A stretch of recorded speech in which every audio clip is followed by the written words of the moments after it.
repetitively call everyone else names, and that's a debate style. I don't really understand why he has any fans. It's weird to me. Yeah, has no one brought that to his attention? He was even insulting the crowd. Yeah, I know. Well, that was the weirdest thing. It was like the people who are interested to go to a university, a high level, I guess it was an organic chemistry debate, right? Would probably have a reasonable knowledge of organic chemistry themselves. That's not a subject that I know particularly much about. But I was interested to watch it, right? But he's like telling the audience, "Oh, as if any of you guys know what we're talking about." So I bet half of the audience probably do know exactly what you're talking about, you arrogant prick. You know. Anyway, is he a liberal? Sorry. Is he a liberal? Yeah, of course. Yeah, of course. Yeah, of course. I don't even It's need like to. Professor Dave. Professor Davis' best argument. Also, his opponent moron. That's his best argument. Yeah, but he just called, and I don't even know what James Till's positions are on any of this stuff, but he was just calling him a liar over and over. I was like, that's not an argument. You've got to demonstrate that that's true. You don't just say. Yeah, it's just an origin. It's an origin of life debate, and of course, not Professor Dave is claiming they've actually shown everything required to make the claim that origin of life could randomly happen in prebiotic settings, meaning like on this life with inorganic material and stuff like that, right? What, they proved randomness by conjuring it? Yeah, That doesn't by seem very random, intelligently controlling the variables. But anyway, but what he's explaining is it's even worse than that. It's like they always have to jump the gun. Like they have to come over here and add a bunch of stuff that they themselves claim couldn't have actually been present to get some of the components, and they start trying to mix them all together and conjure up the wanted result.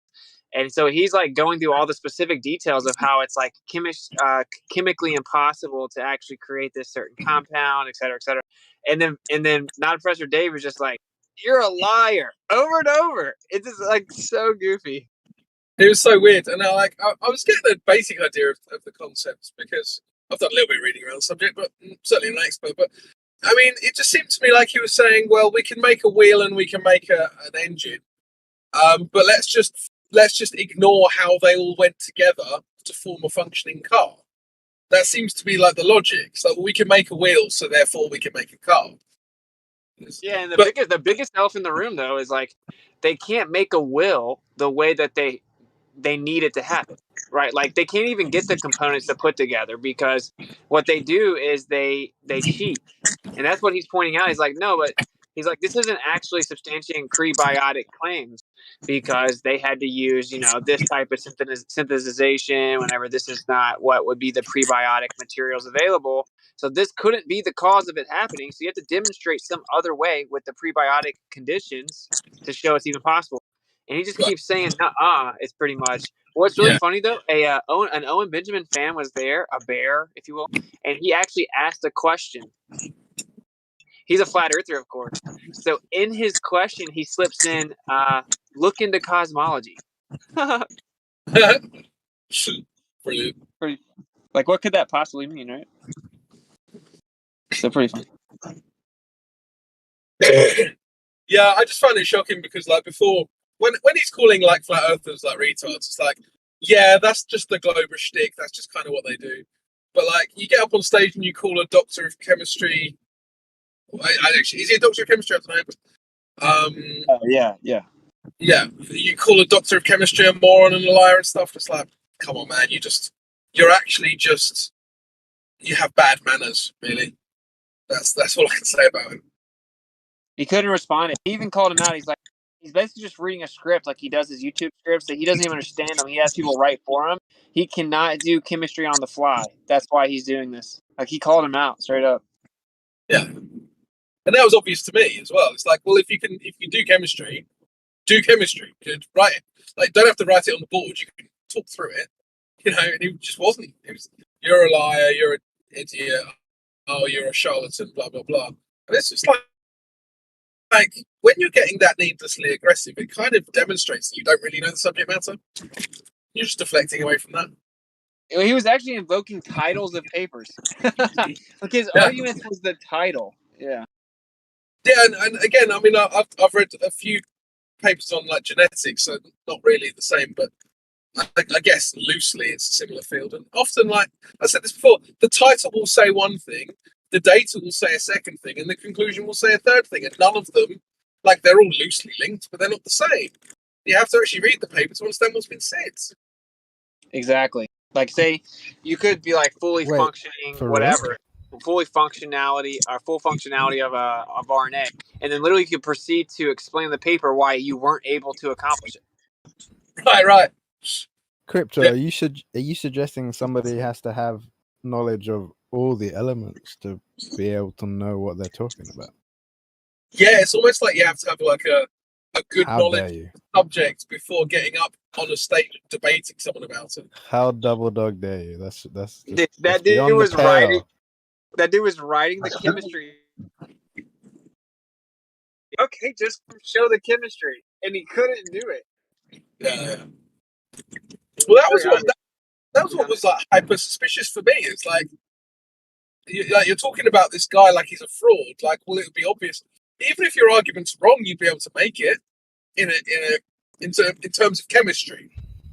Right? It's the height of childish behavior. It goes back to school. So, oh, I can kick your ass. I could do this. I'll smack your head in. All these things. Like, okay, then go ahead. And It's then like nothing happens. It's just like, nonsense.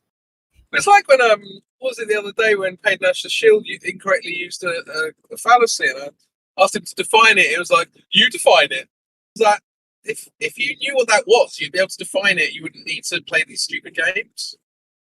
Yeah, I bet you can't even define it. It's like, what? You used it.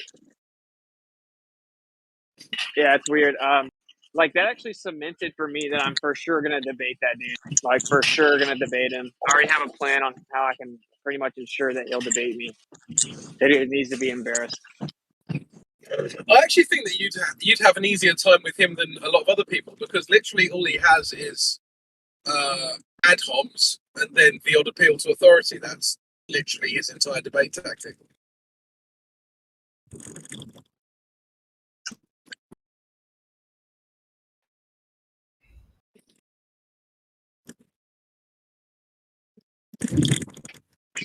So it seems that they're only part-time liberals, right?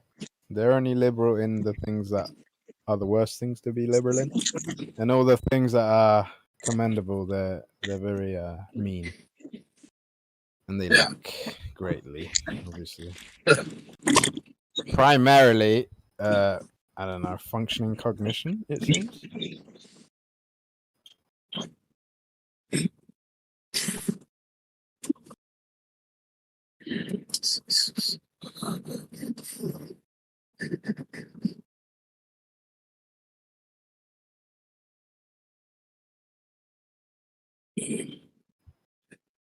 They should be renamed liberally degenerate. Yeah, I mean, we know that liberals, calling them liberals is like,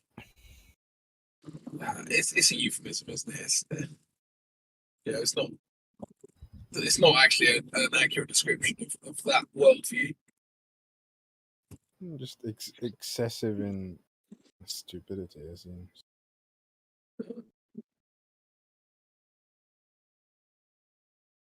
Well, yes, that would be a curious thing, because I don't really care for these labels that much. Where did the term arise from?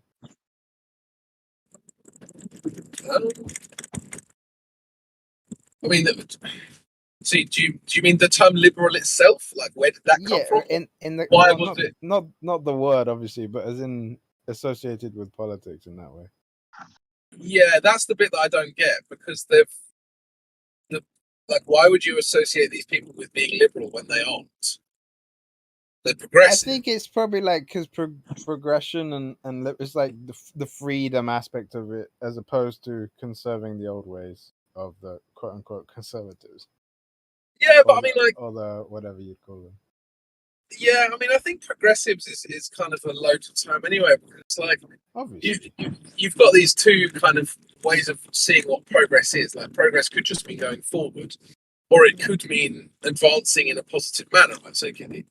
And I would suggest that progressives are definitely on the first definition and not the second.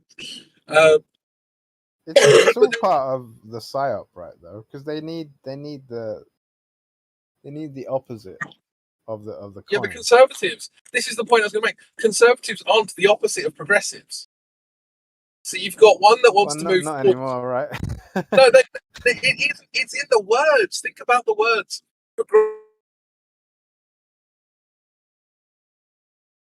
Oh, you lagged out. Did he lag out for everyone else or just me? Yeah, he gone.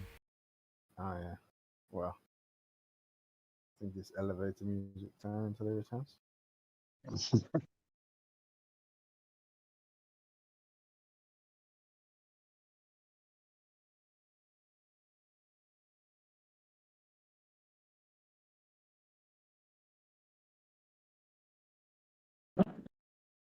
Yeah, sorry, I just cut out there. Can I? Yeah, just start again. We waited. I need to go in a sec because someone's calling me. But yeah, so it's in the words, right? So don't overlook this as a minor detail. Progressives are all about moving in a certain direction, right? It's in the word. Conservative is about going nowhere, but that's not the opposite of moving forwards. It's just a different thing. It's a middle ground, right? So then the third thing, which is going back to tradition. I mean, you could call them reactionaries, or you could call them in another way. That's been completely removed from the political discourse, and that's deliberate, right? And you have to understand that that's deliberate. So that's my point. Yeah, well, that was going to be my point. Is that the whole thing is a psyop, right? Right. They play off each other. They're all on the same side. And, yeah, of course. And I think the British example is the easiest one to look at it with, because it doesn't matter which side they're on. They're all the royals' bitches, basically. Yeah, and they'll have the same values about anything that matters. Yeah. So you don't have a choice. Even if voting was legit, you still wouldn't have a choice. Yeah, and they literally have to pass it through the House of Lords and get royal assent. So, like, what difference does it make? Yeah, exactly. They're told what they can vote on, and then the result is ratified by the people that told them what to vote on in the first place. It's a game. Anyway, can you guys explain something to me? How come it's the queen that's in charge? Wouldn't that be considered a monarchy? But it is written, a monarchy. It's only playing dress up as a democracy. Why does the queen have so much power? Well, I mean, the queen doesn't have any power. Because well, she's dead, yeah. But the king now has the power because it's his. Yeah, because it's not his at all. The power is ours, not his. We just allow him to exercise it. He doesn't have any actual power. It's in the office, right? It's the office that has the power. Right, the individual sits in it, and in this case, it's some geezer called Charles, I think. So he officially got coronated, King. Yeah, like Charles. 2 weeks ago, I think. 2 weeks ago. All right. Yeah. And why was it a monarchy for so long? Why wasn't there a man on the throne? Why was it a woman on the throne for so long? Because it's the system that they have. Because it's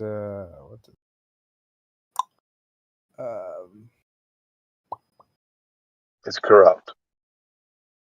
Is it dynasty stuff? I can't remember the correct. Yeah, apparently the family is special. Their family is special for no particular reason. It's man or woman. It's just that it's in the line, and then if the line ever dies, then it goes to the next of kin in line. So, for instance, why does it have to stay with that family? Senior royal. If a bunch of them were to die, I think it would stay within the dynasty. The dynasty is the wrong word. There's another word for it. But sometimes, like, there's been lineage. No, but there's a very specific word, and I can't remember it because a few times it's happened, or at least according to history, it's happened where the whole line has been wiped out for whatever reason, or it ended, and then it moved to another group altogether. They're all kind of interrelated anyway when you look at the bigger picture, but if there's no one to take it on, why is that family the special one? Why is it that it has to go father to son? That's a longer discussion. That's not specific to the British case. That's the whole of history. Yeah, Discussion. and but what you're saying though, the fact that let's say they all died in a terrible plane crash, they're all on the jumbo jet together, and they all died. Then it would go to somebody else. Well, why is that family then all of a sudden they're special? They're the special ones. Like the whole system is just corrupt. It's ridiculous, and yet somehow we all just sit and go, yeah, that's fine. Just because I'm part of a family doesn't mean I'm a good person. That's a very. I'm not sure we have any say in what British. But nobody's making what happens to the British monarch. No one here is making claims for or against whether people are good. Just about how the system works. Yeah, but that's right. That's what I'm saying. At the end of the day, they're a public servant. They're there to perform a role to look after the best interest of their people. They are, bro. They're a public servant. They're not special. Their family's not special. I think you misunderstand what we're talking about. Oh, okay. My apologies. But really, like the wider discussion can be simplified in terms of a family unit. Whether the head of the household decides to behave like a degenerate or a good person is irrelevant to the fact that he is the head of the household. So he sits in the seat of authority. Now, how he's going to be judged is obviously based on how he chooses to behave. And then the succession order is it has rules and principles that is guided by, but that doesn't comment on how those individuals who sit in those positions choose to behave. Those things are separate, and I think people make the mistake of putting them together. Because the comment, like the reason it's got onto the subject. What is why? Okay, I understand the rules are there where it stays in this family lineage, but my question is why does it stay? What's the reason? Because it didn't used to be that. What's the reason that it has to? It's an inheritance. The same way if a man gets married. Hang on. It's a public service position. It's a job. If you work in a bank, if you work in a bank, you can't.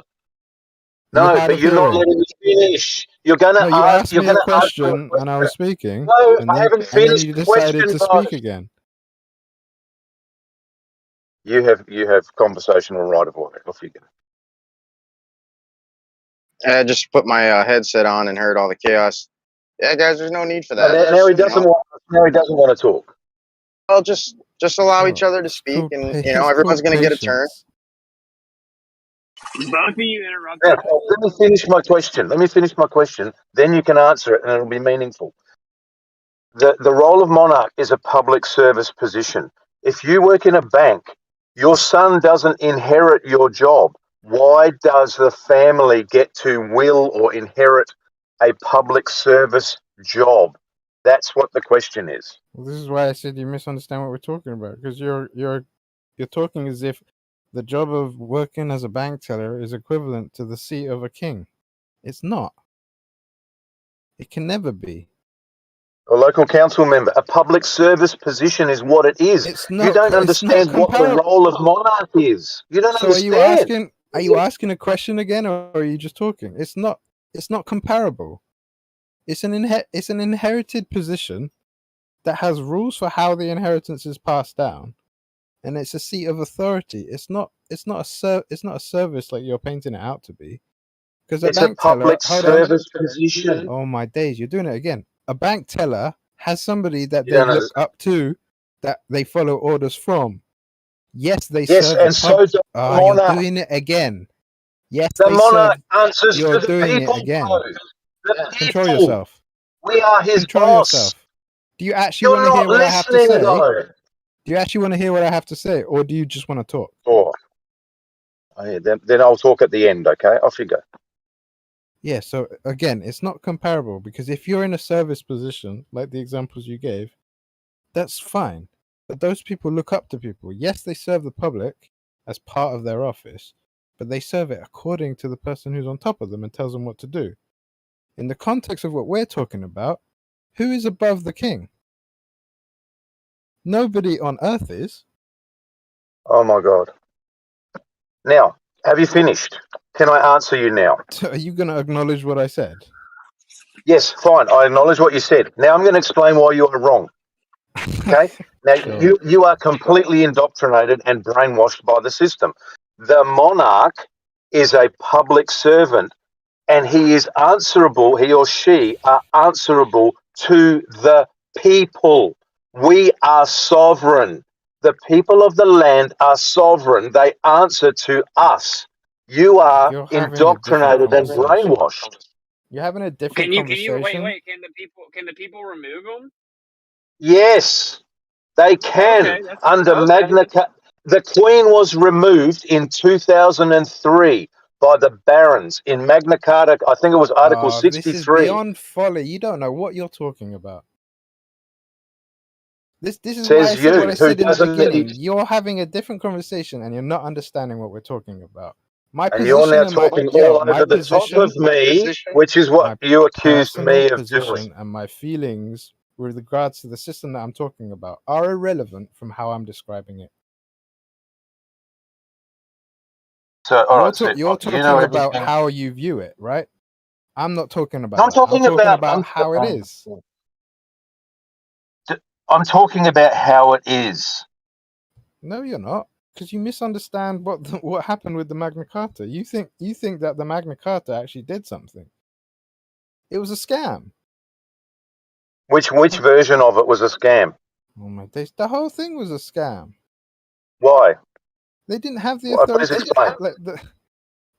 They were sold a bill of goods, and this is the whole point to which the discussion went. Like the reason that we're having the discussion in the first place, on the tail end of what I was talking with Crypto before he had to leave, was about politics, and then we got onto an example of the British system.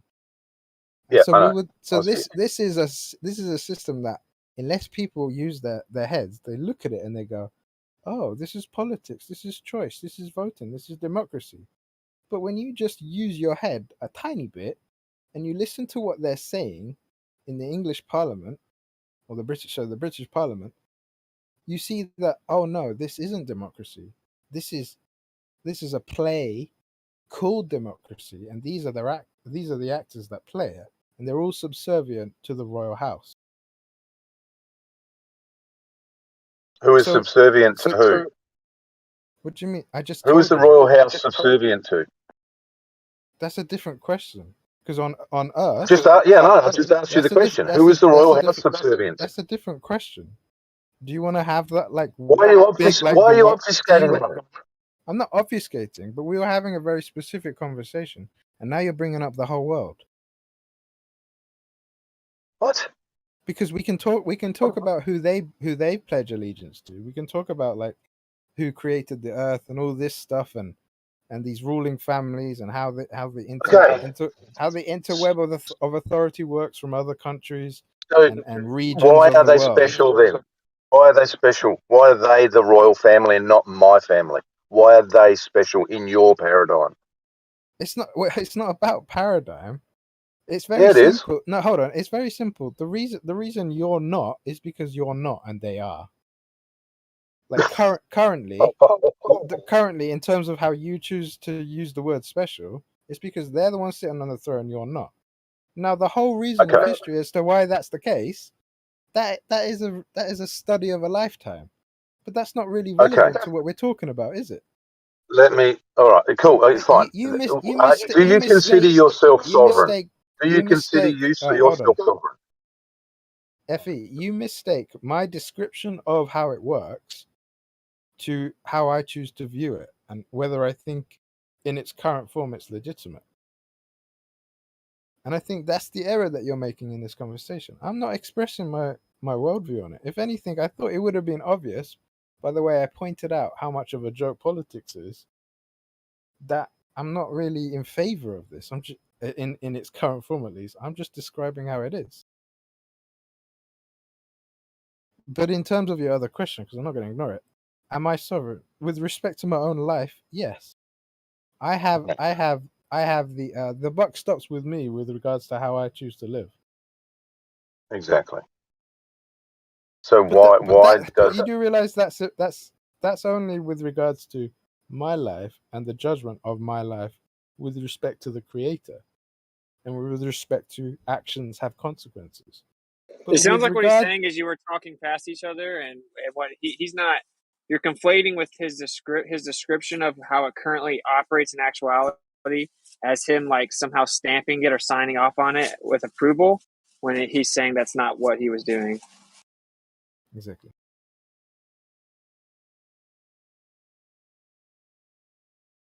it does sound like that's perhaps what was happening.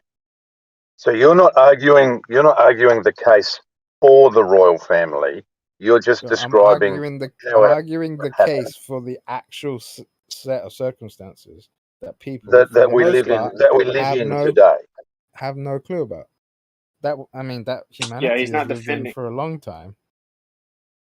Yeah, he's not defending it. It's, my opinions for the most part are either come out as comedy or specific things with regards to scripture. I don't tend to do the opinion stuff too much unless it's just a casual conversation. I thought that maybe I was mistaken, but I thought that was obvious in the way I was describing it. I wasn't signing off. I was being very neutral. But fair enough, it happens. We can move on.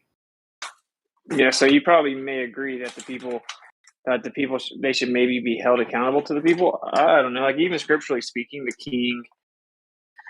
king specifically is supposed to be held accountable to the Creator, and the Creator will actually remove them. Yeah, because I didn't necessarily want to go there because it's such a massive a topic, but I don't mind it. I enjoy this. But I wanted to not get lost in the source for a second. But it's funny because, I actually think that might be the best type of government. Like really, the Creator said we shouldn't have men ruling over us, but He said that we were going to be so stubborn we would demand one anyway. And then, of course, it suggested a king. He suggested a king, not like modern government per se, but he actually specifically said we shouldn't have man ruling over us.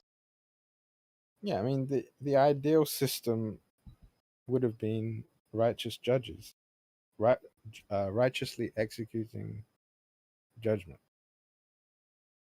That's how it's supposed to be, right? But then you had the case of they needed, was it Deborah? I think the reason they even had the woman sitting in a seat of judgment was because they had already started to mess things up, big time, and then later on other stuff happened.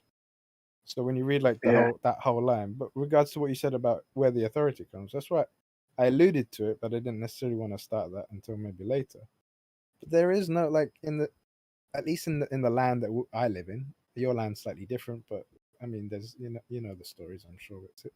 The land that I'm sitting in, there is no earthly authority above the king, except if we get into all these things about the Vatican and other stuff. But let's just keep it simple on the land itself, right?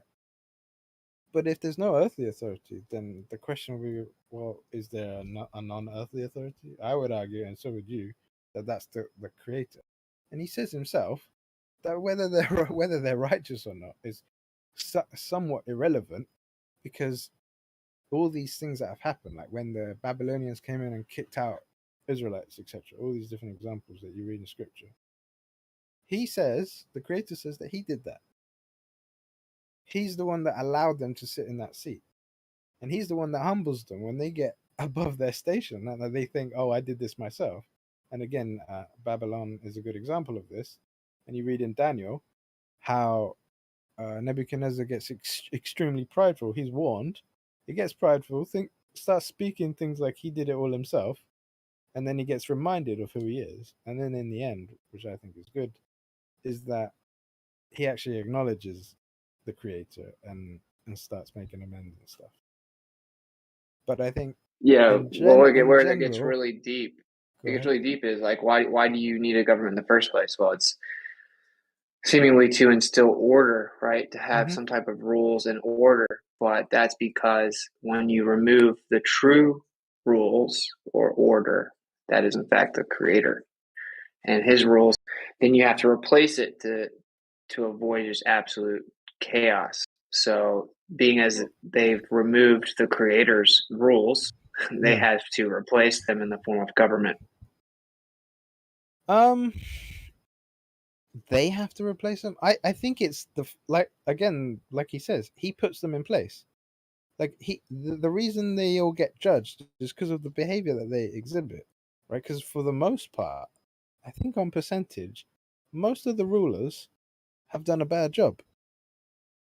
Well, it actually specifies this in Revelation, right? It says that as you progress towards the end, they're basically all going to be evil, and they're allowed to be in that position because they're going to be held accountable, and they're all going to tremble and wish that they had submitted to the Creator, but it'll be too late.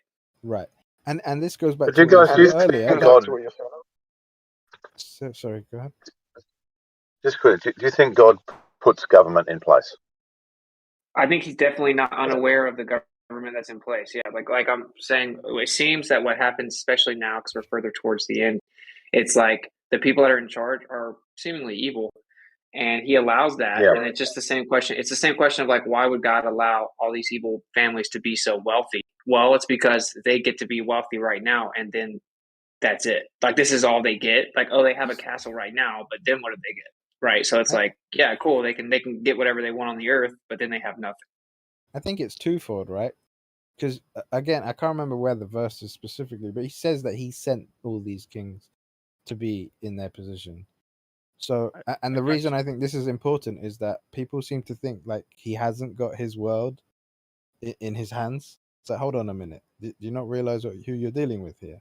You think he's gonna let someone like Nebuchadnezzar go and kick out his own people from the land that he gave to them, like by Nebuchadnezzar's own choice? Like, who do you think? It's because the pride of man has brought this upon ourselves. Right. Yeah. So that's one, and the second thing is also that I think is inside that, like you were talking about wealth and stuff. There are results for so there's consequences for actions. So if you put an apple seed in the ground, the chances are you're gonna get an apple tree, right? So these people who are wealthy, if they do certain things, the result a lot of the time is wealth. And he's not going to go and change that. He set up the system that if you are diligent in certain aspects, regardless of whether you're a degenerate or not, the results are you're going to end up getting wealthy. And this is where I think believers need to check themselves a lot and look at the world and go, hold on a minute. Aren't we the ones who are supposed to be the wealthy ones? Aren't the righteous the ones who are supposed to be running the show? How is it that these degenerates are doing such a good job at managing resources, which is the whole purpose of man's position on Earth, right? Like I'll leave it there because I could go on. There's a lot I want to say. Can I just backtrack a second? Hold on. Proverbs 29:2 says, "When the righteous are in authority, the people rejoice, but when the wicked beareth rule, the people mourn." And the ruler is a direct reflection of the people. So if the people are unrighteous and wicked and lawless, Yah appoints a wicked ruler over them. And that's just the way it is. Actions have consequences. Actions have consequences. And Biden is exactly who this country deserves. A buffoon. It is a direct reflection of the people and the buffoonery that is going on in our nation. And Daniel 2:21 says, he changes times and seasons. He removes kings and sets up kings. Exactly. There you go. Thank you. That was. And then Romans 13:1, it says, real quick. It says, I'm going to read it from the ESV. It says, let every person be subject to the governing authorities, for there is no authority except from Elohim. Mm-hmm. And those that exist in authority have been instituted by Elohim, even if they're wicked, which is counterintuitive. Okay. Just a couple of quick things on that. That's good. Why is that counterintuitive? If you just go back in the last 100 years, you've got Pol Pot, Idi Amin, Hitler, Stalin, Mao Zedong. These are governments that, just off the top of my head, have murdered millions and millions and millions and tens of millions of their own people. Now you're telling me that what you call Elohim. Elohim is a plural term, by the way, not a singular term. So you shouldn't. I understand very well. I study the Hebrew. Okay, so it's a plural term that takes a plural verb. So to call God or Yah Elohim is actually contradictory. But anyway, that's okay.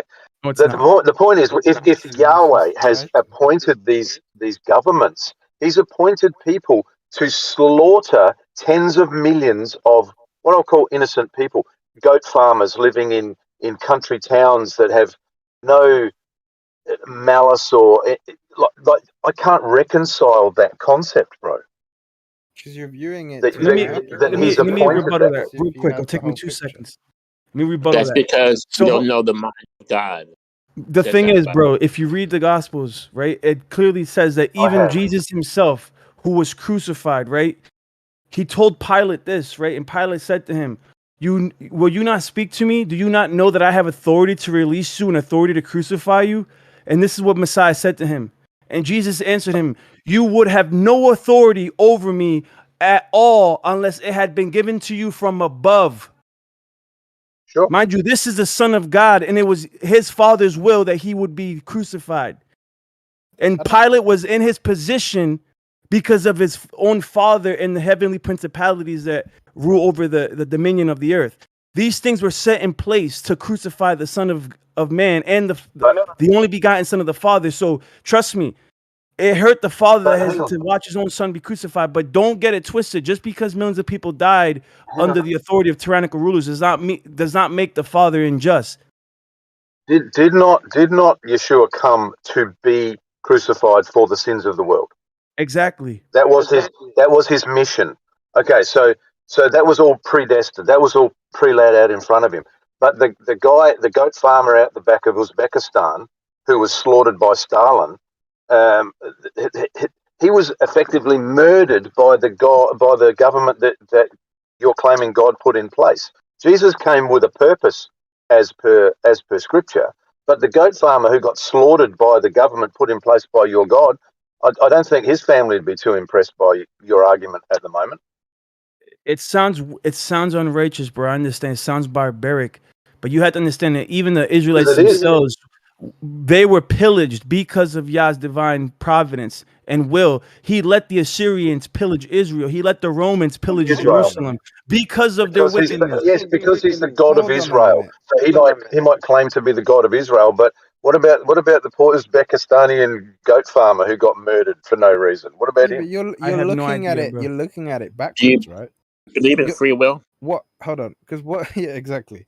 Because what the guy who was just speaking was talking about is where the authority comes from, because obviously the one who made it has the ultimate authority, but the actions of the ones who he made, he's not telling them what. Well, okay, he does tell them how to behave, but he's not forcing their hand. They're not automatons.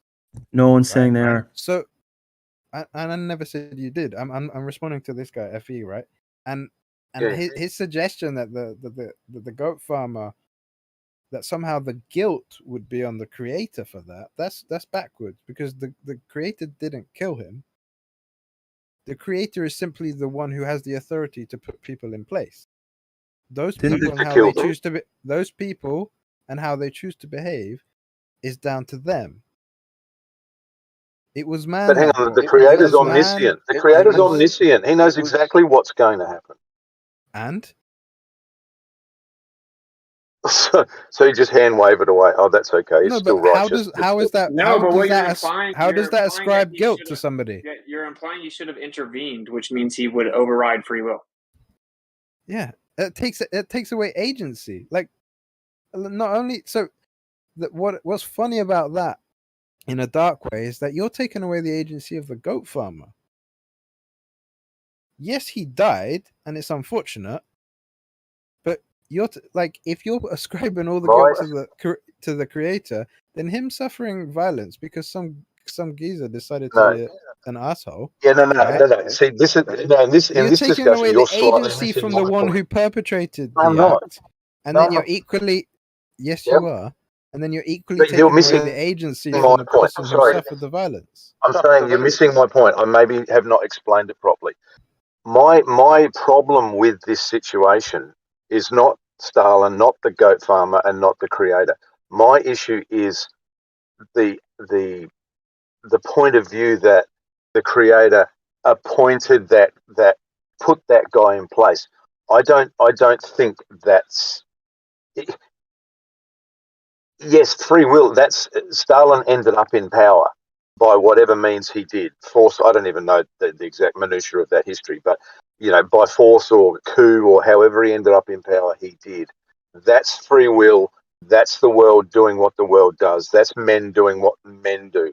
But to somehow say that God put that is because the God Creator put made him them. there. Yeah, of course.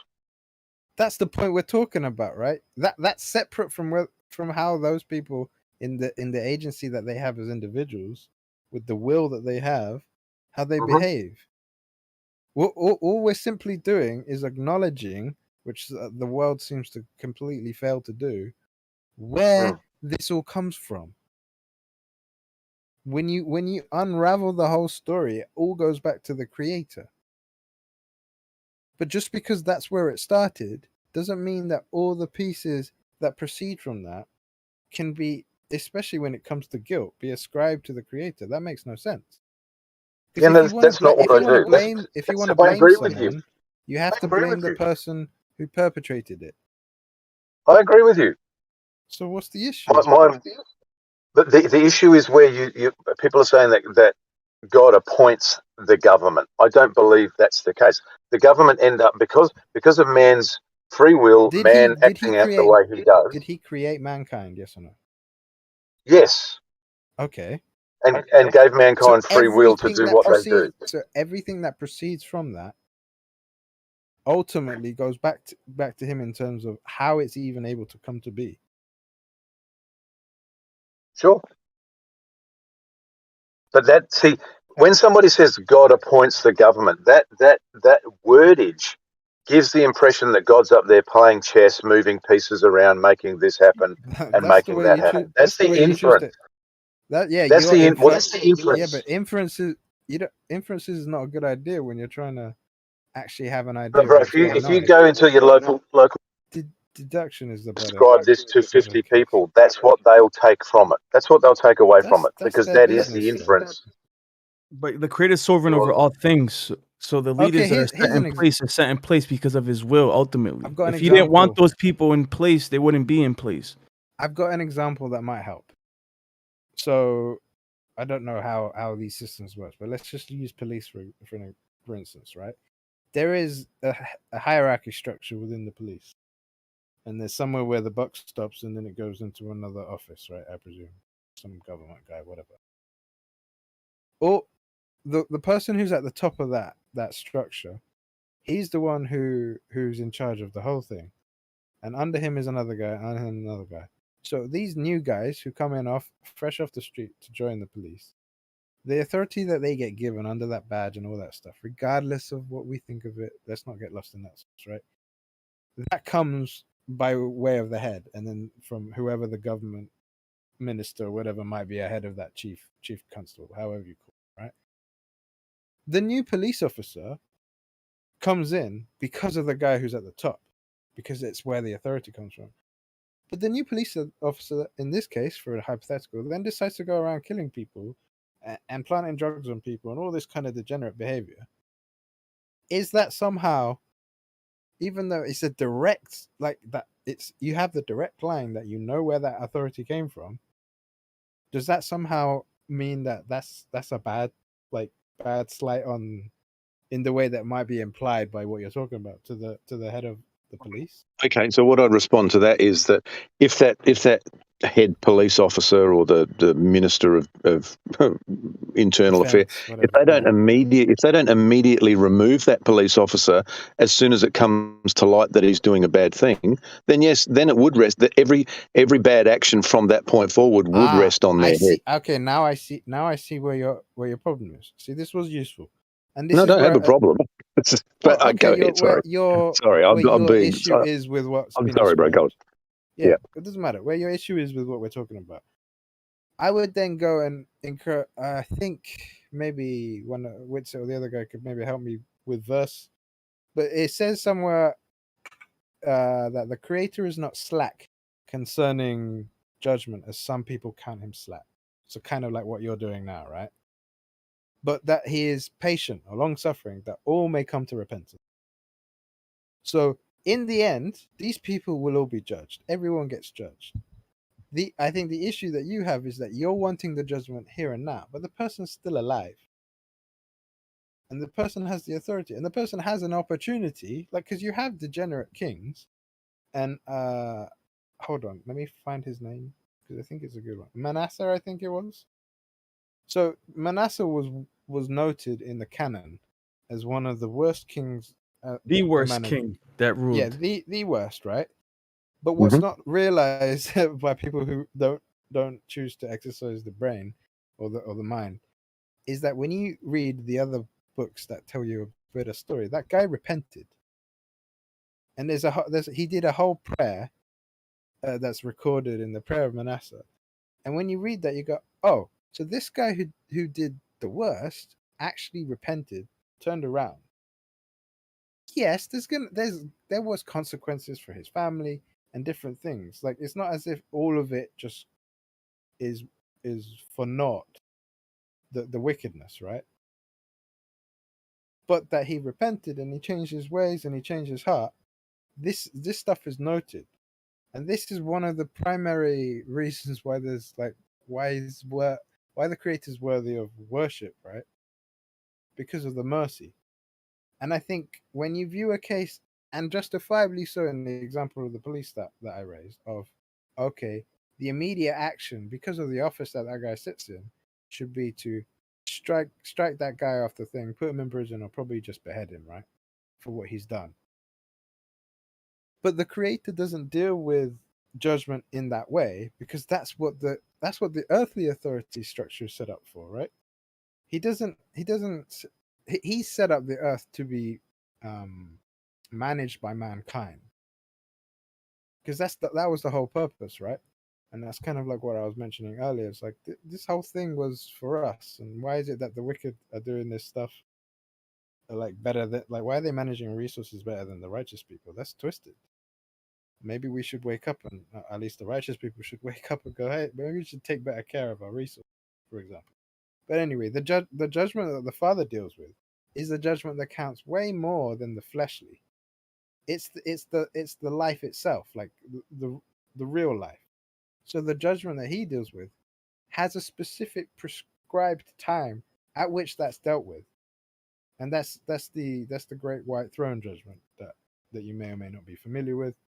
That's mentioned in Revelation, and that is to do with the soul, and that's to do with whether somebody is going to inherit eternal life or to be destroyed. And I know that was a long response, and apologies for whoever might be bored by it, but I think whether you accept it or not, different question, but I think that might clear up why you raised that. Oh, why doesn't he, when these kings like Hitler or these different people, why doesn't he just send lightning down? Well, because he will send lightning down at the appropriate time. And that would be my conclusion. And hopefully it answers some of your.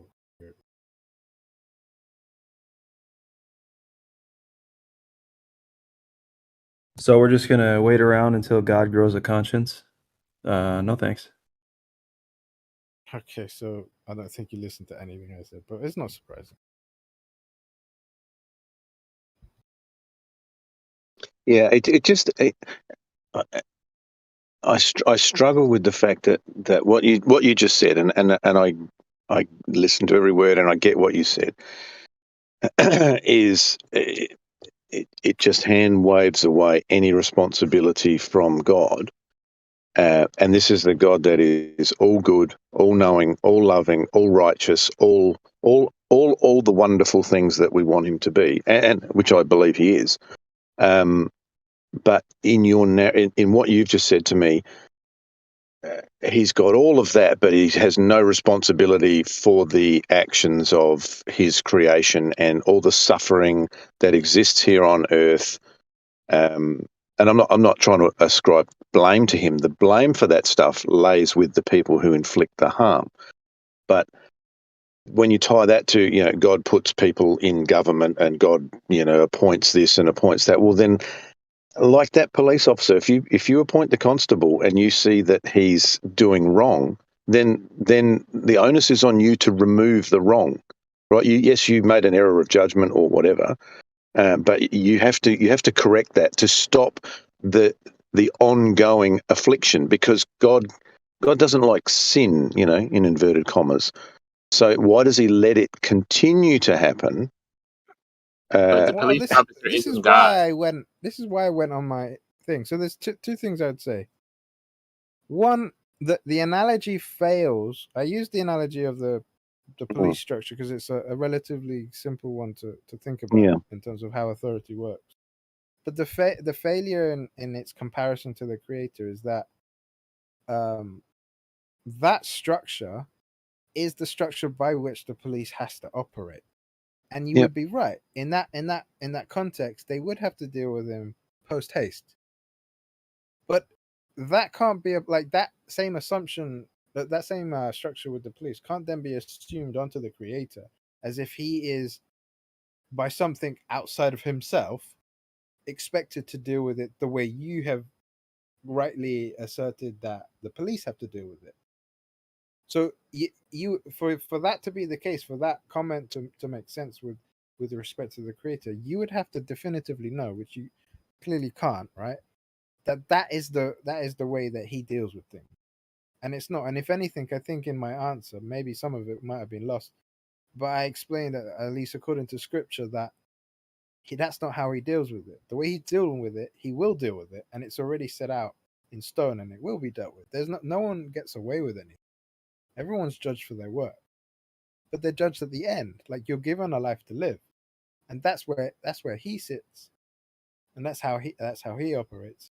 And then if you just repeat the final part of what you said again, because there was another thing I wanted to add. All right, whenever you're ready. Oh, I can't even think. Just let me just ask one more quick question. So, are you of the opinion, or do you believe that God interacts in the lives of his people, Christians, whatever you want to call them, on a daily basis? Like, miracles occur, he heals people, he does all sorts of things day to day in your life. Do you think that's the case? Are you suggesting like directly, like he's in person doing it? Okay. Do you think God heals people of sickness, for example? Yeah, but I think part yes, of your if question, we pray, he does. I think part of your It's question, just a yes or no question. Yeah, but do let you me think explain he does? why. We have to do our yes, part. the answer is yes, but I think your question implies that he's doing it directly. He does it through agents, because if he were to do it directly, as in actually come in person, then nobody can exist. And this is part of the reason for the authority structure. Because I mean, again, we're dealing within what Scripture talks about, right?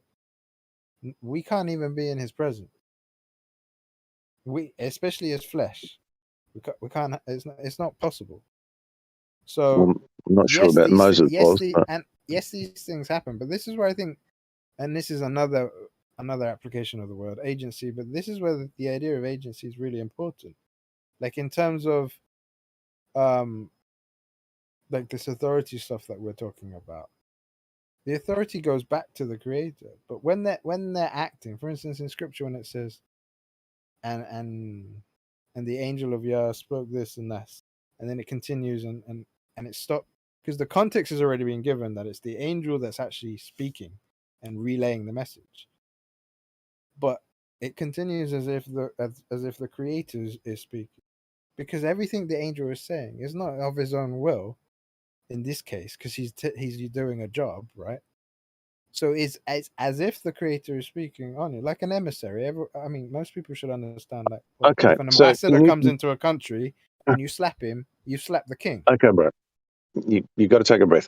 So in the New Testament, when Peter or whoever said, "Silver and gold have I none, take up your mat and walk." Okay, where they and the lame man was healed instantly. Exactly. Do you think that still happened? Do you think someone can pray for somebody here and now today and they be healed? Do you think that? Yeah. Yes. Okay, cool. So if God will directly intervene in the life of an individual here with cancer, with whatever, right? So he will manifest and directly intervene for that situation right there and then. But then you're saying if there's a despot in charge who's slaughtering tens of millions of his own people, God doesn't see that as something that needs to be rectified. But I'll heal this guy over here, and I'll get this guy a job, and I'll find a new apartment for this. Like, do you see that there's a bit of a disconnect there? I see where you might think there's a disconnect, but let me give you an example. Exodus. Was that not happening in Exodus, and did he not deal with it? Was Hitler not brought down, regardless of all the extra stories around the whole origin of that? Like any example, right? What did these people just continue with how you may? I mean, I know some people might, but was it like impunity? Did these people not end up coming into some kind of destruction? But Stalin killed 60 million people. Yeah, and what happened to him? But it's 60 million of his own please people. Answer the question. Please answer the question. What happened to him? Well, I don't actually know what happened to him, but he's not there now. What did happen to him? I mean, it's somewhat of a funny story when you think about it in a dark tone. But The 60 million don't think it's funny. He was dealt with in a similar fashion to the way he dealt with people. Right. If you're not seeing the kind of insensitivity of what you're saying, he was dealt with. 60 million people got murdered, but he was dealt with. Like that's disrespectful, man. It's not disrespectful. It's addressing what we're talking about. None of those people should have died.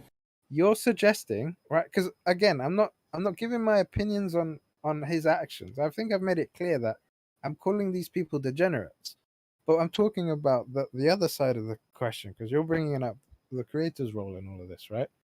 And he was dealt with, and I think Exodus is a great example. And if anything, there's another scripture that perhaps Lion for you can find for me, because scripture just I don't do the verse I don't do the verse recall like a specialist. But here's how I remember it. It's like, if my people will cry out, will I so if the nation will repent and cry out to me, I will come and save them, or something to that effect.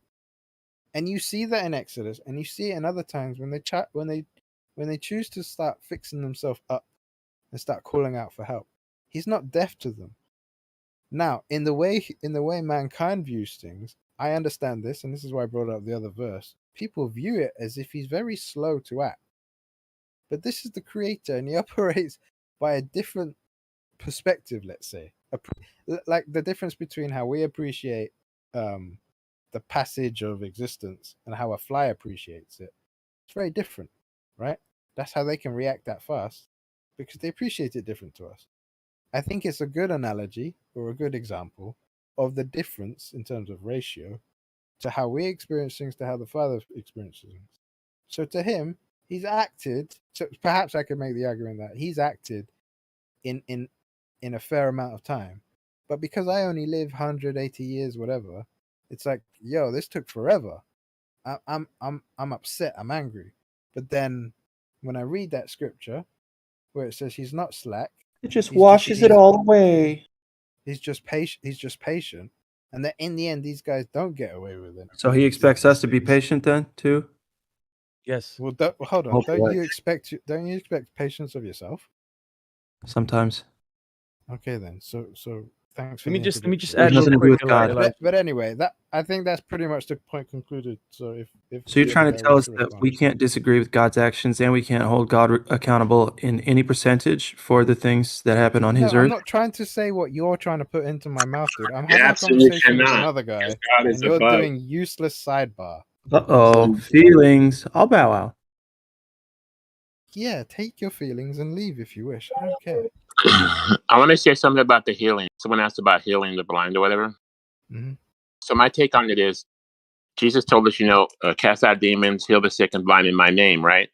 But the current modern faith has diminished. We have like a lot of lukewarm Christians, don't even believe in the Bible, And these healers, I think, that are out there, they're not encouraged because, like, for example, like people who cure cancer are put in jail, or they're charged with fraud. So it's difficult to have these faith healers, which I think are empowered by the words of Jesus, because we don't respect them anymore. Faith has taken a backseat to science, to this new narrative, and that people can be empowered by God to heal. to heal people. It's just rare that happens anymore because we've lost our faith over time. That's why. Yeah, and I think people seem to forget like the order of how these things came to be. So it wasn't as if the moment Yeshua started walking around picking his disciples that they instantly went and started healing people. There was a process by which they were discipled, hence disciples. And Yeah, then when he had decided, he gave them the authority. So it wasn't as if they just had it intrinsically. He passed it down to them after training them, and then sent them out. And what people seem to like, I mean, like what you were talking about, Godric, they seem to just ignore that, and the faith is like being put upside down, and they're looking for all the yes. wonders and the emotional stuff and all the feeling good stuff, like as if that's the whole point. But the whole point of the gospel is to repent, for the kingdom of heaven is at hand. Yeah, I and just want to add real And quick. if you Let me don't add this. start there, then I've been you trying to can't get in. then. Yeah, go ahead. No, so Isaiah 45:9 says, "What sorrow awaits those who argue with their creator or question their creator? Does a clay pot argue with its maker? Does the clay dispute with the one who shapes it, saying, 'Stop, you're doing it wrong'? Does the pot exclaim, 'How clumsy can you be?'" That's how foolish it sounds when us as a createes try to question the creator. We're not trying to. We are full on questioning the No, I creator. know. So I know that. yeah, deal with it. I want to comment on the healing. Also, like this whole COVID thing, like they locked down the churches, right? So they're that's an attack on saying that the church is unimportant anymore. You know, the narrative is more important. So that happened, like I think, over most of the whole world, not all the world, but most of the whole world, and people just like let it happen. So there's a lot of lukewarm, faithless people. Well, it's because the whole system was set up wrong. Like, if let's say you and me, Godric, and a couple of our neighbors, we met up on a Sabbath, and we read. And we started praying. Yeah, we read scripture, broke bread, taught the children the things that the children need to learn, all this basic stuff, right? That is biblical church, roughly speaking, right? Let's not get lost. But in those the things. things are ridiculed in Yeah. public schools and Yeah, public forums in but this what's the let word? me continue, right? So according Secular. to scripture, that is the ecclesia, because ecclesia is the people, right? And that's them meeting together doing the fellowship. If somebody then chooses to go, you can't do this, we can just go and laugh at them, because unless they're going to come in with violence and overwhelm us, they're not actually going to stop us from meeting in your kitchen like we've been doing in this example, right? The reason that happened during the lockdown and all that stuff is because they got it all twisted. They weren't doing it the original way. They'd given the authority over, not all of them, but for the most part, that they were operating under this charity thing. They were registered, all these different things that you realize, at least in this room, people would realize they are red flags when it comes to the faith, because they're not actually operating the way scripture tells us to operate. You see what I mean? Yeah, they're lukewarm Christians. Yeah, and so because the structure is set up like that, as a result, the people who go into that structure, they're, or as it says, the blind leading the blind, and that's like the best case scenario. But usually it's worse than it's like a bunch of wolves. And I want to say thank you. And I want to say something about healing. God will heal you, but you have to do your part. It says you're healed by your faith, so you have to put your part also. You can't just do nothing and then expect God to do everything for you. That's all I want to say about that. I want to add to that, in the scriptures, some of the prophets like Ezra and David and others, they ask Yah, like, how come the wicked prosper? How come the righteous suffer? And how come, it seems like they party, they have this lavish lifestyle, yet they're wicked, right? And Yah tells the prophets, like, listen, don't worry about the wicked. Don't envy the wicked, because their judgment is coming, right? But like Elijah already stated, like, we're thinking like Yah has to act now, but he's in the process of restoring creation. Give him time. He's not slack in his judgment. You guys want him to be judgmental right away. Like he want judgment day today. You guys want the wicked to all die all at the same time right now. And there's a problem there, which I wish I would have raised when the guy was still in the room. There's a logical implication there that raises a massive problem. If you take the same judgment as was given to Starling or whichever example the guy raised, so you want instant judgment, or the police example that I gave, instant judgment, then you would have to then apply that equally, otherwise you wouldn't be just to everyone.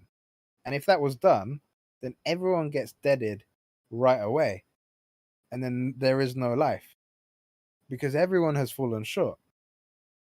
And this is why I raised the importance of forgiveness, but perhaps I didn't make a good point of it, like because we kind of moved on from the subject. But this is an important aspect of it, because if it's not for the forgiveness stuff, the whole thing is kind of useless, right?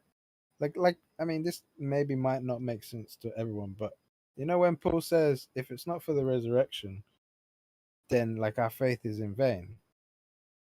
Like the reason that is because if it's not for that, then there's no like the authority structure, but for Yeshua's priesthood from the Father for the forgiveness to actually be given to us. Because without that, then we can't receive forgiveness, and we're dead in our sins, and we're doomed. You get my point? Yeah, it talks about in the Gospels why the wheat have to grow with the tares. Yeah, I like that. You can't rip them all out at the same time. And what I like about it, which I think is pretty important when it comes to how we're meant to walk, is that the whole reason that thing makes sense is that at the end, when it's harvest time, the wheat humbles itself, is the way that it would be described, right? Because it's weighed down with the weight of its fruit, and it distinguishes itself by not having its head up, as the proud tares do. And then it's very simply a case of, okay, how do we divide these ones? Well, you have the ones who are humble and you have the ones who are proud. And like you were talking about earlier, it's like don't envy, don't concern yourself with the wickedness and all the things that they're prospering in and having a good time in. They're proud, but they're completely lost in their delusion. And they don't realize that they're going to be bundled up and cast into the fire. Back to the... He actually says, let them party this life, because they're not going to have eternal life. Yeah. You are going to have eternal life. So suffer this life and rejoice in the resurrection, because you have an expectation and the hope of a resurrected body. They don't even understand that yet.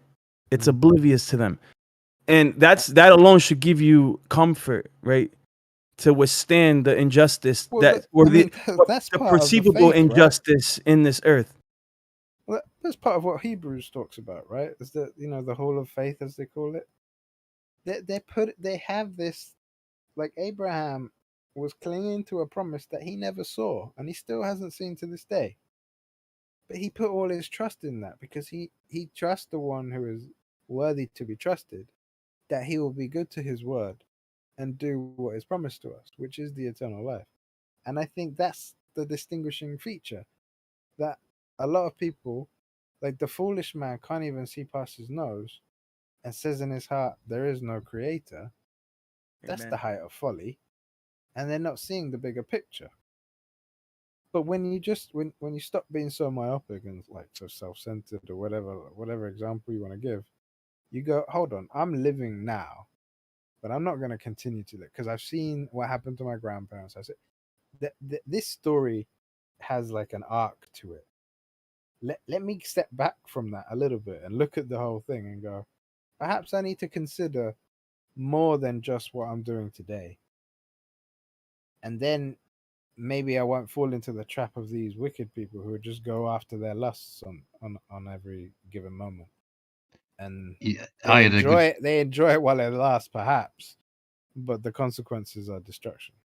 I do, Elijah. I had a good take from Norm MacDonald.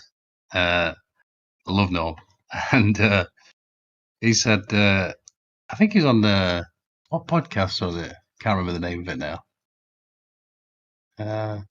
It'll come to me. Come on, Brain, you can do it. Yeah, it was thinking about this along these lines what you were talking about, and he said, well, an all good being can't create good because that'd just be expansion. So he can only create bad. And then in a cool twist, his creation with free will then creates the good out of the bad. And I thought, oh, that's fucking great. There's one thing about Norm, you see, he always played the idiot because that was his job, to play an idiot. But it was actually quite deep. So I do love Norm. Go get his book. 2 Peter 3:9, though, Yah is not slack concerning his promise, as some men count slackness, but is long suffering to us. We're not willing that any should perish, but that all should come to repentance, including the wicked, like Manasseh and others, that at the end of their life truly are repentful. And it might seem wrong that they should inherit eternal life, but that's just the way Yah is. He's extremely merciful. And he's waiting for us to turn to him, even if it takes us a lifetime, even a lifetime of wickedness. If we truly repent in our hearts, legitimately repent, genuinely repent, he will forgive you. And you know what I think is interesting in this? Because these questions, though I think they come from a myopic and a slightly twisted way of appreciating it, they make sense to ask, right? Like, otherwise we wouldn't have having this conversation. But one thing that I think's worth considering, like how one might view, oh, this guy, he was wicked a lot of his life, then he repented, he's gonna receive eternal life. Yeah, if you look at it just like that, then I can understand it looks a bit like there's something not unfair. Quite right. But there's another aspect of this, and this isn't just about people like that. This is people who could have had a good life or all around, and they did their effort. There is but don't forget. I haven't finished my thought. Let me just, because otherwise it just won't make sense. So when we talk about like those who receive eternal life, there is this what would you call it? Like a categorization or like a hierarchy of fruit that they receive. Yeah. Reward that they receive because of their fruit. And when you think of it like that, you're like, okay, this person, he did a lot of good. He's going to receive a lot for the good that he did. That's why we're encouraged to do things like alms giving and building up treasures in heaven and these kind of examples.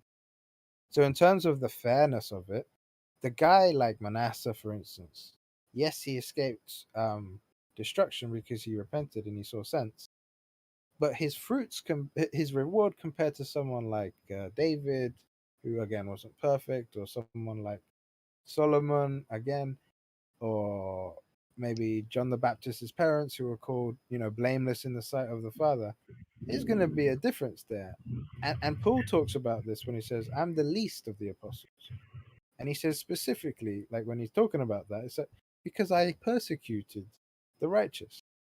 So he saw where he was. He saw the consequences of that, and he was wounded by it.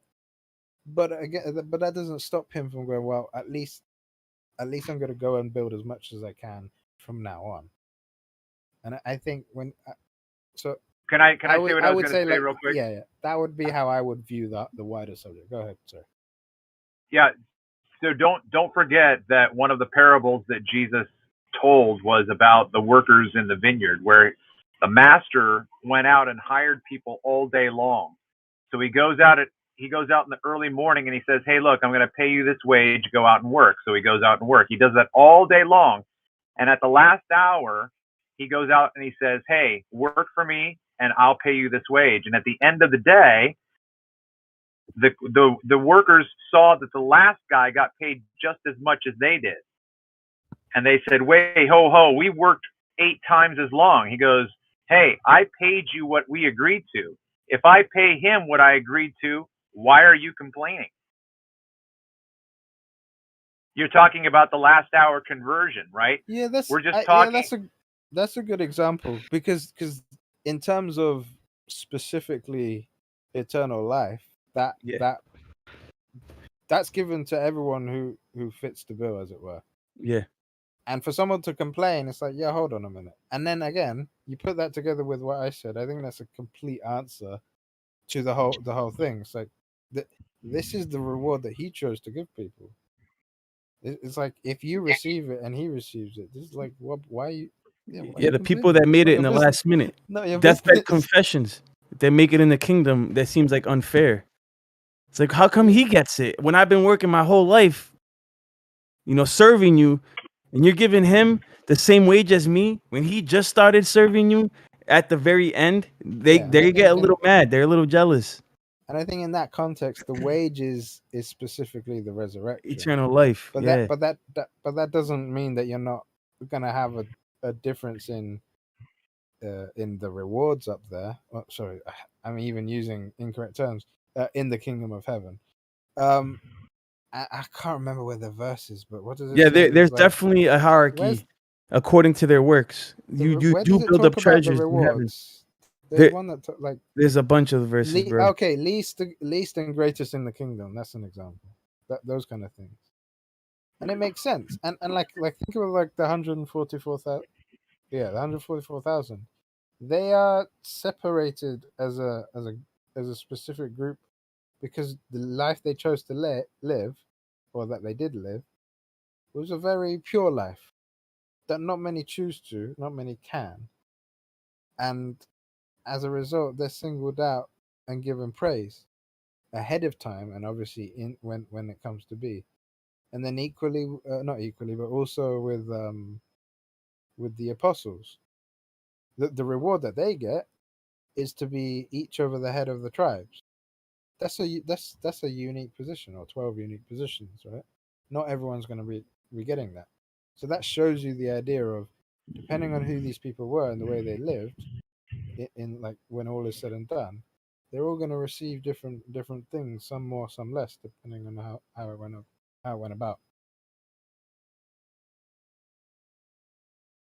And I'm just going to be that guy, but my position is, you guys are talking about a book and a story that has nothing to do with us. That story is 2,000 years old. It's older than that. Going back to the Britain and the kingdom and the queen and why they have their power. I was studying this out a couple years back, and I couldn't believe that, because I heard that the royalty in England had blood links to Jesus and his family, bro. But it was a little far-fetched. And I was like, yeah, but specifically Jesus and his immediate family. And I'm like, how could I go about proving that, right? And then literally like that same couple weeks, I've seen Dr. Stephen Pidgeon talking about it. And there's a whole list of genealogy, bro. And you have, this is interesting. Hold on real quick, the royal house of Siluria, right? And the first bishop of Britain, all this stuff, bro. And then you have, and I posted it in here in the chat so you guys can see it. But go on, Elijah. You're gonna say something. Well, no, because I've been doing a similar type of thing. It's a long study, and I haven't bitten off nearly as much as I want to. But the gist is that so there's this theory that, based on a scripture that says you'll never not have, there will always be someone sitting on the seat. So this is a promise given to David, right? Yeah. That there's always going to be a king on the throne, or however it's phrased, on the seat. However, I think it's. No, yeah, I can't. you're right. I just can't remember which prophet and how it was specifically phrased. So based on this, people have studied what happened, and as parts to do with Jeremiah, some daughters, and some of like the seat, moving the location out from Jerusalem. And that basically, long story short, it goes by way of Scotland down to England. If anyone's familiar with like how the King of Scotland, is it James or something, brought that together and like kind of took over, as it were. So I'm condensing a very big idea, but when you research the dispersion and all of this stuff on the family line, there is a lot of logic to this, and also what you said about they can trace their line to Jesus. Well, we know from the prophecies that Jesus or Yeshua was like in the line of David as well. So Yeah. this would go in line with the theory that I've looked into a little bit and that I'm positing. So I have in wonder, have in you the have you text, looked bro. into the dispersions into Europe? Oh, yeah, and in Acts 29, which was an extra chapter that for whatever reason was removed. Yeah, I like that one. Yeah, it talks about it's when- amazing. But before the Exodus, actually, before Moshe freed the Israelites from Egypt, there were Israelites that left Egypt Yes, there and was a few escaped times that they've and went dispersed. to the British Isles, bro. Yeah, so the way I understand it, because when you read is it Testament of the 12 Patriarchs? Or at least they kind of give you an idea of who it was. But there was something about a journey that they took that took them like two years or something by boat. And that's the suggestion is that that's how you find Paleo Hebrew in the Americas. Oh, Right? yeah, I talked about that. It's in Ezra chapter 13 that Oh, Ezra, Columbus was okay. very aware Yeah, about. and That's why I he think- actually traveled to the New World because of that book, because of that prophet. He knew that there was more land. Right. And I think the reason I mentioned the 12 Patriarchs is that you can kind of figure out which tribe it was, because there was a certain tribe who was known for, I can't remember the name, maybe Zebulun, but who was known for being a seafaring tribe and being good with. Can you go back to what you said about Ezra? What were you trying to tie that to? I actually talked about that in this server before. So the lost tribes of Israel, when the northern house became exiled because Assyria pillaged northern Israel, and the specific king at that time was King Shalmaneser. And there's actually Sumerian petroglyphs or Babylonian, whatever, same area, that show King Yehuda or King Huda bowing down to the king of Assyria. It's a very famous petroglyph. But I was always wondering what was the motive of taking them, the lost tribes, or the northern house of Israel, captive, and then bringing them a 1.5 year journey eastwards, away from where the Assyrians lived. You know, why would the Assyrians do that? Wait. I'm sorry. Wait. I'm still trying to understand. Like, what's the reference in Ezra? Like, what does Ezra say about what you're talking about? All right, I'll read it. Okay. I'll pull it up. It's 2nd Ezra chapter 13 if you want to read with me. It's incredible because it talks about them traveling a 1.5 years to an area where no man had dwelt before. And where could it be? Okay, it could be anywhere. So, like, what you said to the east, though, right? Yeah, to the east across the Euphrates River, the Perak. Okay, so that's toward India. Yeah, but a 1.5 year journey is further. India is only like a month away, dude.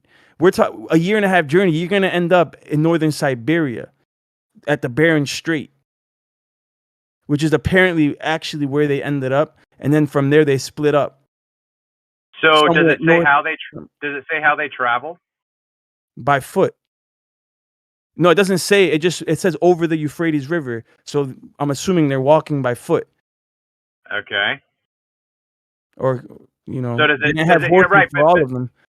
Right, but think about this though. Like, how long were the rest stops? Like, what if they traveled for like 2 weeks in a row and then they rested for 3 months? Like, you don't know. Like, I think it's pretty spacious for you to say that they went through the Bering Strait. So there's connections along the way. Even ancient maps that show Azaret, which is the place in Ezra where they traveled to.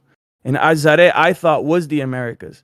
But the more I study, the more I learn that Azaret is not actually the Americas, but what we now consider northern Siberia, Russia, was the land called Azaret that Ezra speaks of. Now, it's not 100%, but the oldest maps that I've been able to find on the internet only date to the 1500s.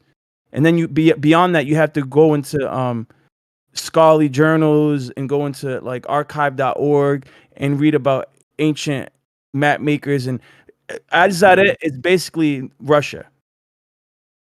How do you know that? Because that's what the ancient maps. That's where they put Adzaret, which these men had older writings and were wiser than I am.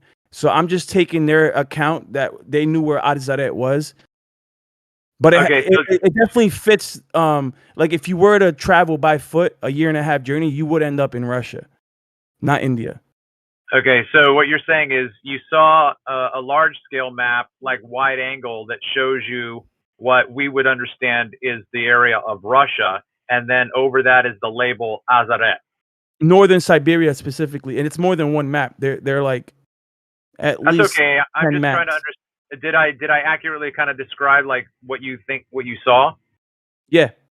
Okay, I'm just trying to get it. Okay. So it says here in chapter 13, verse 40, those are the 10 tribes which were carried away prisoners out of their own land in the time of Husha or Hosea, the king, whom Shalmaneser, the king of Ashur, led away captive. And he carried them over the waters, and so came they into another land. Now, right here, it doesn't say what waters it's speaking of, but it goes on to specify, but they took this counsel among themselves that they would leave the multitude of the heathen and go forth even further to a further country where never mankind dwelt, that they might there guard their statutes which they never kept in their own land.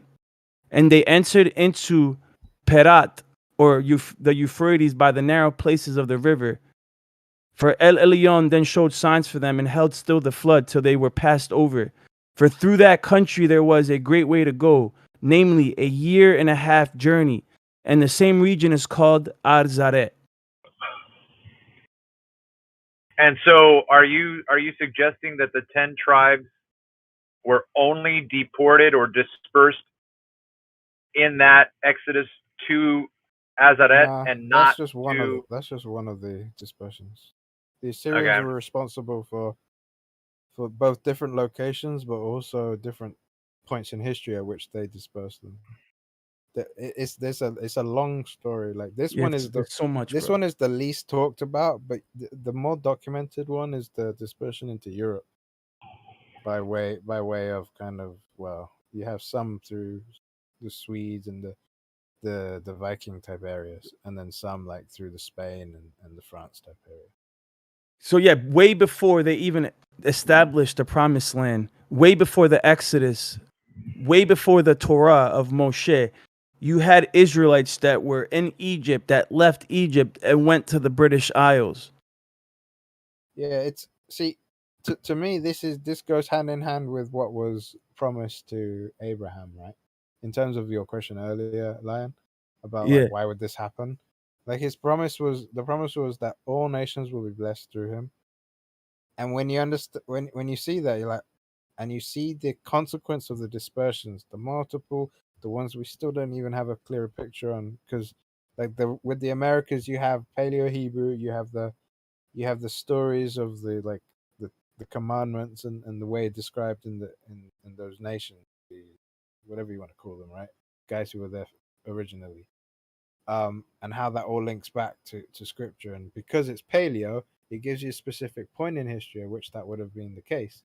So it wouldn't be the later dispersions, it would be an earlier one, right? And basically, to cut a long story short, that is a very good way to bless all nations through him, because if they're dispersed into basically every corner of the earth, like with some little embers of the way and the light there, then that's a good way to bless them all, because it's been preserved everywhere. Like there is this reminder here, this reminder there. Like England's a really good example, or Britain's a really good example of this, because it was the first nation to take on Christianity as a nation. And this is where I suggest to you, I do want you to kind of respond to that earlier, but this is where I suggest to you a book for reading. It's a very short one. Find it. It's called St. Paul in Britain. It will have like a very basic like cover on it if you're gonna like look for a picture of it. But I suggest you read that line. Yeah, sure. I do want to revert back to the royalty of England real quick. And I posted some links here regarding genealogy. And you have the Mariamnes the First, right? Whose husband was Herod the Great. Sons were Alexander and Aristobulus. And if you go through this list, where you end up is the royal house of Armenia. You got the daughter Salome Aristobulus, the fourth husband of the daughter of Philip the Tetrarch. And when you go on, you'll see here it says the first bishop of Britain is Aristobulus the fifth. First bishop of Britain. And this is where the royalty begins. But this was prior to Augustine coming. Yeah, and then when you go into this list right here, that's why I suggest you read that St. Paul in Britain. No, I'm definitely gonna look into that. It gives you that, because there was two ways it came, right? So you had, sorry, because this is such a fun story. I know we want to say stuff, but you had Joseph of Arimathea, Mary Magdalene, and a couple of others that were basically shipwrecked in England and taken in by the royal house. And then you also have St. Paul, who sent an emissary ahead of him, because remember, he was waylaid in his journey to Spain because he was held up in Rome under house arrest and stuff. So he sent one of his disciples ahead of him to Britain. And he was friendly with the royal houses, some of the royalty who were, because of the Roman attempt at conquering Britain, they had some hostages. So he was actually, I think he was in house arrest with the hostages in Rome. That's how he knew the royal family. So he had kind of sway, and he was able to send his guy into that position. And so this happened at that point in history. And then like 300 years later, Augustine comes along and tries to go, listen to me, I'm the emissary of the Pope. And they're like, what are you talking about? We've been doing this thing for time. So that's a summary. And it's complicated. I didn't. No, but it's all good, bro. And you're adding more detail. It's really important. But I just want to say here, Anna, the sister of Elisheba, the one that you mentioned, was considered blameless by the Creator. Zechariah and Elizabeth, Elisheba, wife of Eli, whose sons were Joseph, the husband of Miriam, and daughters were Miriam and Zabdi, the husband, Miriam and Zabdi. And then you have Anna, the woman, and Bran the Blessed, who's Anna's husband, who became the royal house of Siluria, Britain. You'll probably be able to understand the book better than I did then, given what you've done. Joseph, the father of Miriam, a cousin to Eli. And this is how you've originally established the royalty in England. This was amazing for me to find this out.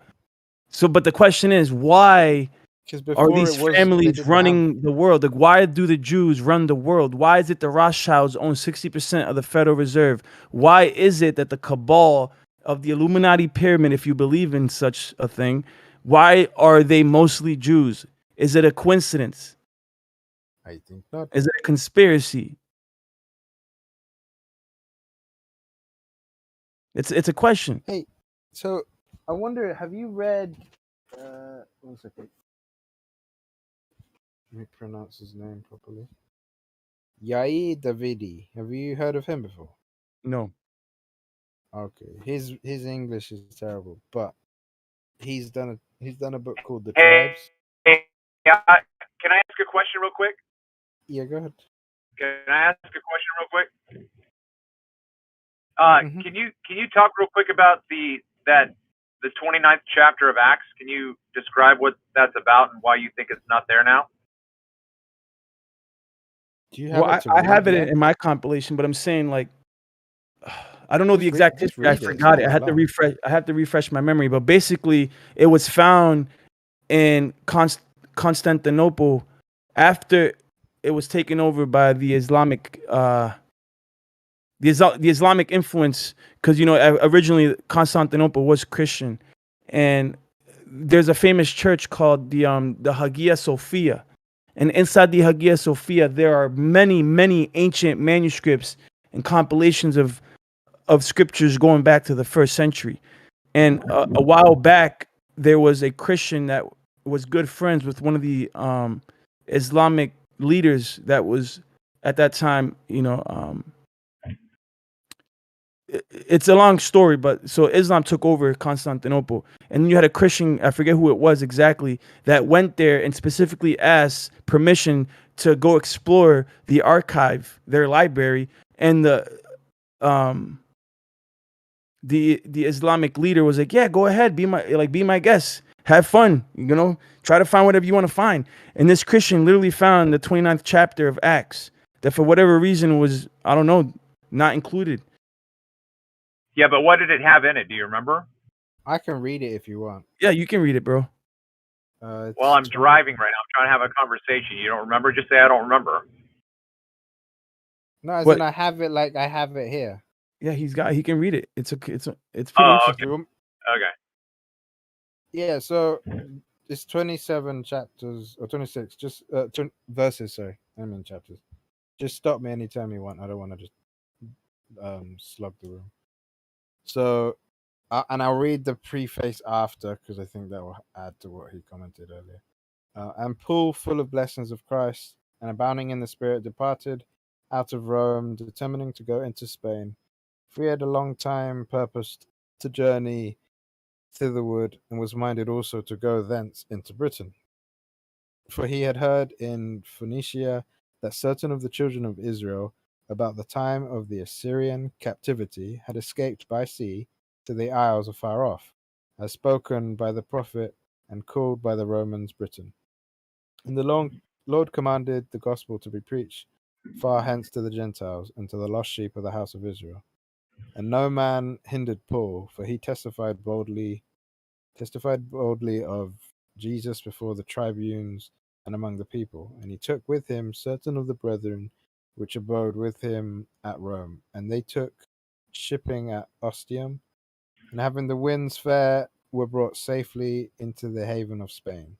And much people were gathered together from the towns and the villages and the hill country, for they had heard of the conversation of the apostle and the many miracles which he had wrought. And Paul preached mightily in Spain, and great multitudes believed and were converted, for they perceived he was an apostle sent by God. And they departed out to Spain, and Paul and his company, finding a ship in Amorica, I think, sailing unto Britain, they went therein, and passing along the south coast, they reached a port called Raffinus, I think. And when it was noised abroad that the apostle had landed on their coast, great multitudes of the inhabitants met him. And they treated Paul courteously, and he entered in at the east gate of their city, and lodged in the house of an Hebrew and one of his nation. And on the morrow he came and stood upon Mount Lud, which says Ludgate Hill at Broadway, where St. Paul's Cathedral was built in London, just for reference. And the people thronged at the gate and assembled in the Broadway, and he preached Christ unto them. And many believed the word and the testimony of Jesus. And at even the Holy Ghost fell upon Paul, and he prophesied, saying, Behold, in the last days, the God of peace shall dwell in the cities, and the inhabitants thereof shall be numbered. And the seventh numbering of the people, their eyes shall be opened, and the glory of the inheritance shine before them.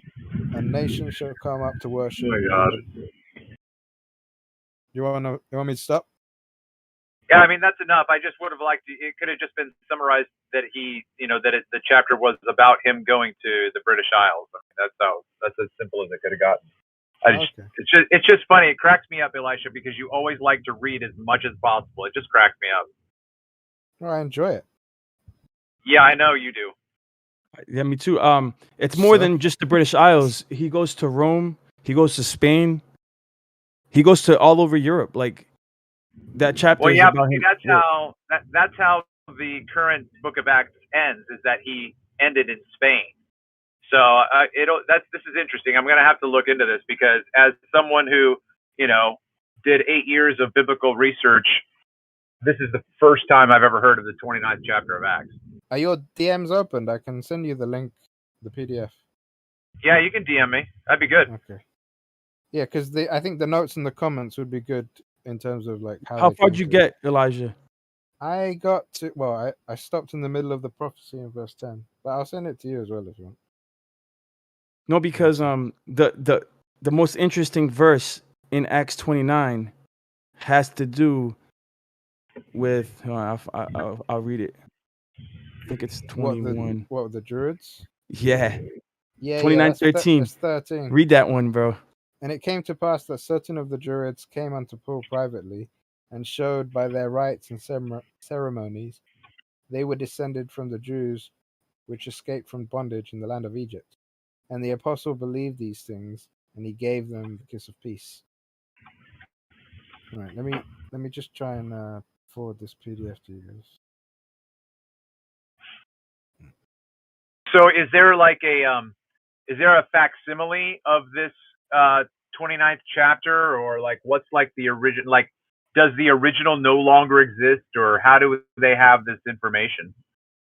Yeah, it's out there, bro. I had to refresh my memory. It's out there. Where Okay. I just gave you a little summary because it's been so long. So I can It read was found in Hagia Sophia, in I can read the Constantinople. summary of the it says the points of favor in the genuineness of the manuscript. So because I don't want to because you seem to have an issue with people reading it has all the appearance of being an ancient date. It was written in Greek in the style of Acts, as you just heard. The place and the people mentioned are called by their ancient or Roman names. Its tone is dignified and spiritual brevity, remarkable character of the prophetic expression. It is being preserved in the archives of Constantinople, which is probably the most pertinent to your question. And then the other one is just a comment. It's pure gospel character and genuine concept of divine purpose and plan. So I think the one that would be important to you is the archives in Constantinople. So that should help you in your searching when you get a chance. But I'm having trouble trying to forward this to you. 1 second. No, I appreciate it. Thanks, guys. How do Are you able to send it to him, Lion? Do you have a PDF of it? Did you send it to me? No, I can't. My app's being funny. Oh, you know what? I think I need to back up.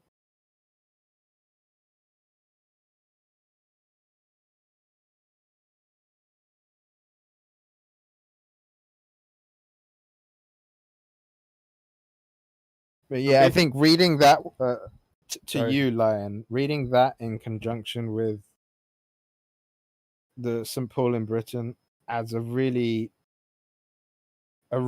clear picture in terms of Britain's history with respect to Christianity, the Druids' part to play in it, and then just the context of history, which we're not told, and not only from how Christianity plays out, but just in terms of general knowledge of British history.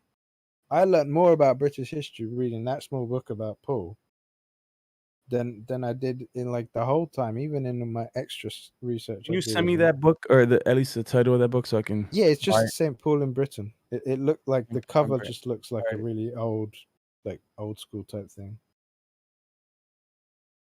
So what's? I see. All right.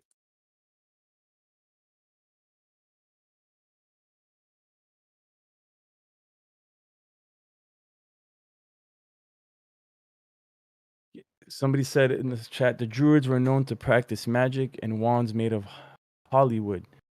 Yeah, the Druids are definitely sorcerers. Right. That's definite, and they practice witchcraft and definitely went astray. Yeah, I mean, this is similar with a lot of stuff. This is something I learned in the other book that I was going to mention about the dispersion into Europe of the 10 tribes with the Assyrians, right? At some point there was a prophet, I think it might have been Jeremiah, he mentioned, that was trying to encourage these people to behave again, right? And for whatever reason, the movement or whatever, it was called Zoroaster. And you understand now today that Zoroastrian is kind of like a twisted type thing, right? But it wasn't like that originally.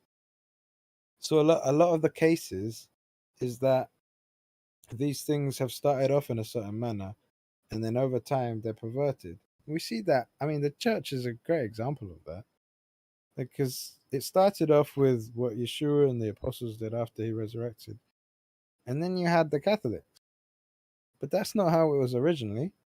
And then and it's not just the Catholics; it's the rest of the denominations. It's not how it's always been, but it just tends to be like that. That's why we're warned to be diligent and to be as wise Guardians. as We're supposed to be guardians of yeah, the word because it's always being attacked and it's always being perverted. And not yeah, just that, exactly. like As wise the as serpents inclination and as to gentle as doves, de-evolution right? and corruption and degradation, it's in all things, bro. It's just the way it's human nature to degrade and corrupt itself. Whatever we establish, even governments, like originally the people that came to the Americas, whether it was the lost tribes who eventually also became heathens and started worshiping the elements and doing the rain dance around the fire. You have them, and then you have the Pilgrims, the Quakers, the Puritans that came here from religious persecution that were literally like Sabbath keeping, God fearing people that established their own colonies that prohibited Christmas from being celebrated. And it was actually against the law by the Massachusetts Bay Colony and the 13 states that were here, or 13 colonies that actually like all agreed to like prohibit Christmas and all the pagan feasts, including Easter, because they had the knowledge, bro. And then all of a sudden we end up where we're at today. Mm-hmm. It happens, dude. It's just human nature it's the inclination of the flesh to, go towards corruption. You can't really Right. blame any organization or any person, you know. Yeah, Constantine I mean, gets a bad rep, bro, but it wasn't just maybe. Constantine, bro. It was Ignatius of Antioch. It was early church fathers that were also promoting like heresies, what's this guy that plagiarized Paul's letters? He was a Gnostic. Marcion. Okay. Right, I finally got the file sent, so it's in your DMs now. But what I wanted to talk about I is the sent it to the wrong kingship, bro. person. Whoops. The kingship. Judah got the kingship, right? And you were mentioning earlier that there will always be somebody sitting in the throne of Judah. Wait, who was the guy we were speaking with? I don't even know, bro. I don't recognize these voices yet.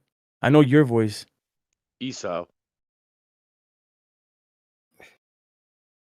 Does anyone have the name of who I was speaking with earlier? Because it took me a while to get the link I was going to send you, and I sent it to the wrong person because I thought that was the same. He's not gonna read it, dude. Don't even bother, dude. Well, he might. Esau for life. Who's speaking?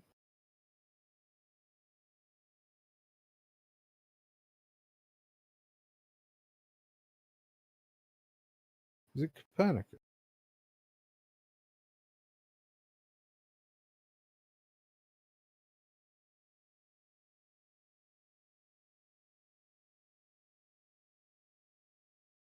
But you don't find it strange how the media conglomerate, whatever you want to call it, the media establishment, the whatever, how they're all like owned by like the same companies and all ran by Jews. Don't find that suspicious? Even like the record companies ran by Jews. The world banks. What's suspicious? Yeah, the real question is what is not ran by the Jews? Well, you guys say these things, but how is it ran by the Jews? Pulled pork sandwiches, maybe. Not all banks are ran by Jews.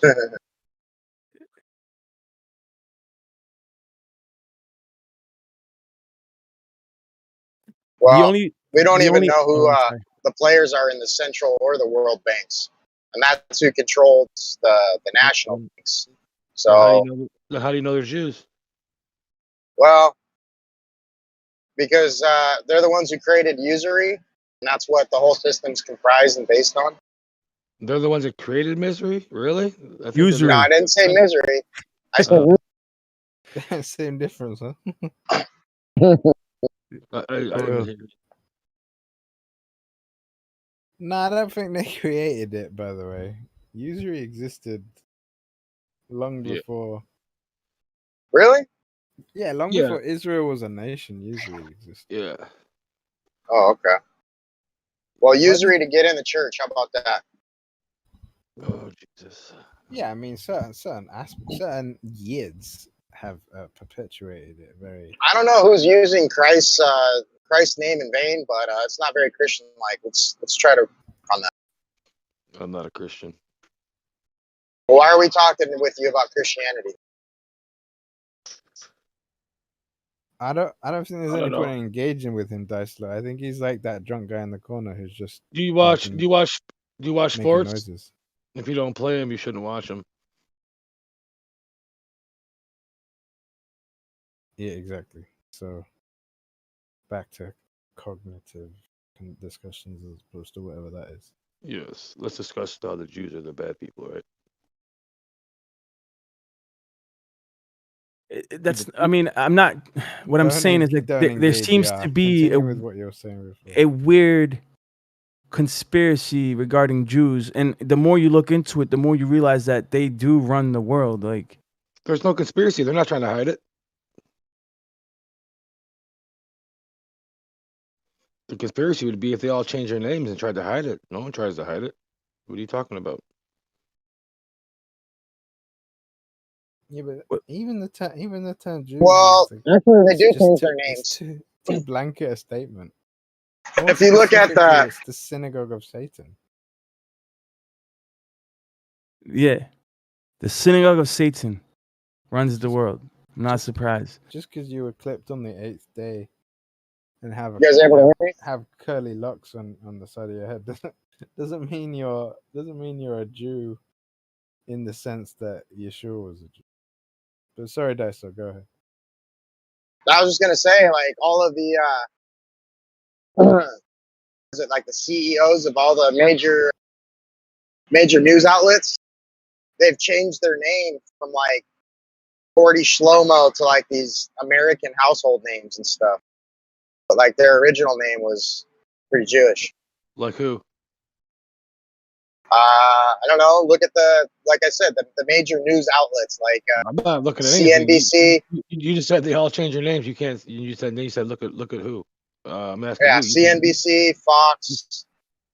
All right. Who owns the Fox conglomerate mother station?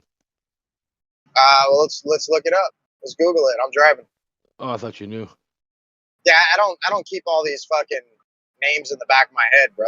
Like I ain't got time for that. How do you know they're Jews? Because I looked into it. I follow Adam Green. I know more news or no more news. He did a whole special on it, and I watched it. Yeah, I don't remember the names either, bro. But we got George Soros, we got Rockefeller, Rothschilds, we got those are. I'm gonna pull up a list, bro. I just talked about the royalty of England, how they're connected with the Jews, right? Yeah, but Lion, this is the issue with using words out of the correct context and just using them blanketly. Because you can say Jews and it's like, well, what do you mean by Jews? Do you mean the yid around the corner, or do you mean the degenerate synagogue of Satan claiming to be Jews but not behaving? Rockefellers are not Jews. Or do you mean the Babylonians? So I mean, it's annoying and long to have to explain yourself, but when a word has so much weight attached to it in someone's mind already, regardless of what you might say about it, it kind of forces you to go, okay, the word I'm going to use, I'm using it in this context, because otherwise the point's lost. I see what you're saying, bro, but I'm not of the group that believes that they're all fake Jews. The only reason I'm not saying they are either. Fake Jews. It's a multifaceted story, right? Yeah. So like Paul says that a Jew is not one outwardly but inwardly, and not everybody that's of Israel is Israel. So clearly, just because you might look a certain way, right, or be of the same blood type, does not actually make you Jewish. Because being Jewish has nothing to do with blood type. It has to do with your faith and obedience to the Creator. That's not true. Ashkenazi Jews have a direct genetic marker. Well, hear me out though. Hear me out. So like when you go back, even in the scriptures, when Israel was taken captive, even when Judah was taken captive into Babylon, the Creator told them to basically settle, make yourself at home, and find for yourself wives.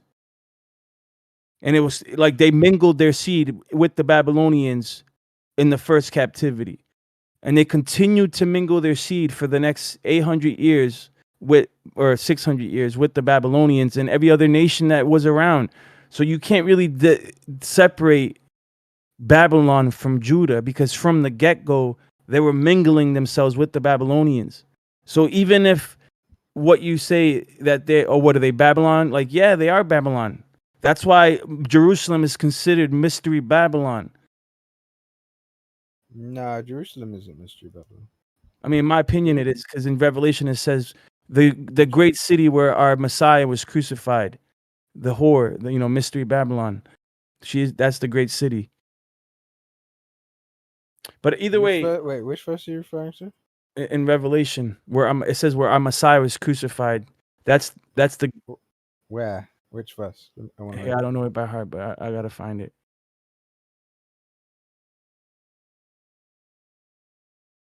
Because as I understand Be it, careful interpreting Revelation. Jerusalem is the daughter, but the whore is where Satan dwells.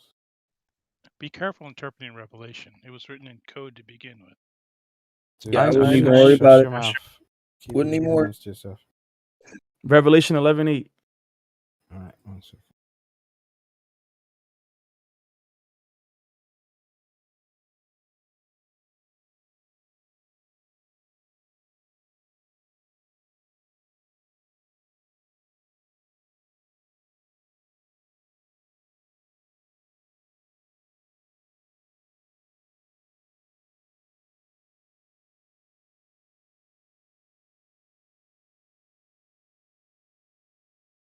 So like people talk about the Jews today, they're like Karaite Jews or Khazarian Jews, Ashkenazi Jews, that they're really Turkish, right?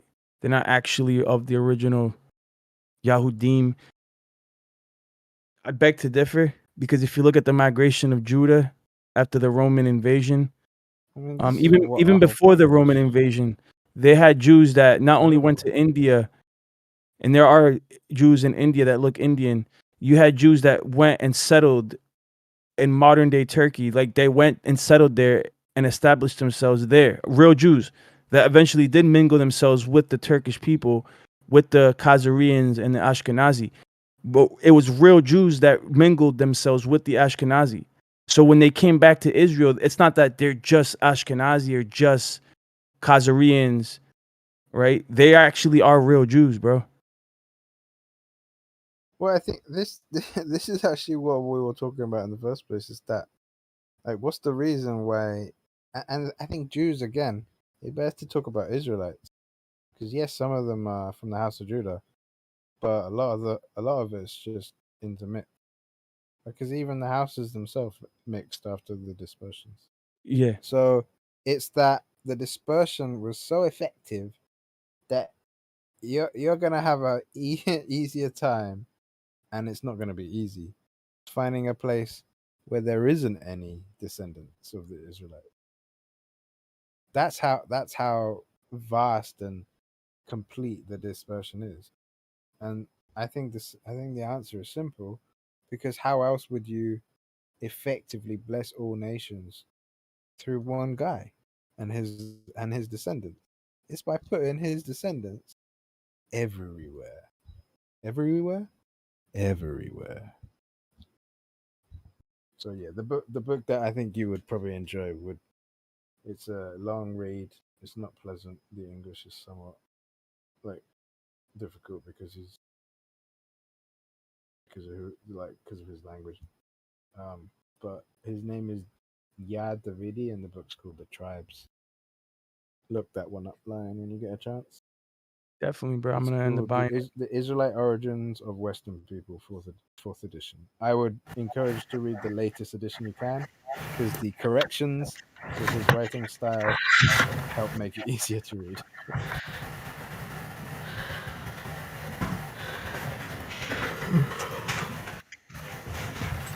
Hey, Dev. Oh, somebody's got a Sensei. You got a nasty hot mic. Somebody's No, got a not hot me. mic. It's not me. It's Dev.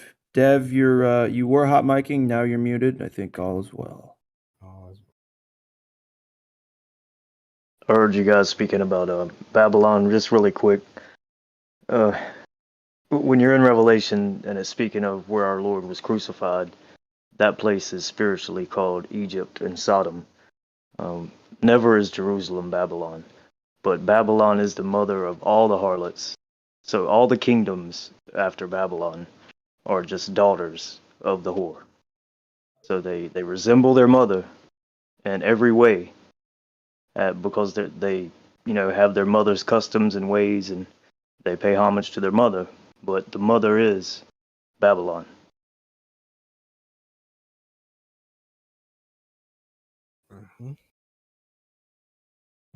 Super duper. The father is Babylon. And I think it's worth noting that it's Mystery Babylon, not just the earthly location Babylon.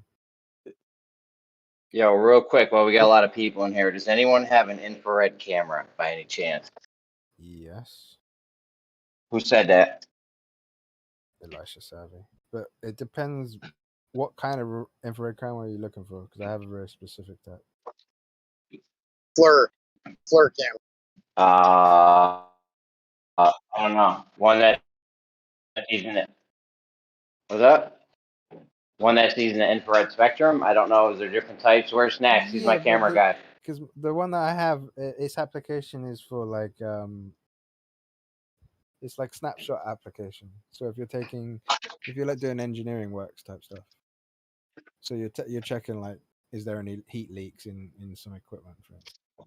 I think he's. You got a thermal? Oh, you got a thermal cam.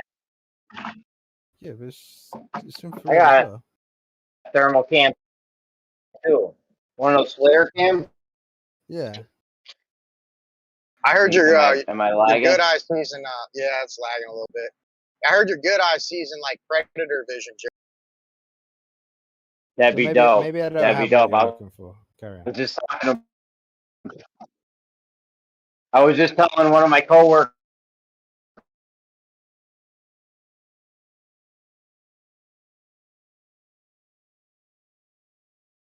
He uses he must be seeing in the Predator when he was in the meat packing plant when it was all fuzzy.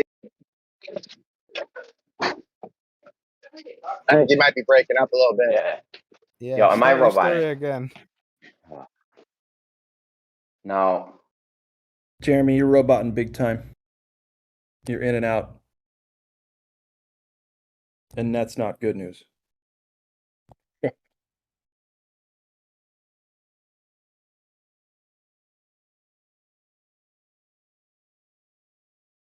But yeah, I thought he was referring to like a forward-looking infrared, like a long distance observation or something. Yeah, that's why I wasn't too sure. That's why I was asking to specify. So I don't think I have what he's looking for.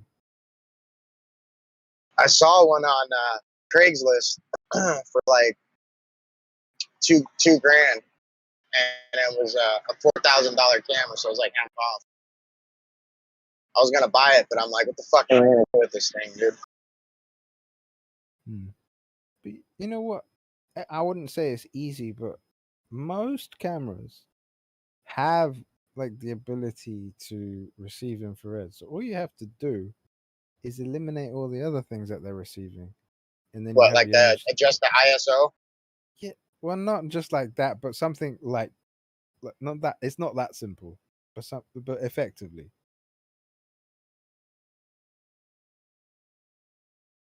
Because, for instance, like that's the silly example.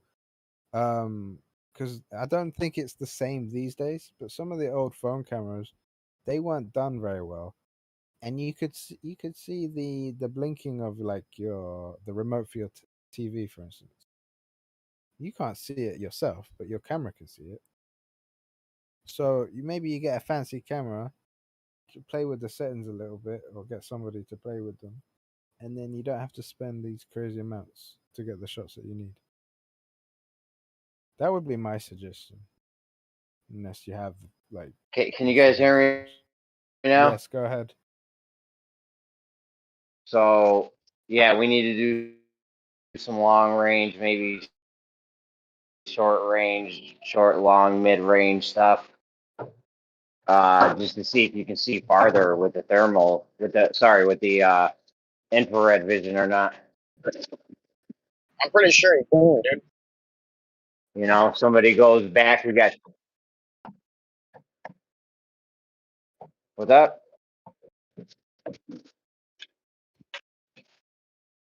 We got to go on a day where there's looming, though. There's got to be looming going on. We got to know that the globe is going to say, okay, right now there's looming. It's got to be one of those days. You're one of those that is the day guys. I got you. Specifically where we should not. What's up? You're I'm one of those what? I don't know. Am I breaking up? Nah, that's crazy lag, man. I don't know how he responded to you before you spoke. That made no sense. He heard you before you'd finished speaking.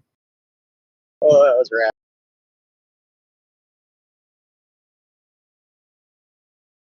Wait, Jeremy, are you some kind of time traveler? Have we finally found the dilation? It was you all along.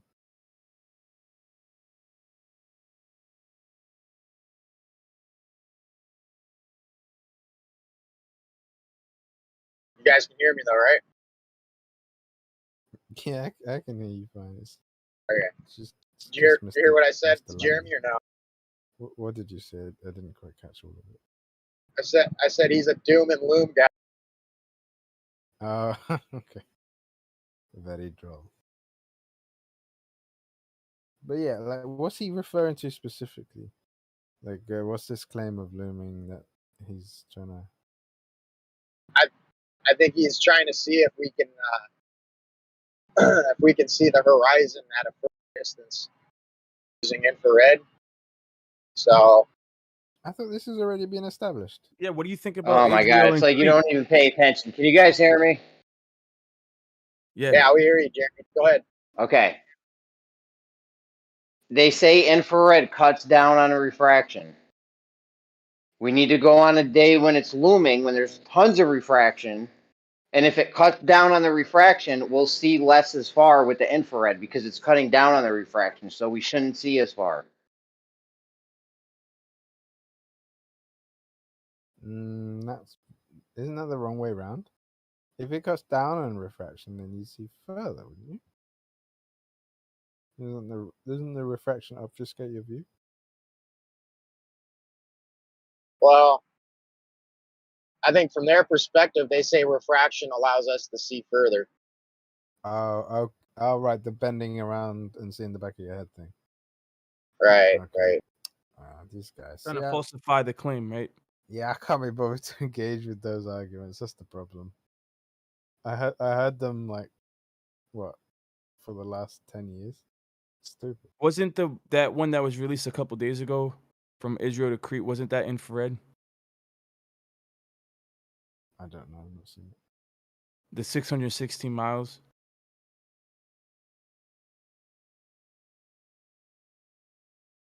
But I understand Jeremy's point now more clearly. The thing is, they would just give you some arbitrary reason why on that specific day, even though they had already said it was looming, that it wasn't actually looming, or some such bullshit. They do that all the time, right?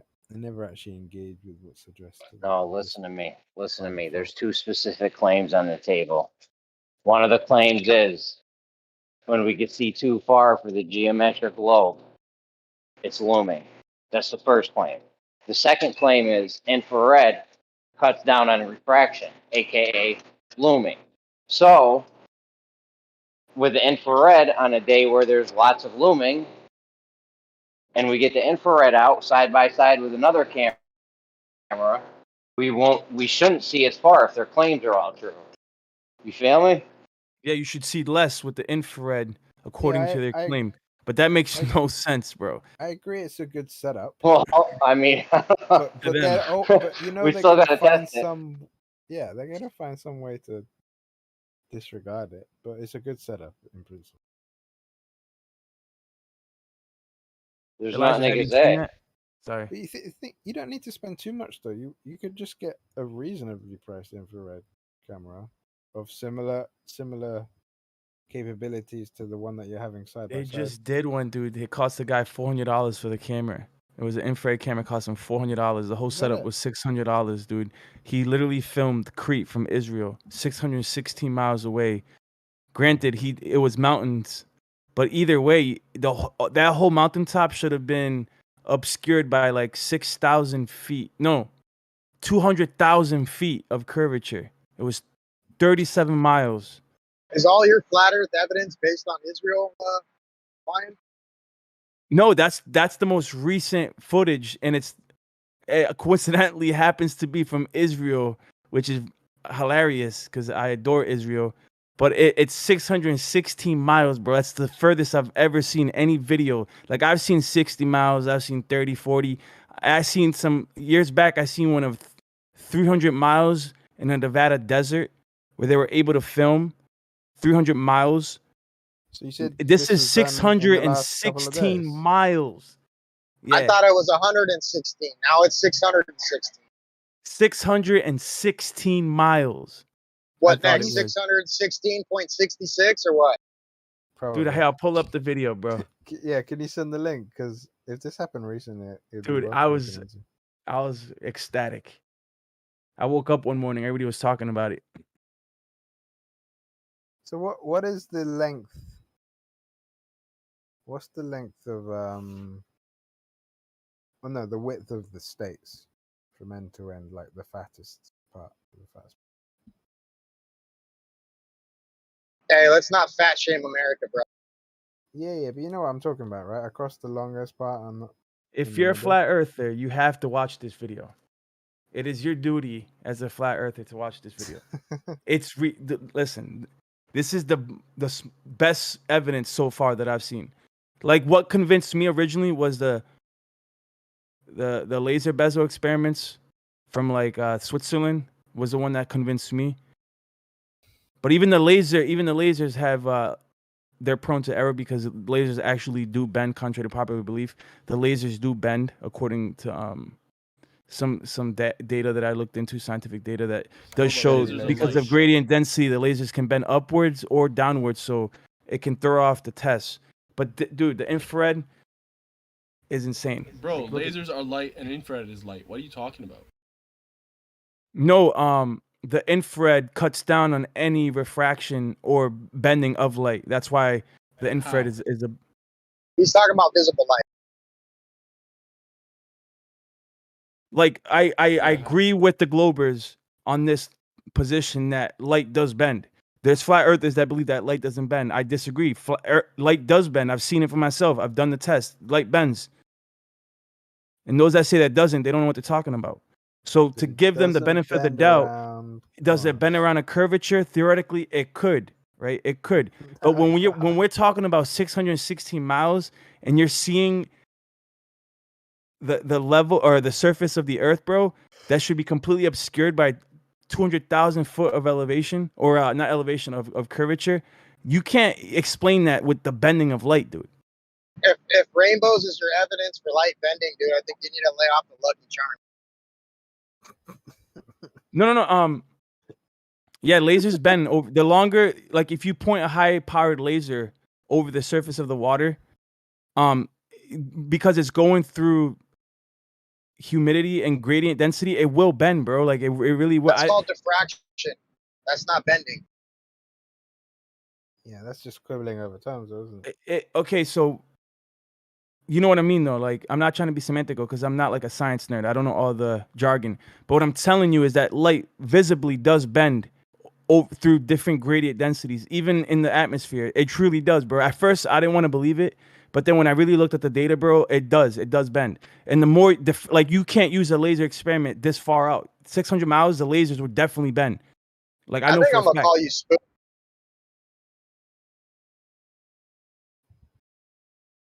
Joke, dude. So, like, that's why it's extremely hard to really do this experiment. Like, to point a laser over 100 miles, there's too many variables that will affect the precision of the laser. It just is. So the best way to do it you'd have to have like a vacuum tube 200 miles long. Why couldn't you just have a collimator?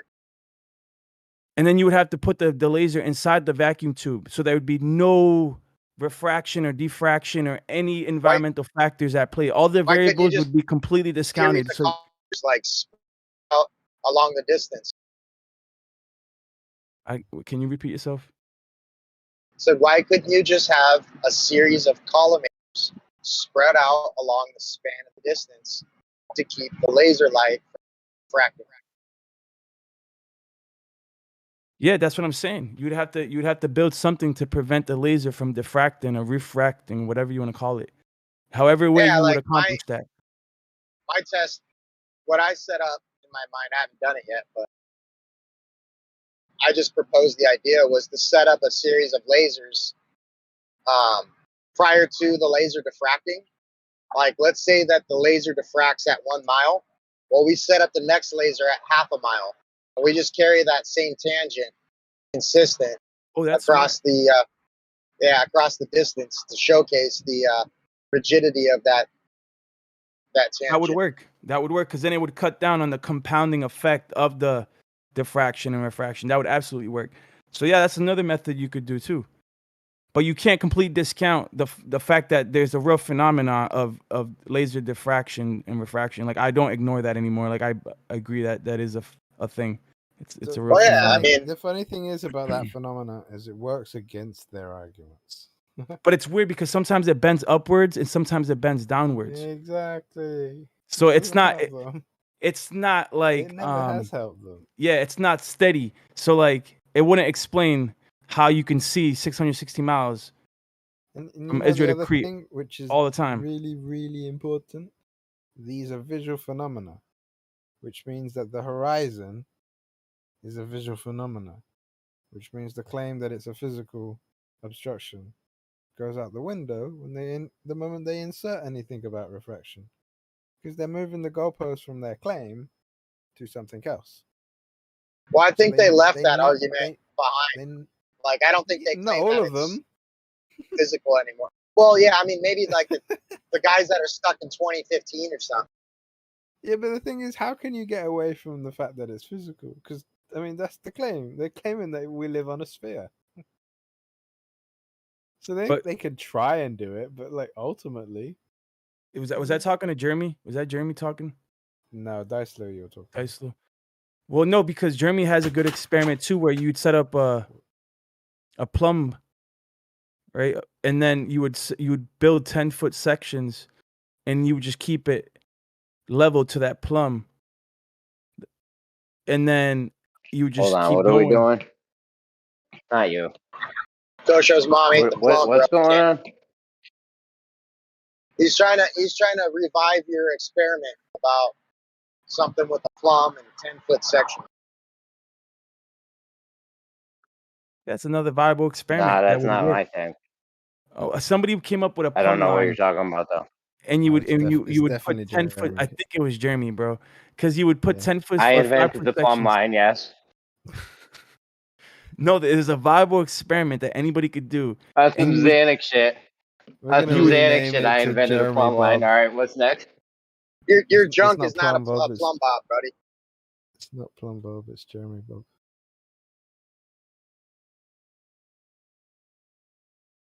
So the question is, how far out? Okay, we got a plumb line. Then what? And we got 10-foot sections of what?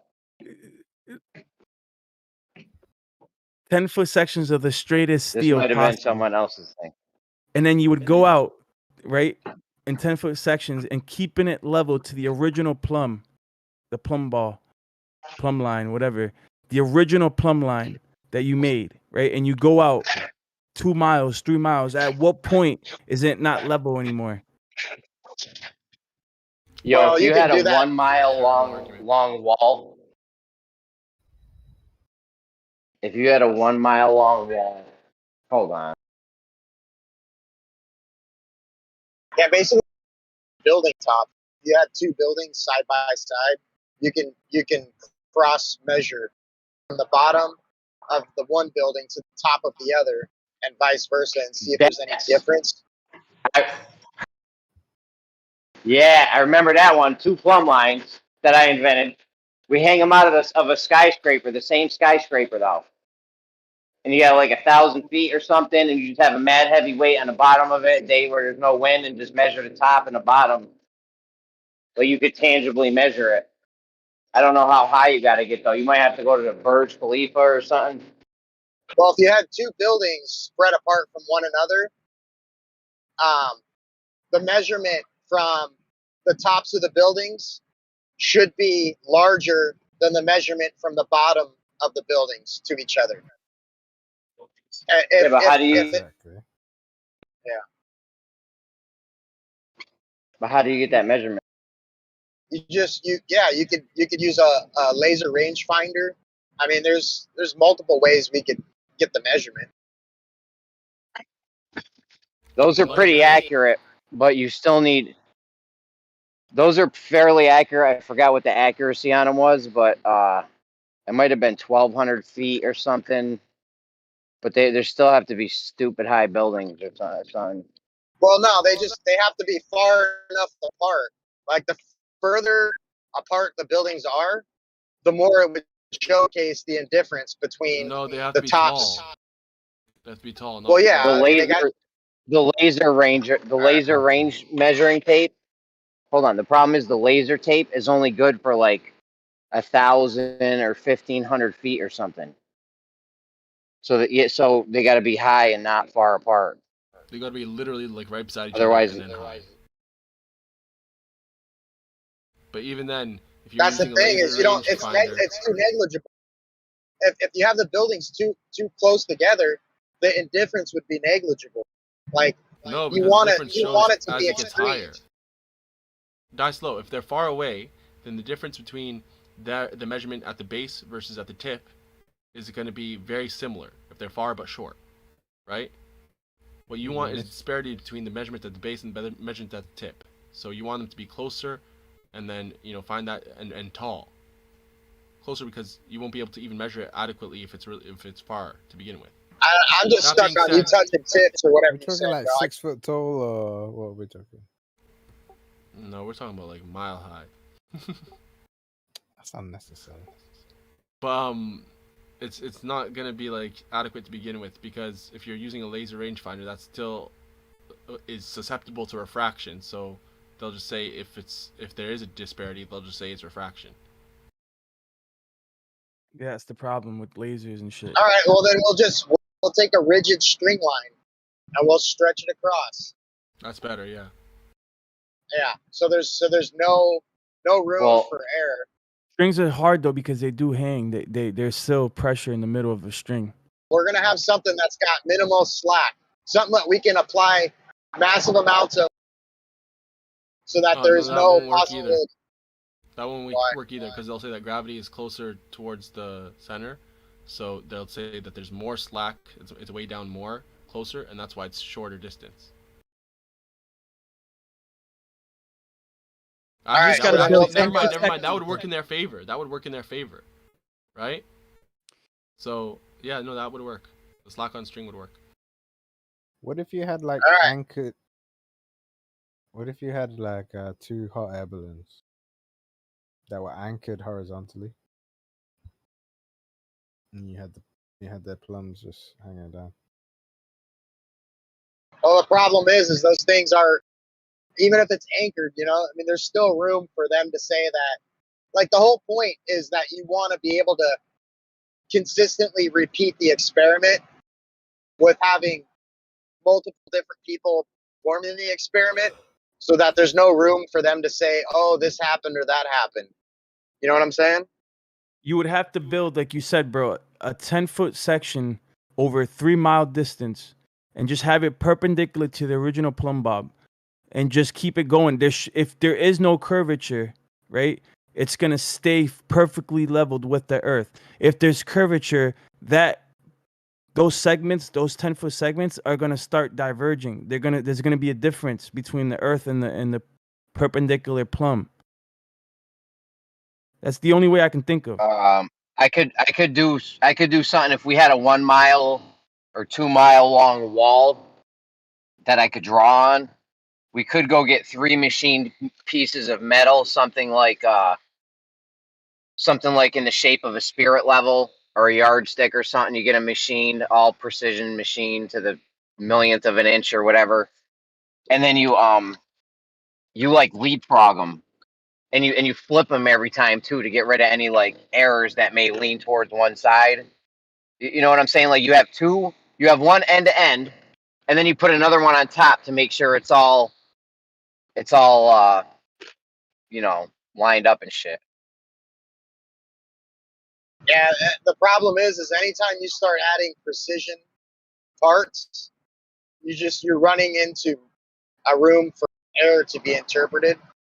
I just think it would be easiest to have a really high building, maybe quarter mile apart from one another, and just stretch a string and just measure the difference between the top and the bottom between the two buildings. And if there's deviation, Okay, if you put the same amount of torque on the string in both areas, then it would have the same amount of sag. No. How do you? Not in real life.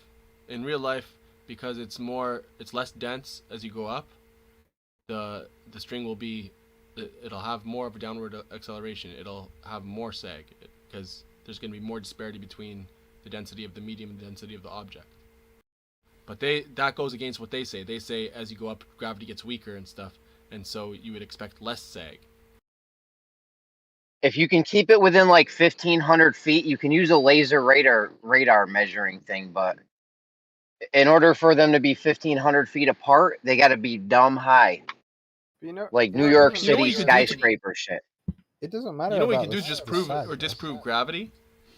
You could just have this torqued out string. It doesn't really matter what it's attached to as long as it's attached to something, right? And you just change the elevation of it. If gravity is real, it should be there should be more slack. It should be more weighed down as the closer you are to the surface. As you go up, it should be less, right? But if it's flat, I don't think this. And hold up, I don't think this is about gravity. It's just density of the medium. Then as you go up, it'll be weighed down more because it's more dense than the medium that it's in, and that would prove that there's no gravity. We're trying to showcase. Doesn't sound bad. Yeah, I mean that doesn't sound bad at all, but I think it's a different argument. I mean they can coincide. Yeah, I mean I was moving away from I was talking about gravity, not curvature, but yeah. Well, crunch some numbers. See how long of a string you need for that to get a measurable reading. Yeah. Yo, if you can keep them, I looked at the radar laser, even like average cheap ones for like $1,000 or something. They're good for like 1,200 or 1,500 feet or something. So I mean, if you can keep it within that actually works in their favor because they say there's less refraction as you get higher, which means it'd go in a more straight line.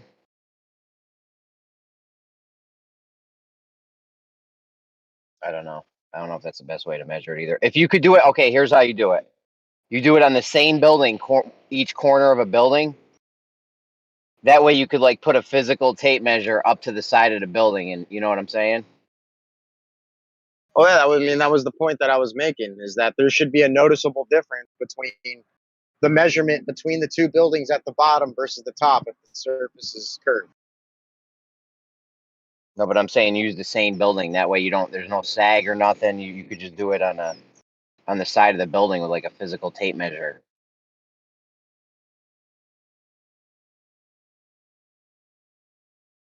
I'm not getting it.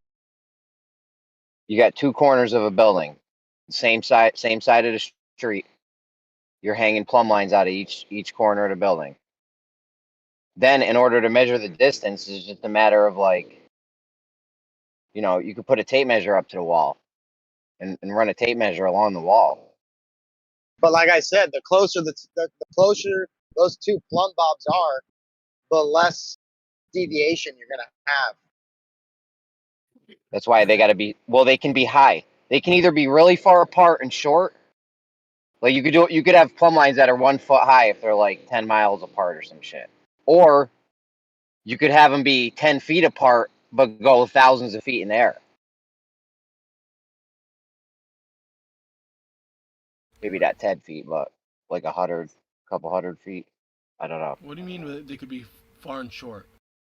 Yeah. They can either be far and they can either be far and short, or they can be high and close. Yeah, how would the far and short help us though? It doesn't. They need to be high. I know they need to be high and close, because that way we can get an accurate measurement on the distance in between them. Yeah. The closer they are, the better off we'll be. But that's what I'm saying is like, yeah, you might be able to get a more precise measurement, but it's going to be a lot more negligible. It's going to be less deviation. You want more deviation. On how high you go. You want the best of both worlds. Yeah, yes, you want to get them as far apart as you possibly can, and with a solid measurement, and as high as they can go. Yes. Agreed. How do you feel about that percentage? I mean, yeah, no, obviously that's the best case scenario, but I would definitely say that the priority is to have it tall. Like you need a disparity between the base measurement between the two towers or whatever and the tip. That's the main. Don't want no short. If you go farther, then that increases like it'll decrease the amount that margin of error will play into this measurement, because it'll be like a kind of a big measurement rather than just like this small itty bitty one where it's plus or minus like 0.1 centimeter, whatever it is, right? It'll have less of a difference. If it's the idea. Go ahead, Dysel. So realistically speaking, how tall and how far apart? Like realistically speaking. Bro, Brandon crunched the numbers, and I think they had to be like 300 meters apart and like 300 meters high, or something, and that was only like a few inches or something difference from the top to the bottom. I can't remember the exact numbers, but you either got to go crazy high or crazy, like where's the highest place we would be able to hang plumb lines from? Percent. I want you to keep that sag and string thing in your back pocket, though. Don't forget that one. Yeah, it doesn't even have to be a string. Like I was thinking about it, it could be just dropping a ball in like this, in this cylinder or something like that, or like a tank or whatever, in a container. You just drop something and you measure it, and you have like a really precise, clock that's measuring this thing and seeing how long it takes to drop. You want a gravimeter. You like a gravimeter, but that they kind of like they have a set medium with a gravimeter. It's in the vacuum. Keep the medium. We want to allow that allow the medium to do its work, right? Oh, no doubt. I mean, let me think about that. Yeah, think on this. Keep it in your back pocket for now. But I was gonna say something about the plumb lines that I forgot.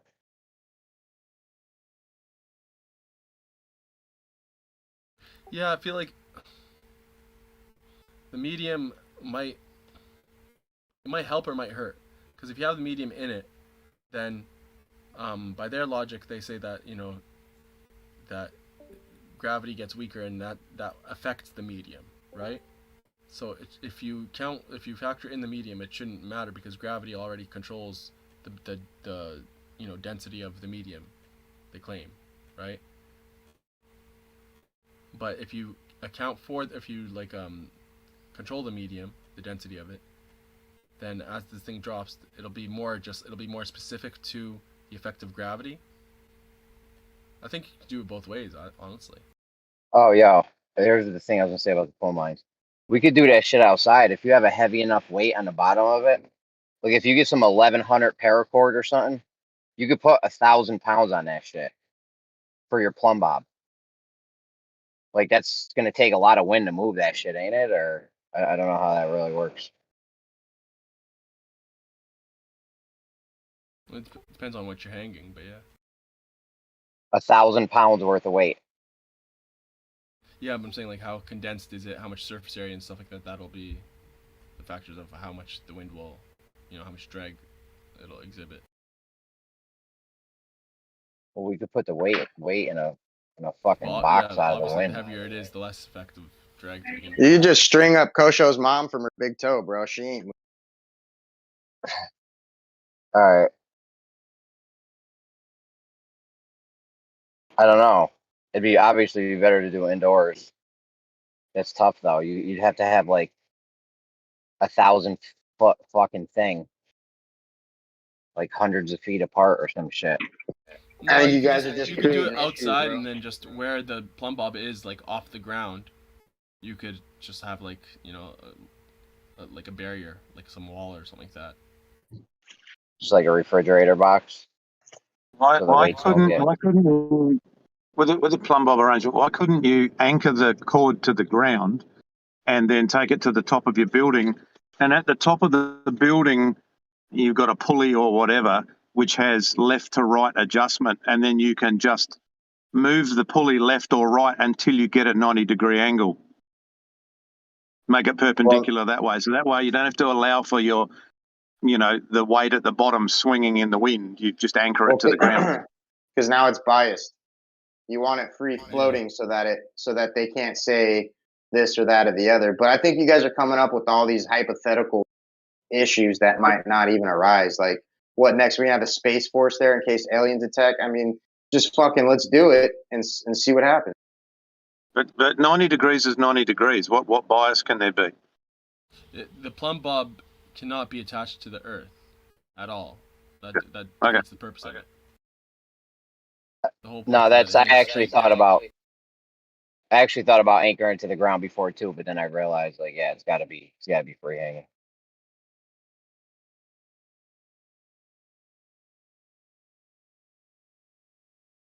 I mean, where can we do it at?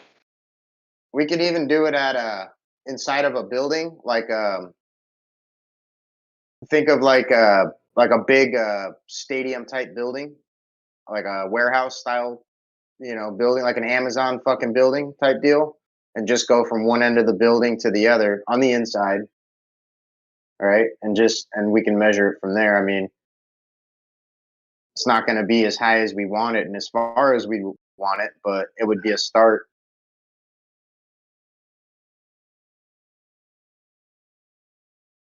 Those buildings are like 2 square miles. Oh fuck, they're that big? I don't know. I worked in a Target distribution center. It was 2 square miles. Holy shit! A single building. Yeah. Amazon's probably bigger. I guess. I don't know. They got to be done somewhat close together. Ideally, you'd want to have them like, I don't know. I don't know where you would even do this at. Indoors. Outdoors, I could think of some clever shit, but indoors is tough. Most you're going to get indoors is, I don't even know,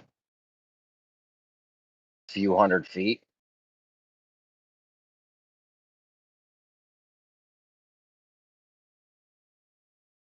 I don't know. I mean, you can look at like high altitude aerial photography across cities, major cities and stuff. And Oh, you good over there?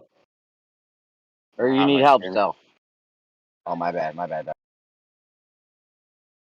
just saying, like, even when you look at high altitude aerial photography over cities, urban areas, like it's not showing anything curving, dude. I mean, even Neil deGrasse Tyson admitted that shit. So I don't think a skyscraper is gonna fucking cut it. To be honest, like I don't think you're gonna see any deviation. That's why I say like it would have to be super far apart. Good luck trying to measure that.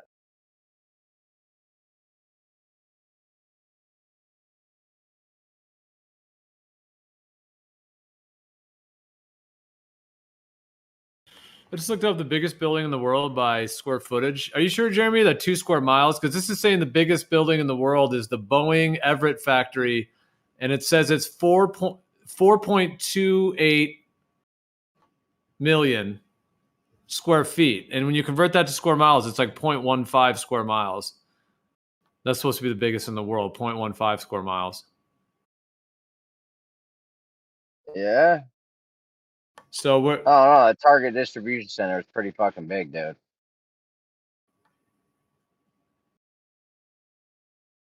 Well, this is like the Wikipedia page for the largest floor area of buildings in the world. You're just throwing numbers out there, Jeremy? That's definitely going in your file, Jeremy. I'm putting it in right now. Just pulling a Xanac on us, just pulling out numbers, just for. All right, how many square feet did you say? Because look, at Target, this distribution center is 1.6 million square feet. I don't know how big is that.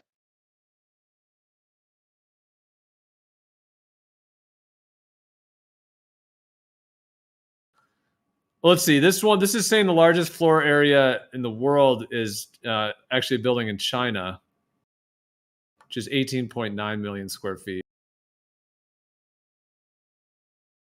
which is like 0.67 square mile. So that's, I guess, the biggest in the. Okay, the other one was largest usable volume. That one's the Boeing one. That's the largest volume. The largest floor area is actually 18.9 million square feet, which is 0.67 square miles. That's apparently the biggest in the world. All right, well, it felt like 2 miles because I had to smoke on the other side of the building. So, all right, it might have been smaller, but the average Target distribution center is 1.5 million square feet. 1.5? Yeah. That would be like 0.05 square miles. 0.05? 0.0538. Oh, damn. That place felt huge, though. I thought it was 2 square miles. All right, you got me.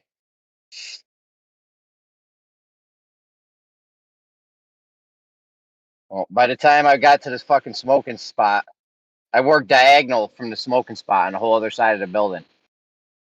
By the time I got there, I took 2 puffs and had to go back. But I want to get one of those huge buildings for us for doing like a small scale model to actually create a small scale model of the Earth indoors like that in a massive building. So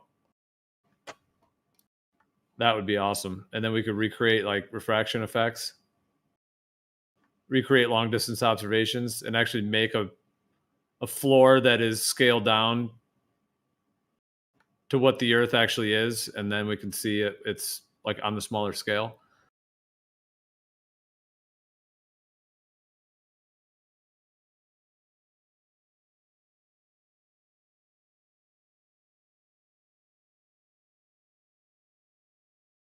But yeah, with the plumb lines that you guys were talking about before, it seems like we need a way to make them really, really long, really tall.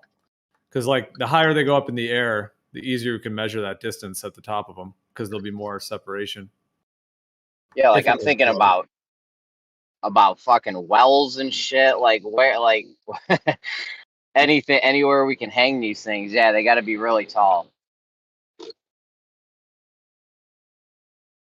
Well, if you know somebody in Dubai, I can tell you a place. Yeah, I know, that'd be dope. If you know a sheik in Dubai, you can do it off the Burj Khalifa. Yeah, they'll never let us fuck around with something like that. That's why I like the drone thing. Like how, like you get a drone, you fly it straight up, and then you have it see the distance between another drone that you flew straight up, and you know the distance on the ground. You have them laser range the distance between the two of them. I don't know. Yeah, that doesn't Side seem of that a hard. cliff. I've thought about that too. Yeah. So if you had a drone that just took off in a particular area and went straight up, so you have like the GP. You basically have the GP of the drone, and then the drone stays in that exact position. Then you have another one, far apart, same thing, and then you just you have a way to have those two connect at the top. Like, yeah, with either laser ranging or some other way. You could even have another string. drone that would fly between them. Could be. There's many ways that we could to then measure that. The thing is, if it's a globe, you would get that separation. Of course, if it's planar, you're just going to get the planar result. So to get the globe result, you'd have to get the larger measurement. So, but if we had multiple of those showing that there is no spreading out, that would be strong.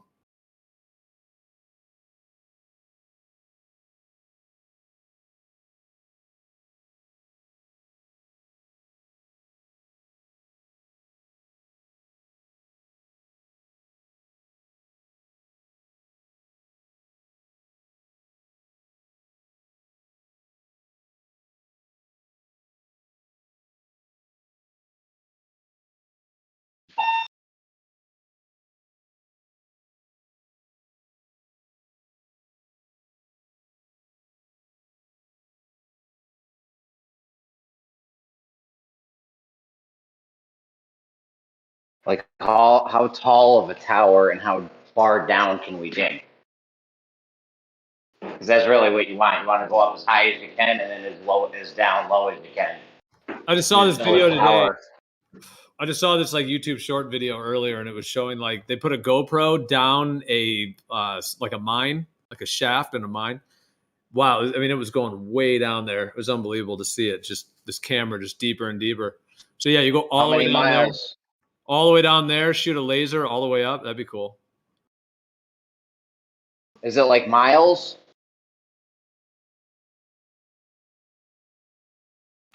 I'm not sure what that one was. It didn't seem like it was miles. No, the camera was definitely moving hundreds, if not a couple thousand feet, maybe in total, which seems like a lot when it's just scanning down and going deeper and deeper. Probably more like thousands, actually, more than hundreds, because it was going pretty fast. But I don't know. I doubt those miles ones. Like if you get to the Bola Core or Bola Core Ultra Deep, like they don't have like an open shaft to the ground. You know, I think it's like a drill basically.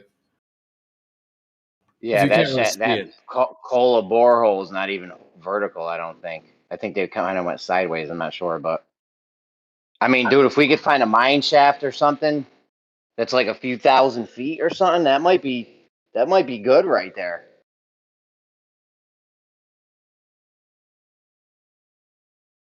Yeah, I said it backwards. I said Cola Cola super deep borehole. A colon super deep colon hole. Oh man, I know. It just seems like the letters are mixed up, even though they're not. I look at when I see that I see koala. So that's that. Koala super deep. I know.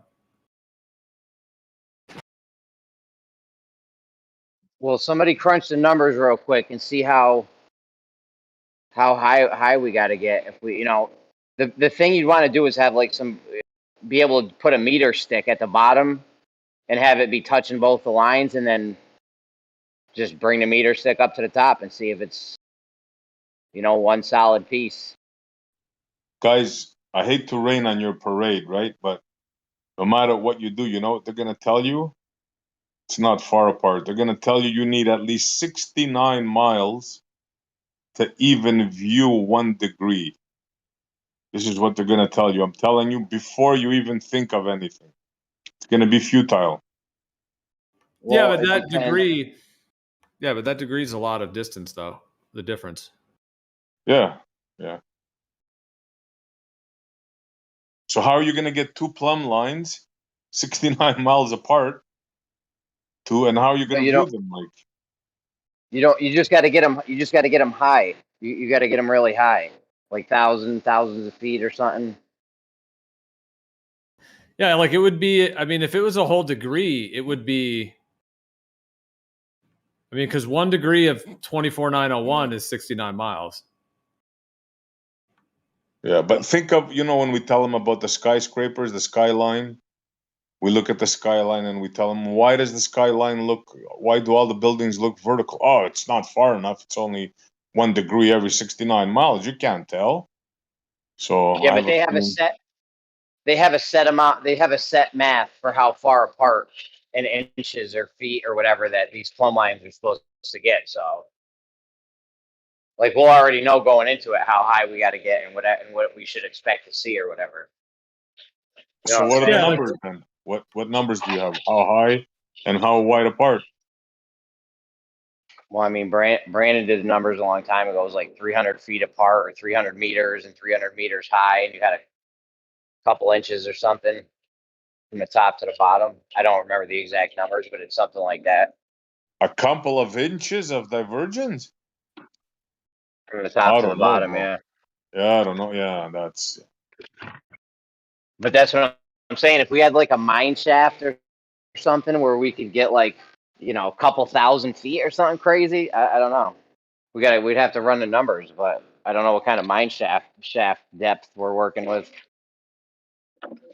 Why do we need to go into the earth? Can't you just go from the earth up? Like, do you have to go in? I mean, I get the idea of if you had like a mine shaft thing that you could go even deeper, that would be interesting, but is that really needed? For the wind. Well, I don't know. I'm just trying to. Yeah, I'm just trying to figure the most like controlled spot to do it in. Like, I'm not crazy about doing this outside. You can't do that outside. Forget about it. There's no way you're gonna have 1,000-foot line and it's not gonna be moving around. I mean, it's never gonna happen. But what if I had 1,000-pound weight on the bottom of it? Oh, good question. I still think you'd have movement, but maybe not. I don't know. Yeah. What are you doing, Jeremy? We're trying to hang two plumb lines next to each other and measure the top and measure the bottom, the distance in between them. Yeah, right. Something Just actual, check. like practical and tangible and actually real. Not just plugging some digital equipment in and saying you're a main surveyor and throwing a video on YouTube to try to debunk people you disagree with on the earth. I'm talking about something actually like physical and tangible in reality that can actually be validated and verified to be the case. Yeah, the idea is good, definitely. It's just that, we got to get the right measurements because they're gonna say it's not far enough or long enough or I mean, doesn't Dyslow owns a mine? How deep's your mine shaft, Dyslow? Or is that New Perspective? One of these guys owns a mine shaft. We might have multiple mine shaft owners.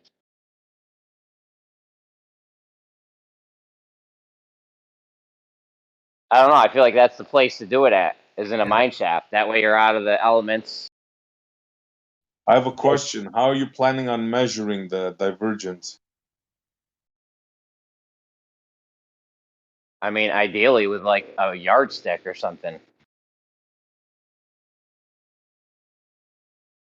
Or something. I don't know.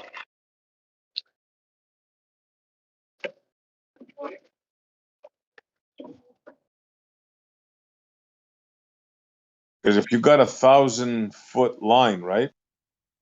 Or so, Yeah. or you're thinking long, how are you going to measure the difference between the top and the bottom? That's why ideally you want them close together so that it's easier. If you had them, think how easy it would be to measure the difference if you had them 1 meter apart. You just go grab a meter stick and put it. You measure the distance between them if they're close together. Between the top. Yeah, you measure the distance between the tops, and then you measure the distance between the bottoms, and then you see if they're converging or diverging. Yeah, that could be done. Yeah. But now, man, you have to find the spot, and that's the Dude, you'd have to have them so frigging high. Oh, go ahead. The closer you have them together, the less they'll deviate as well. Well, the higher they got to be. Yeah. Smaller difference. Well, it depends on how high you get them. Yeah. It also depends on that. Correct. Yeah.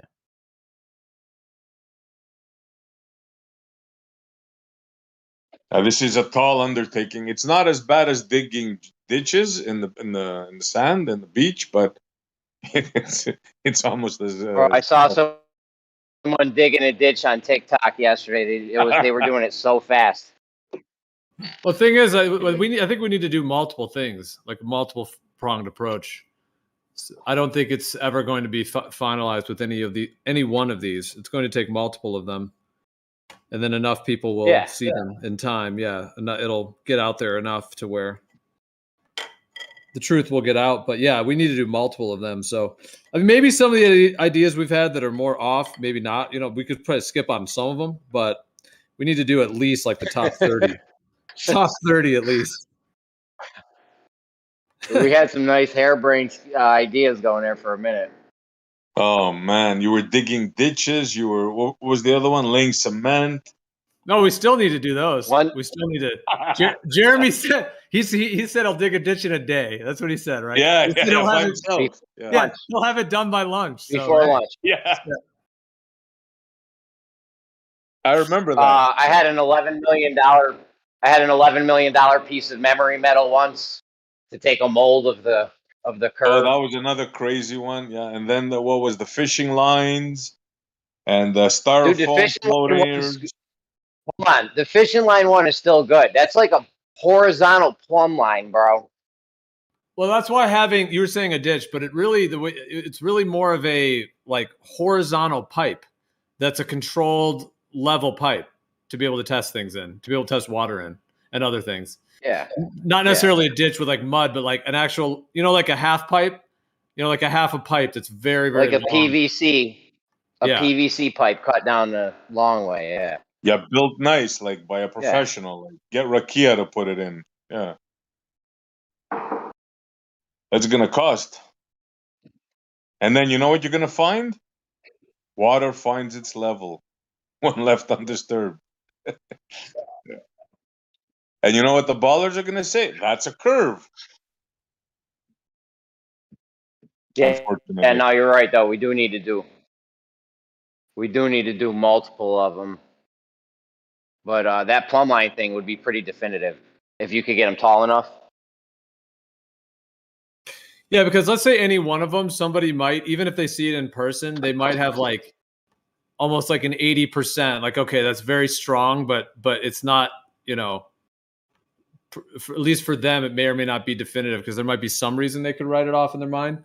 But as more and more of them are done to where it's like all these, like there's curvature, there's the divergent plumb lines, the spherical excess, there's all of them.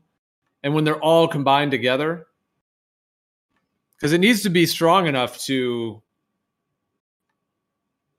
essentially validate that the Earth is not the globe, on an actual like physical, tangible level. Yeah, that's why I like the plumb lines. That can be like all tangible, the plumb line thing. What were you saying? Oh, my bad, Joe. Yeah, they would need to be like monuments, like essentially that are in a sense like, or like a demonstration site.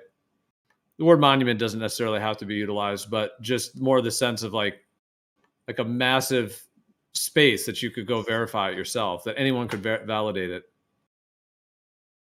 Well, I mean, we do stupid stuff like you can travel across America and go see the world's largest rubber band ball or the world's largest frying pan and all this goofy stuff. So, like, yeah, that would just be a thing we would keep up and be like, hey, come look at this. Yeah, the thing to do is you can do multiple of them. Like, so if we have a massive triangle on a massive plot of land, there's so much you could do with that. You can do spherical excess, curvature tests. I like a square better. Can we do a square? Okay. You know, it would be beautiful. Do both. Do both. Have two triangles that make a square. You can do curvature tests. You can do spherical excess, plumb lines diverging, laser tests, tests with water flow. There's multiple things with one massive triangle, and combining spherical excess, curvature, diverging plumb lines. There's so many that could be combined together with that setup.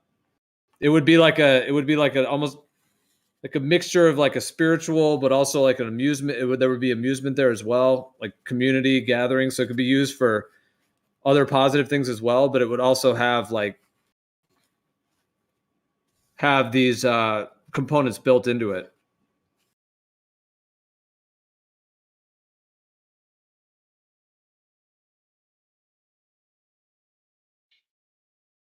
I need a square with an X on all the same level. Yeah, It's you can gotta do the be like, distance one with it too. Yeah, you could do the distance if you had a second triangle making a square. yeah, 2 triangles. Four triangles making a square. You ever hear of the Baller's That Canal? distance.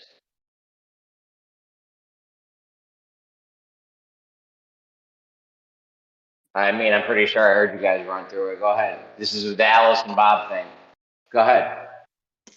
Stop saying Alice and Bob, bro. Alice and Bob has nothing to do with this stuff. This is pre. Okay, go ahead. Maybe I might be mixed up. All right, go ahead. Okay, check this out. I might have it mixed up. Go ahead. If I had money, if I was a millionaire, in my property, I'd make a triangle. 1 mile by 1 mile by 1 mile. So picture this now. You have a triangle that's a mile by a mile by a mile, right? So now, in the model, right? In their fantasy, right? They have, what is it? 8 miles per square inch. What is it? I'm tired and my brain ain't working. What's the drop?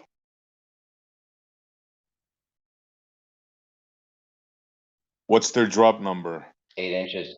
8 inches per mile squared. There we go. So you start off at one corner in the canal, and what happens when you reach the other end? We've asked them this before.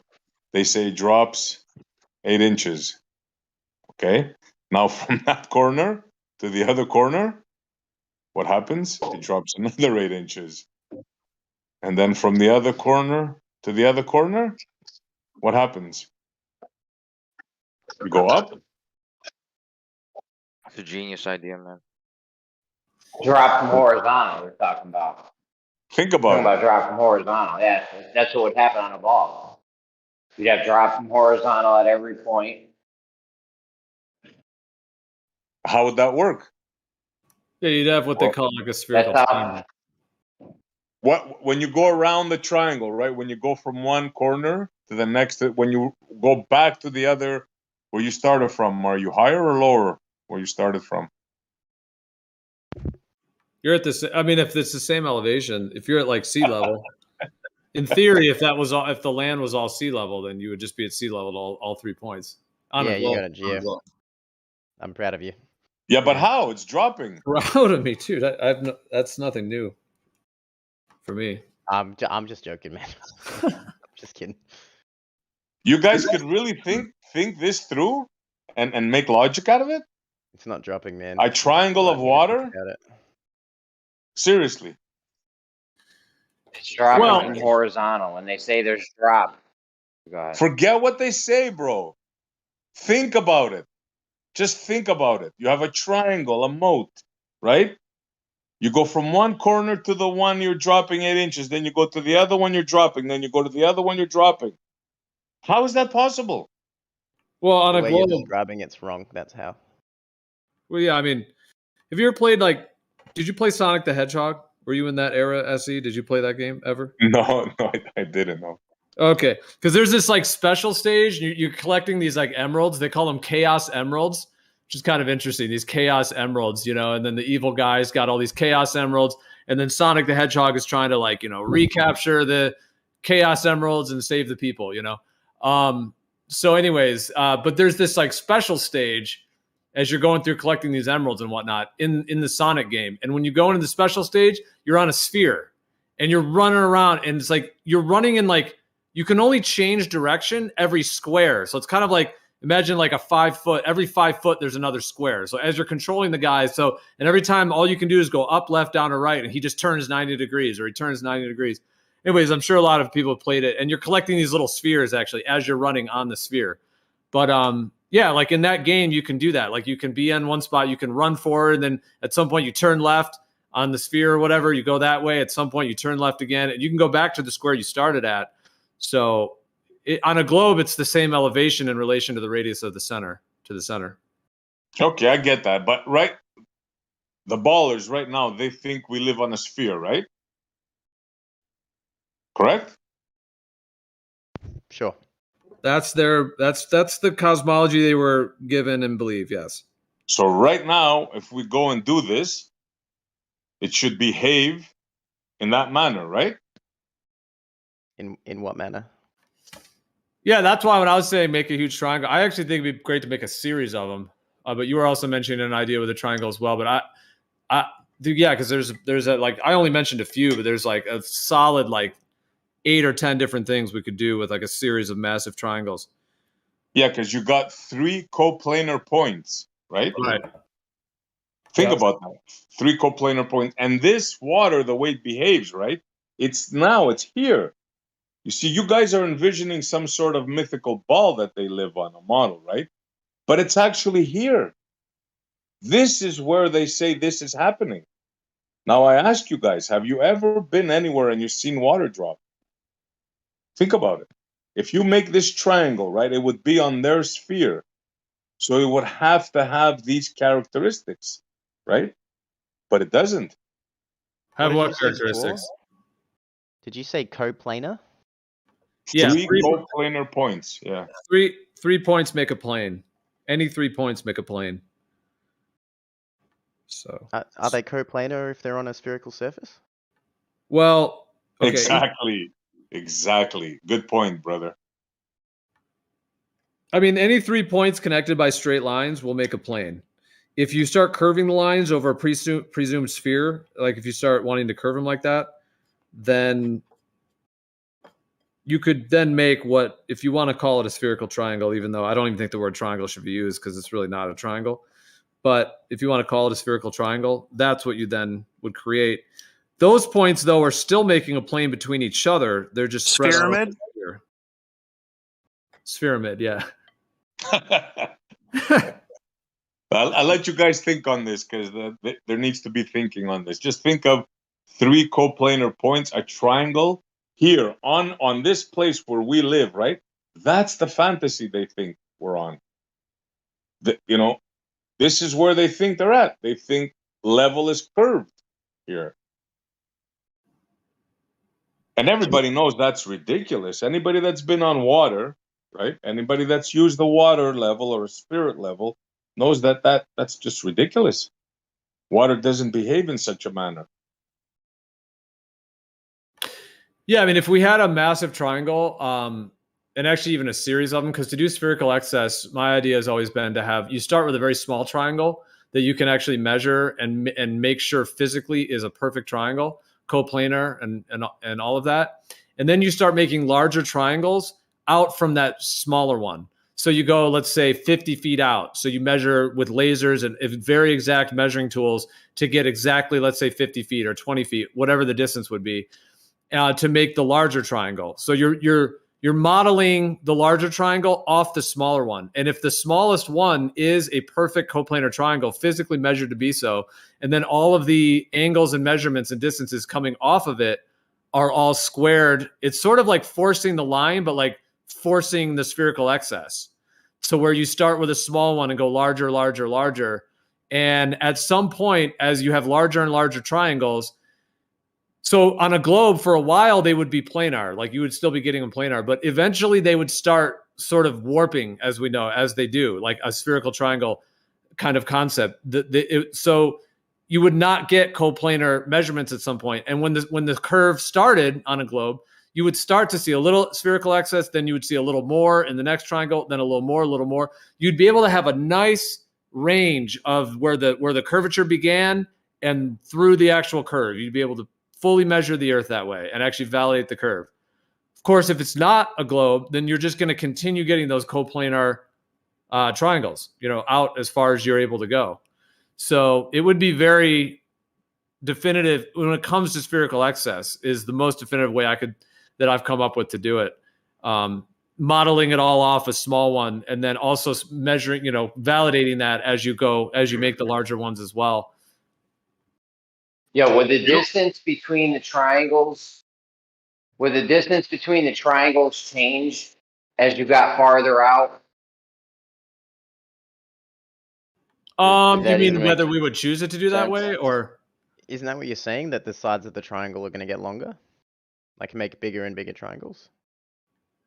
Yeah, bigger and bigger triangles. But yeah, is so Jeremy that saying that distance you would start doesn't get spreading bigger. them out more, or? Well, no, I'm saying if you're doing straight lines. Hold on, let me think about it. Well, I'm let's trying just to say figure you out make. what we would see I'll if just we can I'll measure just it. throw out ridiculous numbers. This is probably too tight of a distance, but I'll just throw it out anyways. But let's just say you started with like 100-foot, 100-foot, 100-foot triangle, perfectly square, coplanar, everything. And then you would just extend out from those three lines, let's say 100 feet. So then you'd go 100 feet, you'd make another one, and you would square all of those lines up distance-wise and level-wise with the original one. So you're only having to level something very close distance. So you could validate that, to a micrometer. I mean, you could get that down to, as accurate as all of the tools allow for, which is quite accurate when it comes to like leveling like parking lots and buildings and things like this. At these short distances, the equipment's quite good. So, and then you go another 100 feet. So now you have, now you're going to your third one. So at the third triangle, now you're doing the same thing, but now you're measuring from the second one out to the third one. So you're using the second one now as the model. Again, the second one has already been modeled off the first one. So they're all double checked and modeled off the original. And then you would just keep going, let's say 100 feet, 100 feet, 100 feet, until you start actually getting spherical excess. Because on a globe, you will start getting it, and then you'd be able to even see the progression of spherical excess as you go further and continue making the triangles. See, the reason why I like to square with the extra better is because then we can measure the distance. Like I'm worried about how to actually measure the spherical access in the triangle. Like, how do we actually make that measurement? Can you guys hear me? Yeah, you were breaking up a bit, man, but I think I did hear, I think what you said. Well, in the case I'm describing, you have like larger and larger triangles going out from the center. So it's kind of like force the line, but you're like forcing the spherical excess. So if there's no curvature involved, then it'll just keep going. Everything will square up, line up. Everything's just going to line up perfectly in coplanar triangles as you extend them out. If there's spherical excess, you're not going to be able to square it up at some point because of the curvature of the Earth. So it will be revealed. You'll be like, oh, wow, you have to allow for a little bit. Because you know how they say the angles are greater than 180? So at some point in these triangles I'm describing, when you get to squaring it up to match, to be at one of those angles, as it were, they're going to start to not fit. They're going to show that stretching. They're going to show like that they're larger than 100, in total larger than 180.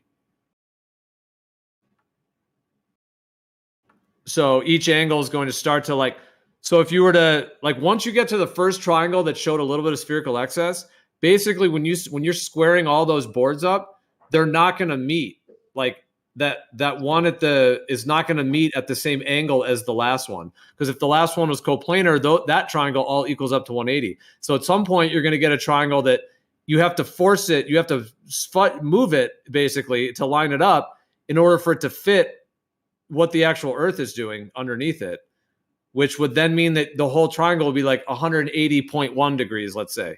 Then the next one would be 180.2, 180.3. And as you keep going, you're going to see this increase in spherical excess to where those angles that meet at each one of the three triangle points are a little broader. They're not able to be lined up angularly the way that they were when they're coplanar. And it's because the actual Earth itself would be curving in that idea. And then as you would keep doing them, it would be more and more obvious. The distance between the triangles would be getting different at those points, or because the angle would be different. Well, yeah, technically, like the square footage of the triangle starts increasing, and then it starts like bowing out. It's like it bows like at all of the angles. Instead of all of those being able to equal 180, like all those angles are a little larger. They're like So Jeremy, if you had a triangle on a plane, and then you increased each side length by the same factor, like say it was you made every side twice as big, all the angles would be the same inside. And what we're testing Yeah, I for is know. whether or not they stay the same. Yeah, I'm just wondering if we can measure it with a distance, or if it has to be like something tangible, physical, and not an optical I measurement see for what you the mean. Yeah, angle. Because that's what this is all about, angles, right?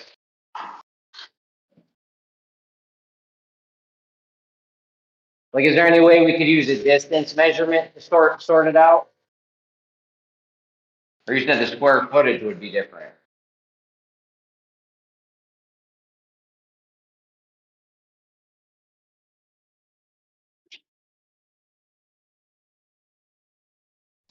I'm trying to figure out what Gio was saying.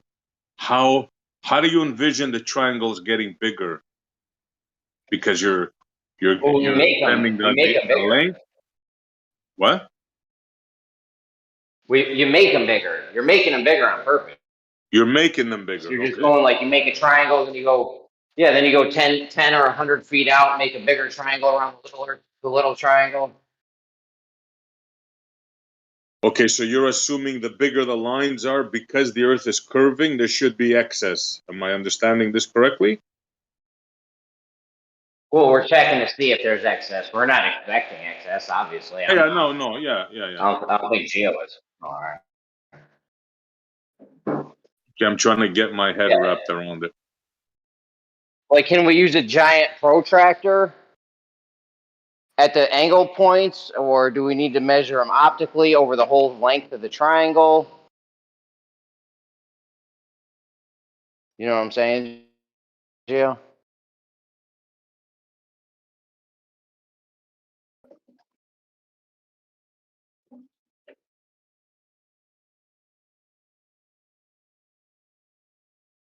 Gio, you there?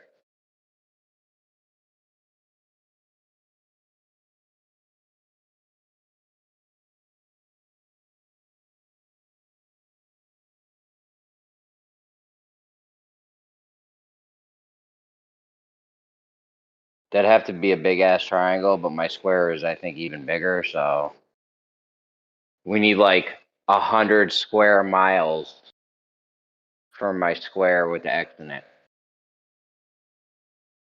That is pretty definitive, though. If you can measure the distances, like if you had it all leveled out, 100 square miles square,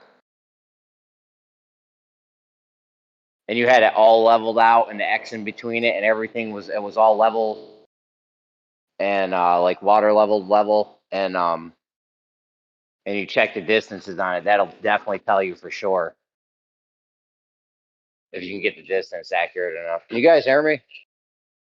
Yeah, we hear you good. For a change. Hello, gentlemen. I don't mean to break in, but I was hearing your talk about the plumb lines and whether you could measure the difference. But how's everyone doing? No, not the math teacher. Yeah. So How high we I just ran the numbers. How high we got to get the plumb lines, Charles? Okay, so let's just run the numbers. So if it takes 69 miles to get a 1 degree, divergence, like 2 plumb lines will diverge 1 degree at 69 miles. Well, then What did I tell you? Sorry, if you had the plumb lines right next to each other, and then someone said, "Well, how would you measure it?" Well, then it's like with a meter stick, right, or with a yardstick. So let's say you have these 2 plumb lines a yard apart. That would be 121,000th of a degree. Okay?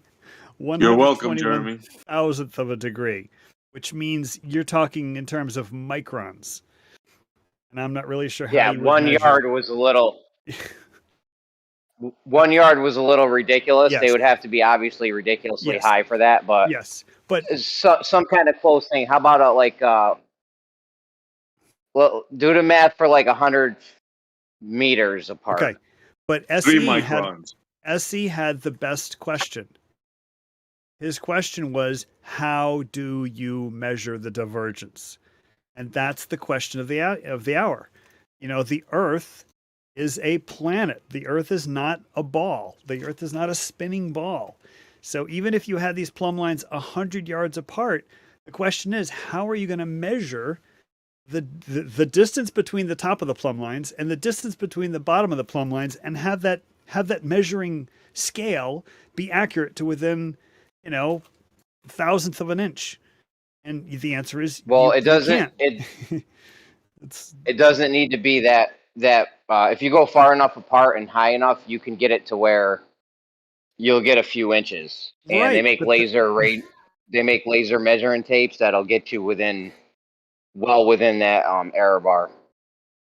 Well, have you run the numbers? Because I one of the biggest problems I have as a glober, talking with flat earthers, is that flat earthers tend to think the Earth would be this tiny little sphere. And so even if you had them, you know, 100 yards apart, like, how much divergence are you expecting? You know, and the question that SE raised is the most valid one. How do you measure it? Even if you had this laser rangefinder, you know, like, what is the accuracy versus what you're expecting? You have to run the numbers. That's the biggest thing. I mean, that's why. Why don't you help? I'm flat Earth math. We realize that there's an issue with how far apart and how big and how tall they have to be. You heard us talking about it, right? That was our main challenge here. Yes, which makes it a really horrible test. Okay, that's my point. It makes it a really bad test. Well, the laser rangefinders, just the generic ones off Amazon, are good to within a quarter of an inch over like 1,000 or 1,500 feet or something. So why don't you crunch the numbers for us for 1,000 feet apart? It's the or something part that's going to get you. What exactly is the range? Because I've got a laser rangefinder, and it does not have a range of 1,000 feet. Okay. All right, I'll Google it. It has a range of 20 feet. Okay, it's a laser measuring tape. So, you know, but the details are important. I mean, that's one of the biggest things that I see as a glober engaging, you know, with very, very sincere flat earthers, is that they don't run the numbers. They have this idea that the Earth is this little ball, and of course it isn't a little ball. So therefore, therefore it can't be a globe.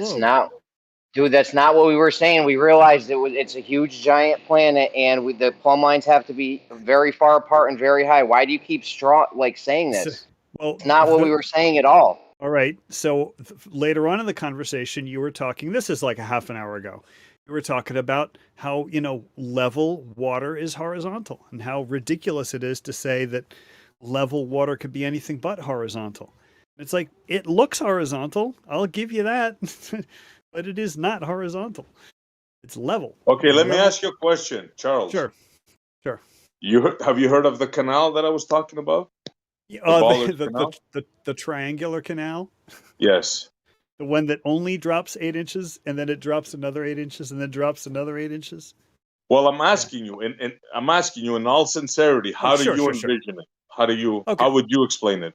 Yeah, well, the thing is, the canal, the water in the canal will be level, which means it will conform to the curved surface of the Earth. So you're gonna have this battle over drop versus hump. You know, if you stand at one end of the canal and you shoot a horizontal, what do you call it? You know, a theodolite or an auto level, and you got somebody at the other end of the canal, the 1 mile part, with some sort of a surveying rod, you're going to see that the canal is 8 inches, lower than, let's say A, B, and C, right? The 3 points of the triangle are A, B, and C. If you're at A with a auto level or a theodolite, and you shoot a horizontal towards B, you're going to see the water level of the canal at B is going to be 8 inches lower than the horizontal at A. Okay, so we call that drop. It's 8 inches per mile squared, right? But if you were standing at B and you shoot a laser or a horizontal back to A, you would also find that A was 8 inches lower than the horizontal at B. That's what I think Bev calls them, what rumpus dueling rumpus drops? No, or we something. call that the rumpus double drop hump. The double drop. Double Okay. drop. Right. And the Now, thing is okay, that now Charles, let's say you go now, we establish from A to B and B to A. Now let's say we continue from B to C. What happens then? the exact same thing. The exact same thing. In other words, the seeming paradox is that both ends are lower than each other.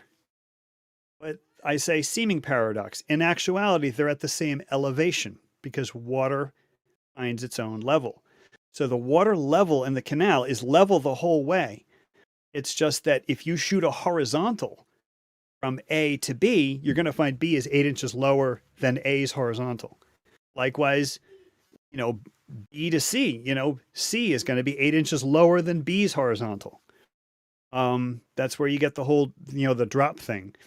But the water in the canal is going to be level the whole way. You're going to have a triangular canal, level water. It's going to look really, really flat, but it's actually conforming to the curved surface of the earth. So what you're saying is we're having a drop from horizontal from A, 8 inches. Yes. And then when we go to B, we have a drop from horizontal from there to A, 8 inches. Yes. And then when we go from B to C, we have another drop. Right? Yeah, now what happens when we go to C to A, back to A? What happens then? You got an 8-inch drop no matter what letter you pick. A to B, B to A. A to C, C to A to B, or B to C, C to B. Doesn't matter where you go. If you're shooting a horizontal tangent, right? It's because it's from where your instrument is, your theodolite, your auto level. That's where you're establishing your horizontal plane. 1 mile away, the water level of the canal is going to be 8 inches lower than the horizontal of where your instrument is. Doesn't matter where you're pointing See, this is exactly what would happen on a ball. There'd be drop from horizontal off at every point. It's not like Are you serious? Somebody was Jeremy, making a I point was about just about to say, are you listening, Jeremy? Now, don't tell me you're agreeing with him. Please. On his model, that's what he thinks happens. I don't agree with it, no, but that's what they say for a ball. That's what would happen on a ball. There'd be drop from horizontal every which way you go. Okay. All right. Now, as long as everybody we got a level triangle. We got a level triangle of water, right, here on Earth. And he's telling me there's drop from A to B.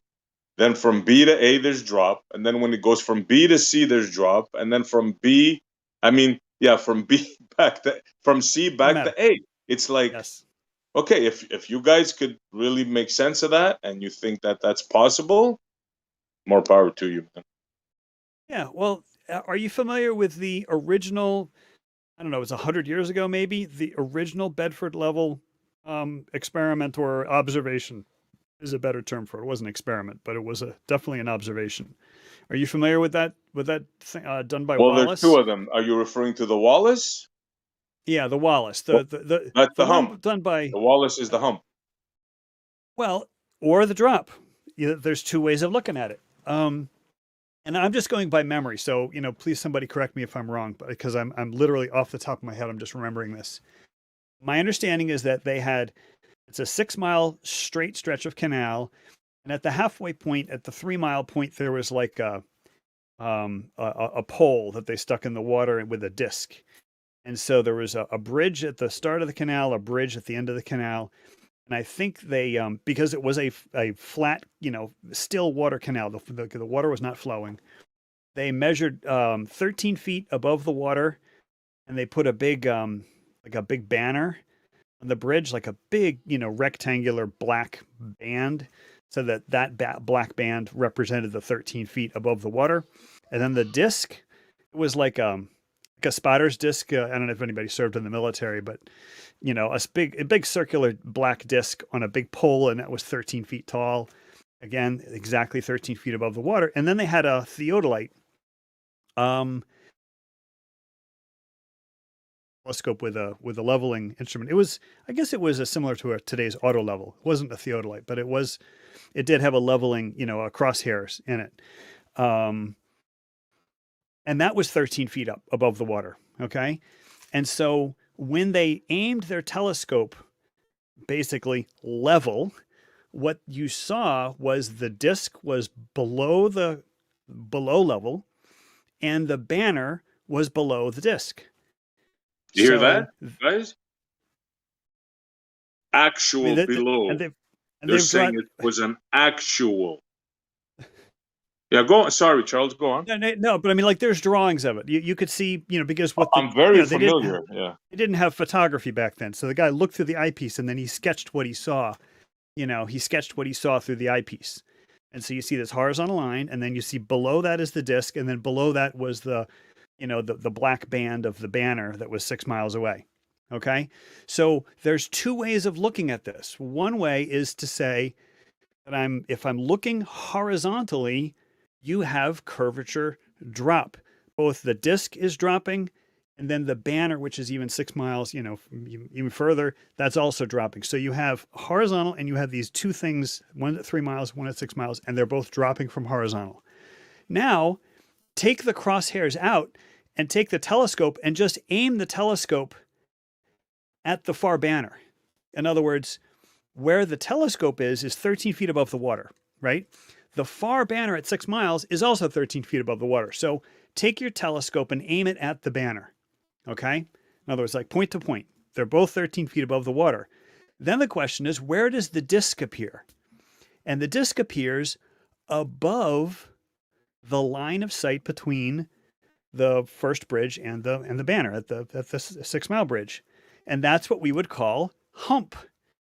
So it's like if you have your line of sight from the first 13 foot height to the last 13 foot height, the middle 13 foot height is actually higher. And that's what we would call hump, or the sagitta. So you got both. Right. So you got both just by both changing your sight, right? Is this what you're trying to tell us? By your angle of vision. What I'm just trying to say is it's all a matter of perspective. If you look horizontally, you have curvature drop. If you look point to point, I'm 13 feet above water. The far banner is 13 feet above the water. And I'm looking point to point. Then you have a hump in the middle. Right? But it's not really a hump. I mean, it's not a camel's hump. Everything is level. The canal water is level. My God, man. There's no camel's hump. All right. But what I'm trying to tell you is that this is actually what they observed, I don't know, 100 years ago, 120 years ago. I don't know when the old Bedford level, and people could do this today. The problem is there's like foliage that kind of grows up and stuff like that. But I mean, there's tons of ways of determining the curvature of the earth. I prefer staring at the heavens myself, but hold on before you go on too long, Charles. Sure.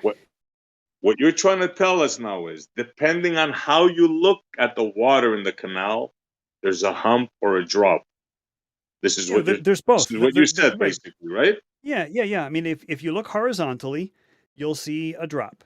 If you look point to point, where the starting point and the ending point are both the same height above the water, if you look point to point, you'll have a quote unquote hump. Again, when we say hump, this is not a camel's hump.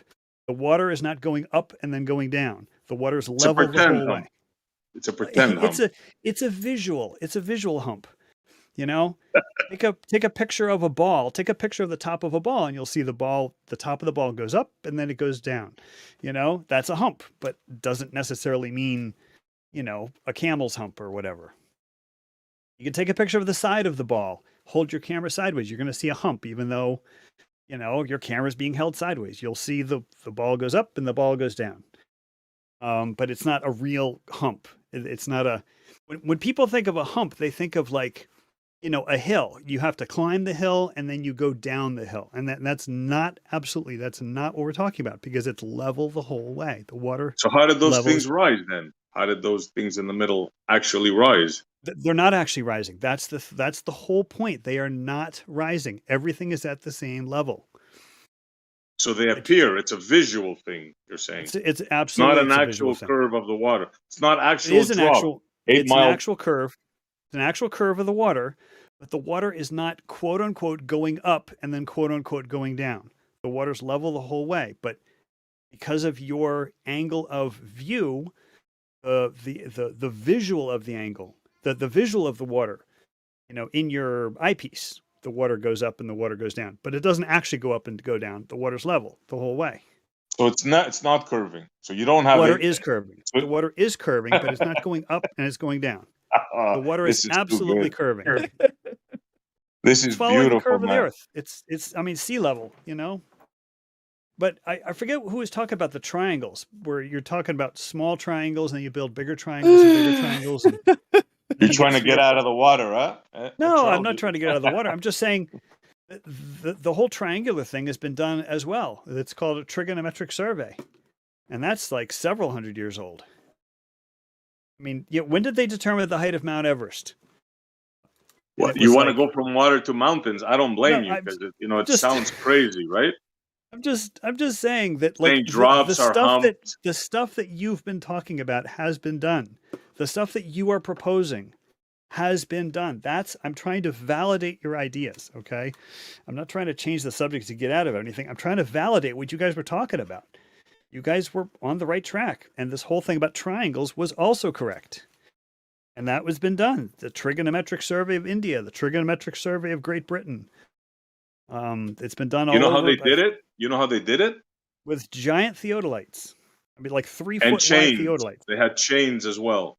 Yeah. That's one way of establishing a baseline. You need at least one baseline, then you could do the whole rest of the thing with angles.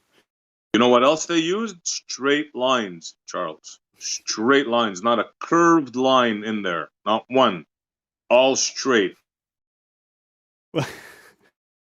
So when you say straight lines, the lines of sight that you're talking about are straight, and then the original measured baseline, which was done with chains, had to be straight as well. That's true. But ask any geometry teacher how you can measure the sides of a triangle, and he'll say, or she will say, that you need at least the length of one of the sides of the triangle. And if you know the other two angles, and you could figure out all the three sides of the triangle. That's just a trigonometric fact, or it's a geometric fact, I should say. And that's how they did these trigonometric surveys. They would start off with a known baseline, which they would measure with chains or some other very accurate length measuring device on a straight path. And then everything else was done with angles. And then they would leapfrog. They would go forward. But, the question is, how far is Mount Everest away from the sea? And yet they found the height of Mount Everest above sea level. And it's like, I think I did the math one time. It was like 800 miles to the nearest body of water. But yet somehow they're able to find the height of Mount Everest above sea level. And it was all done with the trigonometric survey. And it definitely includes the curvature of the Earth. Because the curvature of the Earth is quite significant across the entire width of India. So definitely includes the curve of the Earth. Like, we mustn't forget that. We got to start off with that. Yeah. But I mean, it's it is funny how I hear people in the debate say, "Oh, you can't use a theodolite past 200 meters or whatever it is." They say the working range is only 200 meters, and it's actually not correct at all. Because if it were correct, there would never be any large bridges built ever. Like, any large body of water that has a bridge over it doesn't exist, because theodolites only work up to 150 meters. It's really kind of preposterous, but it's fun to talk about. Hey, Crazy, what was the last bridge you helped build? Oh, there's just so many. There's so many to count. I don't know. Yeah. All it takes is a little flat Earth math. It takes a little flat Earth math. Yeah, my specialty is just Euclidean geometry and what you could determine by looking at the heavens, and just applying a little Euclidean geometry to looking up at the heavens. It's amazing what you can determine. So, Charles, before we go to the heavens, who was right, Robotham or Wallace? Wallace. You're going with Wallace? You're going for the hump? Okay. It's a hump or it's a drop. It's just a visual perspective of, are you looking horizontally? Okay, then everything drops away from you. Are you looking point to point? Then there's a hump. Are you gonna hump around and find out? Don't let my wife know. Essie, can you see my stream? Are you able to look? Yeah. Yeah. So this is one side of our triangle on the supposed globe, right? It's in the air though. Your triangle, right? It's in the air. It's on What a kind of post. triangle is that? It's on a post. This is one side of the triangle that we're looking at like from the side. So the rest of the triangle would go like away from us. But hold Yeah. on. I see a circle. Are we looking at the right thing? This is the ground. The circle's the ground on the supposed globe, and this is 2 Okay. points, right? So you're saying there should be a drop, right, between here and here, yeah? No, I'm not saying that. Your model says that. Right. You're saying that our model says there should be a drop between here and here, right? So Yeah. what's going on? How do we have a drop and then a drop and then a drop, right? So that if we're standing here, there's a drop all the way this way to this point. Yeah? If you're We're showing a standing here. cursor, I can't see it. If you're pointing to something, maybe it's All only right, me. hold on. So we're standing here. We are this guy. Ooh, where's my pen? There it is. We're standing here. We're this dude, and we're looking this way. Yeah. And it looks like there's a drop. Okay, yeah. Yeah. And then we go stand over at the other guy. Are you gonna switch the? I knew it. Did I call it or what? Did I switcheroo? Look. I love it. Now it's dropping the other way. What? Is that what happens? The Earth Magic. switches when you look from the other side of the canal? Yeah. Yes, it I is. hope It's everybody's exactly what happened. watching. I hope everybody's watching, especially the flat earthers that were 'Cause you're giving me standing over hell here last now. week. Yeah, but Jimbo, you don't even have to turn it to do that. Just Oh, I make just tell it. just The make only all reason I did that is to help with the drop thing, right? Because Well- it doesn't look like a drop when you're over here. Yeah, but if you just It make just helps all visual. four, It's just a visual thing. just make all 4 arms and then connect them all with green lines, and they all will drop from each other. Yeah. Another way of saying this is no matter where you are on Earth, you are on the top of the globe. I know. That's yeah, it's amazing. But I love the way you flipped that. That was nice. That was beautiful. Thank you. Okay, so then Now- Australia is not down under then. Is what you're saying. Yeah. After all. Correct.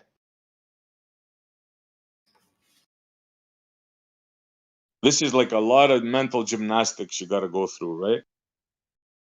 All you got to do is realize how water flows, and you'll see it's ridiculous. It's just ridiculous. How is it ridiculous? Hold on, I Because saw- we weren't talking about flowing water. We were talking about level water. It's at rest. Level, flowing, What's up, Jeremy? horizontal, all that. Drops, humps. Yeah. What's up, But it's Jeremy? it's not an actual drop, and it's not an actual hump. That purple circle on the screen is level water at rest. That would be mean sea level. This is how you guys think of it. They think of level water as a circle of water. It's level. This is where you got to put your level mind. is a curved surface. This is where your mind has to go to begin with. Level is a circle of water. Your mind has to go like explode right from the get-go. No, that's not from the get-go. No, Oh, it took me yeah. a while to figure out that level was a curve. I used to think that level was horizontal, but I knew that the Earth was a globe, and it took me a while to put 2 and 2 together. And then it's like, all right, so the Earth's a globe. Well, what does sea level mean? Well, sea level has to be a curved surface.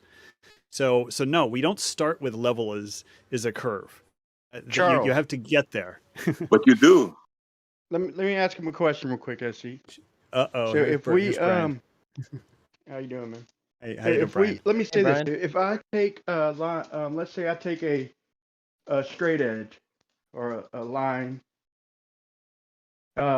Is this on the topic, Brian, or?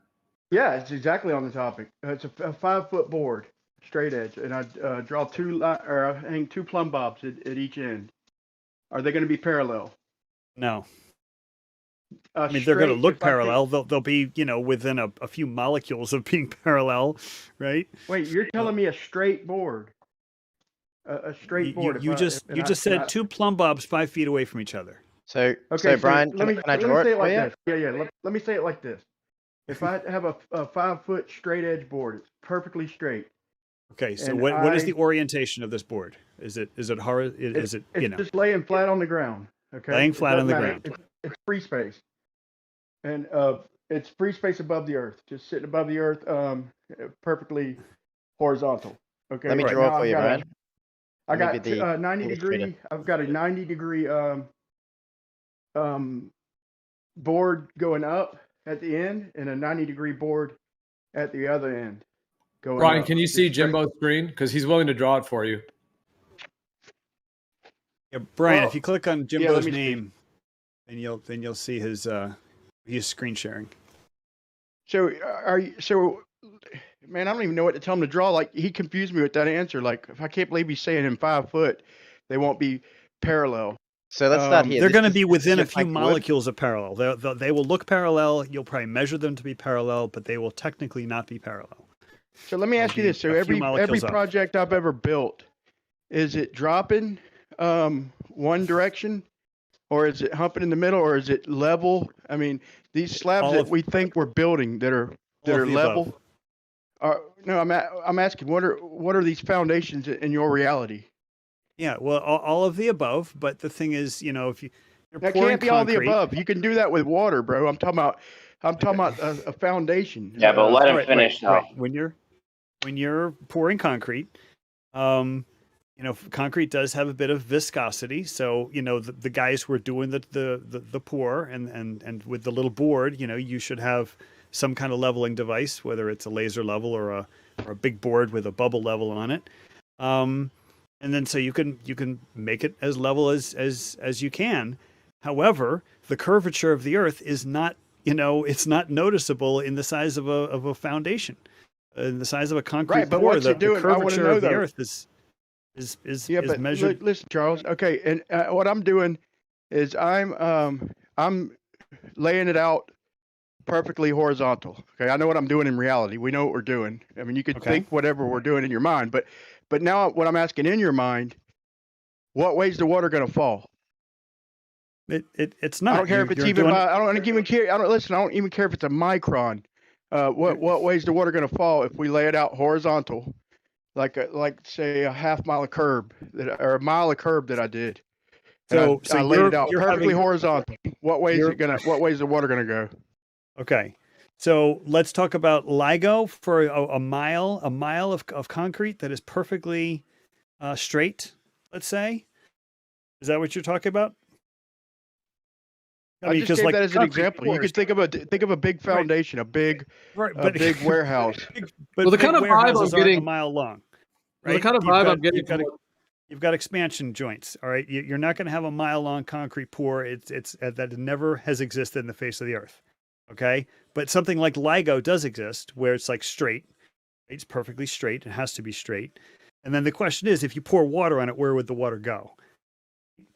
So it would. My answer to You say a that would be, mile well, long what's board never existed in the history of Earth? yes. Bro, you're crazy. We do fucking miles of curb with the curb machine. It just goes. It doesn't stop. Okay, but For that's not a fucking all night pour. long, bro. That's right. The And curb then machine. we come back and cut. Well, hold on. We come back and put cuts in it, dude. You're Right, crazy. but the curb machine is extruding concrete. It's not pouring concrete that's self-leveling. You know, it's an Oh, extruder. yeah. Okay, I see what you're saying. You threw me off It's there. like, But no, what I'm asking is like these foundation. Look, I understand with the water how you're saying it could have a curve and a hump and all that, but a literal slab like a foundation, it's got to have a hump. I mean, it's got to. If we're laying it out horizontal, I'm just trying to wonder what's your mind telling you. What are you trying to say that that these horizontal foundations were pouring? Are you saying they're curving? yes, but I mean to a millionth of an inch, right? In a single foundation. I don't know what the saggita is. Give me an actual building where it's a single pour. You know, is it 20 yards? Is it 30 yards? What for a single pour? No expansion joints. Let's say it's 200 yards, man. 200 yards. Okay, so let's run the numbers. So, it's 2 inches per mile squared. So what's 200 yards? So it's 5,280. Okay, so it's 1760. We're going to divide that by 200. So you've got So 200 yards, that's about 1/8 of a mile. Is that right? So we're gonna have about a 3 millimeter bird bath in the middle of every, like say these storages, like these big ass long storages that we do, and they're thin too, you know. But they're, let's say they're like 20 foot deep, but they're like a couple 100 yards long.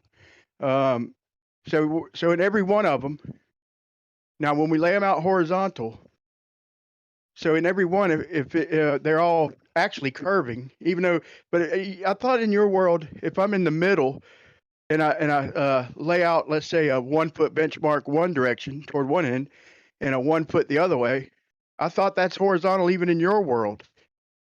I mean, it's essentially horizontal. I mean, you know, So I'd have so I a just bird ran the bath. numbers for your 200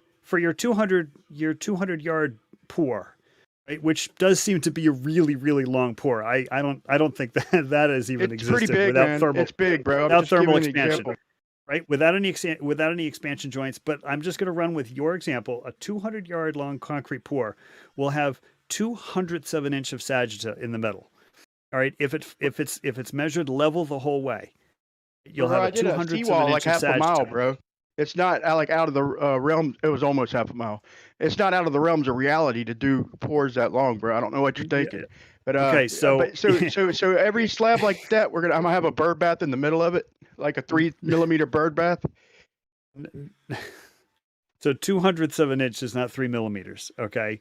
And and the thing is, if you guys are doing your job correctly, it was measured level the whole way, not horizontal the whole way. So you're not going to have any bird bath to speak of. It's not going to pool. There's going to be no pooling of water, right? You're going to have levels the entire way of this 200 yard long pour. All right. So there's going to be no appreciable, place for the birds to swim in. All right. So every building, so the foundation. So I'm assuming that the studs aren't longer at the ends than they are in the middle. Even the metal ones, they're real precise. But let's say the metal framing. So in your world, the floor is curving, the studs are all the same length, because the roof's also curving just a little bit, but just a millimeter or whatever. But it's definitely, all these buildings are definitely curving, right? No. Brian. So again, I don't know if you understand what 2/100 of an inch is, right? I'm just talking in technicality, man. I'm just trying. No, bro, you say 200 of an inch. That's a bird bath, bro. Call it what you 200 want. yards. You call it what you want. That's water pulling in the mid. It's not a big pool, but it's still water collected in the middle. All right. You understand? Okay, so Brian, you sound like you're a construction guy. Have you ever seen a job where they only used a level on one corner and they never moved the instrument? They never moved the auto level. They never had builder's level anywhere else on the job. They only had it in one corner of the lot. And then you'll tell me I'm only crazy. on small ones. Yeah. Not Right? nothing. You'll tell me I'm crazy, because any builder has a level in his toolbox. The guys who know what they're doing, they'll have auto levels, they'll have theodolites. The guys will move the theodolites around the job site, and they're constantly doing these measurements, taking surveys. They never plant their instrument in one corner and never ever move it. That just is ridiculous. Yeah, you're right. Not on any significant size job. So what we're talking about is it's level the whole way. It's level the whole way. Let me tell you what's actually happening. A steel structure that is 200 yards long, the whole thing is level. And if you were to actually measure it, you'll have 2/100 of an inch of sagitta in the middle. All right. Let me There's tell you no what's water really happening, pooling. bro. Let me tell you. Okay, if I'm doing, like, let's say a few miles of curb, okay, let's just say a mile, okay, and I'm gonna use a rise over run for, let's just say I'll cheat the minimum, and I'll just say they're demanding 8 inches of slope. Okay, I guarantee you that if one side is 8 inches lower, through my auto level, it's gonna have 8 inches of slope. Water's gonna flow that way. I will guarantee it. I don't know past that, the optics probably get involved, but I'll guarantee you, man. I would love for you to show me a single job where you had a guy with an auto level sighting in on something a mile away. I will pay you $1,000. See, that's what I was trying to get. That's what I was trying to get to. All Because right? just now you said it was ridiculous to shoot over 200 yards, and I was wondering if you'd catch that. Now you're saying that we could shoot a mile, right? Well, no, I'm saying I will pay you $1,000 if you could show me a job where a guy took an auto level on a construction site and he sighted in on something a mile away, Bro, and I don't as like to go opposed over to about using the 50 auto feet, level bro. the whole time. Hold on, let him finish, Bry. I'm pretty So- sure Larry GPS. I'm pretty sure Larry GPS did that though. I'm not sure about his distances, but I'm gonna have to check with him on that. The thing is, in $1,000 though. in the actual world, of construction, people use their tools so that within the limits of their precision, and the sighting in on something a mile away, when you could easily just literally walk 200 yards, and then sight your instrument again, then you can walk Bro, I 200 don't yards go and sight your 200 yards, instrument bro. again. All right. I But I like to go about 50 feet, bro. It's ridiculous to say that on a construction site, somebody's going to try to do anything with accuracy at a mile's distance when they could just walk the distance themselves and Okay, plant their wait. theodolite. All right, we heard you, bro. You just said that 3 times, bro. Now listen. All right. I don't like to go over really about 30 fucking feet, to be honest, because I could read the. There I you usually go. I usually use a tape measure, and I could read down to the 16th of an inch at 30 feet, and Yes. some at 50 feet on I could pretty much sight in almost on a 16th of an inch. Okay. Yes. But I agree with you. anything past 50 feet, bro. But that's reality. Okay. Just a minute ago, though, you were saying it was absurd for people to say that these tools are that we're not using them over 200 yards, and now you're saying it's absurd to say that we are. No, I'm But saying in reality, the we don't, bro, construction- because we can't read that specific on our rod or our tape measure, whatever we're reading. Maybe with a theodolite and crude angles, but that's crude shit, dude. Anything over that distance, bro, with the auto level, bro, you got refraction. All right. My point was, if you're talking about a construction job, we were talking about pouring slabs and having buildings and laying curb. These are all things that are on dry ground, and you can walk it, and so therefore you can plant your theodolite, every 40, 50 yards if you wanted to, whatever. And what I was saying was ridiculous is the idea of, on a construction site, somebody sighting in something a mile away. Now, in terms of actual geodetic surveying, where you're literally trying to survey a mountain that is 50 miles away, you can measure the angles just fine to that mountain 50 miles away. You're not building a foundation, you're not pouring concrete, you're just measuring a mountain. And that's how the trigonometric surveys were done. So theodolites are very accurate instruments, but in terms of construction, there's no reason to not move your instrument where it will be giving you precise readings, just the way you described. You could measure your tape measure to a 16th of an inch. I mean, that's what I would do if I were in construction. I'm not in construction, but I'm a math teacher. But the guys in the field doing construction, they move their instrument because I agree, that makes man. sense. And so the point, Brian, the point that I'm trying to make about moving your instrument is that it's going to be level the whole way. You level your instrument literally every step of the way. So even if your building is a mile long, which is kind of crazy to say there's a mile long building, but that mile long building is going to be level the whole way because the guys are moving their instruments every step of the way. Right. So LIGO, okay. So LIGO, they didn't have to check the as-built. Pretty much, they just had a benchmark, and they just double, triple, quadruple checked that the fucker was level in their mind. No, not level. In their mind, LIGO's not level. they're laying out. Hey, listen, I'm telling you, in the construction world, if you want a straight line, I don't care what you say. I'm telling you, in reality, bro, if you ask me to lay out a straight line, like I've done literally miles of curb, and I know the slope that I applied and all that, and I know that I'm dropping it down from fucking horizontal, bro, despite what you're saying. I know that's what I'm doing. And if they ask me for a straight line with no slope, where I could see a laser from one end to the other, then I would lay it out freaking in a straight line. And then you could write whatever you want on your as-built. You could write, because I know that I laid out a straight line. So your as-built can say, well, it's curved. Well, the Earth's curved. So this is the freaking, what you call it. But in reality, all they give us was a benchmark to go off of. And and we follow the benchmark pretty much, and we lay it out level. You could say whatever the Earth's doing underneath it. That's irrelevant. In reality, we're going to lay it out straight so a laser can make it from one end to another. Well, okay, so in 99.999% of the world's construction projects, you are not trying to shoot a laser through a 3-kilometer hole in a pipe. Mostly you're trying to build a runway, or you're trying to build the foundation for a warehouse or something. And then or maybe the foundation for a nuclear power plant, where the thing has to be very, very precise, right? But so straight and level might be considered interchangeable for the size of most construction jobs. But LIGO is not most construction jobs. LIGO had a very specific design criteria. It had to be straight, and therefore, by definition, it cannot be level. Okay, and so there is a distinction between the two, and you can measure it in.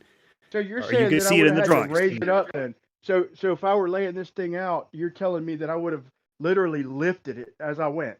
I would have had to have a perfect transition of raising it above my grade. Let's say what I thought was horizontal, you're telling me it's curving. So my straight line that I thought was straight in my world, and pretty much is in reality, but you're telling me I would have had to raise it up.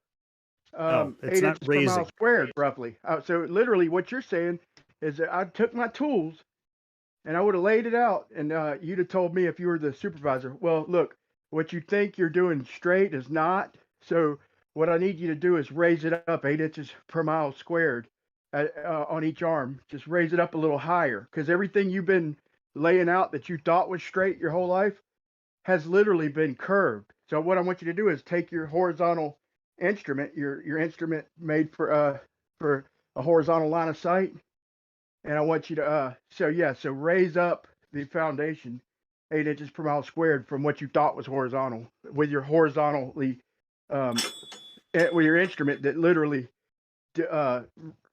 pretty much gauges elevation higher or lower than horizontal. Bro, that's ridiculous. You get laughed off a job, bro.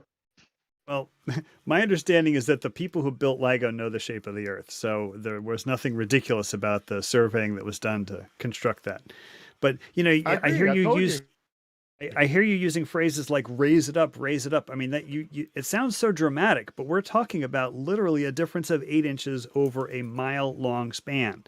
The entire thing is on the ground. Charles, Charles, but you're telling me that every fucking slab I've done has been curved.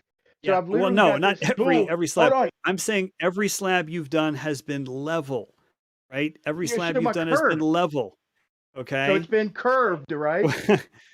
So, Ryan, what's the biggest single slab that you personally have built, or that you've been on? Miles of curb, Charles. No. I'm not talking about miles of curb, because that's extrusion. I'm talking about something where you poured concrete. I did a wall just under half a mile, bro. I did a wall just under half a mile.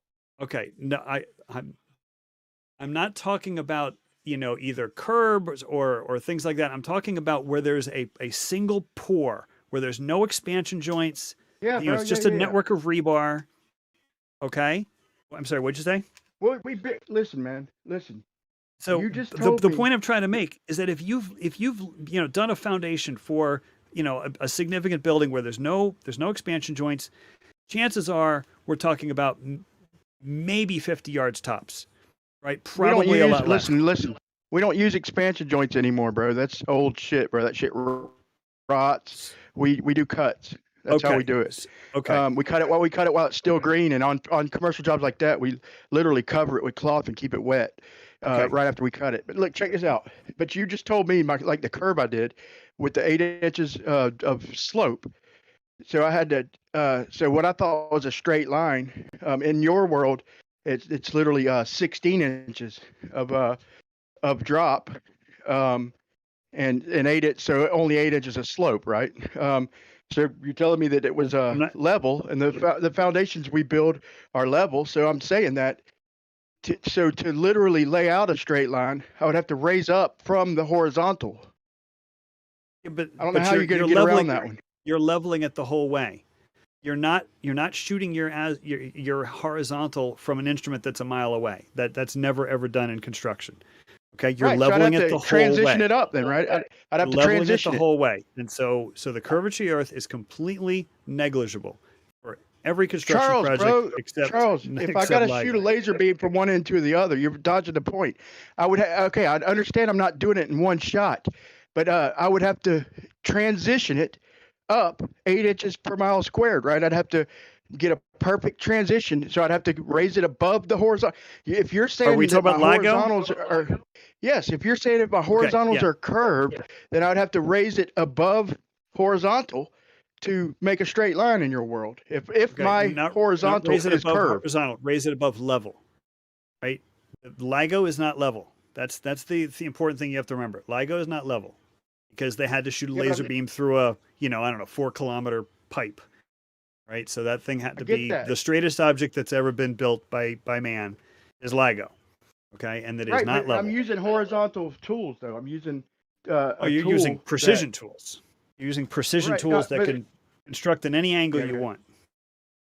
no. I'm not. I'm talking about an auto level, a horizontal. Trust me, it's better for elevation than a theodolite. That's not even a match. But as far as my auto level, it's giving me a horizontal reference frame, so I could reference my elevations to that horizontal line of sight.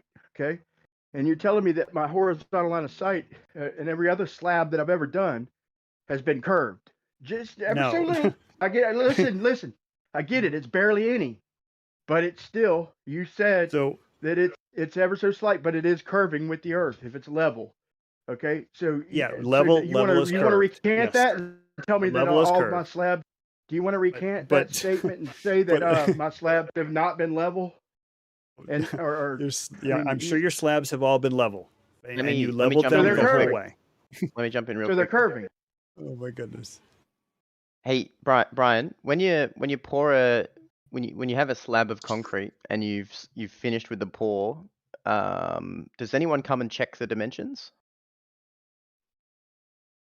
Yeah, on commercial jobs, yeah, they do. Yeah. And have you got like a window of like allowable, so that there'll be like a Yeah, nominal length, right? And then there's tolerances applied to that. That's the allowable differences. yeah, there's tolerances, but when you're checking it with the it's embarrassing if it's off. So you don't Yeah, want that. but my question here would be, what are the acceptable tolerances versus the any deviation that would be caused by like this earth They give us curvature about thing half that an we're inch talking about? every 50, about half an inch, a little like 3/8 of an inch every 50 feet, man, is acceptable. But that's there. But like I said, dude, if my shit wasn't level, bro, I would be embarrassed to even ever go out on another job. But it's acceptable if it's in that range, right? And that range Yeah, is actually a much wider window than the difference that we're talking about here. Is that yeah. correct? I guess that's probably the state law. It might. I don't know if it's state or what. But yeah, there are tolerances. Yeah. But like I said, we're not using them. I guess if I had to in court, like I could say, hey, I was only off by 3/8, and legally I could get paid. No, when we double check them, bro. Like if we're using a laser, we put it on the slab. If it doesn't beep, then you're not fucking level. If you don't hear a beep, then you'd be, like I said, I'd be embarrassed to ever do a job. I'd be embarrassed to show my face, bro, if I couldn't pour a level fucking foundation. But the beep you're getting from that instrument will be level within a certain range, right? Do you know what the range is on the instrument? It's way above the tolerances that we're talking about. Like, I'm not exactly sure, but I think it's like, man, like a 64th of an inch per 100 feet or so. I don't know. It's crazy. They're accurate within 100 feet, bro. Very, very accurate. A 64th of an inch I'm per. guessing. I Okay. know it's Because I think Can I I'm just jump guessing in? here. I just got one more point. I'm just gonna say I'm just guessing here, but I'd wager that the deviation due to Earth curvature would be less than the instrument's able to pick up. Anyway, that's me done. yeah, but overall, I agree. But overall, we have a Very like with the good curve. class. Little circles. What's the name of the instrument? We can look up the tolerances. Just look up a laser level, man. Just any typical laser level. Just a DeWalt. It don't matter. But check it out. I agree with what you're saying, but overall, we have a straight line. Like if we're doing curb, and we don't do 8 inches. That's way below minimum, bro. But I'm just saying, using that so everybody can relate. Okay. In Charles's world, he's saying that my foundations are curving. And hypothetically, he's saying that a level foundation that we're building level using auto levels, which is horizontal lines of sight, are if they're level, then they're slightly, just barely, but still following the curve of the earth. So what I'm asking him to concede is that to lay out a LIGO foundation like that, I would have to do it the same way I've always been doing it, but I'd have to raise it up above just a smidge, just a teeny bit, but I'd have to keep a perfect transition above the horizontal, because I've been using the horizontal my whole life and I've been pouring level shit. Okay. And so to get something not level like LIGO, I'd have to set my boards and my lines a little tiny bit above horizontal each shot. I'd have to get a perfect transition going from beginning to end, which equivocated to 8 inches per mile squared above horizontal. Because I've been doing it horizontal my whole life. Yeah, but Brian, the point I'm trying to make, I mean, I guess essentially what you're saying is correct, but what the point I'm trying to make is that when they were building LIGO, they didn't stick their auto level or theodolite in one place and shoot their line of sight all the way to the end, 4 kilometers away. They moved their theodolite every step of the way. Okay, so they had the very careful elevations. You just keep saying that over and over. I'm not saying that they did, bro. That's a straw man. But going back to, you make it seem very cartoonish when you kind of accuse me of saying that all your foundations have been curved. Let's talk about the numbers. You said that your tolerances have to be 3/8 of an inch within 50 feet. Bro, right? That's not the point, man. No. Why are you doing that? Can I finish my thought? I already agree with you, bro. Whatever you're gonna say, yes, I agree. It's fucking outside of tolerances. I'm talking about technically, if something's got to make it 2.5 miles and you can't have that fucking them tolerances. It's got to be perfect, bro. Well, they need somebody like me it is following the who cares curvature of the about their earth. work, It's bro. So now, if everything I've been doing, it's barely any curve, but still level in your world is curving. And we're using these horizontal lines of sight to achieve that. Okay, so but you Brian, would agree that I would have to raise up above the horizontal to get a straight line? Yes, for LIGO, they had very precise tolerances, but if you run the numbers, it follows the 8 inches per mile squared deviation from horizontal. Absolutely. But the point I'm trying to make about your tolerances on your construction project is that you're given tolerances of 3/8 of an inch, and then of course anybody taking pride in their craft wants to be way smaller than 3/8 of an inch. I get that, but what's the curvature of the Earth? It is less than 2/10,000ths of an inch. Bro, you brought up tolerances. I don't know if you can wrap your head around that. Less than 2/10,000ths of an inch in 50 feet. Okay, bro. If I'm off by 3/8 of an inch, brought it up. That was me. I brought it up. Yeah, but if I'm off by 3/8 of an inch, my first 50 foot at LIGO, I've already failed. I'm gonna be catastrophically off at the end, bro. Y'all brought up tolerances, bro. That's just fucking legal. That's legal shit, dude. That's so in court you get paid, bro. But the point that I'm trying to make is that you keep saying, and it sounds like it's almost like a I don't know, using inflammatory language. Oh, you say every foundation I've ever built is curved. Okay, to the tune of 2/10,000ths of an inch in 50 feet. Okay, who's going to notice that? That's like the thickness. That's like the thickness of a human hair. Okay, yeah, bro, we do miles of curve, Charles. Okay, but and the miles of curve. We literally hold on. Listen, this is how we apply the slope. We apply the slope. If we want 8 inches of slope, then we'll give it a transition, dropping it down beneath the horizontal, depending on how long our shots are, Charles. Yeah, absolutely. For drainage or rise whatever over you run. got. It's a simple formula, bro. It's right. You know this. It's rise over run. Yeah. Okay. So whatever percentage they want, that's what we give them. And now, so I'm telling you, this is how we get water flowing. We literally judge it from the horizontal, and then however many inches, like a quarter inch each run, we we drop it down to accumulate to the 8 inches to give them the percentage that they want. Now, but you're telling me that if I stayed on that line, it would then water would pool in the middle, but that's not what you're saying, because you're saying the horizontal. And I'm not talking about a tiny jump. I'm talking about a mile of curb. You're telling me if I poured it level, and it was level, like I know that I'm doing, then it's curving. Nice. Not Yes. much, but it's still curving, right? Yes, that's what I've been saying the whole time. It is level the whole way. You are using your instruments the whole way. And if you are pouring a mile of curb that's level, it is level the whole way. And it will follow the curvature of the earth. So you'll have a 2-inch sagitta in the middle. If you shot a laser So beam from horizontal one end to the curves other. then. So horizontal. No, you're now mixing your language. I said level, you said horizontal. All right? No, That's but your I word, not explained mine. it, Drew. I literally explained it that we're using Horizontal horizontal is lines not of level. sight. But you are constantly moving your instrument. Okay, I'm pretty sure you have not get poured. that, bro. That's why I'm doing You it have in not- increments, Charles. Right. So every time you move your instrument, you have leveled your instrument another, 50 feet or however many times you move your instrument. Okay. You are not putting your instrument and then pouring a mile of curb with a laser at one spot. Okay. That's not the way construction guys work. All right. So you're My not horizontal, you're not each shooting, shot just you're a not tiny little shooting bit, a right? mile. You're not shooting a mile I didn't horizontal. say that, bro. You're being Okay. bro. Quit saying. I just said every little bit, every shot that I make, I've got to just marginally go up above my horizontal. Right. Every time I set up, I got to figure out the distance and graph it and marginally rise it up above my crosshairs. Right. Well, it's negligible. It's negligible in construction. That's the whole point I'm trying to make. It is negligible. It is thousandths or 10,000ths of an inch. Negligible.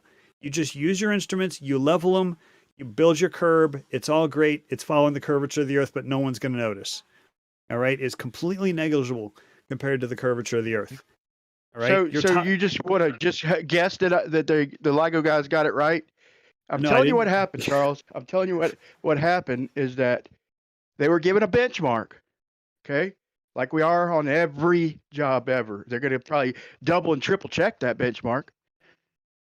And then they're going to give you one at the ends, okay? If you're lucky. If you're lucky. Now we're going to lay out a straight line, however many increments it takes. We're going to lay out a perfect straight line. We're going to double, triple, quadruple, 5 times check it if it's that crucial. And we're not going to go above horizontal, although we would have to, because you just said that it's curving. So over 2.5 miles, it would be following the curve of the Earth. So we'd have the only way we know to do it is to use lasers and raise it a tiny bit each shot above the laser, above the horizontal laser, or my horizontal crosshairs, just a smidge above each shot.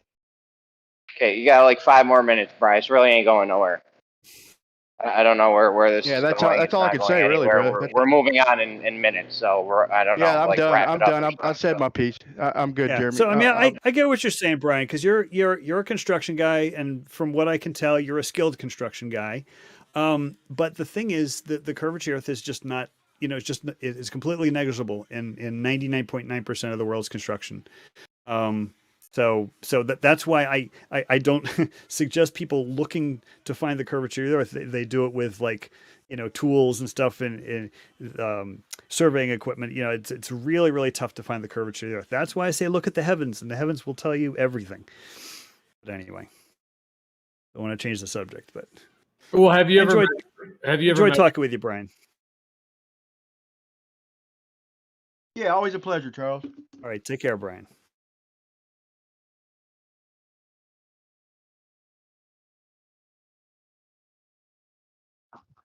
What were you gonna say, Joe? Well, I was just going to ask Charles if he had ever measured curved water, or whether it's more of a belief for him.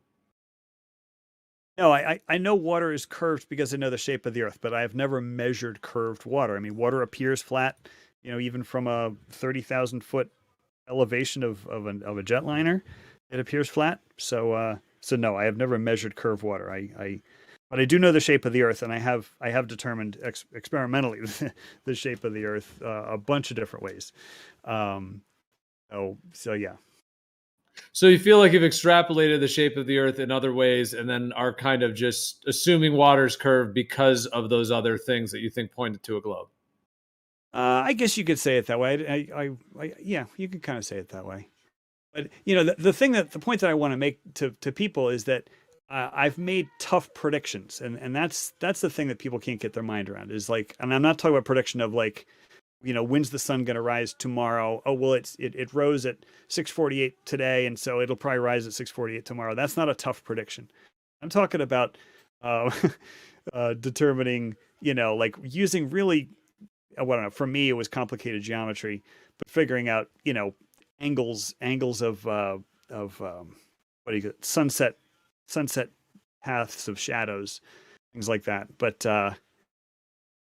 when you make a tough prediction and the prediction comes true, that maybe it's just a big coincidence, but maybe it's because I know the geometry behind it, and that's why the prediction came true. I've never had anybody be able to explain to me on any other shape of Earth why you'd have a straight line path of shadows on the equinox. That's a real head scratcher. In 12 hours of sunshine, the sun moves in a ruler straight path in the sky, and that's a real head scratcher for any other shape of the Earth but a globe. It doesn't work on Earth. I mean, it doesn't work on a ball. How do you say that? Bro, I did 4 videos on this, man. On the equinox? On the equinox. Yeah, listen, it converges above Africa about, I think it's about 5,000 miles or 6,000 miles. No, 4,000 miles. Well, I keep saying that. 3959, in fact. The lines from 30 north or Cancer and Capricorn converge above Africa, right before you hit land. Right before you hit land on the equator. In your world, that's where the lines cross. They don't go 93 million miles, bro. Do the math. Oh my goodness gracious! No, the lines are effectively parallel. They're within a half a degree of being parallel. You think a cylinder? You think you can turn a cylinder into a ball, bro? But that involves a transfer. You can't do that in reality, bro. Well, so here's what I've done, Brian. I've taken literally a desktop globe, and I've actually made a little teeny toothpick sundial on it, and then I put a light, really far away, like many, many, many Earth diameters away, and it made the same pattern. It made the exact same pattern. Now that you may say that's a coincidence. Yeah, I'm good with that, bro. I appreciate that. But you realize though, if you're at Capricorn and you're looking due east ain't compass east. It's a 90 degrees. It's a geodesic. You're looking toward the equator at Africa. Oh, okay. I realize. Listen, I realize you're talking about tangent. I realize it's a tangent, so you're getting higher above the ground. But if you position yourself, you're looking in a straight line directly at Africa. I get what you're saying, and the answer is no, because your line of sight is not a great circle. Right. I see what you're saying. No, bro. Due east showing you this, Brian. is a great circle. Due east represents. Right. But you're talking about line of sight. You're looking at the sun. If you're looking due east at the sun, your line of sight is not a great circle. Okay, bro, your line of sight is looking along a geodesic. No, it is not. It is absolutely not. Listen, any due east means 90 degrees. You can't have the only way you could get 90 degrees on a globe. You could draw a plus sign, perpendicular lines anywhere on a globe. Yes. And you will get 2 great circles, no matter where you draw them 2 lines. But you don't if look they're 90 along degrees, a great circle. They will always give you a geodesic. You don't look along a great circle, Brian. Oh my goodness. What are you talking about? If you're gauging sunrise, you're gauging sunrise at equinox, then you are looking due east.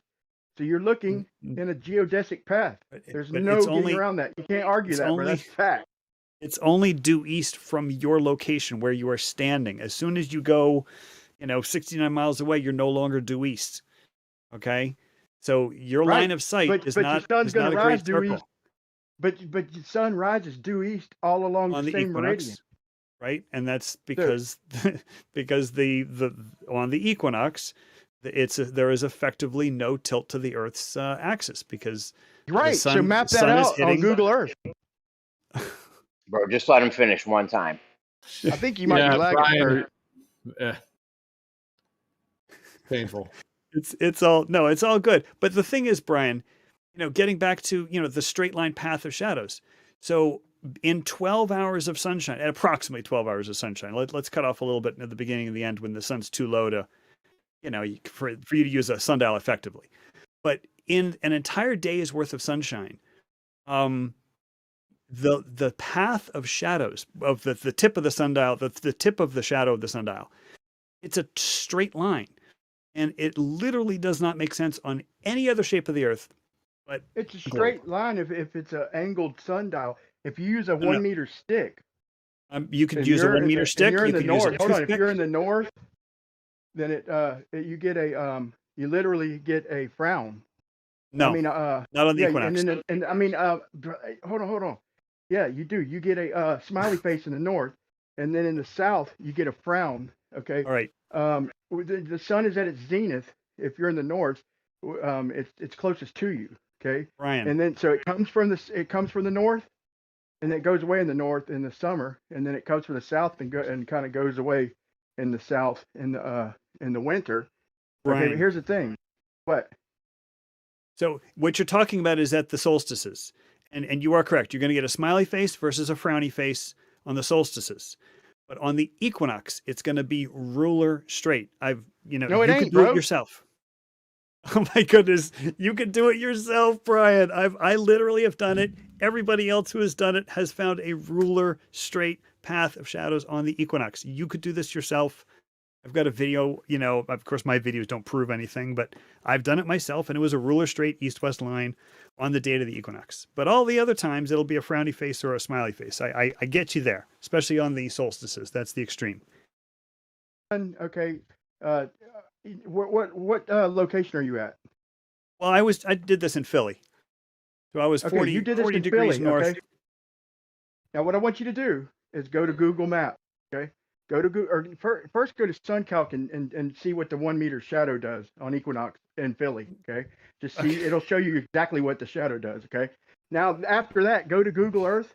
Okay. And then draw you a 90-degree straight line. Just draw you a little stick, man, and go into 3D view and draw you a geodesic, a due east. Draw you a due east line, 6,200 miles away from Philly. Okay, it'll be right there at the equator, 6,200 miles away from everywhere along your meridian. Will intercept, even at the north. It's barely off if you go all the way exactly to the pole, but everywhere along that meridian will end up at the same point on the equator. Okay, this would work perfect on a cylinder. Okay, but these lines, geodesic, is a straight path. So if you kept your orientation from the equator, sure, that'd be great. That'd prove a globe. But you're not keeping the same orientation. You're tilting. So when you tilt that orientation, you're tilting your line of sight. And so your 90-degree geodesic, great circle, straight line of sight is looking at Africa, bro, and it converges about 4,000 miles above Africa. I know exactly what you're talking about, but again, you're confusing line of sight with a great circle path that's drawn on the Earth's surface. But let's get back to the pattern of shadows, because you said Wait, go if to you're looking SunCalc. due east, bro. Hold on. The first thing I did when I heard about flat Earth, the very first. Brian, you gotta not interrupt, man.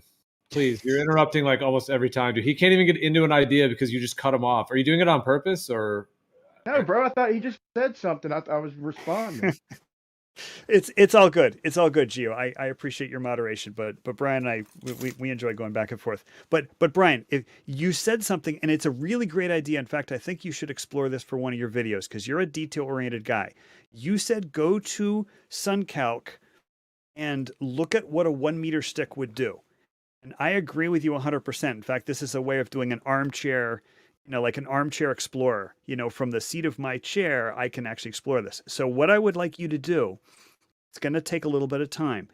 Take that 1 meter stick and you're going to find the length of the shadow. You're also going to see the azimuth of the sun.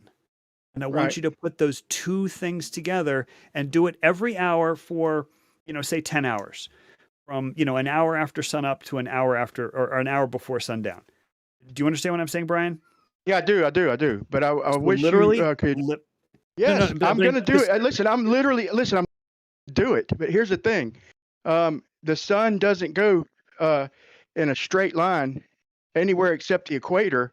Okay, It does. even on equinox. Okay, listen, on a globe, it's literally coming in because of the tilt of the Earth.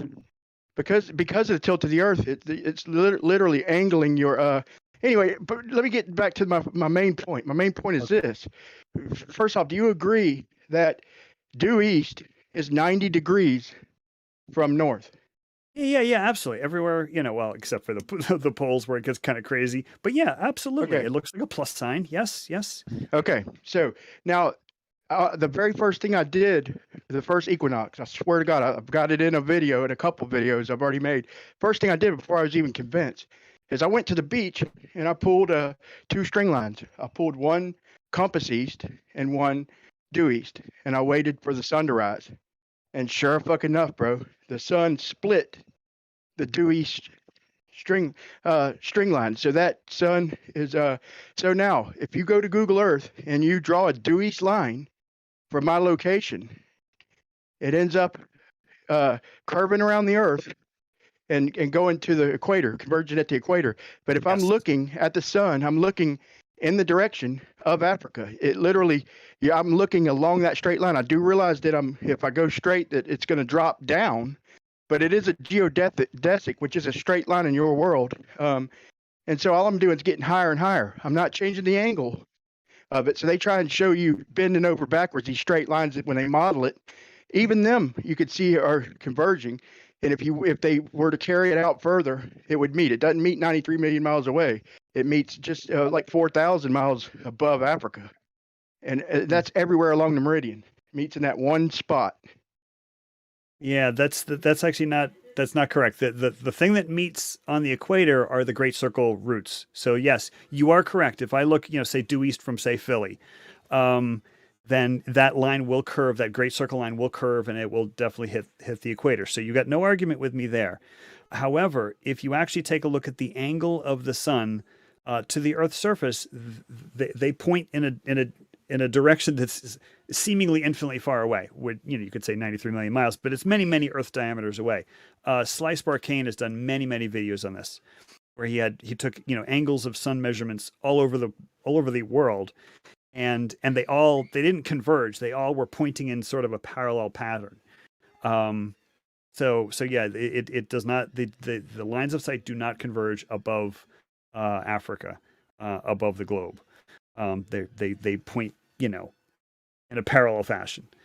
But I definitely think you should do that equinox thing. And because the thing is, I literally measured the sun, or marked the shadows. I've got a video on it on the equinox, and it was a ruler straight path east to west. Okay. Which literally doesn't make any sense on any other shape of the Earth. And the thing is, you can actually do. But Brandon, just let me finish a second. I got you, and I'm going to try that, Charles. Would you agree Brian. that the sun matches in 1 day rotation? The sun matches the stars. Whatever star is on the latitude of the sun for that day, it will follow the path of the star. Yeah. The declination, and any star that's at the declination that the sun is at, and the sun doesn't change a whole lot in declination in 1 day. So day by day, day by day, the sun pretty much follows its respective star in the ecliptic. And same thing with the moon. Okay, so are you telling me that the star also travels in a straight line? The star over Philly, you telling me that it travels in a straight line too? Only the right hip of Orion. The right hip of Orion is I think it's Mintaka. Is on the celestial equator. No, that's that's the northern. Any star on the celestial equator travels in a straight line.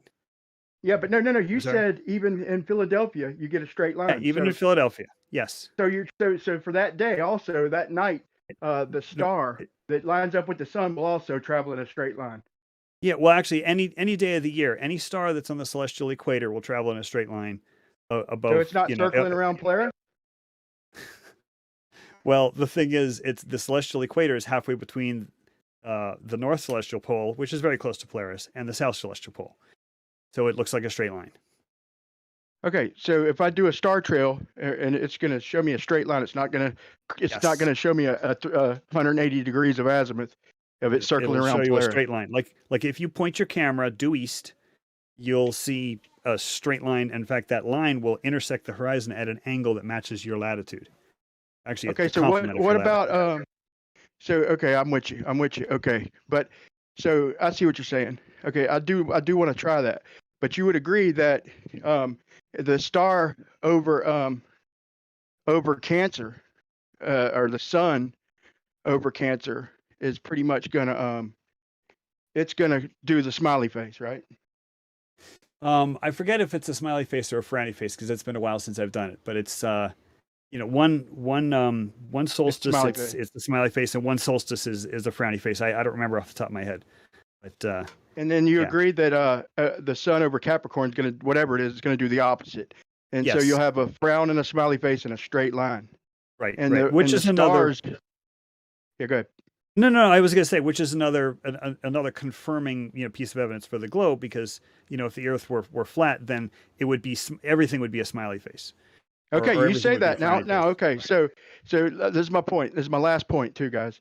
So so you done agreed that the sun for each respected day, wherever it's at, the stars will follow it. So I can't get shadows from the stars, but I can only see the sun in one place at once. But if I use a little logic, then I can put 3 sticks in the ground, okay, and show, like, say from the equator, I could do one north, one south, and one in the middle, okay, on a flat patch of ground, okay, and I could use the stars to simulate a shadow, because I know the sun's going to do the same exact fucking thing. So I can take the shadow at one solstice, and I can mark it on that flat patch of ground. Then I could take the sun at the other solstice and do the frown, and then on equinox I could do the straight line. So simultaneously, them stars, I could literally use sticks and shadows to measure convergence and divergence. I could measure the angles deviating with sticks and shadows. That can't happen if I'm the one rotating. I can't get 3 simultaneous diverging shadows at one point in time. Okay, you had me all the way up to the point where you said convergence and divergence, but the thing about the smiley face and the frowny face, the 2 solstices, Capricorn, Cancer, you had me.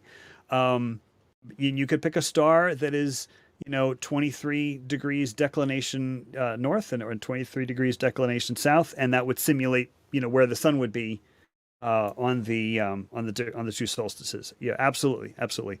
But I just don't agree with you when you say that the divergence and convergence. I think you kind of lost me there. But I agree with everything else you said, and which is 100% correlating with the globe. It doesn't necessarily prove the globe, but 100% correlation is. So I'll allow you to retract strong evidence. I'll allow you to retract the fact that the sun does the smiley face, the frown, in the straight line, then, because it is what the shadows do. Like you said, on equinox, straight line. You were right about that. Okay. You say you're allowing me to retract that? You mean you're retracting? Yeah, well, because you agreed earlier that the sun over Capricorn, we get the frown or the smiley face, and then opposite when the sun's over Capricorn. So them stars are simultaneously going over our head. One's over Capricorn, one's over Cancer, and if we were to simulate the shadow. Oh, all in one see night. What you're saying. All in one night. I see what you're saying. So pick a star that's 23 degrees north declination. Pick another star that's 23 degrees south declination. And ironically, there are none in the almanac. I get you. Okay. And it's going to draw what looks like a battle axe. Do you know the shape of a battle axe? Where it's like it's curved. It's right. a smiley face curve at the top and it's a frowny face curve. Yeah. That's what it looks like. Yeah. Okay. Also, if you're tracking that star, if you have a equatorial mount, you're going to have to do that same frown and smiley face, and on both solstices, and then on equinox, it's going to go straight overhead, and so literally the shadows dictate it. So if you just projected the angle of the star on the ground, like shining through the telescope where the light hit the ground and just trace its path, you'd still get a brown smiley face in a straight line all at once. And that can't yes, happen absolutely. simultaneously if I'm the one rotating. No, it's well, the thing is, the Earth could be a sphere rotating in a fixed field of stars, or there could be a dome, a celestial sphere of stars that is rotating around a fixed Earth. But the Earth has to be spherical in both cases. It can't be. It has to explain how that could happen simultaneously on one flat patch of ground. No, well, I mean, it's a flat patch of ground locally, right? The Earth is locally flat. That's what I always tell people. But no, if you just run the angles, Brian, if you just run the angles, the angles, will tell you the whole thing. The angles are 100% correlating, especially the celestial sphere. I mean, So the sticks and shadow measurements are not valid then. So we can't use sticks and shadows to get angles then, right? No, of course you can. Of course you can. I'm just saying that. So how are we going to know deviation? How are we going to understand deviation if we can't rely on the shadows with the sun angles? If we can't rely on that, I just said you can rely on that. You can rely on that. I'm telling you, Brian, the geometry is not easy. The geometry of what a shadow would do on a sloping, rotating surface is not easy. That's why it took me a while to figure out, what the path of the shadows would be on the equinox. I ran the numbers and it gave me a straight line. I was like, that's ridiculous. The shadows are always curving, right? Just like you said, the frowny face or smiley face.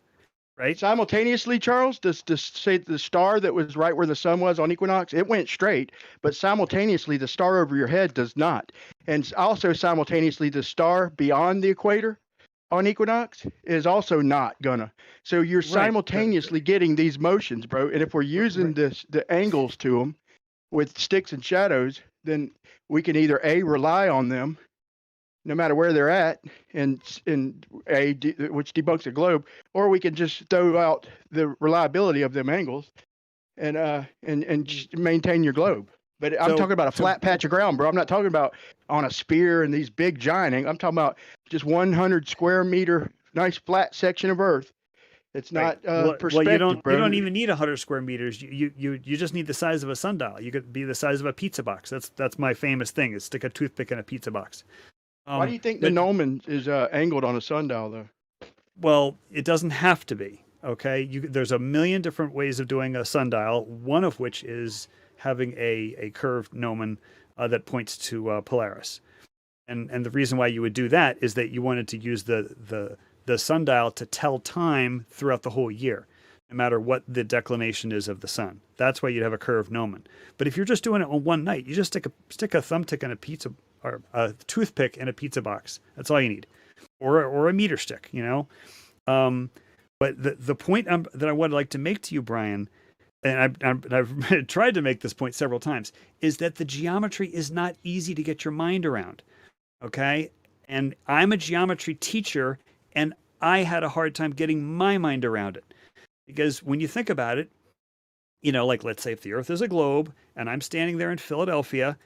Philadelphia's sloped 40 degrees from the axis, right? So I'm standing on this sloping piece of ground compared to the axis of rotation, and then the sun is this infinite distance away, and then it's casting a shadow. It was really hard for me to figure out. Are you trying to say you don't understand it, bro? Are you saying you don't understand it? But wait. I need to know if you understand that I need to know if you understand that the shadows on each solstice are going to be diverging. The sun shadows, and then the one on equinox is going to be straight in between them. I need to know if you understand that. I do understand it. I'm trying to empathize with you as you are saying that these shadows debunk a globe. No, these shadows are only possible on a globe. So what you're saying, Brian, is literally the opposite of the truth. And I think it's because it's hard to understand the geometry. It is hard for people to understand it until you really think about it, because like you said, the stars for any given night or the sun for any given night follows the path of the star. So if the sun is over 23.4 degrees and a star is over 23.4 degrees, in one day they trace the same path. So you're saying at the same time that the shadow angles are reliable, the smiley face and the frown, you're saying they're reliable, and then B, that the stars aren't simultaneously converging, diverging, even though I don't the understand Royal converging, Astronomy diverging. Society That's doesn't deny that. They even tell you online that if you could see this phenomenon, they call it. Okay, so that's the part that where you lose me, is because the words converging, diverging can mean several different things. So if we're talking about this battle axe shape, then then the path that the shadows would trace would be converging and diverging. Absolutely, in the span of one night, it would trace a battle axe. Okay, So they're not parallel, if then, that's right? what you mean. I'm sorry. What did you say? So the stars aren't moving. They're not moving perfectly. I understand that it's not a big smiley face. I mean, I make it sound like a big giant on the ground. But I understand. On I the understand base. it's minute, but they're not parallel then, right? Well, no, we're talking about the paths traced on the base of a sundial. So, like you have a pizza box, right? You have a toothpick stuck in the pizza box, and then you're tracing out paths of, theoretical shadows to a star. I mean, you have to kind of line it up, but those paths will be looking like a battle axe. It's going Sure. to be a smiley You said face. on equinox, though, on equinox, the sun's shadow is parallel everywhere, even in Philadelphia. So like I'm saying, so on equinox, the sun's shadow, well, not everywhere. You know what I'm saying? Where you're at, you're saying that the sun's shadow will trace a perfectly straight line. Yes, in that's Philly, what did I you said. say in Philly too? Yes. The sun's path traces a straight line that runs west to east on the date of the equinox. And that Okay, happens but that anywhere. same date, a star over your head won't leave that shadow. If it was bright enough to leave a shadow, it would not draw a straight line, right? No, the right or the left hip of or Orion's left hip, the right hip of Orion, as we look at Orion's belt, the star on the right of Orion's Rigel? belt. That's and the belt. Yeah, that's right. I think it's Mintaka. It is it's Minnetonka. Yeah. So that rides the celestial equator, and that will trace a straight path of shadows. I mean, if you could. Alamine, listen. Allium is the one that is closest to the equator. It's like 1 point whatever degrees. They're all three right there Anyway, on the equator pretty much, but that's the point closest one is is Allium. Allium, I think. The point is, any star on the celestial equator will do the same thing that the sun is doing on the date of the equinox. Right. All right. I So lost you, Charles. it is Mintaka. You're gonna have to repeat that, bro. I lost you. It's Mintaka. Mintaka is right on the celestial equator. It's all three of them are. Well, wait, are you?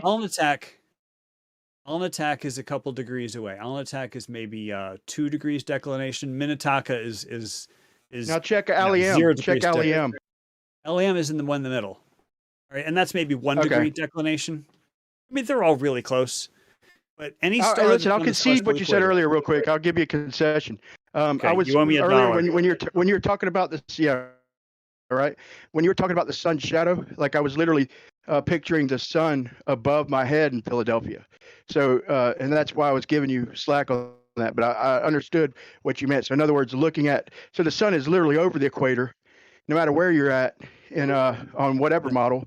Even if you're in Philadelphia, the sun's doing the straight line over. No, it's not doing a straight line on the flat Earth. Over the equator. I mean, the shadow is it's going to give you it's going to give you a straight shadow, but at the same time, like I said, the star over your head is going to not do that, and then the star south of the equator is going to do the exact opposite. So we can use these angles, and we can measure our azimuth to them stars, and we can trace them. We can tell you what direction they are based on the shadow.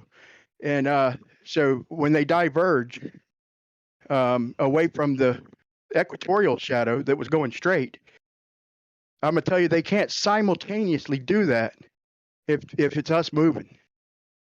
Well, one of the points I was trying to make is that geometrically speaking, it could be a sphere Earth with a sphere, a sphere-shaped Earth with a sphere of stars, and the stars are moving, and the Earth is stationary, or you can have a rotating Earth, and then the sphere of stars is motionless.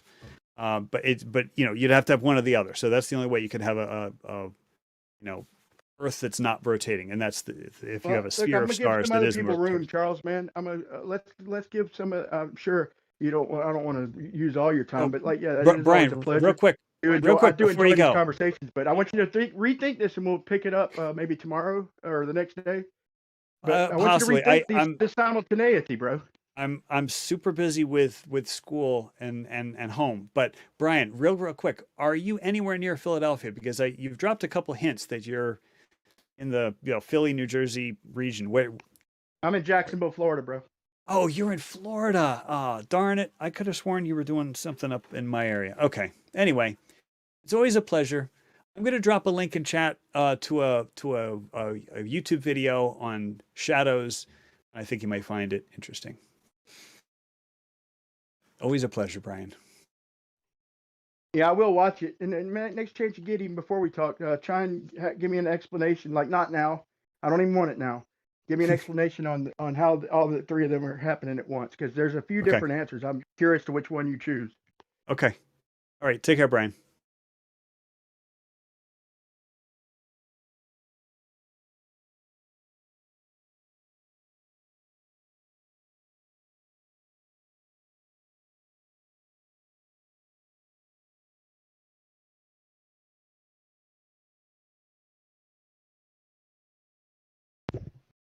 All right, I guess we don't need this anymore, so I'll kill it. Yeah, sorry, y'all. I do get excited and shit, man. Like, once I understand his point, like, I caught myself doing it after y'all said something. I apologize, man. No, you're good.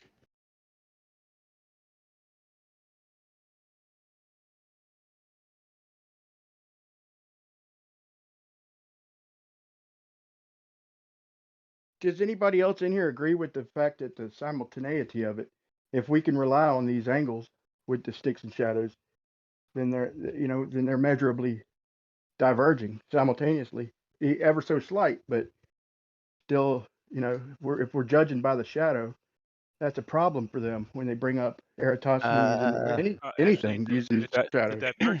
The divergence of the shadows is what proves that the Earth isn't flat, Brian. For fuck's sake, it's really that simple. I didn't hear you. Quite understand what you meant, Brian. I said the divergence of the shadows is the proof that the Earth isn't flat. Well, it diverges on a flat patch of ground. No, it doesn't diverge on a flat path of ground. What do you mean by diverge on a flat path of ground? I mean, I'm not measuring these shadows on a curved piece of ground. I'm just using a 1 meter stick and like a 20 square meter flat patch of ground. Yeah. Okay. I'm only using it for the direction. So if I follow that shadow, I'll wind up go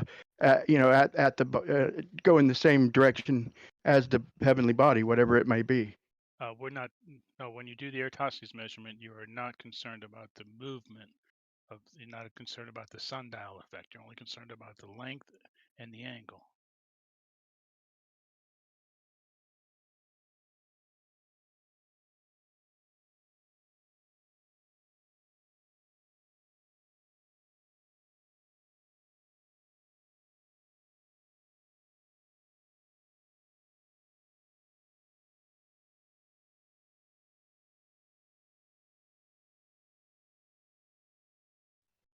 Let's say if I'm over Philadelphia, and let's say that you throw me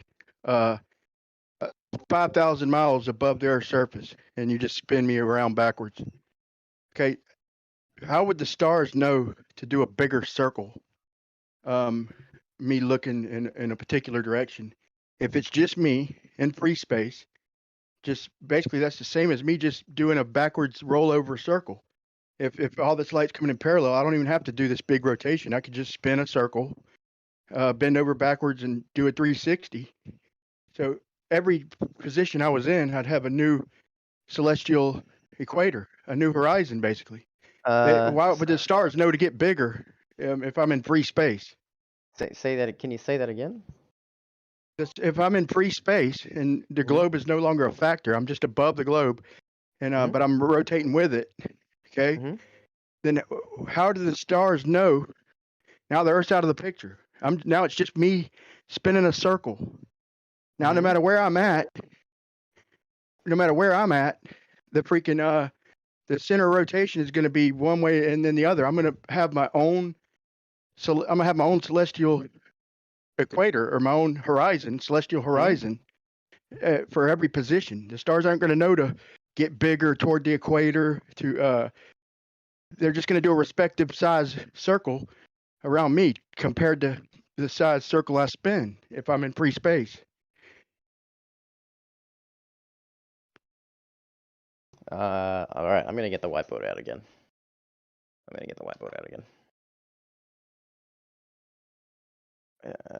want you to help me draw what you're describing. Can you draw my argument too? You're gonna do that? Huh? Can you draw like what I have to say as well, just to make it clear? Yeah, if you want.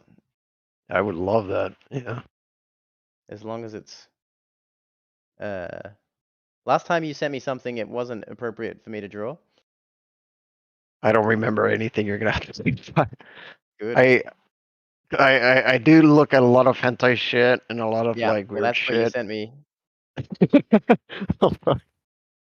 I apologize for that. I'm a weird ass Alright, it was person. pretty I can't funny. help that. It was pretty funny. Brian, what do you mean? So.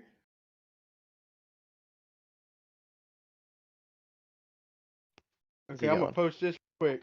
I'll post this, and this picture represents your straight line of sight on a globe on equinox, and then I'll show you what I mean by the stars real quick. Yeah. Let me see. I gotta go and. Dude, I know you want to draw something. I need to give you something to draw, dude. Fuck that. Yeah, And man. I want to test your skills real quick. Let me send this for They're not good. for anybody. They're not good. Okay. All right. Now, here's what I want you to draw. Okay. Draw. Okay. Do you understand what I meant when I said that wherever latitude the sun is over, for that particular 24-hour span, the star also over that latitude is going to follow the same track as the sun or the moon. And in other words, in a one-day span, you can't tell the difference. You don't see deviation over one day. All right. So do you understand that? Let's say we're here on the ball, and the sun's tracking that. So we're at the equator. So draw an equator. All right. You don't have to draw it on a ball or a flat earth. Just draw basically a straight line. Fuck it. Just draw a straight line. Well, And if then we're all right, draw so a- we're looking directly side on. All right, cool. So it's straight. Very good. Let's say we're looking at a God view first. This is the sun. Yeah. Wait, let me see what you got going. I want to let me. Hold on. Oh, okay, I only got 15 Okay. minutes though. So. Okay, I'll hurry that's up. all right. Okay, so all right, there's your all right. Now I would recommend that you get rid of the circle and just make the line cover half the width. So just extend the line so our point could be a little more clear. And we'll do a God view. Or just make the circle bigger and way bigger and the line bigger. We don't have to see the entire sphere. If you want, just make the whole sphere bigger. Because if we're at a God view, even if it's flat, we're still going to see a circle down there. But make it bigger. Okay. Now draw me the equator. Perfect. Okay. Now, so everybody picture you're on that equator. You got a stick. And it's just going to pretty much trace a straight line. No matter where you're at, you're going to see a straight path. Oops. If you're on the. Hold on. Okay, Hold on, now. I lost the equator. Here's our stick. This is our stick. Yeah. Okay. Like that. There you go. Okay. This is now, Brian. Give me the God view again of the. You're kidding me. You're kidding me. This is serious. You're serious about this, Brian? Hold on, dude. Now, give me a smiley face about 20 degrees north. Give me a very gentle smiley face about 20 degrees north of that equator. A very gentle smiley face. Very gentle. Do you mean like this? Is that what you mean? Like right above it. Yeah, yeah, just like that. Yeah. All right. Okay. Yes, just like that. Now, give me one south of it, opposite. Sad face. Now, my point is this: you can't be tilted both ways simultaneously. If you tilt me one way, then I'm gonna see all the stars following that path. Okay, if I'm the one moving, you can't simultaneously change directions. Okay, that shit don't work on a globe. What do you if I'm mean rotating. What do you mean simultaneously change directions? Like I said, if I could measure the shadow of the stars, one on Capricorn, one on winter solstice, one on summer solstice. So that smiley face represents summer solstice for us in the north, or the sun over Capricorn, and in this instance, a star over Capricorn. Okay, so we're you want measuring the another stick shadow. here? We're measuring the shadow of the star, basically. So In you want essence. another stick here and another stick here? Is that what you want? It doesn't matter. I mean, if you knock yourself out, if you want to start drawing sticks, I think we'd all agree that that's what the sun does on solstice, and then on the winter solstice, it does the frown. And so, if we could have the sun simultaneously, or if we could get shadows from the stars, then we could show it with sticks and shadows. But we have to use a little logic. So, like I said, we know the sun is following the stars for that particular day, so we can just project the shadows from the stars, and we're going to get the smiley face opposite on the ground, like you just drew, and showing the divergence and convergence. And now, if it was us moving, you can't tilt me two ways at once.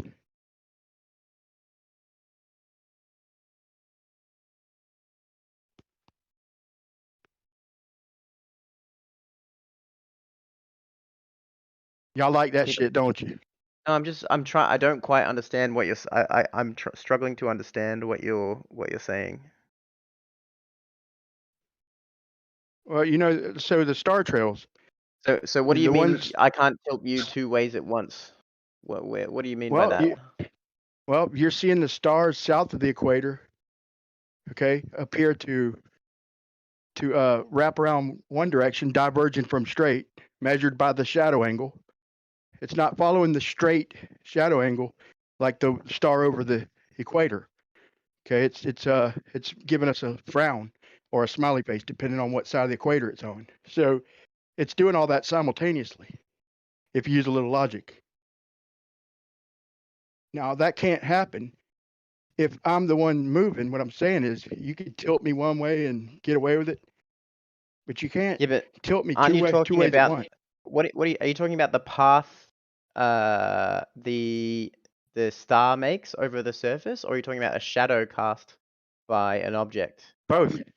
Well, I'm talking about the stars moving overhead, but I'm measuring it with the shadow. I'm using the shadow to measure the direction that it's going. So I'm going to measure the one in the middle. I'm going to measure it going straight off, and I'm going to measure the one off to the left, making a very gentle fucking curve. You could even hardly see this shit in real time, dude. You literally have to see star trails to even recognize it, or go to Stellarium and do a fast time lapse to even notice the small deviation, because it just looks like they're all moving together. But the azimuths don't lie. They're doing circles around Polaris. So to me there almost has to be another star rotation, or either something going on. Polaris is up here, right? The light from Polaris is coming this way. Whatever star is above this, I don't know what latitude, is coming in this way, and whatever light is coming in from this star is coming in this way, and the light from the sun at the equinox is coming in this way. Right, but simultaneously, the stars overhead will do that. And my point is, it's got to be some kind of perspective thing, or either there is the only two options. The globe ain't one of them, in my opinion. The two options are either there's two separate rotations, or there's some kind of perspective thing going on, or it may be like a 4-dimensional shit. Light's coming in at the same time from all these different angles from the different stars. Right. Measure, and we can measure that with the shadows. Yeah, but it's like this light, the light from this star is coming in at a different angle from the light to this star at the same time. That's happening simultaneously. Yes. Yeah. And we just exaggerated it. And like I said, if you're looking at the stars in real time, you don't even notice shit. Or if you look at like Discovery Channel and you see it, no, you don't notice it. But if you go to Stellarium and you do a time lapse, or you film a star trail, and it's subtle, but yeah, you see it. It's there, and the shadows, like you could even go to SunCalc and it'll show you the shadows that that the sun leaves. So the star would leave the same shadow if it's over the same position.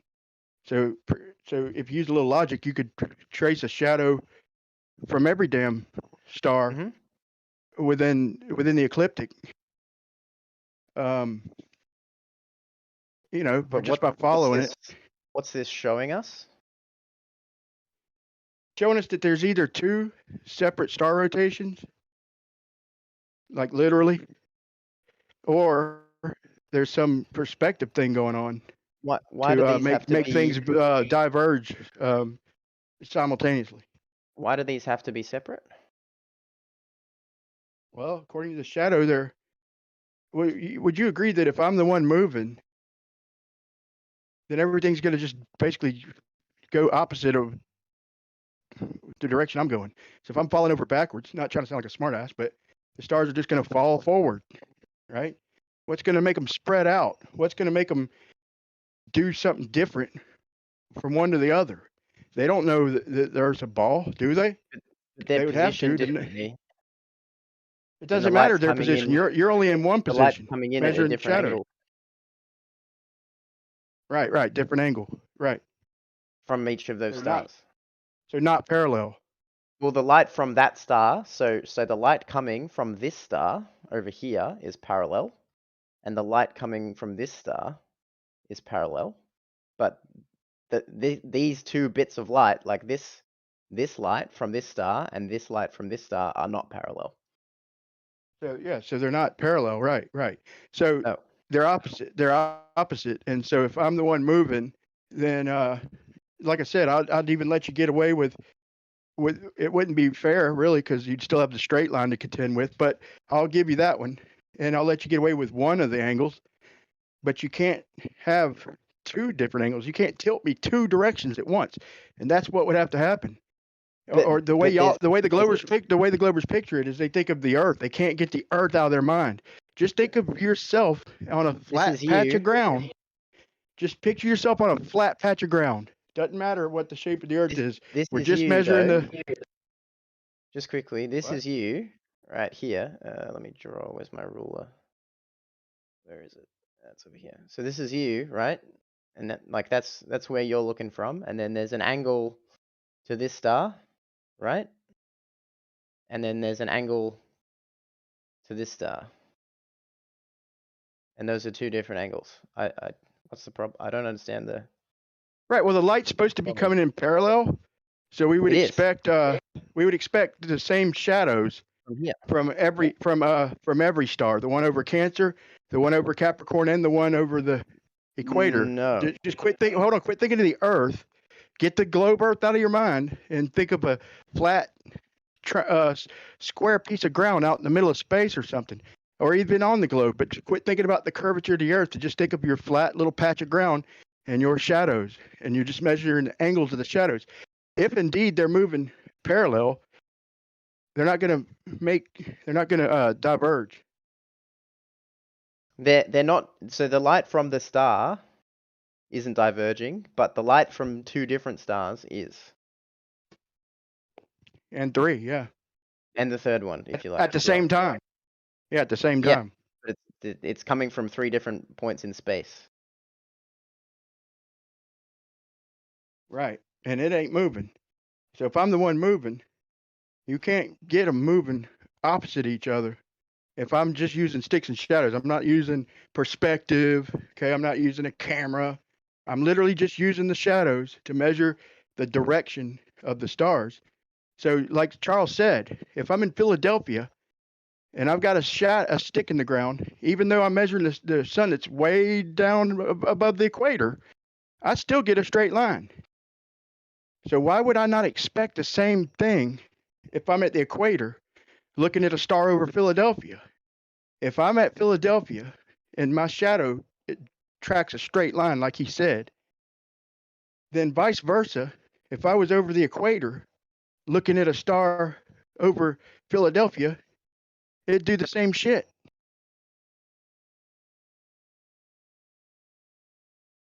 I'm not sure that it would, because you're Well, not at 90 degrees to the axis of rotation of the thing that you're on, right? So this thing's rotating around this axis here.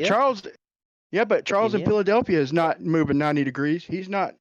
He's. But he said do it at equinox, which is when the Right, at sun is equinox, above right. the equator. Right. So So what? that's So when he the yes. sun is at 90 degrees to this axis of rotation, right? It's the only time of the year that happens. Very good. So the star over his head, and is going to make a different shadow than the one over the equator. It's not going to make a straight line shadow. Not the one over his head in Philadelphia. Yeah. Is going to make a different shadow. You see what I'm saying? Simultaneously showing two different directions. Like I said, we're not talking about perspective or the shape of the Earth. We're just talking about measuring angles.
Okay, now do this.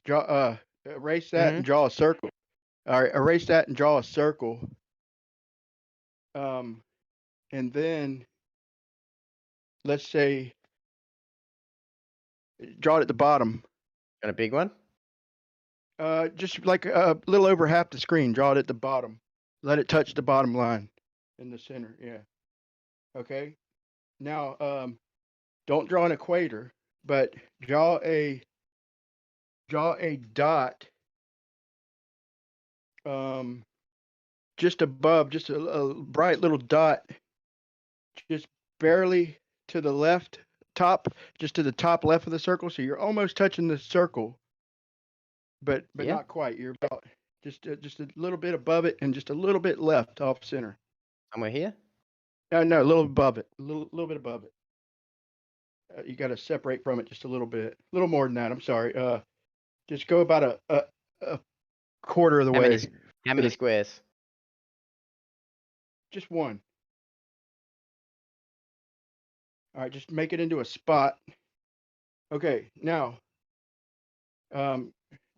follow the arc to the like draw one arcing to the left, like same distance from the globe, a little bit left, down and left, right? Give me like 3 or 4 of them arcing on down. This way. So you want one here? Yeah, there you go. Here? And here? Yeah. Okay, and now okay. So if I'm at the equator, okay, now do a couple going the other way.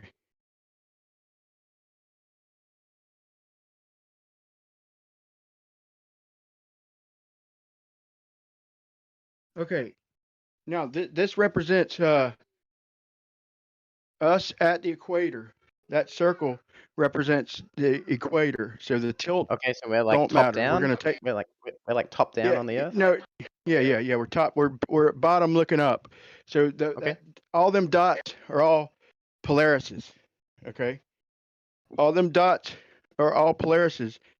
And they're way the fuck off in the distance. So everybody at the equator looking 0 degrees is seeing a Polaris, right? They're all seeing Polaris directly overhead. So if we're under the Earth and way the fuck away, like it's Sigma Octantis or something, like or whatever, however far, we're gonna see something like this. But so we're at the equator, everybody's gonna see Polaris. So all the way around the world at 0 degrees, bar refraction. We're not talking about refraction. So you spin it pretty much. You spin it, spin the Earth, and you're just going to trace a circle. You're going to trace a big circle connecting all them dots because everybody at the equator is seeing Polaris. So, like I said, you're just going to, if you spin the Earth in a circle, you're just going to connect all them dots, making a circle. So if you move there, that'd be your new celestial horizon or celestial equator.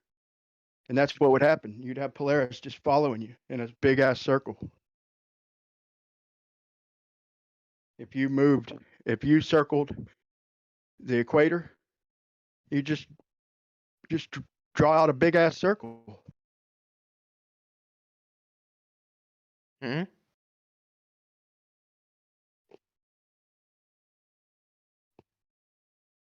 So the stars should do opposite of what you're doing.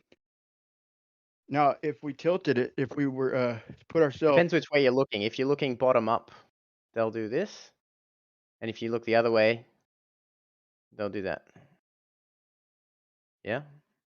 yeah. So we'll be simultaneously seeing it all the way around and track a big ass circle.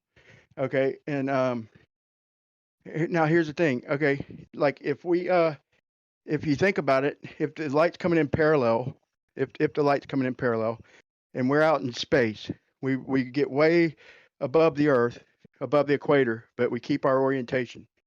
Now we could do a big gradual circle, and if the star is directly over the equator, it's just going to do a straight line and do a circle. It's going to do opposite of the way we spin ourselves. So we're over here now. Well, you don't even really got to draw this one. You can if you want, but I'm just going to vocalize it. So it's going to do a big circle. Basically, it's going to do opposite of what we spin, right? So we don't even have to do a big giant circle in the globe model. We can just spin over backwards and do a 360, and that it's going to do the same thing. So we should be able to take a camera, point it at Polaris on Earth, and just do it. We could do our own time lapse just by changing the angle of the camera and arcing over backwards in the circle. And we should see the stars diverge equally to the right and to the left of Polaris. If Polaris marks the new equator, we're just turned sideways, then just by doing a circle, bending over backwards 180 degrees, facing Polaris, then the stars to the left should curve opposite one way, and the stars to the right should curve opposite the other way. But that's not what happens in reality. Can't have that simultaneously. If you're the one spinning, you can't have them directions simultaneously unless you invoke perspective, which that fucks up the angles. Like I said, that's why I thought of that. I thought. Like how fast is the camera spinning? Well, I'm just saying, like a star trail, just kind of mimicking a star trail. So like if you I'm trying to think. If you took a camera and you did what you're talking about, pointed the camera at Polaris and then spun it around a different axis to the Earth, then you'll get different star trails. But it depends on how quick you spin it. Not, like if not you in spin reality, it though. If you spin it really fast. I mean, no, it wouldn't match. Well, it won't match if you spin it on a different axis to the Earth, for sure. We'd get that picture they show when they show the when they try to rebut this argument. And they show all these circles and they show a globe in the middle of these big parallel circles. And what they do though, they show you these parallel circles and then they change the picture. They start doing a zoom in, and then when they get underneath these parallel lines, then they do a change of field of view and start showing divergence and shit. Like they think they're slick, but it's further proof that it's just trickery. Have you got a video for what you're talking about? So I'm struggling to visualize. It's in my my debate, my last debate that I did with Nathan Thompson. It's in the end of the presentation on my channel. I put modern day debate presentation with Nathan Thompson versus Conspiracy Cats Principle. Oh, did you do Conspiracy Cats and someone? Or no, me and Austin did that. We did Bacon and Ruhev. Oh, right. Okay, I gotta drop for a bit. I'll be back. Yeah, okay. All right, bro. I got some shit for you, dude. Cause you're my boy, Blue. Brian. I got something that you might like. You say you're my boy, Blue. Yeah, you're my boy, Blue. All right, check this out. Yeah, it's old school. Check this out.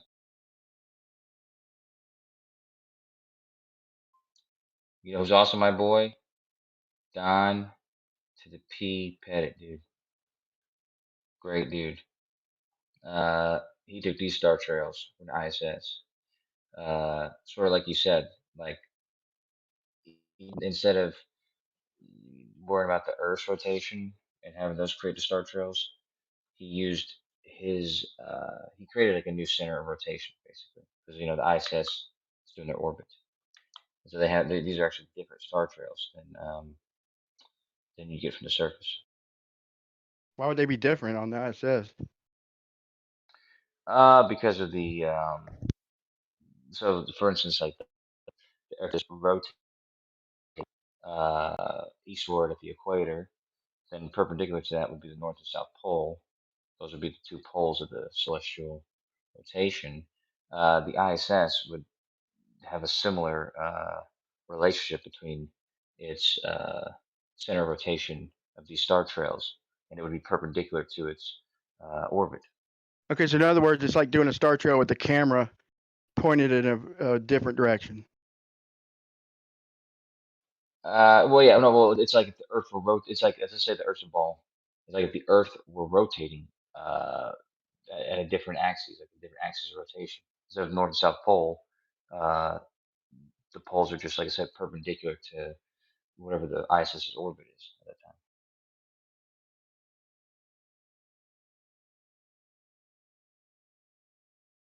I see what you're saying.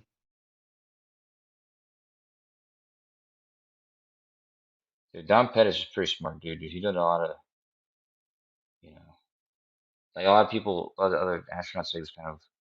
He's weird pretty a little bit. stupid too. At the same time, he's pretty stupid. He's pretty smart, yeah, but he's also pretty stupid, Coach. Coach, I think you're the only one I've ever heard defend Don Pettit. I mean, I wouldn't even call it defending him. I'm just sort of, I have a reverence for him. Every time you do this, it sounds like you're trolling too. No, dude. But it's just surprising to me. It's a good Have troll. you ever seen Bride? It's a good troll to give to try to give props to. Of all of the claimed astronauts, that guy, like, he's literally like the Joker of the astronauts. Like, I don't mean the Joker from Batman. I mean, like, he's like what's the name of that Like where the they class like clown. Yeah, where they do like the Jester. That's what I was thinking of. The Jester, court gesture.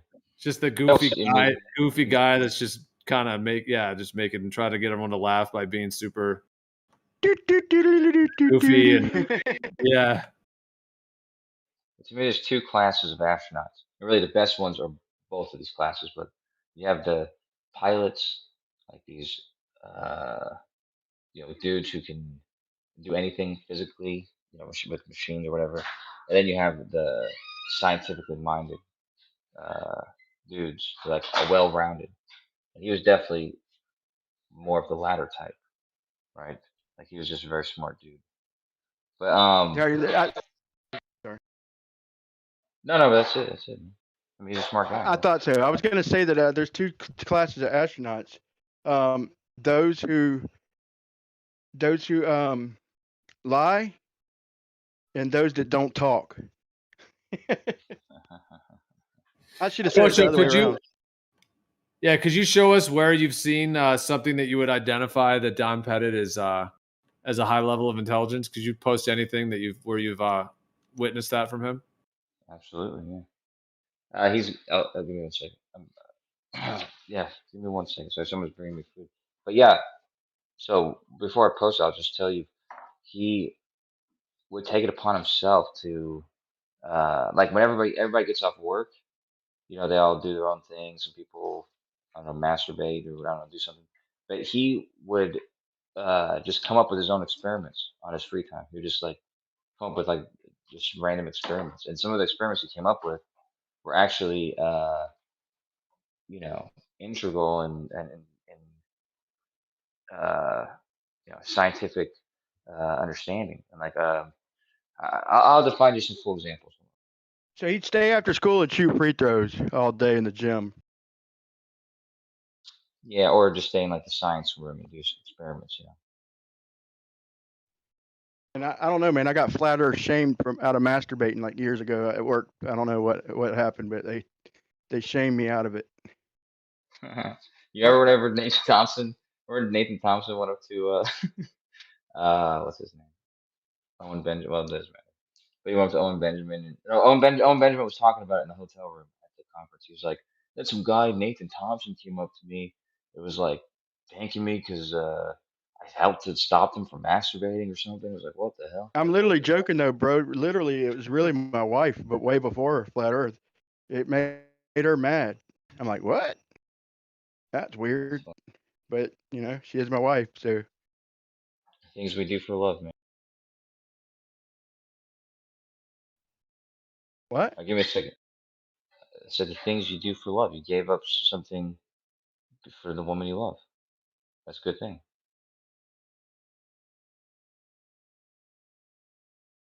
You say your wife made you stop, right?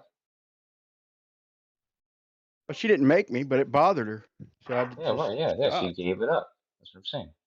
But let's just move on because I'm going to post some Don Pettit stuff.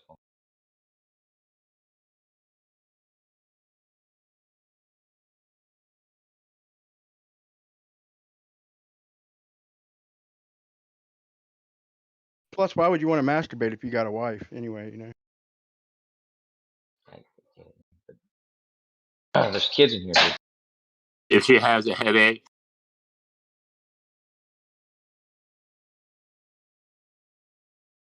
So glad you're.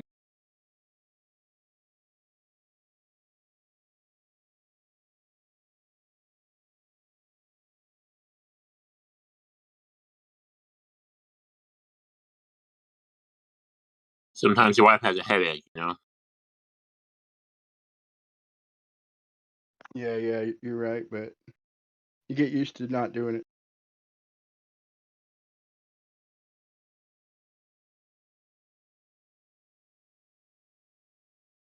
I'm sorry I even went down that road. I'll shut up about it, dude. That's not something I want to talk about because you had to bring it up. I had to comment on it. Barely brought it up. But barely, but I gotta tell you though, some of this. I'm already looking through some of this Don Pettit stuff. This is good stuff, dude.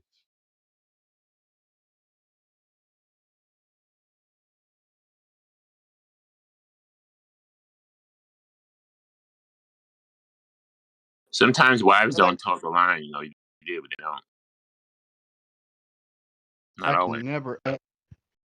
I can never unsee Smarter Every Day, I think is his name, talking to Don Pettit and asking him, you know, what do y'all do if a micrometeorite or something hits the space station and makes a hole? And he's like, well, then you have a hole, then you have a leak.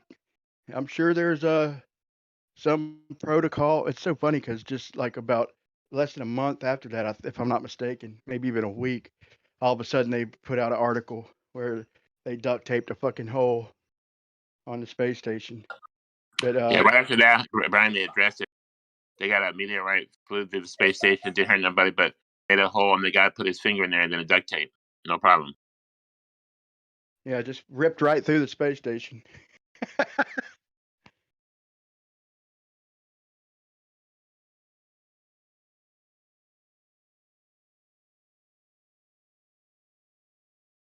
Because of gravity, though, wouldn't that meteor just stick there in the ISS? Since the mass is right there, why would it leave? You know, doesn't the cavendish a thing?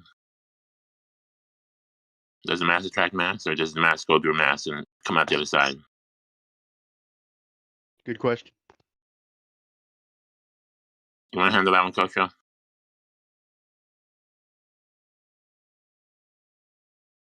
Because in space, there's not, the earthly gravity forces or the moon forces working. So the biggest gravity force would be the ISS if it's a little meteorite. You just stick to it, like grapes. What?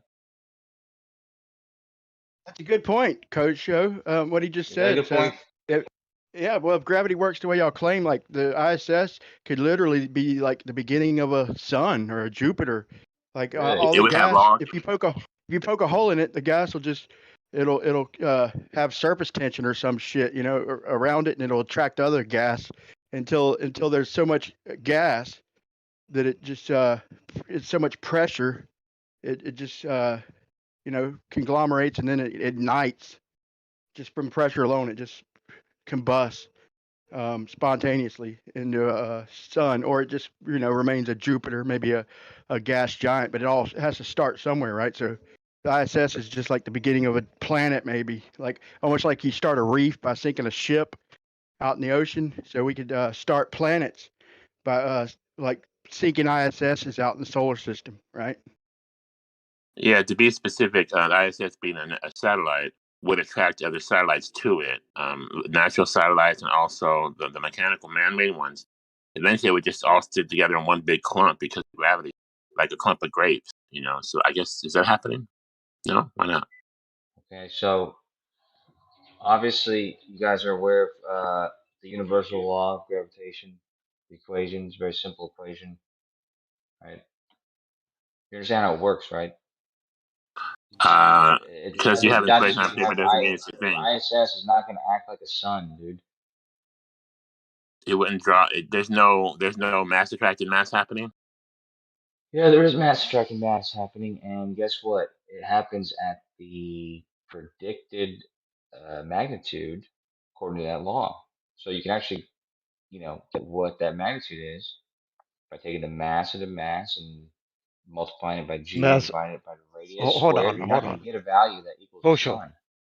Osho. Mass is irrelevant when an object is rotating.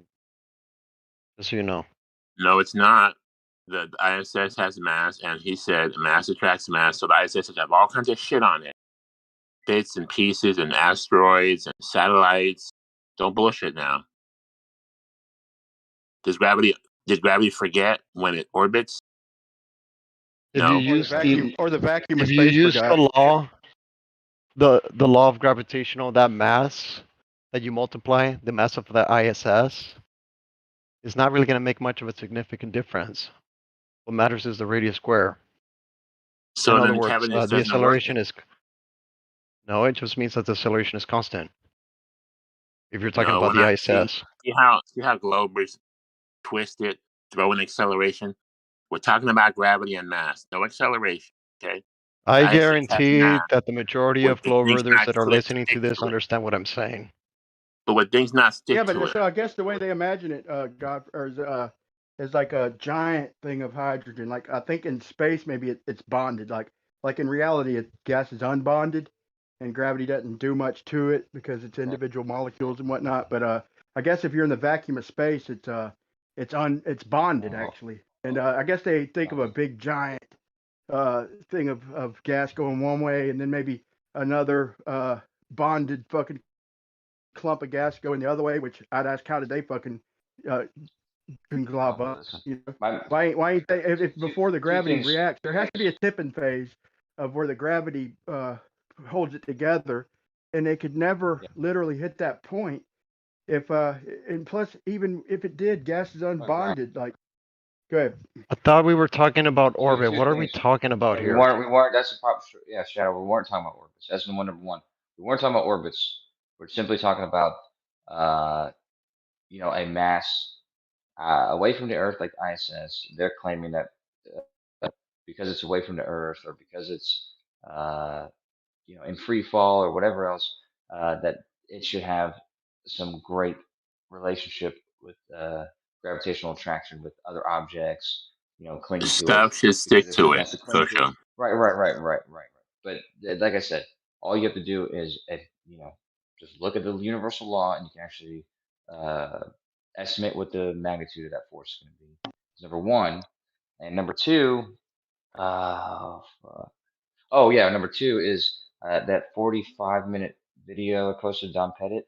That's one of Don Pettit's most uh, like the experiments that he did in his free time that actually did the most significant work elsewhere was what he did with electrostatics and like salts. Like he had this experiment where he's just like fucking playing with salts and showing that at that scale, the electrostatics actually did more work to bring the masses together. And once there was enough mass clicked together, then more mass could attract more mass. But at those earlier stages, it was more electrostatics. So it's actually interesting. But I'm sure it's in that 45-minute What is the topic? video. Mass.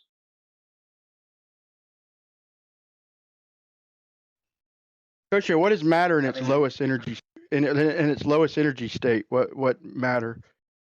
Like what state is matter in its lowest energy state? Genuine question. I mean, most. I mean, you could be talking about gas, really. I mean, not I gas. mean, no. I'm asking you. It to be Depends on what solid. you're I mean, talking I'm about. thinking it'd be solid, but Depends on what you're talking about, because you could be talking about like the molecules by themselves, or you talking about like a collection of molecules. Because yeah, they'd be solid for the most part, depending on what the material is. it'd be solid. That'd be the lowest energy state. So at its at the lowest of pressure and at the lowest of temperatures, shit Well, would no, that's what I'm saying. eventually turn. It'd eventually have to turn into a solid, or what would it do? No, hydrogen and helium, these types of things, lowest temperatures, they're not going to turn it into solids. So they have to be a high pressure. So that's what I'm saying. It depends on the material.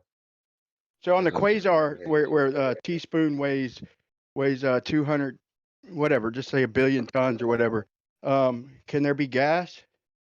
And what would water look like? Like if a teaspoon of water weighed 200 billion tons, could we even have gas?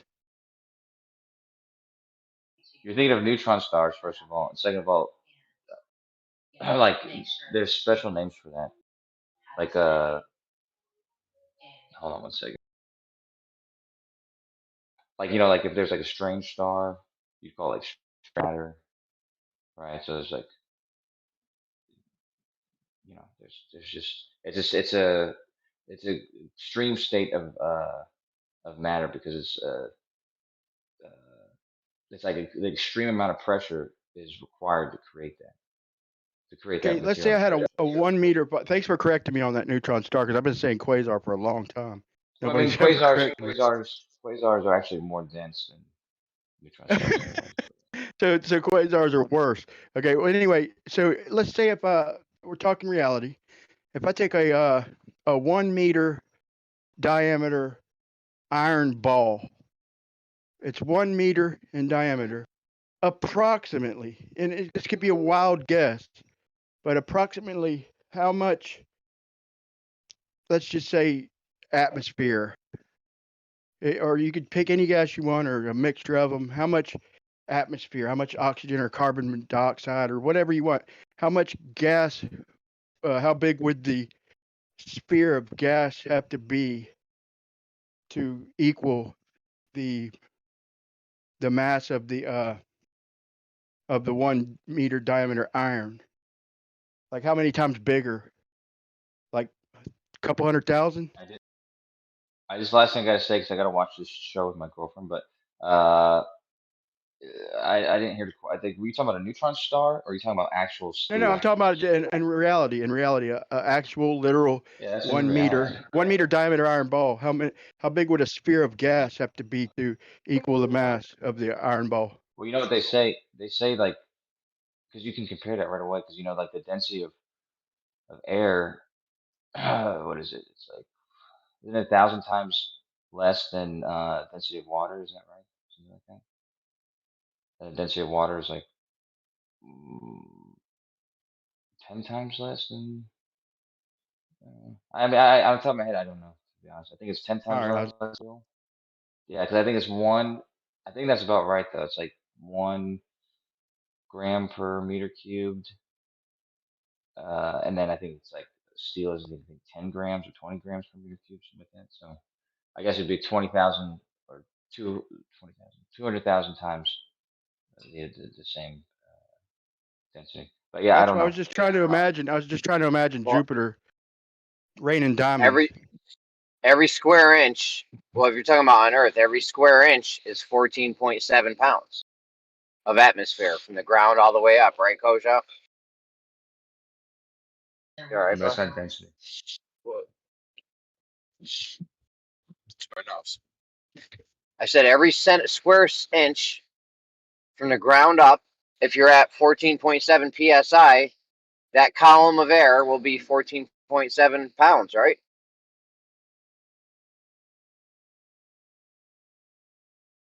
Coach Toes literally told me that That's a good verbatim. point.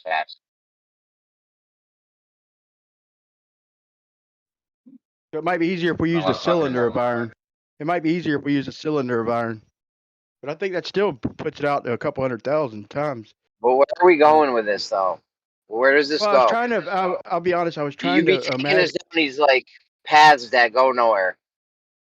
Well, I was trying to imagine it raining diamonds on a gas giant of Jupiter. Like, what kind of density would we have to have? So this gas, to even form a ball, would have to be.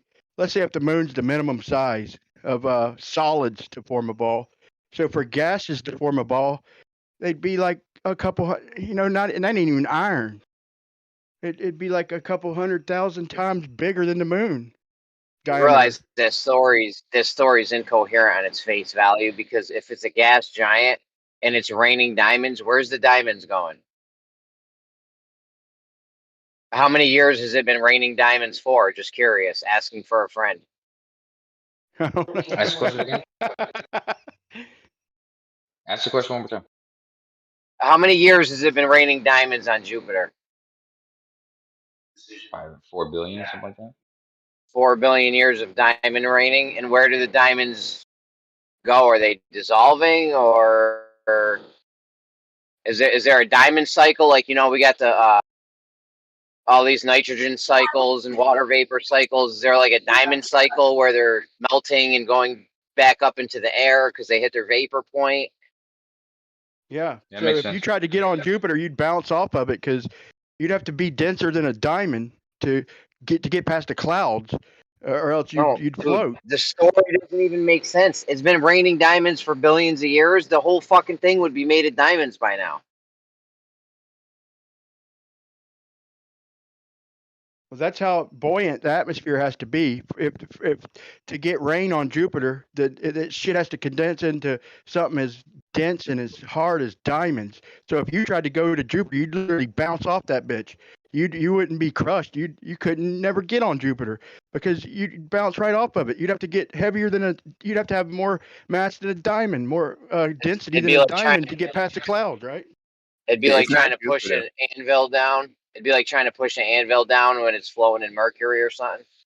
Yeah, you never could get an anvil down. You'd have to be dense as a diamond. What?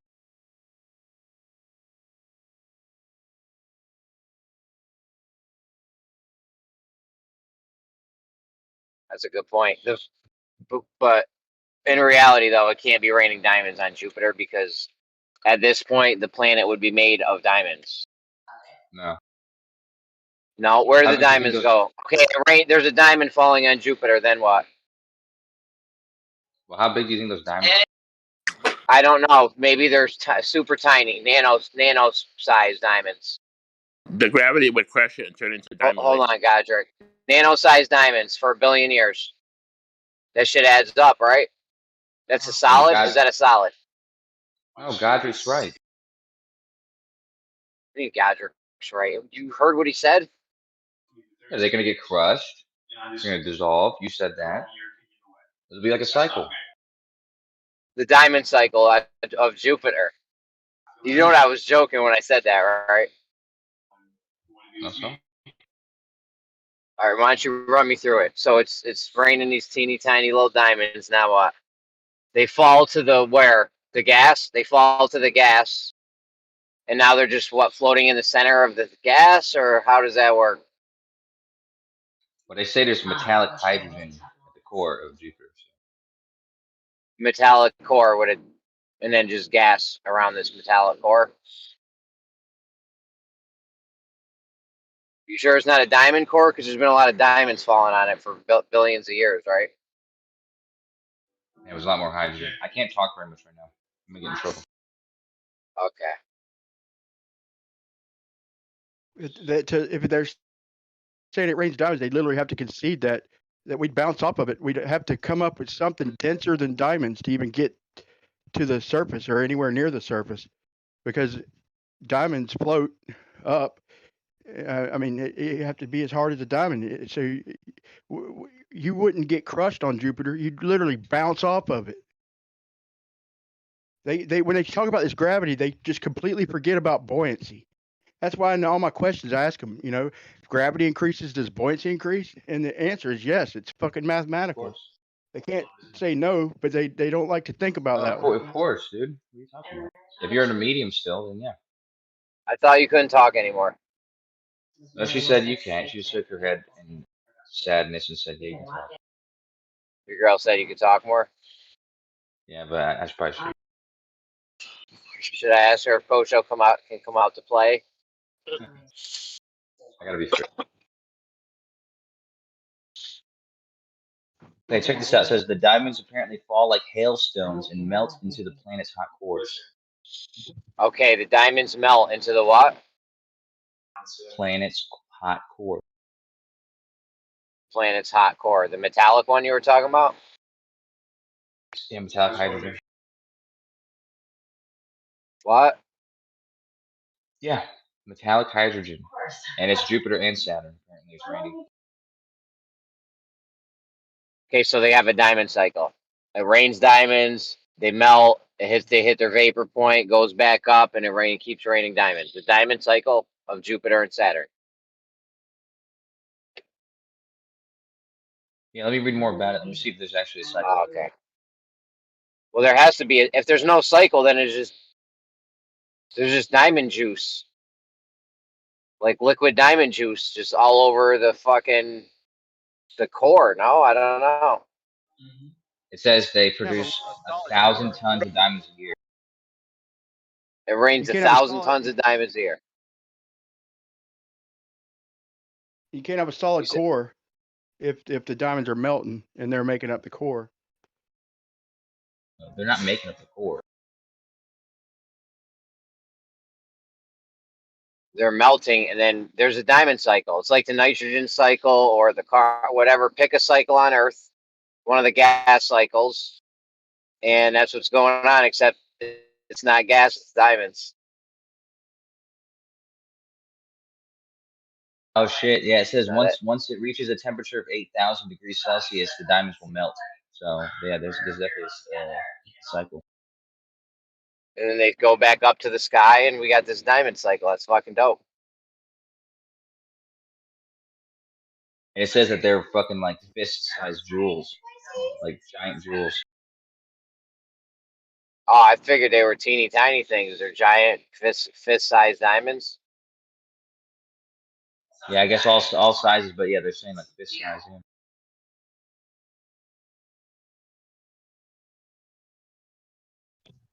And where do they form? So the the diamonds fall, they melt, they're vapor, they go back up to the sky. They form in the sky? Yeah, you have to remember the sky's extremely big. Give me a second. I'm actually gonna move. Just give me a second. The sky's big. That's profound. This is what's stupid, dude. They have to come up with these stories to obey Kepler's laws. Ultimately, it boils down to that. Like they've got to keep their ratios, and so they've got to have this gas being so dense it rains diamonds. It's fucking retarded. And they still have to. I mean, they have to invent this shit. And they have to invent all these black holes and quasars and freaking and neutron stars just to get their like 2% actual or 1 or 4 whatever percentage it is of matter. So it's really more like 0.0000000 fucking 1%, because they're making up all this horse shit like a teaspoon of matter weighing 14 billion tons. They've got to do that to even get to fucking a couple percent. Do you know that those aren't like band-aids in the model? Those are conclusions to the model, right? So if the atomic model is the way that it is, and you start thinking, okay, how big of a mass can we have? What happens if you have a big enough mass? How much pressure is created when you have a mass this big? Like, what's the equilibrium between the gravity and the pressure? And eventually, you get to a density that's so that creates so much pressure that even the atomic structure can't contain itself. Right. So it could And never grow. It could. no, the neutrons don't have the same relationship as the atomic model. Like they don't have that huge space in between them. So all that empty space is filled by neutrons now. So you're gonna have Once it hit a a density past perfectly dense iron, object. or once it hit a density past iron or gold or something, then nothing else could stick to it, dude. That'd be its limit. It couldn't get no bigger. Everything else would bounce off of it, bro.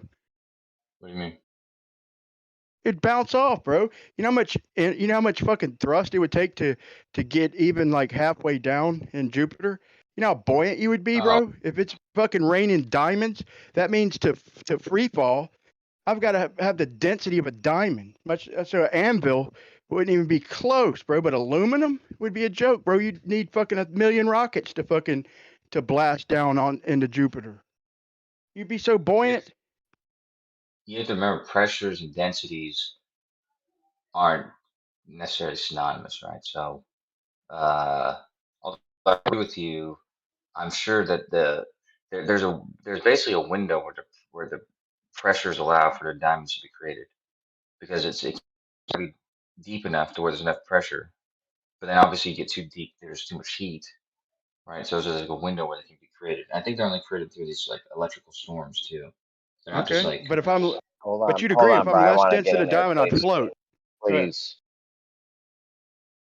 So there's a river, isn't there?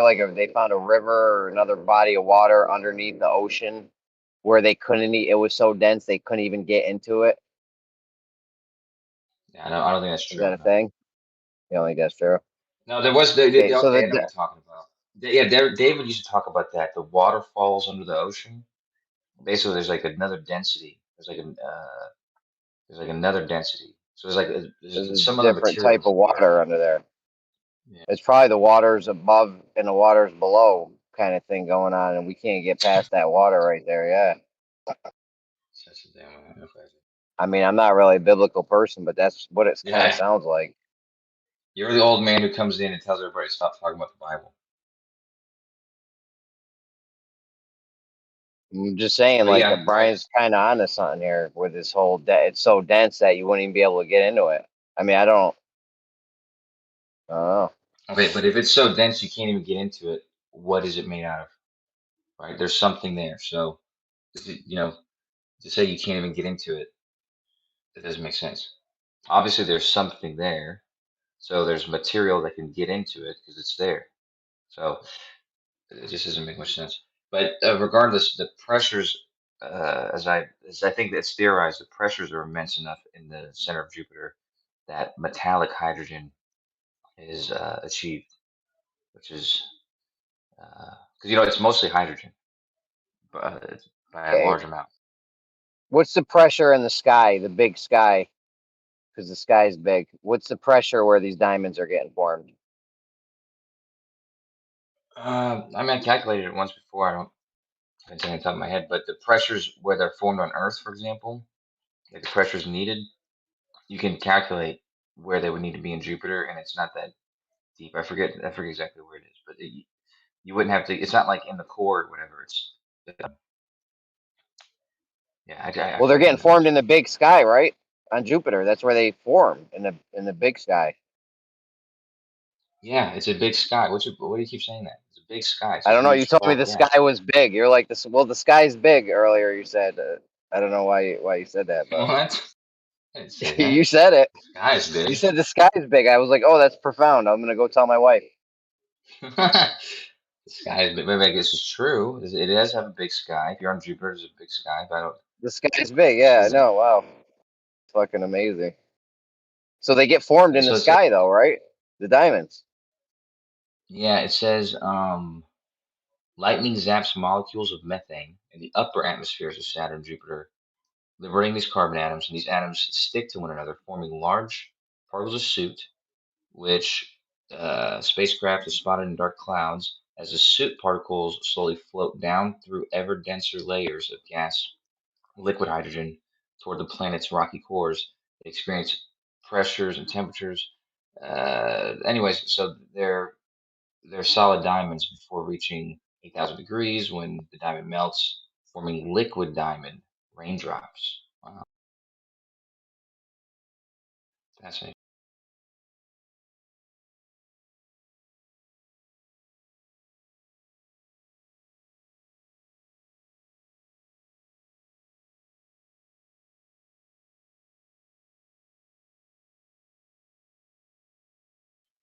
Amazing sort of jewels and precious metals and all this kind of stuff that you know out there in space.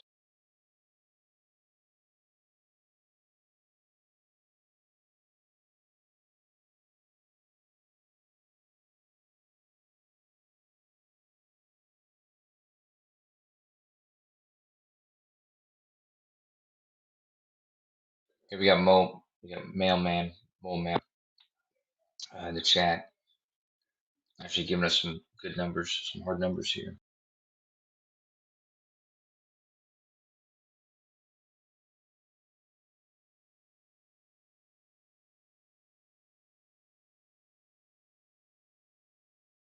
You'd agree I'd have to be more dense than solid diamonds to get to the anywhere near the surface of Jupiter, because diamonds float. They have to be Surface of vaporized Jupiter. and turned into liquid. So on Jupiter, I'd have to be denser than a diamond to get below the clouds. Where is that? Surface of Jupiter, below the clouds. What are you talking So diamonds are the densest thing on Earth. about? That's not true whatsoever. That's not even close to being true. I don't think. So the whole Earth, if you aimed Earth at Jupiter, it'd just float. It'd float on Jupiter because Can you there's hear me? nothing denser. There's no, well, what floats in the clouds because of buoyancy. There's nothing denser to pull it into Jupiter, so it would literally float above the clouds. The Earth would. It ain't dense enough to reach the ground, bro. Diamonds are only about 3 times more dense than water. Half as dense as carbon steel. Dude, what's the density of water? 1 gram per cubic centimeter. Let's just call it that. No, 1 kilogram. About 1 kilogram. Right. Oh no. Right. Sorry. 1 gram. I'm sorry. Yeah. So diamonds 3.5 per cubic centimeter. So it's a little more than 2. Yep. Yeah. So it's like 3 times more. But yeah. But steel is like twice as dense as diamonds.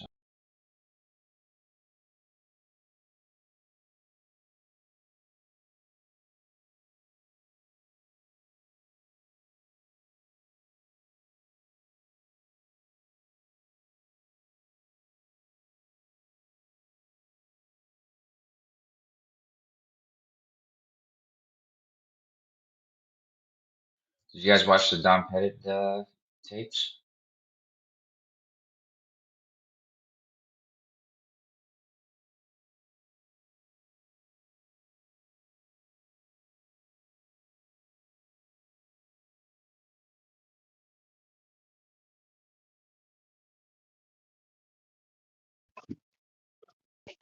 Don Pettit is an idiot, bro. How are you on ISS? You don't know the emergency procedure for if there's a leak.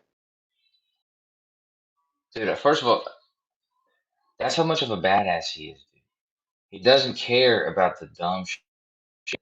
You it's like, there's a leak, there's a fucking leak. That's what he says. There's just a fucking leak. I don't know. You just fucking. It's probably You some just fucking die. you gotta do. I don't know. He's doing cool shit. Yeah, you just He'll die. just die. You just die. It's like, I don't know, there's a leak. You're dead.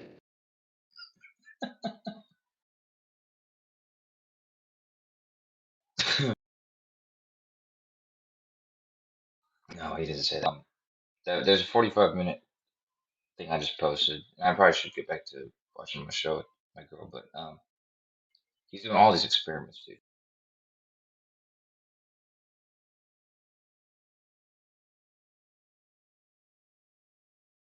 Well, I'd love to go over these brilliant Don Pettit science experiments someday with. That's the other thing. Is like this is 45 minutes of him doing zero-G experiments, dude. How could you do this? And there's no cuts.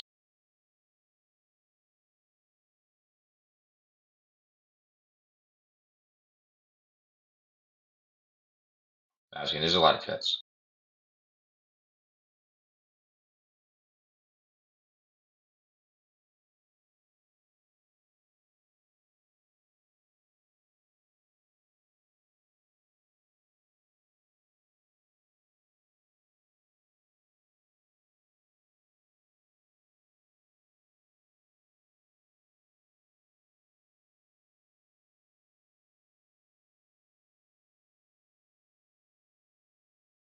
So we got the diamond cycle on Jupiter and Saturn. That's neat.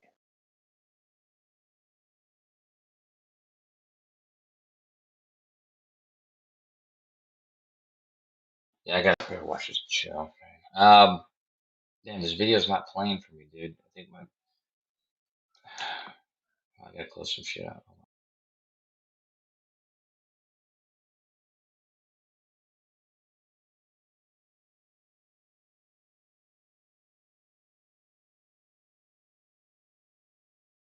I mean, I did a Google search for diamond cycle, and I'm only coming up with like stores and jewelry stores and stuff.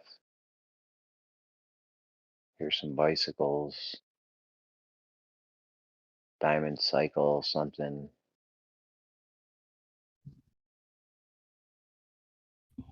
I'm not really seeing anything about a diamond cycle.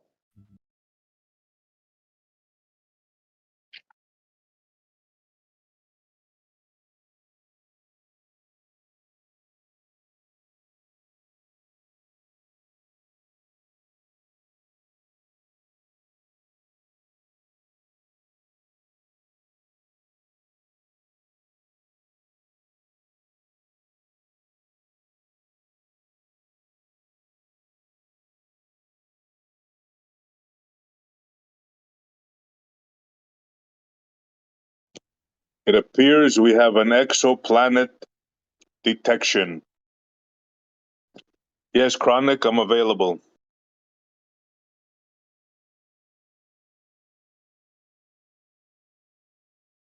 Fuck, I didn't know my mic wasn't working. Chronic's here? He's in the text. Maybe he's not listening. Yeah, my mic wasn't working. I was saying dumb shit for a whole minute. And... Thanks for saving us the embarrassment, saving yourself the embarrassment. No. There's a lot of cool Don Pettit shit. And I was making fun of Jeremy for the diamond cycle thing.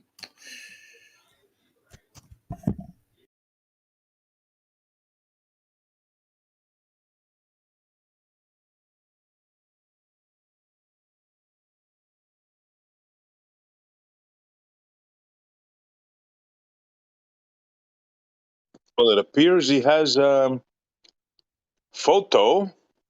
Hope it's a picture of an exoplanet. I'd like to see that.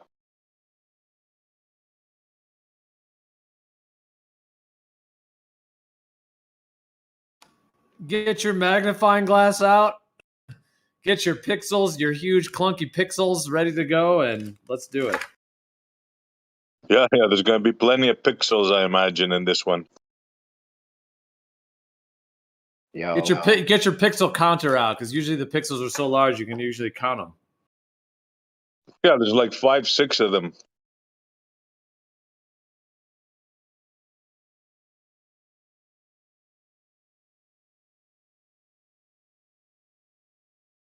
Wow, dude, there's some cool fucking ones, dude.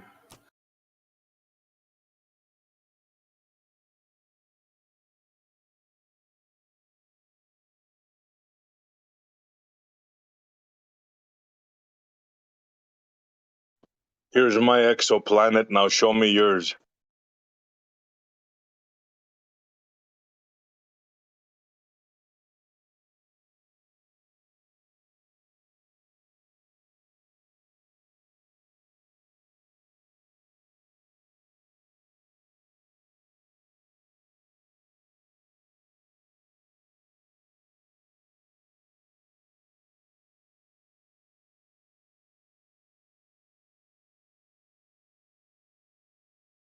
What's that supposed to be, Kosho?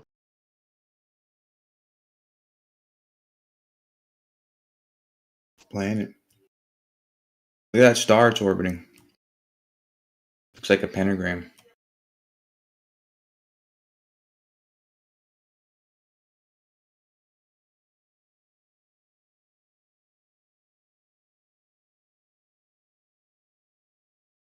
This one's very exciting.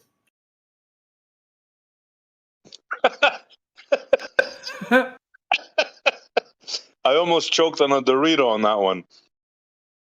Holy free holy. Holy Dorito. Yeah. That is freaking funny, man. Look at that. Look at that.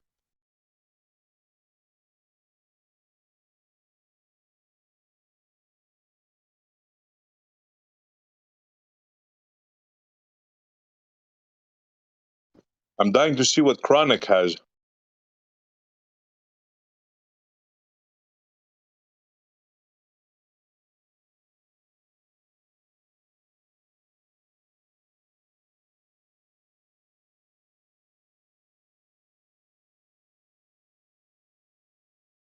Oh, I didn't spoil his.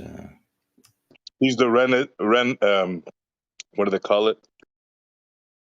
He's the resident planetologist.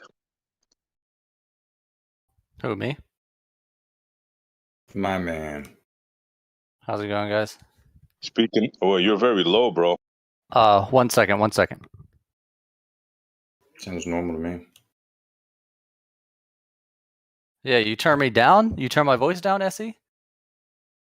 Let me have a look. I don't think so. You're normal to me. But then I am talking from a bathroom, so what does it matter? I have issues with the new headset that I bought, so only on Discord I have to use my old headset, but for everything else I can use the new one. So anytime I'm on Discord, I gotta switch back over. That one's on me. You're coming in clear. I had you low for some reason. I don't know. That's weird, huh? Anyway, how's it going? Going good. I can understand having SE low, but why would you have chronic low? I don't understand that. That's just disrespectful, man. It is. I never raise my voice. No, don't take it personal. At night when I want to go to bed, the thing doesn't lower good, so I lower everybody. Otherwise, it's like even the lowest is like everybody's yelling. Gotcha. You know, you could just exit out of Discord. So nothing personal about the low voice. So what do you got for us, Chronic? Well, I'm gonna pose the question to you. Why do you think a picture of an exoplanet doesn't exist? Like, what do you mean when you say that? Well, everybody knows what a picture is. Snap, smile, picture. Mhm. not an image, not a GIF, not a picture. Well, I mean, it depends on what your interpretation of a. In my opinion, a picture is an image. No. Well, not really. No, because an image could mean a lot of things. An image could mean a strip of pictures sewn together, layered, like they do with stars or planets. When they layer them and put them through processes, those are not pictures. But what I'm saying is the other way around. I'm not saying all images are pictures. I'm saying a picture is a type of image. You agree? Well, if you want to put it that way loosely, maybe, but I don't know where you're leading. Well, anyway, I mean, I don't really have a major point other than this image that you post, your meme, I guess, of a direct image. I mean, that's literally the name of the technique that's used to image these exoplanets. The name of the method is called direct imaging. So it's your meme at 25 after the hour in the chat is I mean, it's just your description of it is the first word is incorrect in my opinion. It doesn't even describe what the name of the thing is called. I would replace the word picture in your meme with the word image.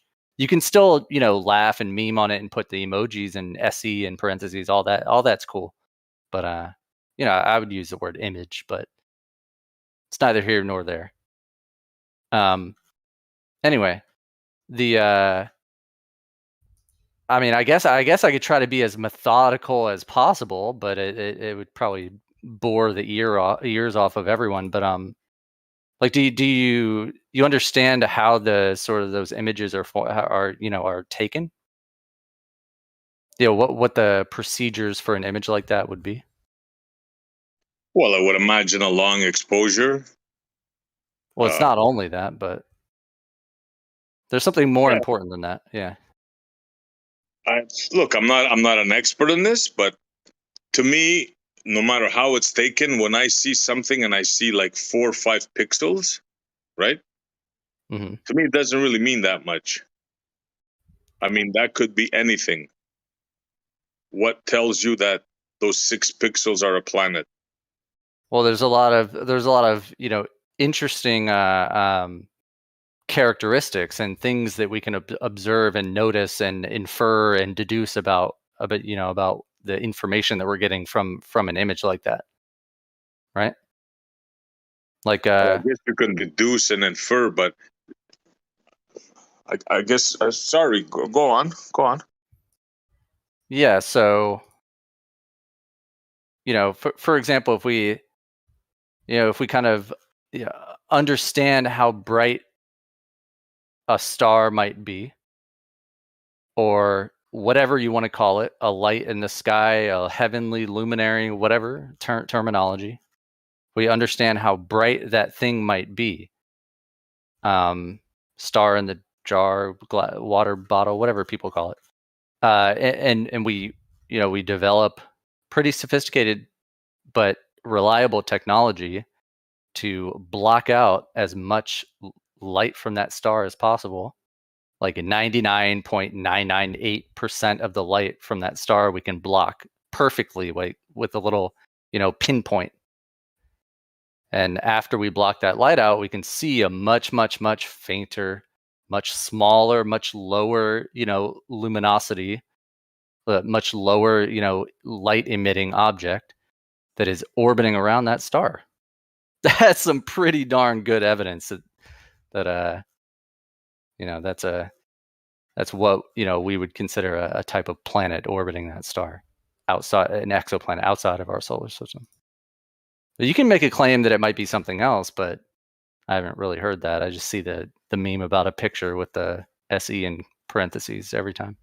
Yeah, well, we could discuss this further. Yeah, I understand how you think you go about it. I understand that you see an object which you call a star, and then you see something, you see it dimming and getting brighter, and by that you deduce that something is passing in front of it. Sorry. No. This is no. Specifically with the meme that you post with your stamp on it, the SE. Very, very different than what you just described in that last sentence. Okay, explain us how this one is done then. Okay. I did just do that 30 seconds ago, but I'm happy to do it again. Well, it sounded like what I was saying. Didn't you say it was getting dimmer and brighter, and by that they deduced? But maybe I heard you wrong. Go ahead, re-explain. So I'll just post one more. I'll post another example of the meme that you post a lot. So this is in that one sentence description before I rudely cut you off that you were describing is completely different in all aspects from the meme that you post a lot that I just reposted a different observation time lapse that has nothing to do with the planet blocking out a little bit of the light from the star, and you measure this little dimming of the star. That's complete. Those are two completely independent and separate methods. That each of them have names and their own characteristics and all of that stuff. Okay, so you're saying that that's a direct observation of light coming from that object, which you call a planet? Is that what you're saying? Yes, sir. That is the claim, yes. Okay, so this is different than the other method where an object passes in front and it dims and okay. Exactly, yeah. They even have their own unique special names too. Okay. But the one that is related to your meme or the time lapse video, the time lapse, stitched together images that I just posted. The name of that is called direct imaging. It's directly imaging. Okay, so let me ask can't you get more straightforward than that. I gotcha. Now, if that's a direct imaging, what's that thing in the middle there? That's called a coronagraphic spot. So it's a spot that's placed over the very bright star to block out as much of its light as possible at the center. The name of the instrument, the name of the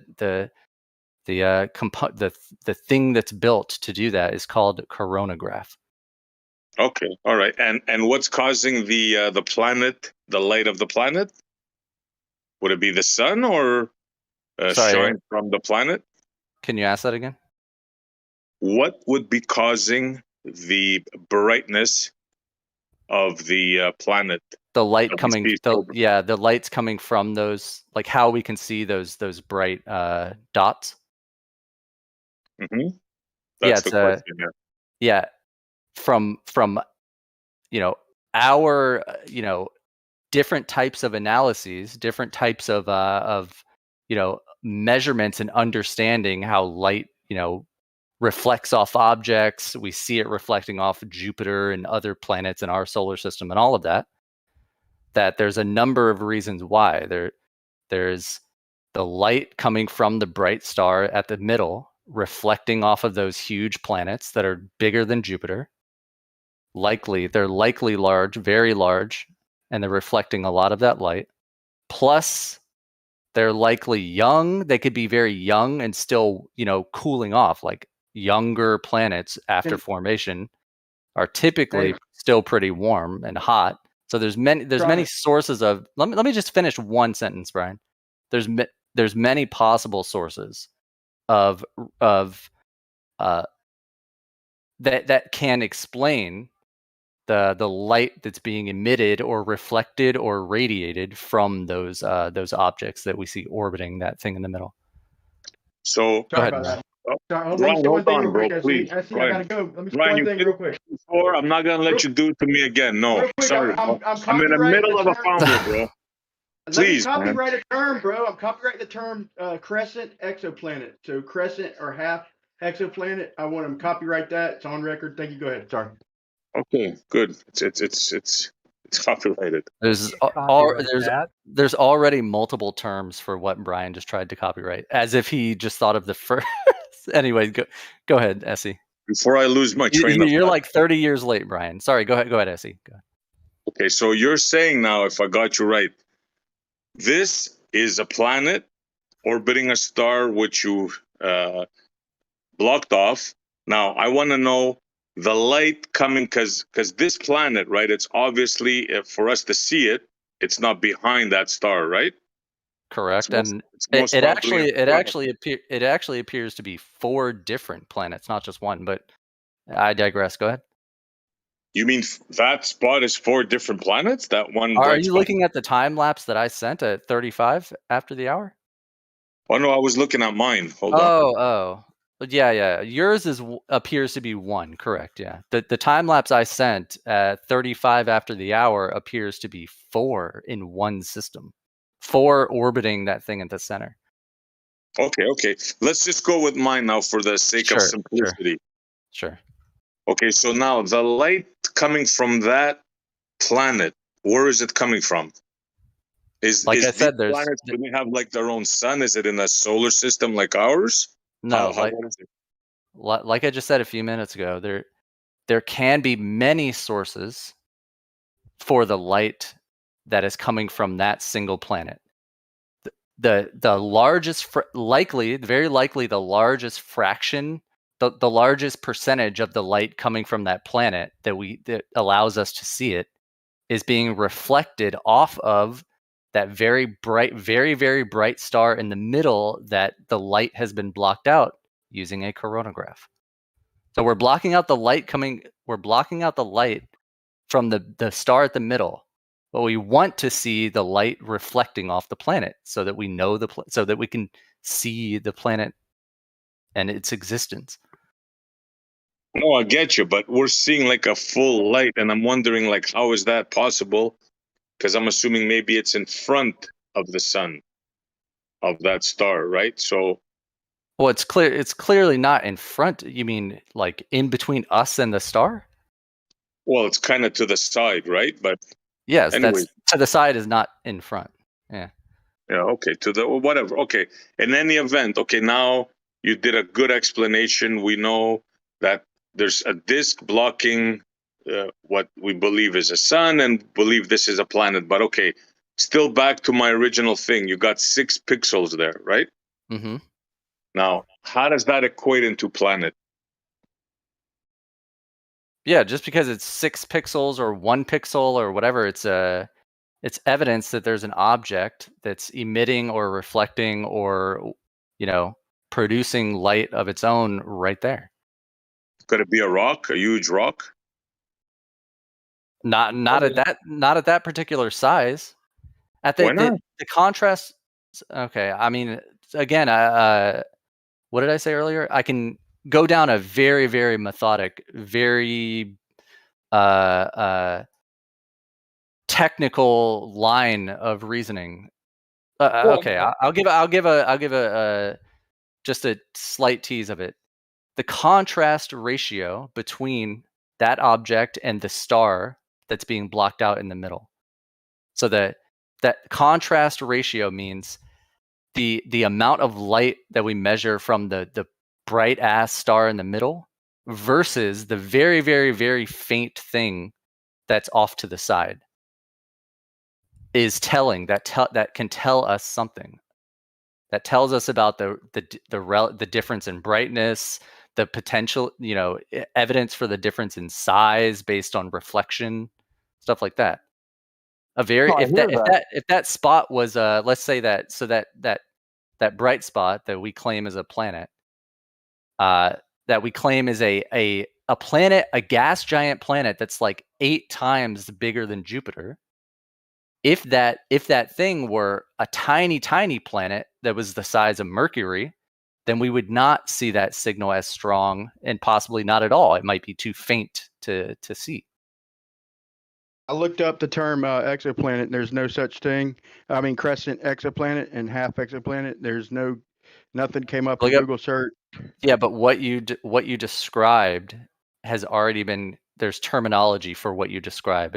Not on Google, but I'm just saying. I mean, I can help you, Brian. Look yeah, up. well, that's fine. Okay, Do a Google search. Search the word. You got better Google than me, bro. Let me finish.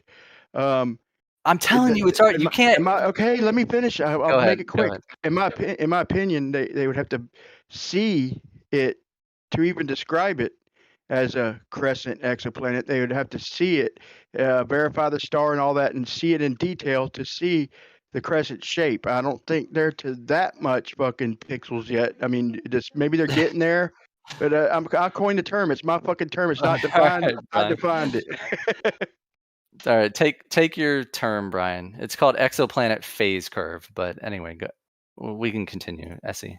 Just because it's not called exoplanet crescent doesn't mean you came up with the entire idea of measuring a phase curve.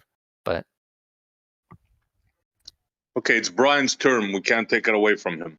Yep, he owns it. Copyrighted. It's his now. Back to our convo, right? Yeah. So if you claim it's a tiny rock, sure, a tiny rock. But my counterclaim is that a tiny rock that's not a planet, that however small and tiny you want to say the size of it is, would not reflect enough light to have such a strong signal in that coronagraph direct image. I don't believe ever saying tiny. Okay. I mean, you said rock. Sorry, whatever. Yeah, Sorry. it could be a huge rock, no? Sure. At what point, I asked the question, what point does a huge rock become a planet? I mean, well, a rock is a rock. I'm coining the term exomoon. I'm copyrighting it. It's a planet. I didn't hear you. Could it be a moon? Yeah, exomoon. That's mine. I copyright exomoon too. I wrote that in a book 15 You're years ago. so many years behind, Brian. Come on. It's fun. It is funny. It's funny, Brian. But before you try to coin the next one, just give it a Google. Here, this one is mine. Exo rock. This one is mine. I'm claiming it. Sure. How about that? Sure. So now, why can it be a huge rock and why is it a planet? I don't think you've made your point. If this was a debate, I don't think you'd be winning any. I mean, I'm not trying The to. Sure. size of the rock, depending on the Yeah. size, will tell you whether it's an exoplanet or an exoprotoplanet or just an exomoon. I was going to say, I think he's kind of looking for the Even exoasteroids. Something to do with the size. How do we All know of the which size? I've copyrighted. Yeah. It could be anything. I described how we can infer and kind of gain an understanding about the size is by how strong that signal of light that it's reflecting from that bright star that it's orbiting. How bright an exomoon landing. Exomoon landing. Hey, Essie, real quick, my son just came across like a couple hundred in Canadian money. What's a Canadian dollar worth in American, if you don't mind, real quick? Sorry for Oh my god. It's 1 to 1 or something. Brian, you have Google right in front of you, Brian. Come on, man. Yeah, dude, it's like $1.30 or something. Okay, a exo moon landing, bro. That exoplanet moon landing. That ain't funny, man. That wasn't worth the interruption. Sorry, exo moon landing. That's been in movies. What's the difference between it? Sorry, go ahead, my man. No, go ahead, Coach. He won't give me nothing. I make up. I can say anything. I can say anything, and Chronicle will be like, "Oh, they already have that." You just came in and said something about Canada money, but regardless, a planet. I think to have a definition of planet, just has to have its own orbit. Like it has to own its orbit basically, and not intersect like another one or something like that. Like it has to be the I forget what the term is, but it has to basically own its own orbit. And exo-eclipse. Well, yeah, but also I don't think there's a difference between a moon and a planet at that point. I mean, like they're both satellites, right, of a star. Mm-hmm. A planet orbits a star. A moon orbits either a planet or some other object that's orbiting the star. How about a huge rock? Well, it depends on how huge. What's the radius? Man. What's the mass? You got an exo-eclipse where the moon is 400 light years bigger, closer, but the eclipsing planet is freaking 400 million. It's 400 times bigger, but it's 400 light years away. So it's exo-eclipse. That's another copyright. I Yeah, got one one one for thing I you. like about the sorry, one more thing about this this time lapse that I like about this one in particular is that the it's pretty clear to see that there's a fourth object that's really far away, and it's also happens to be much fainter than the other objects closer. So this all makes very straightforward sense in my mind that if these objects are reflecting the light from the star they're orbiting, the farther away one, reflects less light, or is they're all different. Exo-Pluto. They're also different sizes and things like that. So there's many different reasons why they could be brighter or fainter than the others. But Yeah, but Exo-Pluto, not one of them is conclusive. we'll give you that Exclusive one, to Brian. it being. Oh, sorry, I thought you were done. I was going to give No, Exo-Pluto to Brian. Go an ahead. exocomet. Okay, now regardless, none of that like shouts exclusive. I can't even say it. Exclusive that it's a planet. It could be anything. There's nothing exclusive about this Okay. gift that tells me Okay. planet. Okay. But I'm pretty sure I've kind of gone through the steps of like evidence and deduction, but No, you just so went through. so you're saying so what else? listen. Okay, so your question was, could it be a rock? Yeah. Sure. Yes, it could be a rock. It would need to be a rock of a huge size, huge size. Yeah, And huge. once you, but let me continue. Once you, as far as the general scientific understanding of planet formation, is that you can only grow a rock to a certain size before it starts accreting gas and dust onto its surface and becoming a gas giant. As far as we understand in our theories of how planets form, is that it's impossible to form a single solid piece of rock, whether it's a spherical, whatever, a single solid piece of rock that's the size of like Jupiter with no gas around it or anything. Now, again, it gets into technicalities and all this stuff that are boring to go through all the details. But so, I mean, that's one of the major counter arguments I would make, is that these are very likely not just enormous rocks that break our understanding of how big a rock can form.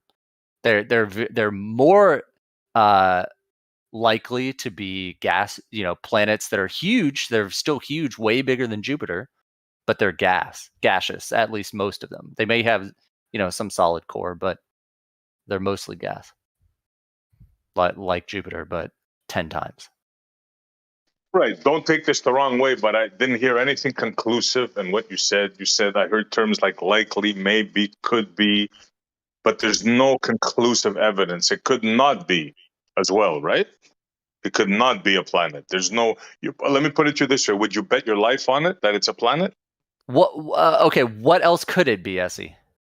That's not my question. My question is: you're a professional in the field. Would you bet your life that this is I a planet? I wouldn't bet my life on anything in this world. That's a fallacious kind of like debate tactic to take. But listen, if the everything we understand, everything like science understands about the nature of what planets are, their characteristics, what they do, they orbit around stars.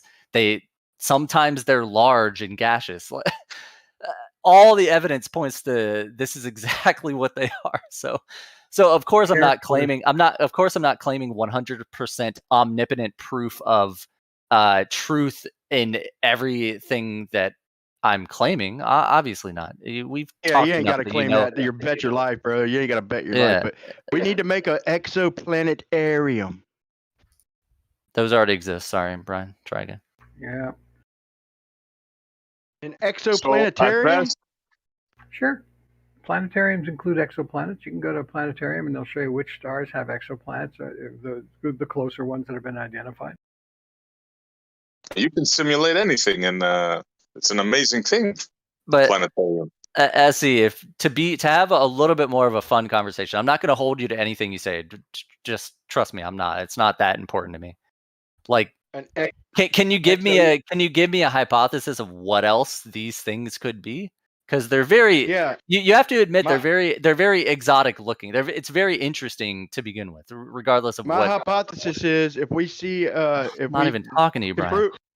no, serious. If we can prove it's an exoplanet, and we can look at it, observe it, and verify an exoequinox. All right, sounds good. I mean, it's cool, regardless of what you think it is. It's. I mean, it's cool. I mean, I guess, of course, not everyone's gonna think it's cool, but look, Chronic, I wouldn't even begin to speculate. Right? To me, what I see, what you have there. Well, you're claiming what it's definitely not, though. That's a no. little I'm not claiming extreme. what it's not. No, I'm not claiming what it's not. I'm telling you, how can you be sure that it's a planet? You got 6 pixels there. How can you be sure you were born a male? Like, how can you be sure? This happens all the time in these like weird. You're kidding me, right? The planet is the best explanation. You got a better explanation? You come up with. There you go. Angelo took the words out of my mouth. So, in other words, we're supposed to believe this may be whatever fantasy because we don't have a replacement fantasy. That's your argument. No, not at all. Not at all. Best explanation. Nobody said the word fantasy. You did. You come the up. Best explanation when you see 6 pixels moving around is planet. The best explanation when you see somebody falling from the 10th story of a building is that there's something causing him to fall. That's the best explanation we have. Is that equivalent? Pretty much. You observe an object falling, therefore you're going to have to describe or try to come up with a reason why he's falling. You guys say density, we say gravity.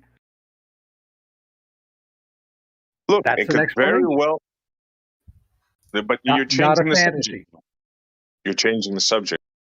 No, I'm saying that an observation made by thousands of astronomers, and they've all come to the conclusion that this is an exoplanet. That's their description or their explanation of what their observation is. If you have something better, bring it forward, and we'll see whether there's any proof for it.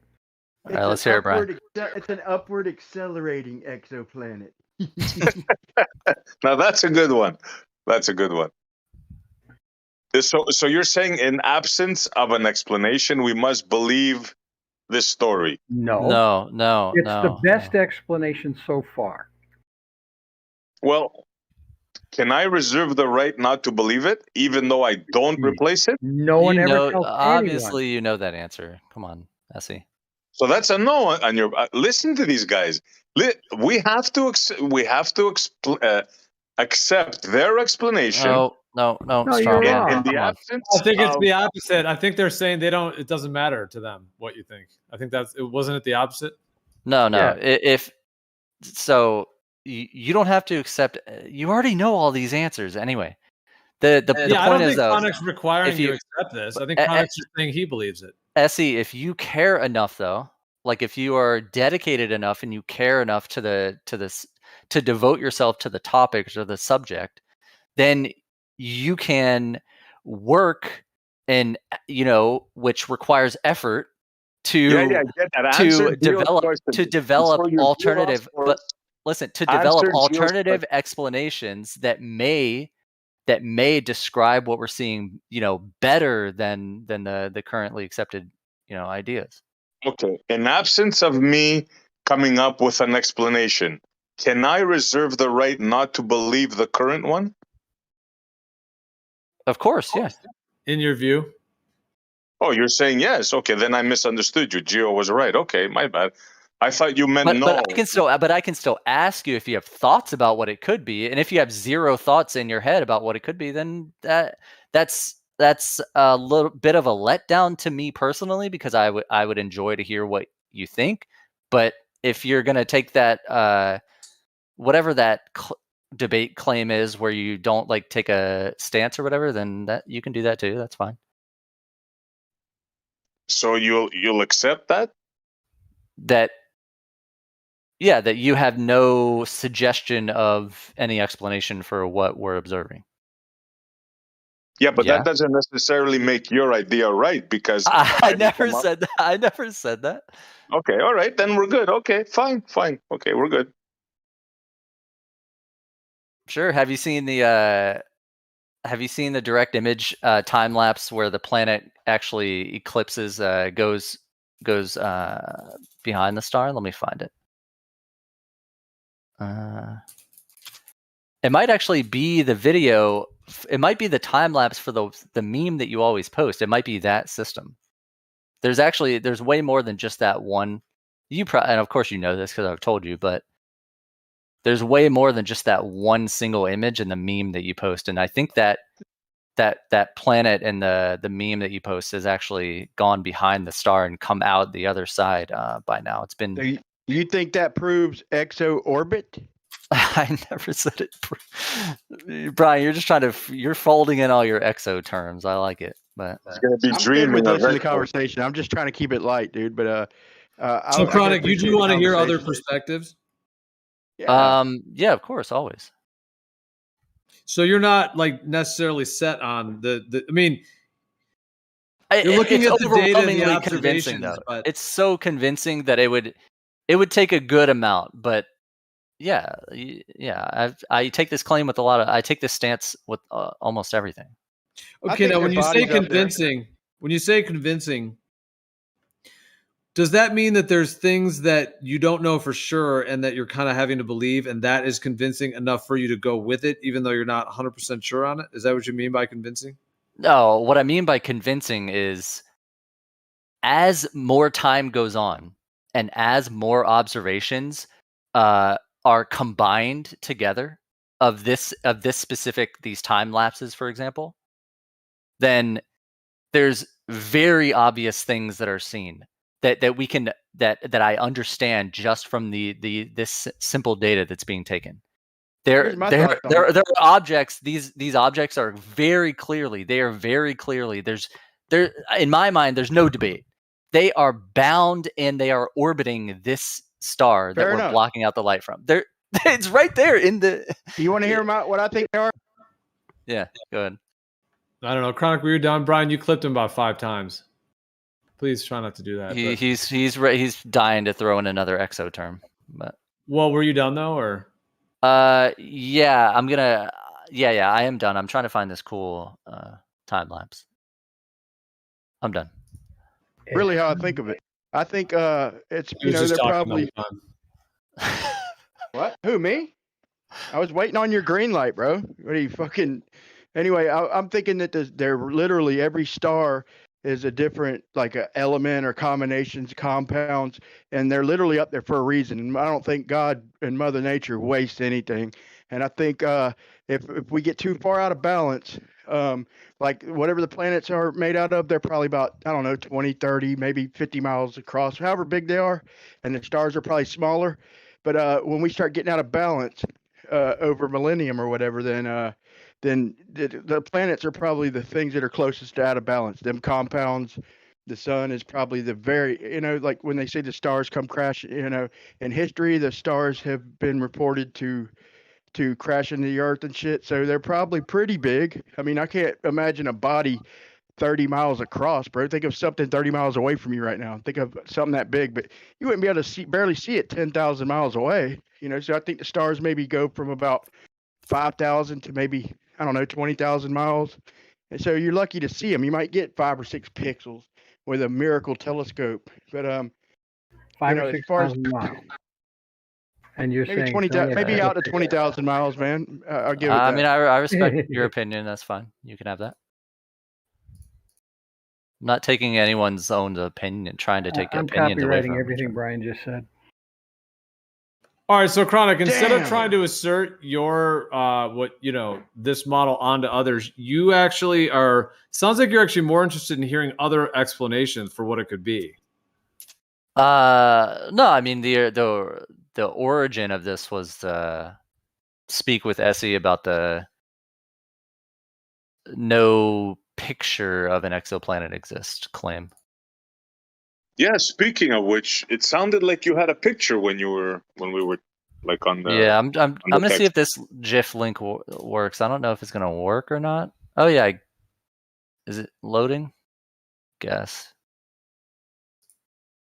This is kind of crappy resolution. I could probably find a better one, but I think this is the target. This is the target that you use in your meme actually. So by this point, what does this time lapse go to? Almost 2019. So by this time, actually, the planet is all the way past the star and back on the other side, which I think is pretty cool. Is this a video game? No, it's a time lapse of coronagraphic images. It looks like Atari style. Thank God I wasn't eating on that one. Look at the size of those pixels. He choked up another Dorito. The Dorito almost went in my nose. This one would have went out my ears. Oh my god. You know how there's like, 360p, 480p. This looks like it's in about 6p. Maybe 5p. Still real science though. It is? Oh yeah. Yeah, you have to, so in order to, well, I mean, you can make fun of whatever, but in order to understand what's going on, you need to know how the things work that make this happen. Did you take this footage? Not being disrespectful or anything, but did you take this footage? Of course not. No. So you received all of this from a third party? Sure. And then you're somehow that telling make it, me that, but you, but so that you doesn't are make it fake that, though. No, but I understand. How do you even know it's even real enough to even assert that? But my point is larger than like where the source of the data is from. Well, you're saying it's science, but your first step is using third-party data. So how is it science? You're not allowed to use third party. No, you're that's kind of a weird. That's not right claim to make, Gio. Well, it's part of the layers of all this. I disagree, but well, you're asserting it as science, claiming it as science, but you don't know for sure because it's a third-party source. Depends on the credibility of the third-party source. It doesn't even depend on the credibility. No, so it's a credibility assertion. I disagree with what Angela said. It has nothing to do with credibility or the source of the whatever. Well, if I sent you this, or SE sent you this, or someone you disagree with sent you this, you wouldn't even consider it real for 2 seconds, would you? Sent me what? The direct imaging time lapse?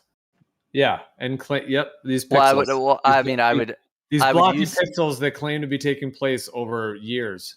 Yeah, I would use some of my effort and some of my researching skills and sort of look up and read and understand, if this thing really is true, how, what would enable it to be, these observations to be taken.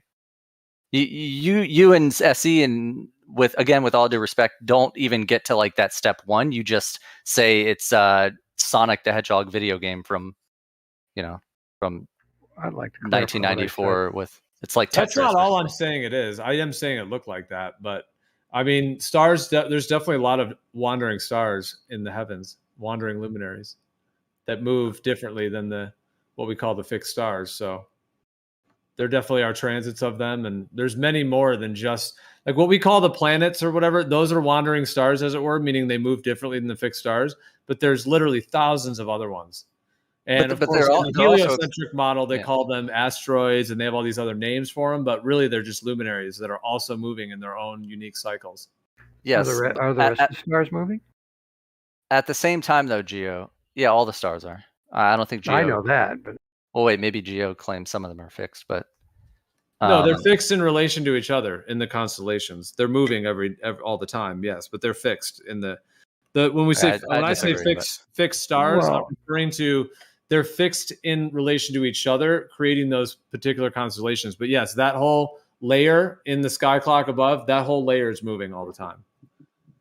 I disagree, but yeah, I don't. We've had at least like 3 or 4 times we talked about that, but I won't try to convince you otherwise. There hasn't been enough time, and none of us are going to live long enough to actually see the changes of the stars within the sky. So the constellations themselves over time are going to change, but none of us will live long enough to see it. Oh no, I've measured relative proper motions in like less than a 2-year time span. But you're using, instrumentation. Yeah, to help you do it. high powered telescopes, of course. Yeah, you mean by the eye? spinning Yeah. effect. I mean by observers on the ground who are just using their eyes.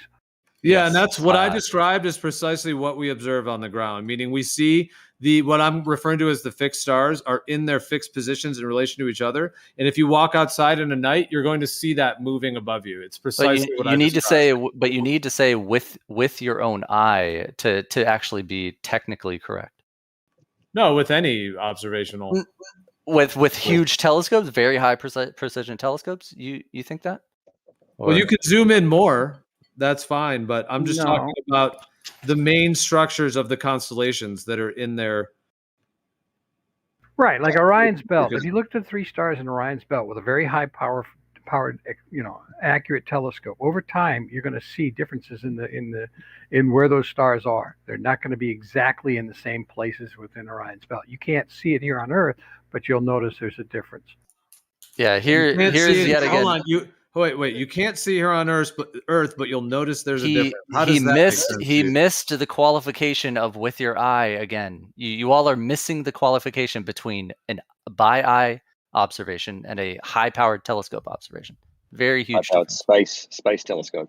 Yeah, No, if you're or talking ground. about a very, very minor level of wiggle, yeah, that's different. Because what I'm talking about is that when we look up at the sky, like the 12 constellations, the 12 signs of the zodiac, Aries, Taurus, etc., Cancer, Libra, all of these, Scorpio, etc. They're all, when we look up in the night sky, that orchestration of stars or that collection of stars is in a very, very consistent position. Now, whether there's a minor bit of wiggle and jiggle like you're talking about, yes, there is if you zoom in. No. That's because of the liquid medium. That's because of the frequency and the way that they're vibrating. No, we're talking about the progression of movement. In other words, stars moving was a huge apart jump, from each though. other. Yeah, stars moving away from each other and so forth.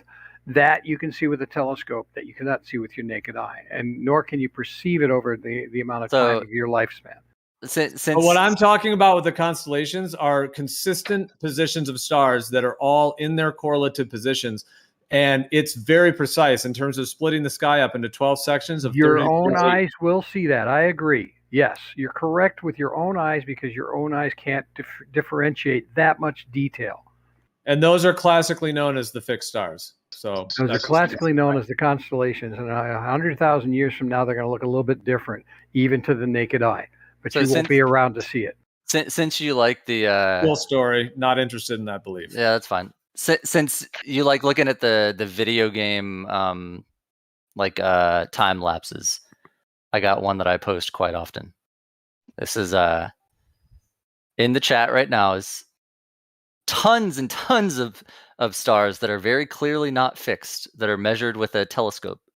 Hold on, you could go to the ephemeris and look at the stars, and they move like a couple, like arc minutes. And then I went all the way back to 2002 and just was looking at them, and however much one moved, they all moved. And according to their SHA, their basically their circle around. However much That's one moved, they all precision, moved. And then except for 1 year, I think it was 2016, like they jumped. But then it's a like Gio's saying, it's a big long procession, and then they cycle all the way back to where they started from, dude.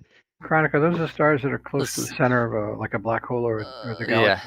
Yeah. That's what I thought. Brian, you may be confused with the precession effect, but I'm not sure. Maybe Rufy was trying to counter you. Yeah, that's what they're saying. They're Precession of the equinox, right? Yeah, but these They're are not very changing precise. relative to That's each the whole, other. the whole precession of the equinoxes, which is like every 72 years, it shifts a degree, and it's a 26,000 year cycle. That whole process is built upon the accuracy of the fixed star zodiacal constellations.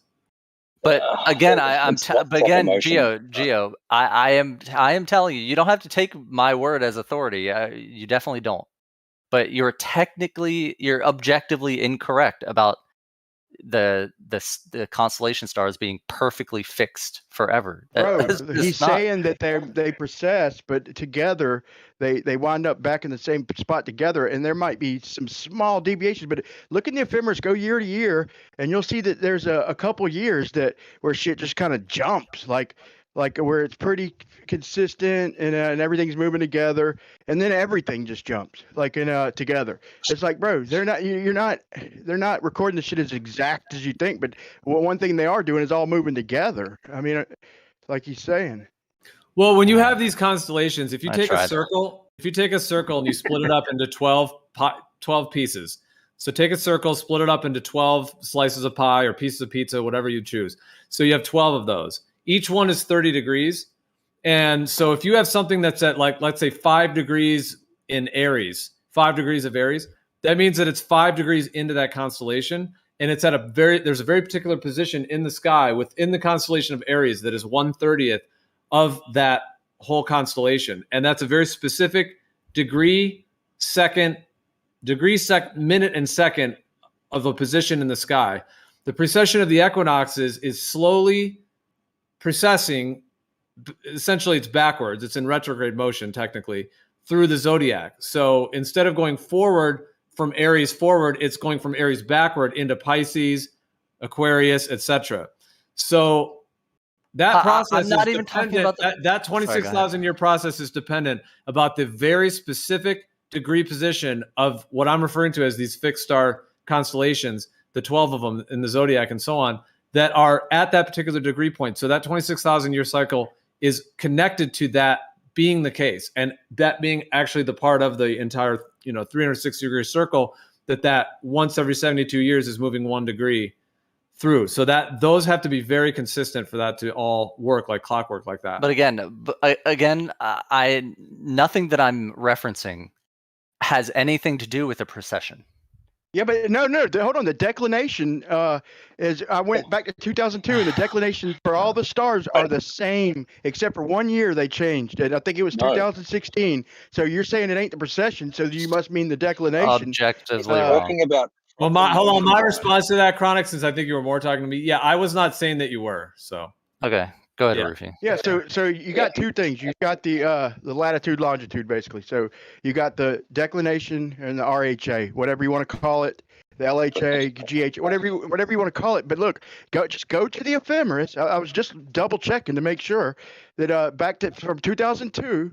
Just look at the top couple stars, and you could go through them all if you want. But the declination's the same. It's like the top one was 2709. And then the next year, 2709. The next year, 2709. And then 1 year it jumps. And then the next year it was back, like 2017, it's back to 2709, 2709. I don't think that's true, Brian. They will change. Oh, look. Most of the changes will be due to precession, but there is proper motion in those figures as well. Very small. Well, not. Okay, maybe there is, but not from 2002 to 2023. Except for 1 year. Can you DM me that so to remind me later because I'm driving? Yeah. I'll send you a few screenshots of what I took a bunch of screenshots and But Brian, double check them, bro. I'm not yeah, lying. I don't believe that you're actively lying, but maybe there's things that you're missing in the understanding of how that works. Is that for whatever type of instruments are being used to make these and update these measurements, that's extremely important. That's probably the most important thing. Nobody is claiming that most of nearly all of the stars have some extremely fast, very high proper motion that are otherwise they'd be flying around the sky all the time, and it'd be extremely obvious to tell. In most cases, these are extremely, extremely small, very, very small differences. Like very, very tiny motion. 21 years, sure, but over 21 a milli-arc years, second. all I seen was precession, and then that together, I back Geo up. Yeah, but they're Okay. tiny. That's fine. I mean, I'm countering you with I have measured this for like 100,000 stars or more myself. It is a real thing, and so it has nothing to do with the precession. It has nothing to do with the precession.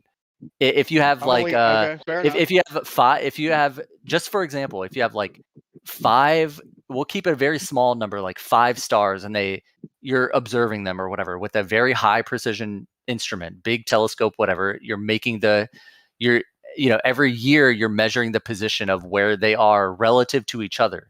So star 1 is exactly this many, milliarc seconds away from star 2, 3, 4, star 5, all of that, and you track that very precisely throughout 10 years or whatever. You're depending on your telescope. I'll concede that. Sure. I'm going by the navigational stars, and I only went back to 2002 and up to 2023. And so that's only like, that's less than 100 stars. It's like 57 or whatever, however many. But just keep in mind, it depends very strongly. It depends very strongly on the precision of your instrument. So in my example in my example for the 5 stars that you're tracking over 10 years, if you, depending on their relative motions, how fast or slow they are, if you're using a small like backyard telescope and you make these same measurements over 10 years, you may your measurements that you make, your calculations that you write down, they may not show any movement at all from your small telescope. But if you do the same if you track the same exact stars with one of the huge big telescopes on Earth, then you will have enough precision to actually be able to measure those very, very tiny relative motions. That's what I'm. Okay. Also, I don't think I did every year. I'm thinking back and I'm looking at this, and I did a bunch of years, but I went on as far back as 2002, and here's what fucked me up though, is just the top couple stars. Let's say the top star is 2709 declination, not the circle around, but the angle off the equator. Tell me how many digits. Brian, tell me how many. How precise is the declination? Give me all the digits. It goes down to arc seconds, man. Just hold on. Let me make my point. Only arc seconds? Only arc seconds? Yes, only arc seconds. I'm conceding that, bro. I'm conceding that. Sure. But this is what fucked me up, though. 1 year, like I said, I think it's 2016, they all jumped. They all literally jumped. But then the next year, they went back to fucking to 2709, like the top one, and the other ones were the same. That was weird. Okay. What could have caused 16 that? a leap year? Yeah, I have no idea from just hearing a voice speaking to me on Discord. I don't know. I need stuff to read. I need sources. I need research. I need things. I can't just listen to a Discord voice and there's a leap year, dude. That's so there's Kosho's claim. I don't know. Yeah, maybe a leap year. Yeah, there you go. Well, was it? The days are going to shift. Maybe that is a possibility, but the whole year, the latitudes of the stars shifted. That's weird, but maybe I'll think about that. After February 28th. Yes, all the days are. They don't change throughout the year. You know that, right? Throughout the entire year, they don't. I know, change. But if you're comparing it to the previous year, every day after the 29th, it's not. It's going to be a day off. Also, arc seconds change over a leap year, though. Arc seconds is laughable if you're trying to get these very precise. Yeah, I'll grant you that, man. I'll grant you that. You're measuring way fucking, but that's only because of the distance you're claiming, though. When you're talking arc seconds, it's about the precision of of the the instrument. Laughable, though. I'll give you that. It's a precision of your measurement and how good your instrument is. That's all it comes down to. Anyway. Yeah, so you got to be able to make a certain amount of well, it does have to do with your distance. I mean, maybe not altogether. Yeah, you got to be able to make some precise adjustments, but still, the arc seconds are based on the distance, right? No. Words, well, if something's a lot closer, it's not even arc seconds no more. It's now degrees when you make a shift. But further away, it turns to arc minutes, then arc seconds, then arc seconds. Brian, that's simply a unit of measurement. That's an angle or a distance on the sky. A distance measurement on the sky. That's all. Right. So if I make one click, then I could change a whole degree. Yeah, it has nothing to do with. It has nothing to do with like how far away the thing you're measuring is. It's just how separated the things that you're measuring are from each other. That's all. Okay. Yeah. Well, the separation should have to do with distance, then, right? Well, it depends on. It depends on. If I zoom in, how about this? If I zoom in a camera and I'm just kind of moving my camera, looking across an island, I'm panning, and it takes me forever to pan across 15 degrees. Right. Because I'm zoomed in. You know what I'm saying? I'm so zoomed in that because of the distance is further that it's taking me forever to pan across. Doesn't the matter island. how far away the island is. You've panned 15 degrees, no matter how far away the island. I got that. I got that, Riff. I was just giving him an example of what I was thinking. So you got instruments that where, let's say, if you had a screw, let's just say, with a gajillion threads and gears on top of that. So in other words, you've got it to where it's got to take 1 million turns. Let's say, we'll call it gears. So it has to have 1 million teeth differential in between degrees to hit micro. Well, it'd take more than that. But what's a micro arc second? Arc second? That's crazy. That's 1,000th of a milli-arc second. It's ridiculous. It'd be 36 million or 360. Wait, what you say? Say It's that again. It's 1,000th of a milli-arc second. That's 1,000th of an arc second. So you're 3,600th, of a whatever. No, times Wait, what's 60 a in a degree. Yeah, it's some big number. I don't know. It's a Someone big else number. can That's actually good do enough. that. Good Someone enough, dude. Yeah, someone do the math. I'm too lazy to bring One up in the calculator. 3.6 million, is it? There's 200,000 of them. Something. One over 202,000. Something no, like one that. over 3.6 to the 6th sounds right. Yeah. Okay, so if I'm, let's say I'm terrestrial, and I'm 5 miles away, and you're looking through this telescope, and no, let's just say I'm. Well, that's already a bad situation to begin with. But go ahead. Yeah, I know, but it's funny though, man. Terrestrial observation with a telescope? Yikers. Yeah, well, I'm just for comparison, for a thought experiment. Sure, So sure. if I'm 1 mile away, and I'm let's say I'm 1 degree apart. So in between me and that 1 degree, the human eye. Well, we ain't talking about the human eye. So you're saying there's like millions of clicks in between the two people. Let's say 100, like 100 feet away. That telescope's that good. That's sick, dude. I'd love to see that.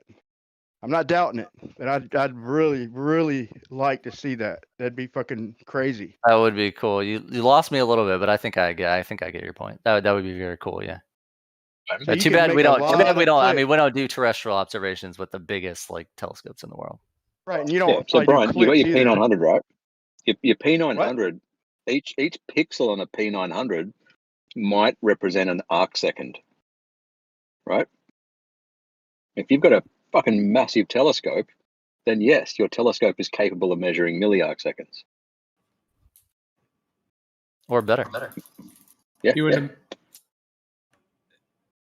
What about on the P1000? What's a pixel worth? Maybe a bit less than an arc second. I don't know. Do the math. Work it out. It's around about that. The accelerations they can measure on. I bring it up again just because it's one of my favorites. Let me make sure this is right. Yeah. The accelerations that scientists can make on these stars on this time lapse are micro arc seconds per year squared. Okay. That's pretty damn precise. As you can clearly see, some stars are accelerating faster than decelerating. Stuff like that is a pretty damn precise measurement. But here's this. So these so to do a full circle, we could make like 6 times 10 to the 6th or 7th stops and doing a full circle with that telescope. Like that's fucking insane, dude. Yeah. Like, speaking of full circles, there's actually a star in that time lapse that makes a full orbit. That's pretty damn cool. One full orbit. you see them lasers, bro? Them lasers that they them observatories that pivot, they swivel, and they got these lasers that track whatever they're tracking. I don't fucking know, but they if you time lapse them, they're moving across the sky, and then sometimes you see them beaming at each other. Like that's fucking crazy, man. What do you mean beaming at each other, Brian? Yeah, like three of them like crossing paths, like they're about to destroy the fucking universe, bro. Lasers, yeah. They gonna make a hole in the universe, bro. But they do it anyway. They cross No, paths. they can. Now you got 3 different lasers like tracking all the same at one point, dude. It's cool to see, man. Yeah. Yep. They can actually get in trouble if they have a laser. They call it a laser collision. They can get in trouble, so they gotta before they move it, they gotta check with the other observatories nearby, make sure there won't be a collision. Dude, I Just a said little Glowbusters instead insider of info. Ghostbusters, man. I heard that before, and I still made the mistake and said Glowbusters over Ghostbusters. They can get in trouble with the laser because it might hit the dome, and then you got all kinds of shit happening. Yep. That's exactly what happens, Cody.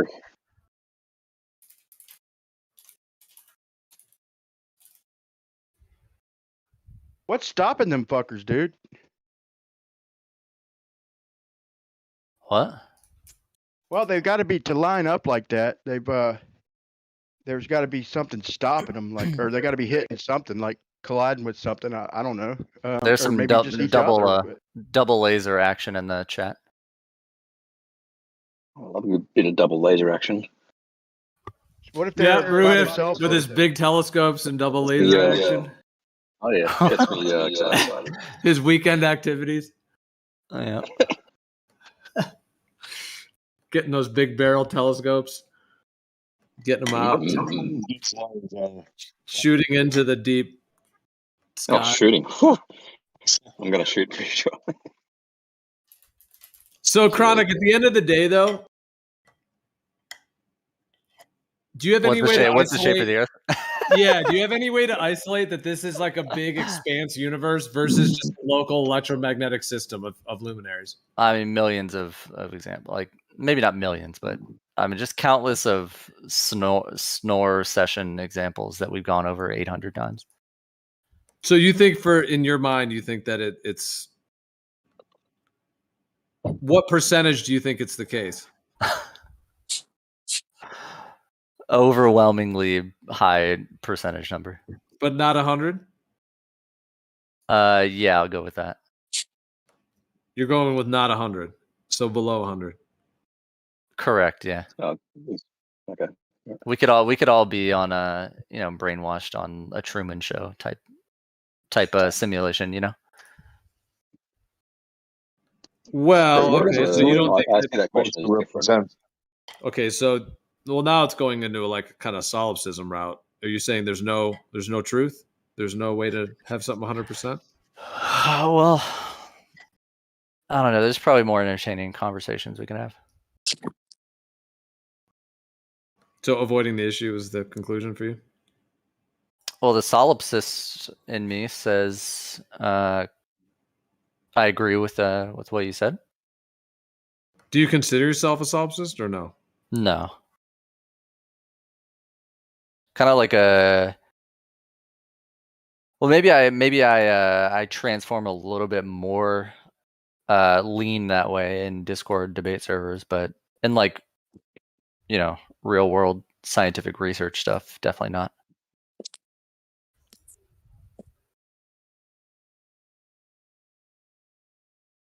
Let me ask a question. If we do you think we could arrange, let's say we had capabilities of going like 20,000 miles or whatever, 5,000 miles up there and just turn and go wherever we want, stop and go and put lights, 30-mile bodies, big giant fucking bodies, like 50-mile bodies, bro, like fucking bigger than you could even almost imagine.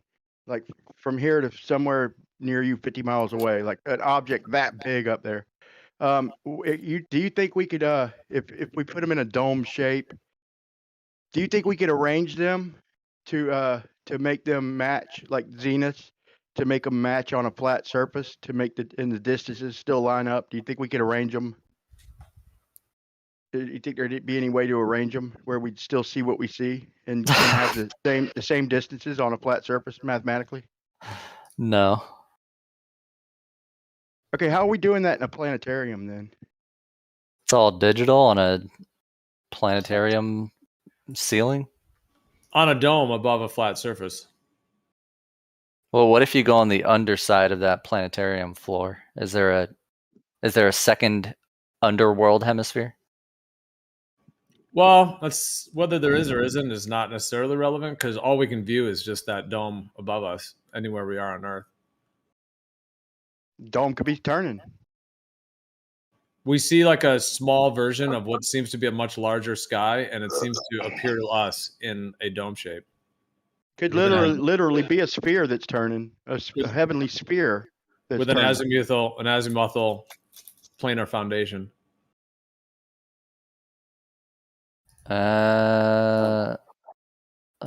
Doubtful, but you're entitled. How are they to that doing opinion. that? How are they doing that? Well, like the mathematically? azimuthal grid view on Stellarium. You know, you've played with that. Sure. Hold on. Hold on. So it already is mapped. That thing that you reify is something concrete. Yeah. What's that? I just posted one that shows the Stellarium one, or one of them. It just shows. Are you reifying? Are you reifying? No, I'm not saying that I know they're concrete.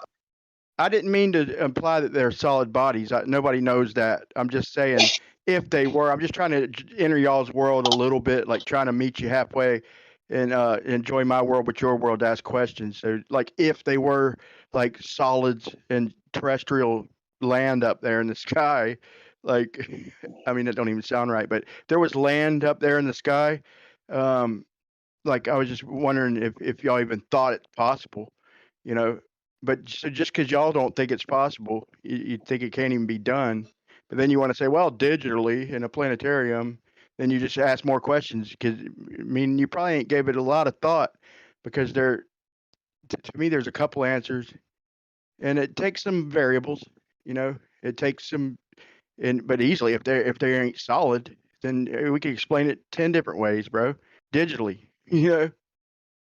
Yeah, if you have luminous objects in a medium, literally anything is possible because those can be vibrating in any way to release light. And they seem to vibrate in these very particular ways.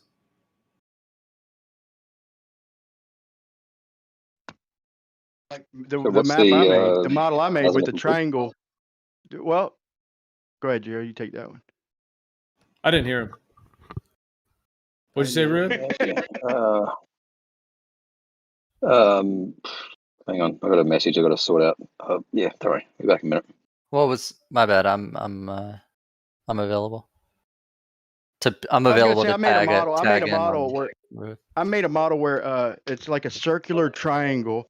The equator is like a triangle, but a curved triangle, like a flat spherical triangle, and then the Tropic of Cancer is just slightly bowed the way we see the sun, but it looks straight almost, but if you look close you'll see the tiny arc. So it's like an inverted spherical flat triangle, not spherical but circular triangle. And then the Tropic of Capricorn is arced the other way, so it's just slightly the other way, so it's actually the one inverted, but it's just ever so slightly, and I shaded in the edges. And then there's 3 different rotations, you know, in the south. And it's in between the continents. So anywhere on any continent or anywhere near a continent in between, you're going to see what we see pretty much.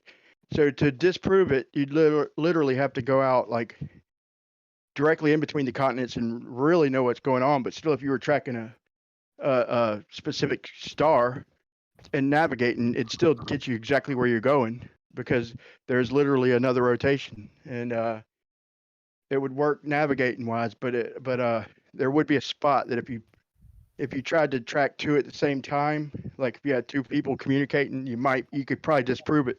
But I'm gonna post it. Sure. There's 2 Antarcticas. There's an East and West Antarctica. It looks kind of like an AE map, but I shaded in the turns where it makes the turns to kind of show dimensions, different heights. When it's over Capricorn or over Cancer, it's kind of changing height a little bit to give it like 3-dimensionality. But I'll post it. It's just a picture of it in Sure, chat. sounds Pretty cool. Pretty cool to look at. Sure. But yeah, I mean, Chronic, you were saying it can't be mapped over a planar surface, but what I was saying is that, you know, even in Stellarium, the azimuthal grid view shows like a planar foundation, and then it shows a hemispherical dome shape of stars around you moving.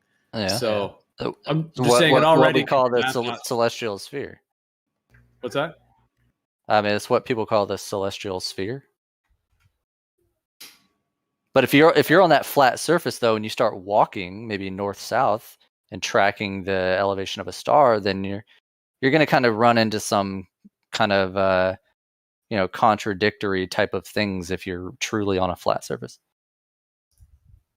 Well, yeah, there would be some differences, which is where the mystery of how they've done this is Well, you claim it's a mystery, but yeah. Well, when I say mystery is because the people who know how they did it are currently deceiving everybody and keeping that deception. So until we get access to those additional components, then yeah, it is currently not able to be fully known without doing a lot of our own. Because I mean, what you're talking about, so okay, like an azimuthal grid, I agree with you that obviously at some point spheres don't, a plane doesn't fit on a sphere. Same with celestial navigation. So yeah, the question would be, what's going on? Yeah. Okay. Because your Stellarium is showing all of the stars able to work on a planar surface, but it's also going off their coordinate system as well. But if you don't presuppose anything, if you're in Stellarium, and just set your observer position to some latitude, and then calculate the elevation to whatever star you want, and then just since it's Stellarium, you can magically teleport your observer location 30 degrees south of that first latitude and make that same measurement. Right, but the city that they say is at that point is where there's contention. Like the actual latitude and longitude, ultimately are working with, they're related to what the sky is, but the way that actually maps on the Earth is where the contention is. How that actual latitude and longitude is positioned, for example, to say at this city, in this city and state or whatever, I am at this latitude and longitude. So that's where the discrepancy is. That all needs to be verified and validated to all line up the way that they claim it does on the sphere model. Because if the distances are off, there have to be distances that are off. Because, well, I wish you and whoever investigates that good luck with finding these mysteriously, hidden distances that are off. We found several clues to indicate the southern hemisphere is larger. In fact, anything you would about that. Listen, anything you would expect, anything you would predict. Let me tell you, not just some things, everything you would predict that would have to happen in reality if the Earth is bigger in the southern hemisphere, literally every fucking thing is literally a reality. Everything you would expect is literally a reality. All the way down to fucking the analemma, to fucking the world record speeds, to fucking to the time of sunsets, to what ancient people logged, to no cruises, to no cables, to I mean, dude, I could keep going on and on. Even the windy fucking roads, like it's literally every fucking thing you would predict is a reality if the southern hemisphere is bigger than the northern hemisphere. The time zones even line up with it. No north south navigation, circumnavigation. Well, yeah. So, Chronic, to do that, we would have to measure like the distance at the Tropic of Capricorn, the actual precise distance all the way, or we could do the sun speed at the tropics as well. Both of these, and then also compare that to the Tropic of Cancer. So, if those are on a globe, they would be roughly the same distance. Whereas on an AE type map with everything coming out from the center, this Tropic of Capricorn would be much longer than the Tropic of Cancer. Interesting. Distance-wise. And there's maps even back in the 1920s, even in the 1800s, that specifically are saying these exact points and saying that the distance is different. And they're saying, because they're saying this like in the 1920s, for example, on this one, and they're saying like, the Earth is not a globe. And they're talking about like the globalists that are taking over all these countries and stuff. They're literally using these terms. And they're using a lot of the same stuff we've been saying for years. And one of them is they say, if one of these, I could go get it and pull it up and read it at some point. But it says, basically, it's like if one of these globalists would go out, and simply sail around the two tropics, they would see that, the distance is different. It cannot be on a globe. So they're even saying this back in the 20s, that this is able to be validated.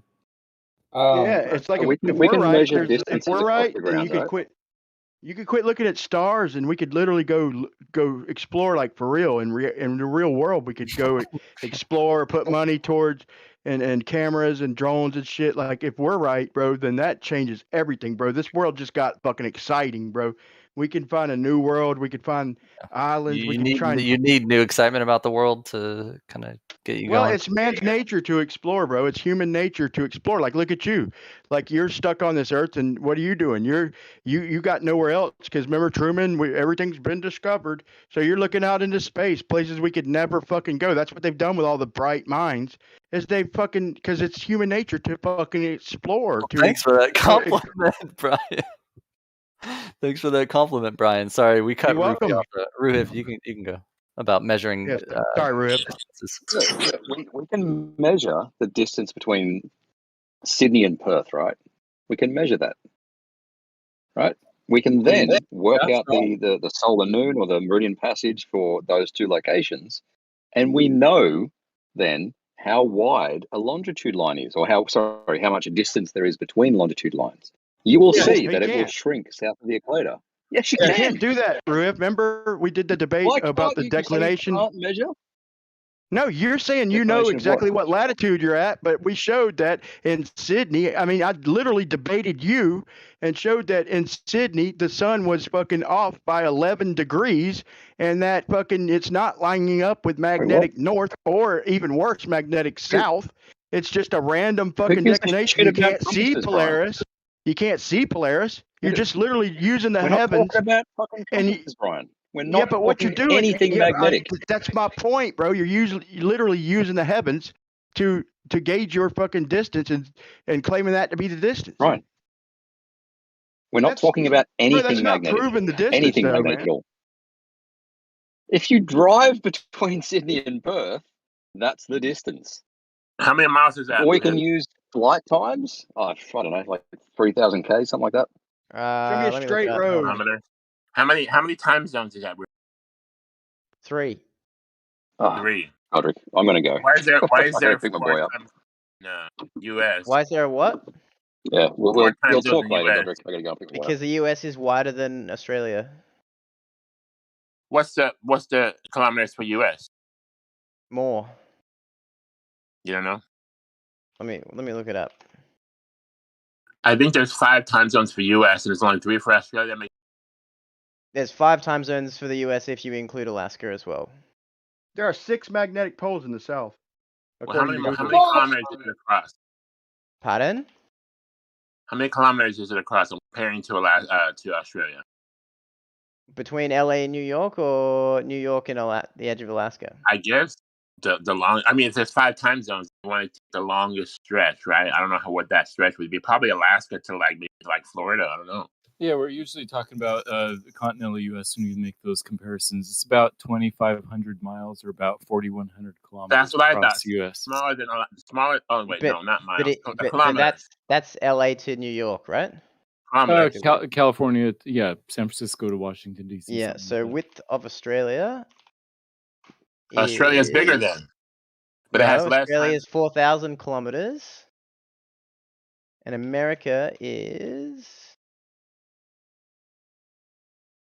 4,600 kilometers.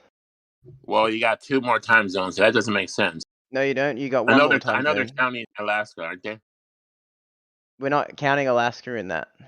You're not, because Alaska's not America. No, but I just said the distance between LA and New York sort of width is 4,600 miles. If you count Alaska, Godric, it makes your argument weaker. Well, it would make sense. Wait. Check the distance between Florida and San Francisco, or Florida and San Diego. Why? Because that's closer to the latitude of the cities y'all just named. It's not the widest part of That's America. around 30 degrees, so it's way. It's, We're going to check the pretty time close. distance between those two places as well. Dude, there's no straight shots anywhere along Capricorn or Cancer in the entire fucking world to measure any straight true distances. There's nothing. There ain't even stars, like navigational stars, anywhere near Capricorn or Cancer. There's none on the equator. It's almost intentional, bro. It's what we would predict if they were hiding something, bro.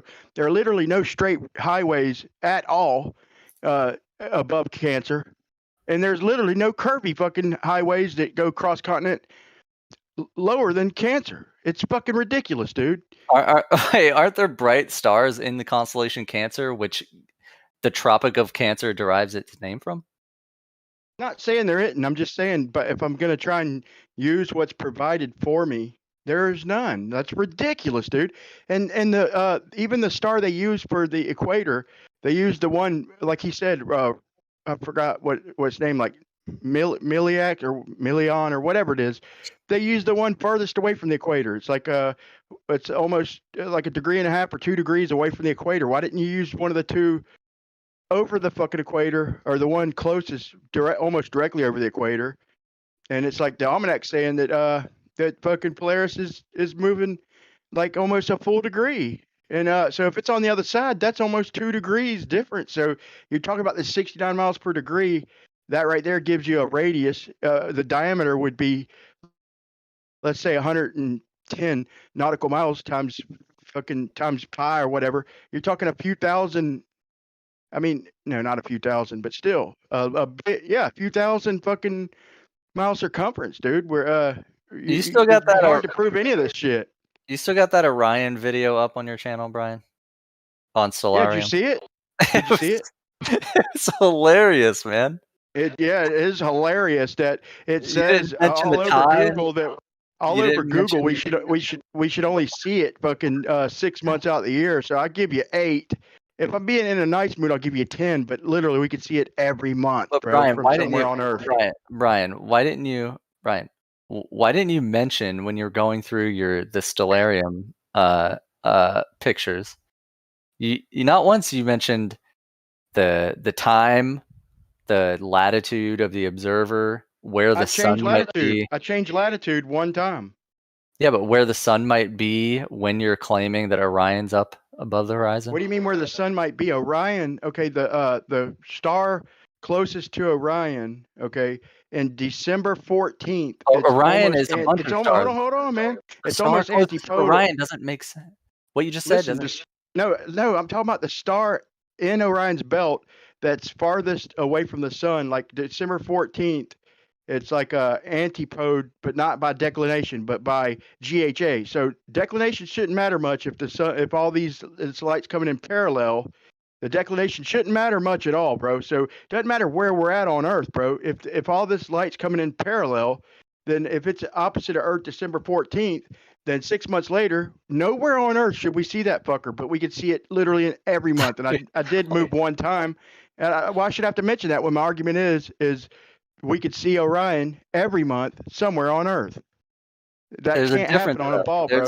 There's an important difference, Brian. If Orion or Orion's belt is above the horizon for an observer in July, for example, then the sun will also be above the horizon at the same time. That's important. So sure, it's still above the horizon, but you can't see it in the daytime. I showed it at night, and every not. month. All I You did, listen, claimed it was at all night, I but did it is wasn't. click the month, bro. All I did is click from 1 to 2 to 3 to 4 to 5. Bro, you think I'm magic or something, No, bro? my point is, you think I found a way to dim out Stellarium? There are tons of options to do that. What? I didn't do that, bro. Yeah, but I my fucking point literally is, my point is, there was information that you lacked, maybe accidentally. That I'm not claiming you nefariously did it, but there's information in that quick video that's lacking that would be better and more convincing on your side of the argument if you included it. That's all. Okay, so by what you just said, you'd agree that nowhere on Earth should Orion be seen fucking at least 3 or 4 months out the year. Nowhere on Earth. If it's in the northern, if it's between, what is it, April and July or whatever, August or whatever, then the sun it'll be daytime. It'll be daytime most of the time. Maybe you squeeze in it, you squeeze a peak of it or a partial part of the total constellation at dusk or dawn. But yeah, this is This is a Okay, but wait, you're saying so when it's antipode, now you do realize that Orion's belt has nothing to do with the fucking tilt of the Earth. You do get that, right? I never claimed So that. what are you talking about squeezing it in, bro? It's literally At antipode. dusk or dawn, on at certain parts of the year, around dusk or dawn, it may be visible, but you do have a significant stretch of the year where it's daytime. The sun is out. Let me explain this. Let me explain this. If the light's coming in parallel, then then it shouldn't matter what part of Earth we're on. Okay. In other words, Polaris, if we're on the equator, we're looking at it. We're looking at it 0 degrees on the horizon, no matter where on Earth we are. So if anything is in between, like a sun, it's going to wash it out. We're not going to catch a glimpse of it, bro. It's literally antipode to fucking Orion's belt on December 14th. Does the sun ever move into Polaris's region on the sky? Yes or I just told you the sun don't matter. If it's antipode, okay, then what that means is keep saying antipode. That doesn't mean that. I understand what that means. That's not helping your argument about. We're looking in a different direction, bro. But Brian, what appeared to be your argument in that video, specifically that video, it lacked some information about the time of the observations, the latitude, and things like that. So let me clear it up, bro. You keep cutting me off, but I do it to you, so I'll chill out. But let me clear it up. Let me clear this up for you, please. Instance in Discord. Okay, let me clear this up for you, man. Here's the point: if the sun is in the middle of the clock, it's where the hands originate from, and 12 o'clock is the sun.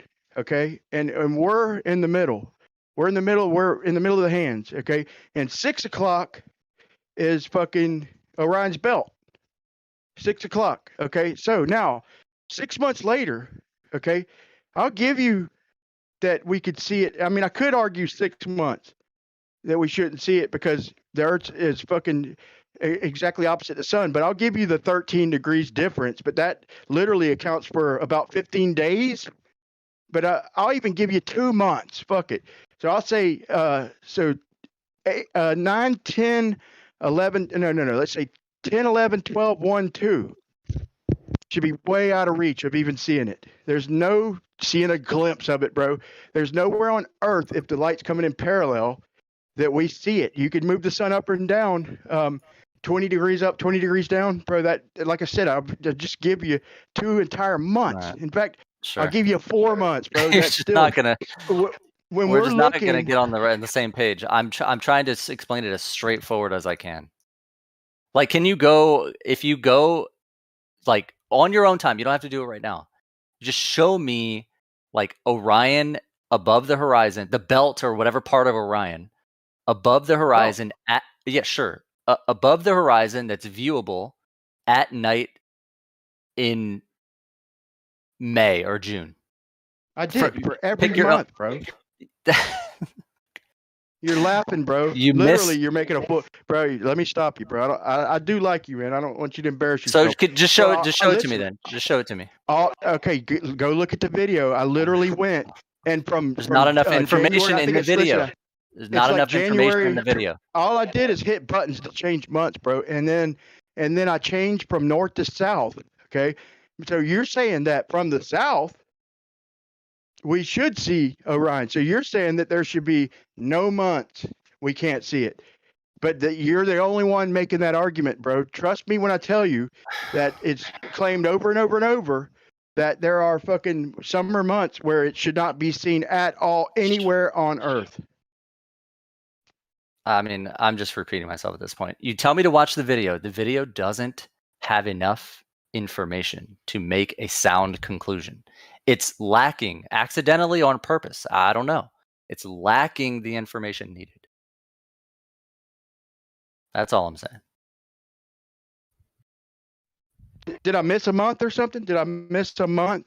No, you missed You missed including information on things like the time, the latitude, the location, things like this. So I didn't miss any months though, right? And did I miss I showing can't remember. Orion? You just it was like screenshots. I mean, Well, I did them in order, okay. bro. I did them in order. I clicked that you can change the month, the time. Okay, I changed location once to get a better view of it. I'm not sure if you could see it in the same image. You might be able to. In fact, I'll go check that. But it doesn't matter. Nowhere on Earth. Once again, man, I'm in a. The sun is in between us, bro. There can't be no months that it's not completely precluded by. I mean, just blocked by the sun. There's no. You go to a certain place on Earth. Yeah, that works for Polaris. I don't. I mean, not to me, but in your model, there's arguments that fuck that up too. But I didn't miss any months. I literally just hit the. Right, I literally just hit the video real I quick. hit the Post month button and showed it at night above the horizon. Yeah, post the video. I'll I'll actually do some effort for you. I do got to get to bed. Tell me though. what I gotta- information I'm missing, bro. I have to get to I'll bed post it. early for an observing run coming up in the morning. I always enjoy talking to you, bro. It gets a little Yeah. passionate, bro, but I Yeah. do really enjoy talking to you, bro. I like what I'll you be. said. This will be the last thing I close it off on.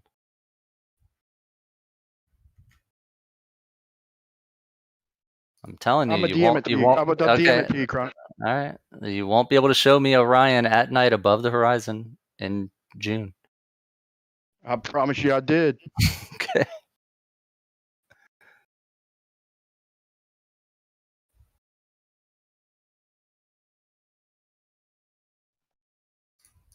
Can I ask you a question before you go? Yep. What time do I have to get up for the observing? It's at 3 a.m. That's when it starts. These Goldilocks planets talking about even better than. Can you see those with your super telescope from Earth, or do you have to use NASA? I don't know what you're talking about. I mean, all I Goldilocks heard was planet? gold. Yeah, that doesn't really give a good description of what you're asking about. Like, I mean, are they not a thing? If they're, I'm asking, can you see them with your telescope from the ground, or do you need NASA? Can I see what exoplanets? The ones that are like Earth, that house life. It depends on what you mean by see. Can I see? Can I see the surface of them with bugs and aliens and trees and stuff growing on them? Of course How do you not. know that they're Earth-like planets that are ready for life if you can't see them? I mean, Well, there's a mass that you can measure or estimate. There's a radius you can estimate. So these things are kind of similar to the mass and you radius can of Earth. tell that they have oxygen and water and stuff. Yeah, transmission spectroscopy through their atmosphere. Yeah. Right, so you can do that without NASA. That's Oh, 100%. Yeah. okay. So you can potentially find like a Goldilocks planet that we could fly to one day from your backyard. Oh, I never said from the backyard, but Well, what do you? I mean, going to them is pretty What do you use if non-feasible. it's not your backyard? You have a super telescope. Potentially. But it's not NASA, though. All you asked was not NASA, and indeed, it's not NASA. Where though? Like at a college? Maybe, or on top of a mountain, or where skies are really clear, dark. You know.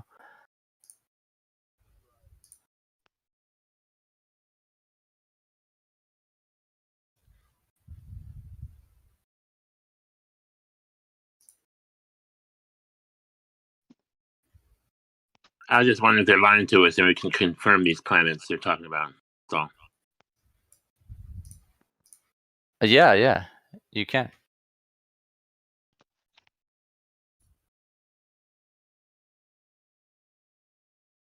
And they seem to be there without the assistance of or any NASA claim.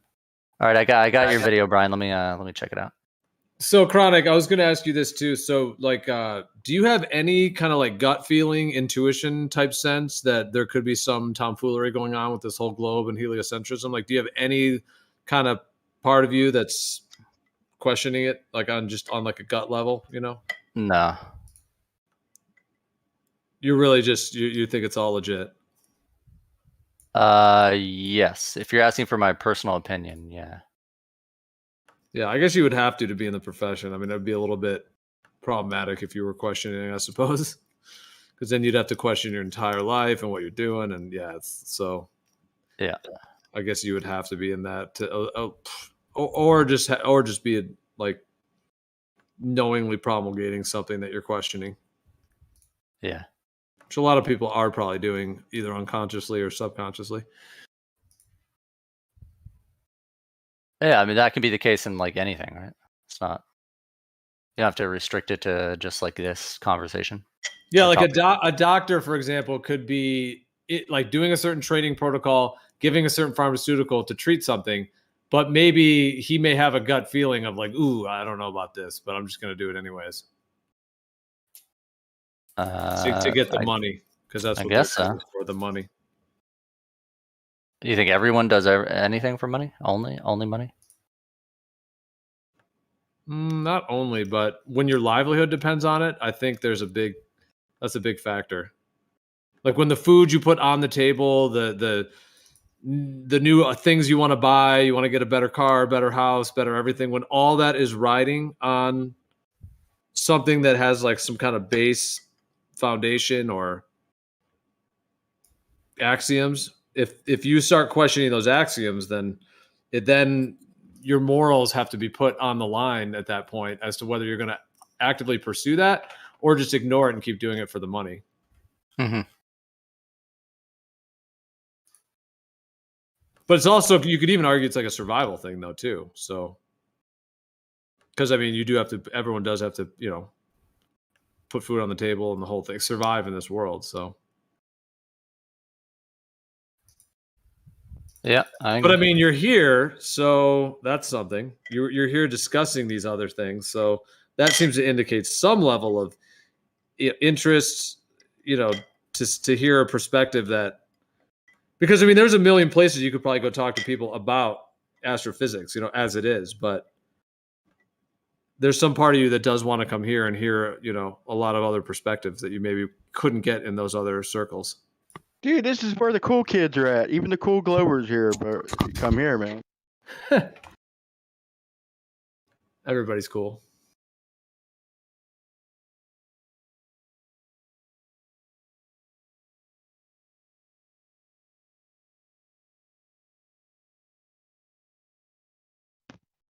He obviously likes being challenged, man. Which he defends as good as he can. So do we. I think we both like the debate. Like we could go to even flat earthers could go to a channel where the Globers don't get to say shit or even present their arguments. I think we both like the challenge, and we're literally both looking for the truth. I think yeah, there's a part of them. There's got to be a part of them that considers the possibility that their paradigm is wrong. I mean, if not, then yeah. So yeah, and even same for us. Like we got to be open minded enough to consider what they're saying is true, or we wouldn't want to debate them. I mean, I'm 99.9% whatever, but I still make sure I keep a little percentage of me open minded to any possibility, and I like being challenged, and we're tip of the sword. This is it. This is the room.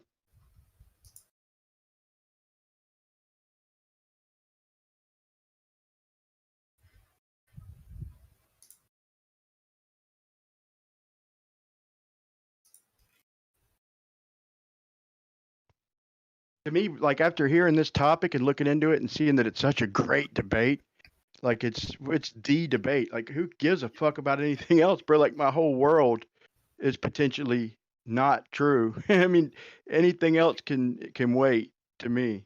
Like there's no other debate this vast and this, it covers every realm from the stupid to the genius. You know what I'm saying? Like you can on any level you can make your argument for whatever this world is, man. Twinkle twinkle little star. I wonder what you are, The reason for that is the most popular song on earth. There's a reason for that.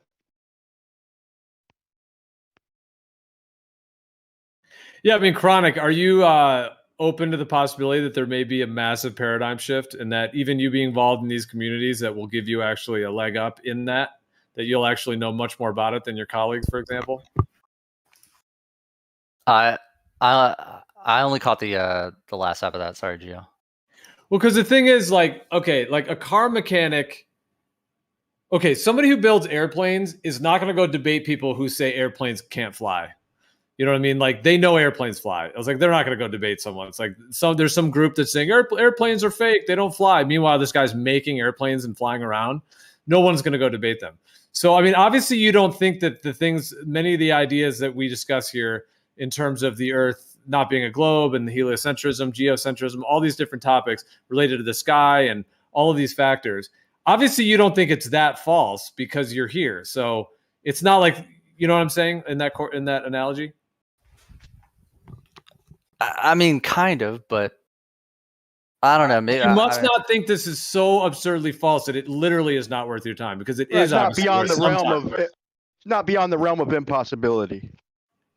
Yeah, even no, I mean, it's teetering on that edge, in my opinion. But no, it's it's the teeter. That's where the. If you're just asking for my subjective, like my personal like experience or whatever, it is related to a field that I like and study. So just by nature of being. That's why I like Chronic, man. Tangential. At least he gives us the Gio. At least Chronic's honest enough to give us the teeter. I mean, yeah, it's precarious for you guys, but and he's putting it in the category of cosmology, and even advanced cosmology at that. It is indeed teetering. Don't get very many teeters around here, bro. I'm just saying, man. That's get a teeter. That boosts my morale right there. I got chills, man. We're fucking teetering. We're teetering. Yeah, that's funny. Let me hold on, Brian. Let me get this going. Except we're teetering upon a foundation of like eons of time of humanity. So we got a lot of ancestors supporting us, I guess. And there's none supporting the globalist Illuminati, Luciferian cult, Jesuit, Freemasonic. Throw all the words together. They don't have any ancestors on their side. They just have demonic entities that ultimately don't have the power or control that they think they do.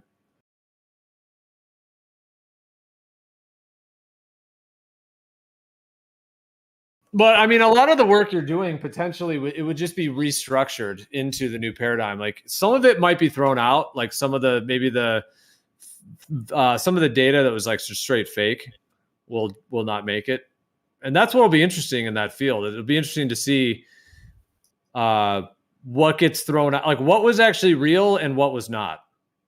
That'll be the fun. It's like opening a present at Christmas. Like, what's it going to be? Like that's going to be what it'll be in astronomy, modern astronomy. Like, oh, this will be this massive like sifting through everything and figuring out what was actually a real observation that was linked to something and what parts just were not, and which parts were just models that were not actually the case. And then some of those observations will actually be fit into the actual models that are developed in the future that are more correlated with what is going on. I'll give that to Charles. Like the math is complicated. Like when you look at these site reduction formulas, like dude, they're literally I mean, it's ridiculous, bro. They're literally like double averaging each spot with the sine and the cosine, and then cross referencing the two with the arctangent, and it's fucking ridiculous, dude. Like it's just like you literally got to study this shit to even understand what the fuck it even means, dude. But it's still all happening.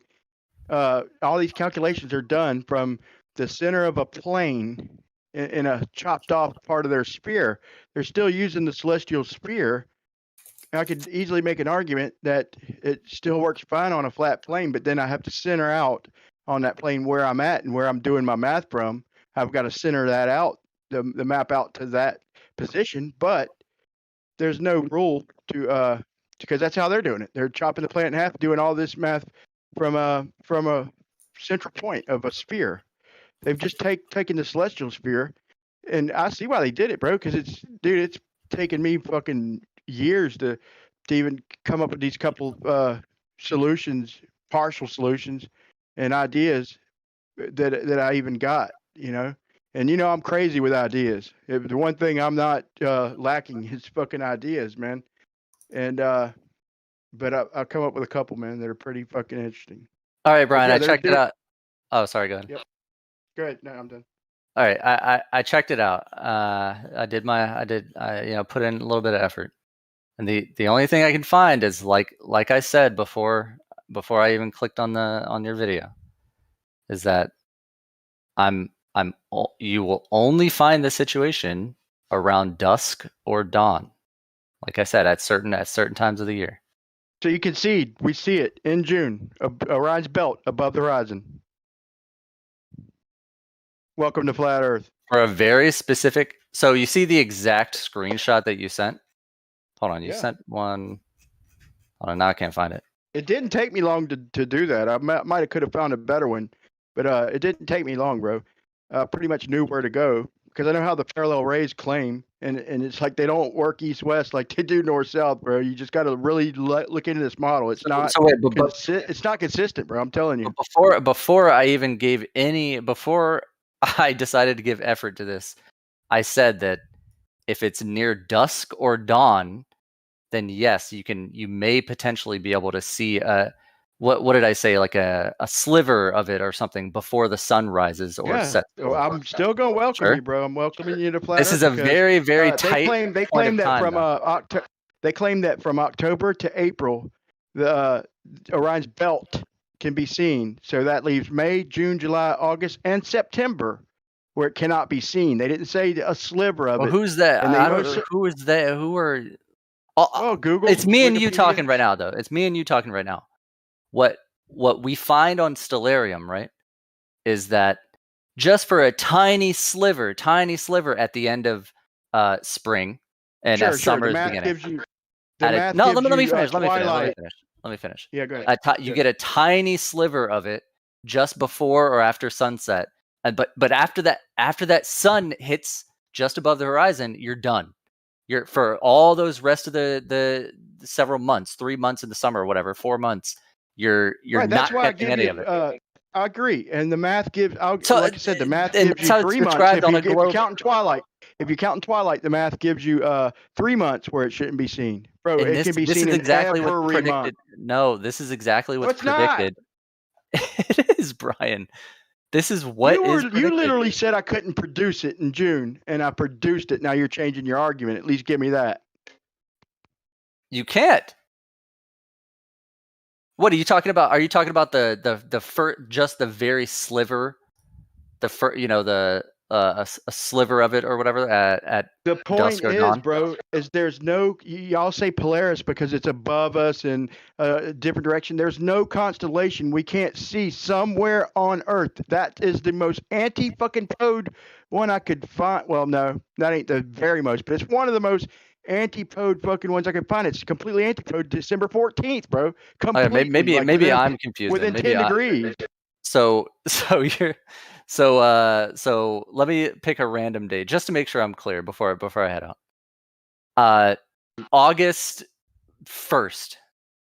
Bro, all I did is click No, but look, August 1st, you're claiming that Orion can be seen at night above the horizon at night. Bro, all I did is click the month. I had whatever day. I didn't even see what, I think it's the 23rd or the 3rd or the 5th or the whatever. I just clicked from January, whatever day it was, whatever time it was. All I did is click the month button. And then when I got where it was starting to get low, like with 3 months left, I just went to the opposite hemisphere and did the last 3 months. You can see where it goes from north to south. I was just clicking buttons, bro. I didn't click the exact days. So now you're narrowing it down. But then my point to days. So now you're conceding that we can see it every month. Oh no! But now you're narrowing it down to days. After that, you'll narrow it down to hours. How about August the 4th at 6:13 p.m. Okay, sorry. I won't be. I'll let go of the specificity of it. I'll return back to the original point of you conceded this point, is that in the video you made where you're doing the Stellarium timestamps, you admit that you flip latitude, you flip hemispheres, and you move. Why isn't that claimed anywhere in the video? Like there, It started getting low. I was getting the best shot I could, man. you're getting nervous. Anyway, No, I didn't get nervous. That ain't what I said. I said I was getting low on the horizon, so I wanted to get the best shot I could, so nobody could say, it's fucking the sun's coming in from the edge. I was just getting the best shot I could, and I found one. And I went with it. So it didn't take me long, bro. It took me 10 minutes to make that. So then it would have, so exactly. So it only would have taken you like, an extra 2 minutes to add some important, relevant details, your position, Dude, I the exact just time. looked back at it and I accidentally changed year one time. Like, I'm like, how the fuck did I do that? Like, I literally jumped in 1 month, bro. It said 2025, and I'm like, oh my god, I did not even know that I did that. I don't know how I even did that. I just caught it when I was getting you the information. I'm like, I need to change that. But Well, it's dude, probably not a significant difference though. And I could put the information. Yeah, it shouldn't be. But I could put the information. But the heliocentric model does claim that even with twilight, there are 3 months it should not be seen. Okay. Anyway, What's June, a better example like the you're going to get your model. Sorry.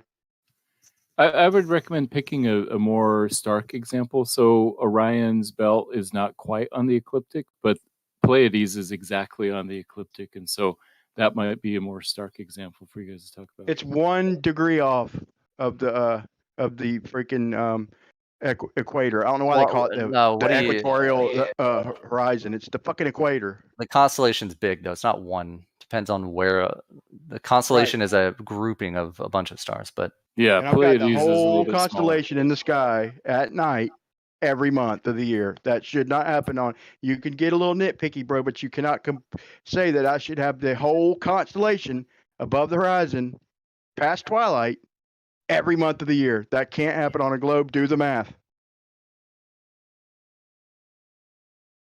Again, I'm just repeating myself at this point, but no, I mean the point is still the same, even if you use something different like Pleiades or whatever. But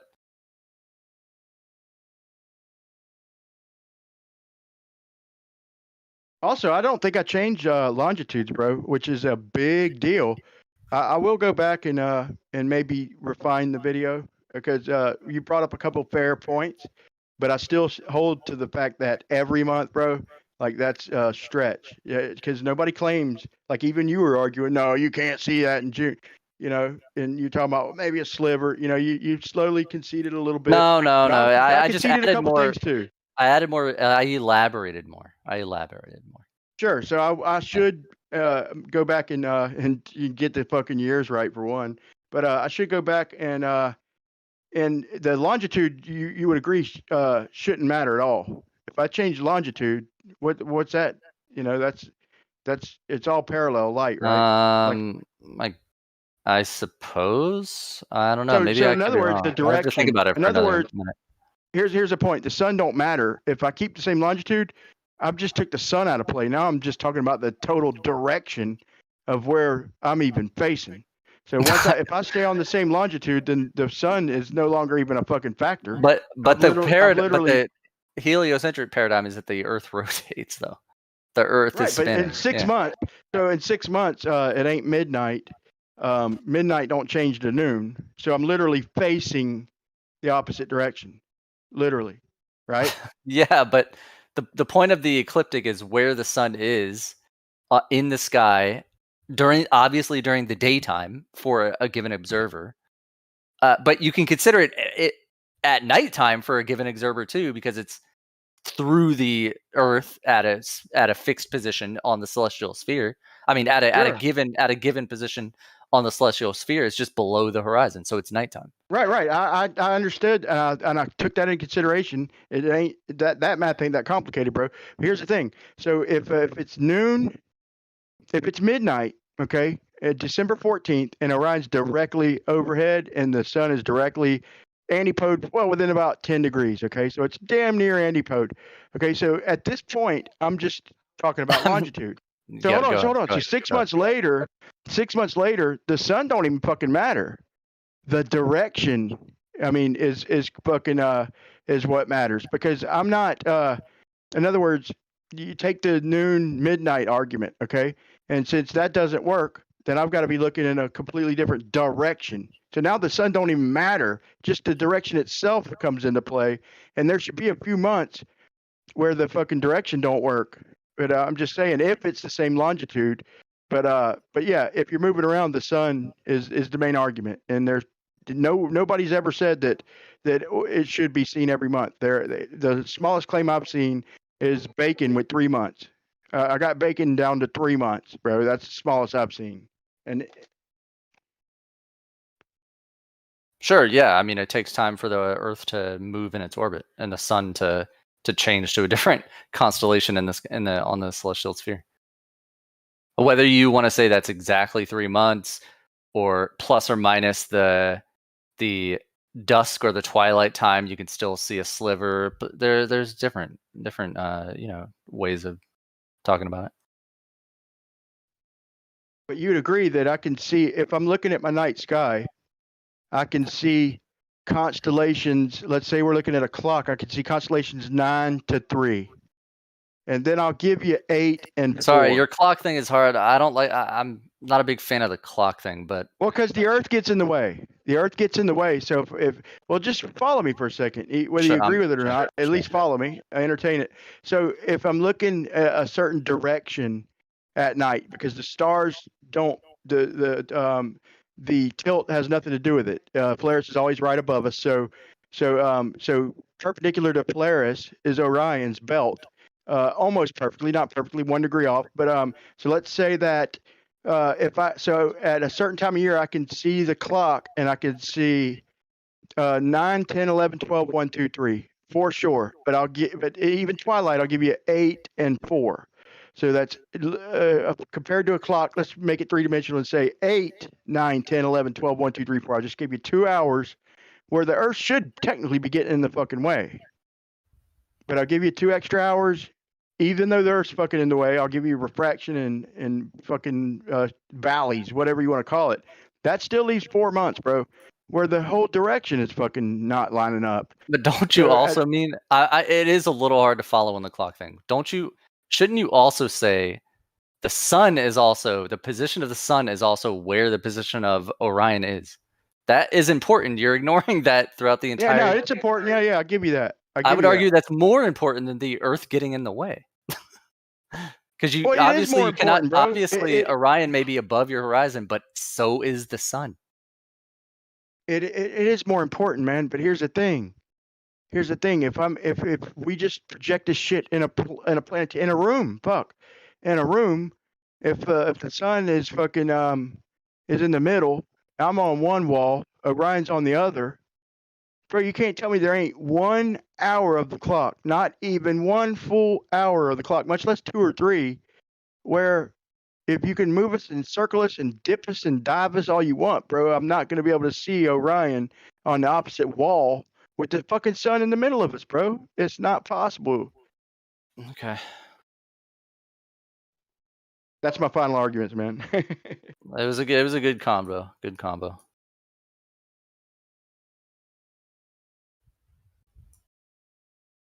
I like Stellarium though. I used it years ago before they had all these cool features. You can do a bunch of different stuff like turn the atmosphere off and like turn the sun like on and off and stuff. Yeah, I just have the phone version, bro. I need to get a fucking laptop's what I need, man. Because I'm missing out on Google Earth and Stellarium, all the features and shit. I didn't know they could do that. Yep.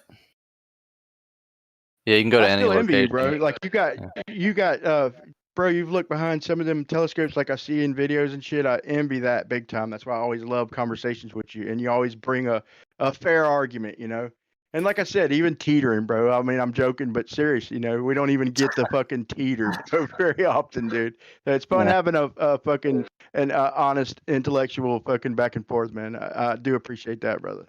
Yeah, I give you guys it because it's at the end of the day, we're just shooting the shit on Discord, so it's right. It's all good. We both come up with some clever shit, dude. I'll give us both that. Yeah, I got observing actually in a few hours. I'm checking the weather right now. It says clear. I had one last week that was complete. It was actually snowing at the summit, and that's a big no-no. Any even slightly high humidity, dome, the observatory dome, will not open at all. But tonight is actually looking pretty promising. What? Man, I'd be freaking bypassing some shit. But here it is, right before your time runs out, bro. You got to break the system, bro. Listen, I'll split it with you, bro. Break the system, and on your last day or whatever, just freaking just veer off and toward the exoplanet, bro, and write an article about exocrescent. Exocrescent planet or the fucking upwards accelerating exoplanet or something, man. Or exo eclipse, man. Just write you an article, man. You got a very good imagination, so you could do it. Exo fucking crescent. You're the first one to observe the little glare, just that little bit of glare where you could tell the whole thing ain't lit because they showed us 6 pixels. Now it's only 3. I told you This it time of already year, bro, exists. That's already a thing, man. I looked can't it up, bro. It's not a thing, bro. I can't. You need me to do all the work for you? I'll give you a. There you go. In the chat before I go, there's some. This is exactly what you're describing. So You're right about the exo eclipse, bro. Yeah, that's the thing. No, it's called a phase curve. It already exists. It's exactly what you're talking about. Even in this diagram, of course, it's a diagram. It is simply just a artist generated or whatever depiction. But you see the crescents on the planet there that you're describing. The so to speak exocrescents or whatever, exoplanet crescents. Yeah, I'll give you the fact that the phases and all that, but a crescent exoplanet, bro, I couldn't find that term anywhere. Did you find the literal term? No, I didn't do much research on the literal term, but all right, I'll share copyrights with you, man. Just why are you trying to get me to lose my job by breaking a telescope? No, I'm trying to get you to fucking excel your career. Like, bro, Chronic or whatever your name is, let's say Richard B. Chronic discovered the first. He captured the pixels and showed the brightness, and it showed literally proved that he solidified the exoplanets. He showed a literal crescent exoplanet, bro. I'm trying to propel your career, bro, so you can look deeper, man. I got me an inside man, dude. I'm sharing my information with you, bro. I'll share my copyright. I appreciate it. I sent an exocrescent in the chat. It shows what are these phases? I see a waxing crescent, a half lit crescent, and then the waning one where it's a little bigger than half. And too late. Too late. I already copyrighted it. Yeah.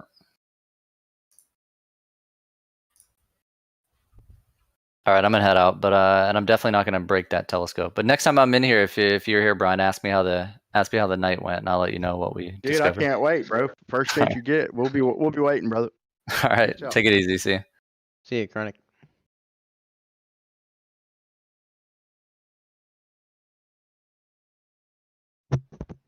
Geo literally has like PhDs coming in here, like the astrophysicist and all this shit. He keeps enough control where dude's like literally looking at. I mean, that's cool to me, bro. I don't give a fuck what he believes in, bro. He's literally going to be behind one of them telescopes tomorrow. I find that cool as shit, especially to discuss and debate back and forth with, bro. I mean, that's awesome, bro. This server is where it's at, man. I'm telling you, man.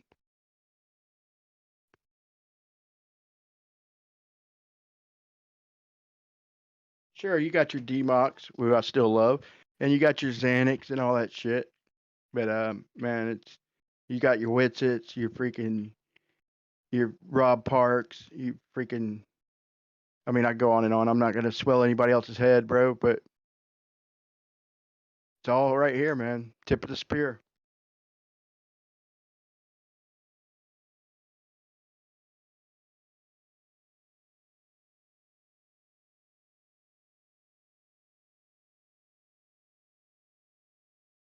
If I'm arguing with somebody who's coming correct, then I try to hear their points and not just skate past them to keep pounding my point in. Like, I'll do a certain amount of that, but like I'll concede the points they make. Like, yeah, I did change location and shit. I could give a little more detail in the video and all that. I did clarify it to him and everything. He made a couple good points and everything. And I don't want to just breeze right past it. If he says something that's true and correct, then that's something I got to address. I don't need to try and manipulate anything. I found it fascinating that I could see it. I never tried it. First time I tried it, I was able to see Orion's belt every month.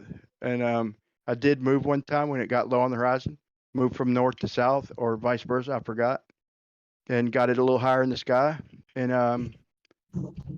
to me, it's still a good piece of argument. It's probably the best we have. In my opinion, it's a globe killer. But, I'll keep an open mind. So I'll hear what they have to come back with. These observations that they do all around the world, it's not at the ground. It's what's the elevation of these things? And I know they say, oh, they're clear as skies, but the difference between a person standing at 0 and a person standing at 10, 20, 30, 40, 50, their measurements to the thing are kind of different, aren't they? So, well, not in reality. Like the whatever's going on in the sky, height doesn't change much of nothing, man. And moving around doesn't. They claim that the Earth's tilting, and that's why the stars, like when you get like 69 miles, you get a degree change. I think we all know better than that, but it's still a possibility. And but as far as elevation, if the stars are the distance they claim, which is fucking outlandish, obviously, in our opinion, but if they are that distance, then you could go all the way to the moon. They wouldn't change angles. You go all the way to Pluto, they wouldn't change angles if they're that distance. Elevation wouldn't matter. Maybe with the moon, I don't know. Well, yeah, in ways, if you're looking at something that's so far away, No, I don't know what I was going to say. It's something to do with as you get closer, its position changes. So that didn't mean anything. How are you still doing your maths and stuff? Yeah, I'm doing them, man. I'm doing the celestial navigation, man. I got 3 more episodes left, man. I had 2, but I'm adding 1. But just the map of our model, our ground type of thing. You've been doing anything like that recently? Yeah, I'm just showing them how easy CellNav is on a flat Earth compared to a globe. It's so much fucking easier. The time zones, the angles. It's just fucking made for navigation, bro. It's going to become more and more obvious the further in this I go, man. So, like, if you change the amount of time zones there are, so if you segment the thing into 21, 22, 20, 18, 19, try different things out. And what you'll find is just merely changing the amount of time zones, even by a small amount, whatever, it changes the value of the square, So if, like, they were saying that, like, near the equator, you get 1 degree of distance from east to west is the same from north to south, so speaking, yeah. But that changes when you change the amount of time zones. It then becomes like taller, or it'll go wider, but it'll never be the same. That's a whole other possibility, bro. That might entail a 4th video, bro. That's a good point. So if you can prove, I mean, like, at the moment I'm working on, and I've been working on this for a while, is the frequency, the 50 hertz and the 60 hertz, but it's all to do with the time coordination. Now, if the time coordination loses power, right, because like a big gun or someone doesn't notice that something is draining the system, what will happen is that time will be altered, but you wouldn't really notice. But you would notice, etc., etc. I do get the obvious parts of it, but is there an unobvious thing? Performance changing, we wouldn't really notice. Yes, no, whatever, because there's so much. Hey, Realm, and there's another possibility. Now I got 5 videos. No, I'm just kidding. I love listening. Dude, I love it when you join, dude. It's fucking you're an idea man like me, bro. You throw out some interesting shit, dude, and you got a hell of a perspective on things, and it's outside the box, bro. And I always appreciate it, bro. I try and think from the same realm. Well, I always try to get hold of you, but you're hard to get hold of, messages and stuff. I guess you just don't sort of read them. But the important thing is that the cable, that if you imagine one cable going around the equator, a great circle, yeah, and the time it takes for anything for communication to go from that point all the way around to that point again, that would be considered a unit of such that we use. Now, if that pipeline, for example, is carrying that signal, yeah, so that the continents can coordinate time. If that pipeline or the electric cable, whatever you want to call it, is going up North America to Newfoundland, coming through Scotland, detours through Germany, and then into South Korea, Japan, and the way that they connect these things, but they're not in a straight line. They've been stretched because they have to go up and then go down. Yeah. So, what's the That point? begs the question. That does beg the question. Why in the hell would it? Like that's interesting, bro. Like we should pay more attention to these routes because they might have some clues, bro. That's a good fucking point. Yeah, but I mean, the measurement of if we say something's 13,000 kilometers, obviously, if you just change the time, the segmentation, then that's going to change, because if you change the segmentation by 1/24th, then the measurement that you're reading is 1/24th difference, maybe in simple terms. So these signal things, and also the amazing thing about these, when they're sending the coordinated signals between the continents, there are repeaters along the way of 50 to 100 kilometers. Repeaters.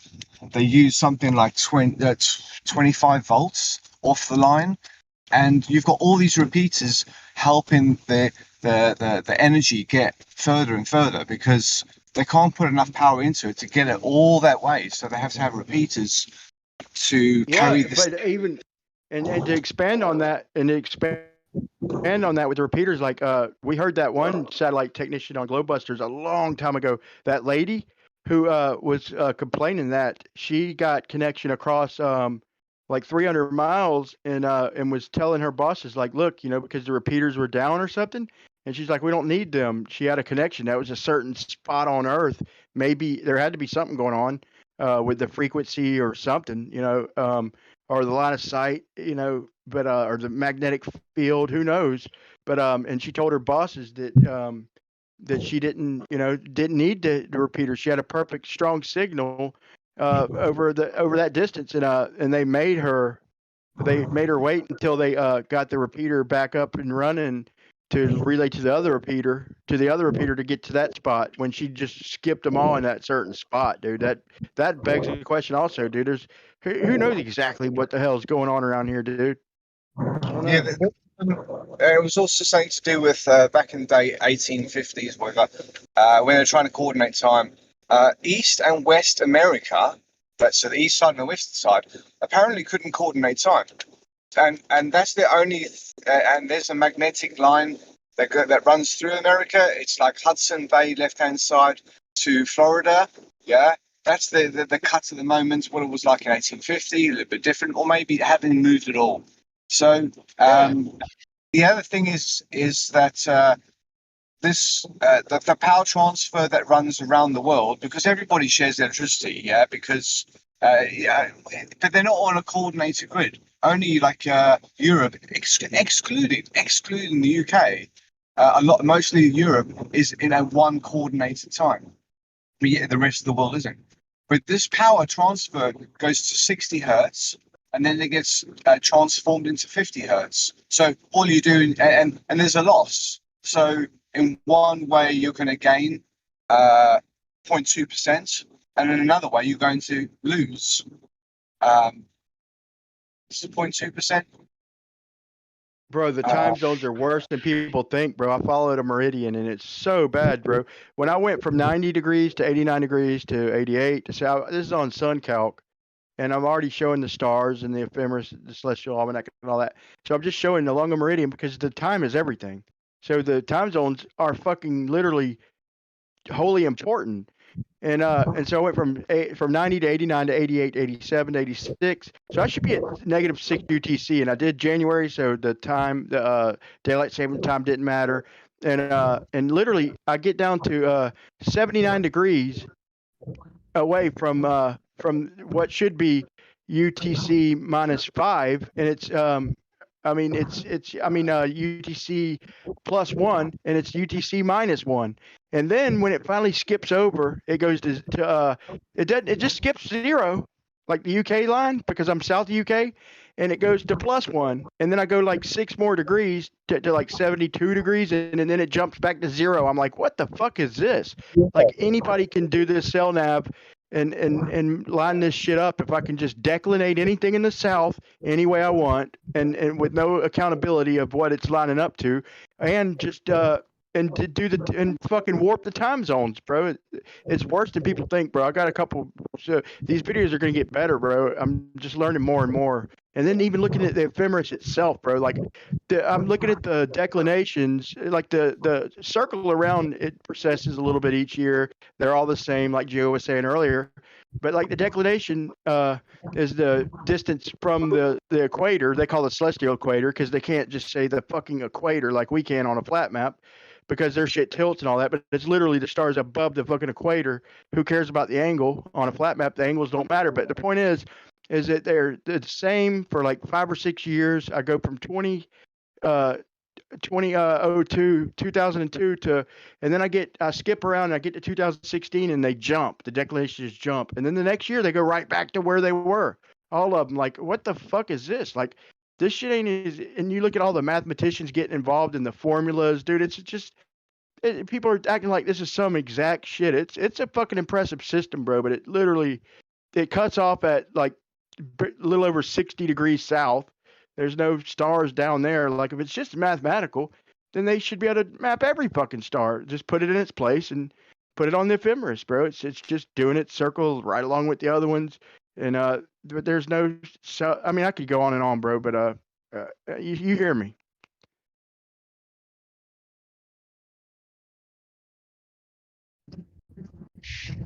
Yeah, if you can cope with me saying kilometers, then I think it's more accurate. Because anyway, so if you took the area that they tell you that the northern hemisphere is on the spherical Earth, it's 255 million kilometers squared. Now, if you take that 255 million kilometers squared and you put that in a circle and you work out what the radius is of that circle, it's not 10,000 kilometers from the equator. It's only the northern hemisphere. It's not 10,000 kilometers from the equator to the North Pole. It's now 9,009 kilometers. So we've lost 10%, or we've added 1/9, whichever base you want to work from. So even making a flat Earth map would need a reduction of 1,000 kilometers for it to match bro. Area. The Galicians, bro, it is. I'm sorry to cut you up, but the Galicians map, when you look in detail, it's literally 66 nautical miles, or 56. I forgot, but it's not 60, and it's not near as far. The total square footage of the Galicians map, when you do the diameter, and it's not it's not like 6,000. It's not a 12,000 mile diameter. Or no, it's the diameter is 8,000 miles, and so no, I mean I want to say it's 16,000 miles. It's 16,000 miles, so it's twice the. You said this the other day, but if you'd taken the diameter of this thing, it would have to be 36,000 kilometers, and for that to be in miles, there's 22,000 miles. Yeah, but I don't think they could prove that. That's the whole point. Like, I want to see, we don't even have access. For me, yeah. I don't see any straight shots to double check this shit, bro. I think they're literally using the heavens to claim these fucking distances. And like I say, they're just winding the roads up further north you go, and cutting us off from getting anywhere viable in the south and in the north to just early warning. But it would be a measurable change, man. And I plan to fucking try and accomplish just that. But it is different. But the square miles is pretty similar. Yeah, totally. Like I've always proposed this since I came into this whole idea and came across it. The first thing that came across to me was that the Pacific would have to be smaller for things to match up. Then I proved the Pacific was smaller, and then no one measured it. So from there, if you're making the Pacific smaller,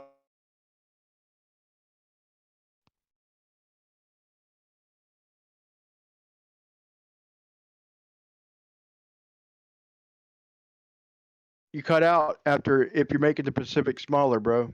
You might have to drop and rejoin unless it's me. If I'm interrupting, I apologize. Let me know if I need to drop and rejoin. But after you said, if you make the Pacific smaller, I'd like to hear what you have to say. He dropped for me too.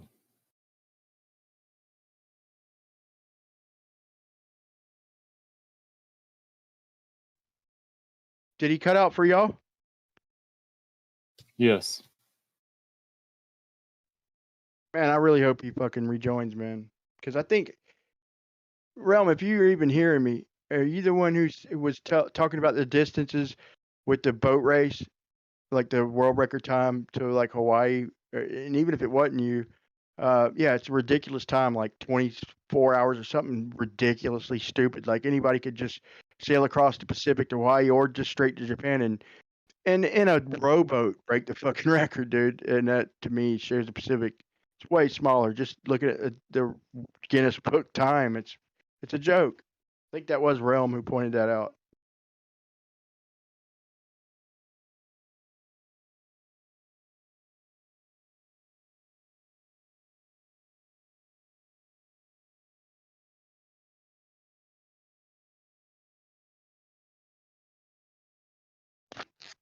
I always like to look at the records, man, because like I said, these records are kept over centuries. And with technology and all this stuff, dude, you know, there should be pretty equal conditions if you're talking about year after year, decade after decade, bro. We should get some damn conditions to match other places, especially with the around the world. You're not just talking about a portion of the world. You're talking about they're circling the entire fucking world every year and can't get one damn day out of 100 in the race. And year after year after year, decade after decade, hundreds of boats, and they can't get one damn portion of the fucking world for 24 hours to get conditions that match the North, or to match top 20 fucking times in the North. Like that to me is impossible. That's not just like a offshoot one off. This is fucking 24-hour world records, and that's I like to look at them. They're exactly what you'd expect. What are you talking on a about? flat Earth. The Vandy Globe world record time compared to like the North Atlantic and the Volvo racing in the North Atlantic, same boats pretty much. The monoclass or the monohull fucking times, and there's like 200 extra miles in a 24-hour span. Like they went from like 522 to like 719. What are and you're talking world record 24-hour what are the distance. events you're talking about? The Vandy Globe and I think the Volvo or the Vandy North Globe? Atlantic. Yeah, the race around Antarctica, so to speak, the one that is like 50th south parallel that they say goes around Antarctica. Yeah. They dip down at And at what's the the other Capes. one? I think it's the North. Here, I'll just post a video. I'll just post where I just pulled all the stats for everybody. I'll post a video. It's one of my favorite videos that I've ever made. My personal favorite. It's copyright struck because of the song, but it's a great video. I just posted all the stats. It's called Darn Those Pesky Statistics. And I show all the stats. And I show the people who broke the record and their claims. Like the guy in the South, he's like, he says, yeah, I'm working on it right now as I talk. He said, it didn't seem like record breaking conditions, but, you know, we're just punching on forward. And then I start the video showing in the North where they're saying they're making good speed and they're barely moving. And in the South, they're fucking booking, dude. The boat that broke that record is claimed to be 22 miles an hour, bro. It's fucking flying, dude. It's like there's no way, dude. Somebody had to catch on, and that dude who did some of them races did catch on, which is why I even looked into this shit, because one of the people in the races like looked at the details and called bullshit. But here it is. I'm posting it right here. This is a great video, dude. It starts off a little slow, but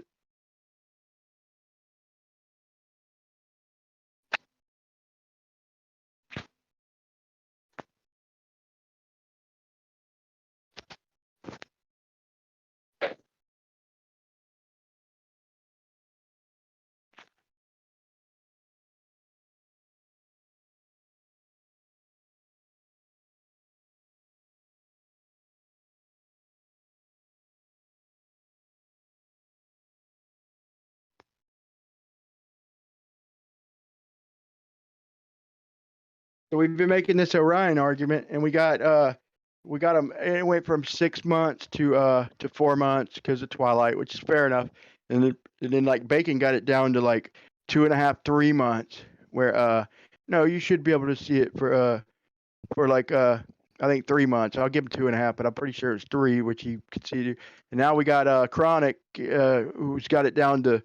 He's asking about the days. Like, okay, well, you showed it June 25th. How about July 7th at 6 p.m.? Like, well, we're boxing them in. They've claimed on this model that there's months that the belt of Orion can't be seen.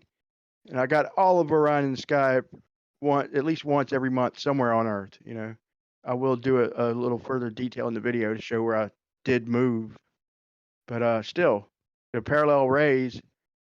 You know, you can't. I don't know. I'm not going to go over it all again. Y'all heard me, and I think we're boxing them in, man.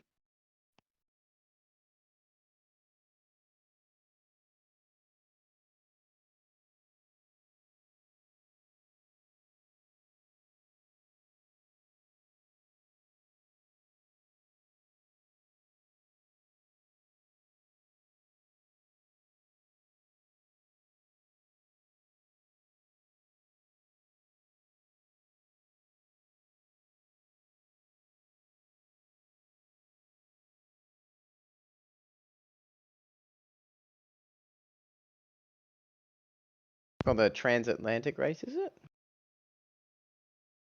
Yeah, transatlantic. Wikipedia.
I did another video after that, like a couple videos after that, where I showed another race where the dude cuts up north, taking a shortcut.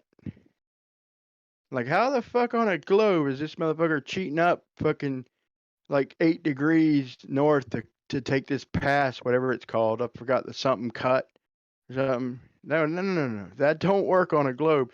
And he goes all this distance out of the way. I showed the measurements on the globe. And it only ties like where he's supposed to lose a certain amount of time because he went way fucking further. But literally he cut the corner, and I forgot. You got to see the video, but it just totally doesn't line up on a globe. I instantly was like, what? Did the numbers, easy math, you know, nothing complicated, just fucking latitude, longitude, and how they came out like at the same place. It was ridiculous, man. I wish I remember the details a little bit better, but you can scroll through. It's about the more southern, I think it's called more anomalies in the south hemisphere boat races or some shit to that, something like that.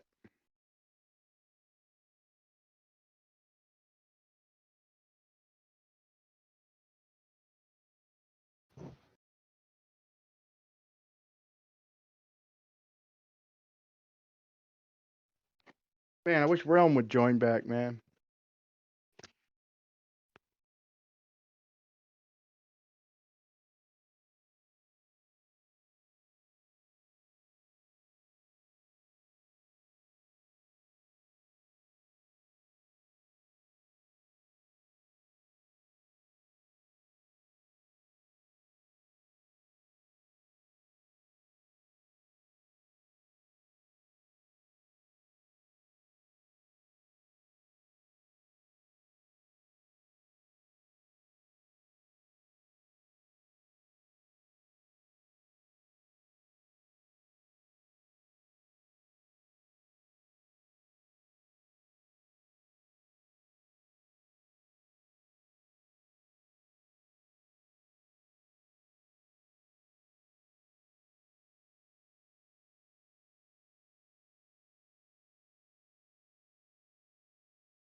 Man, I think I put the globe to bed tonight.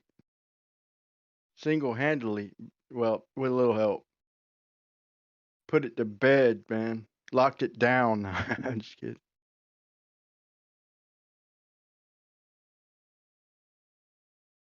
Now, really, between SC, Geo, and me, who was it when I first joined? I forgot. Jeremy. We locked it down.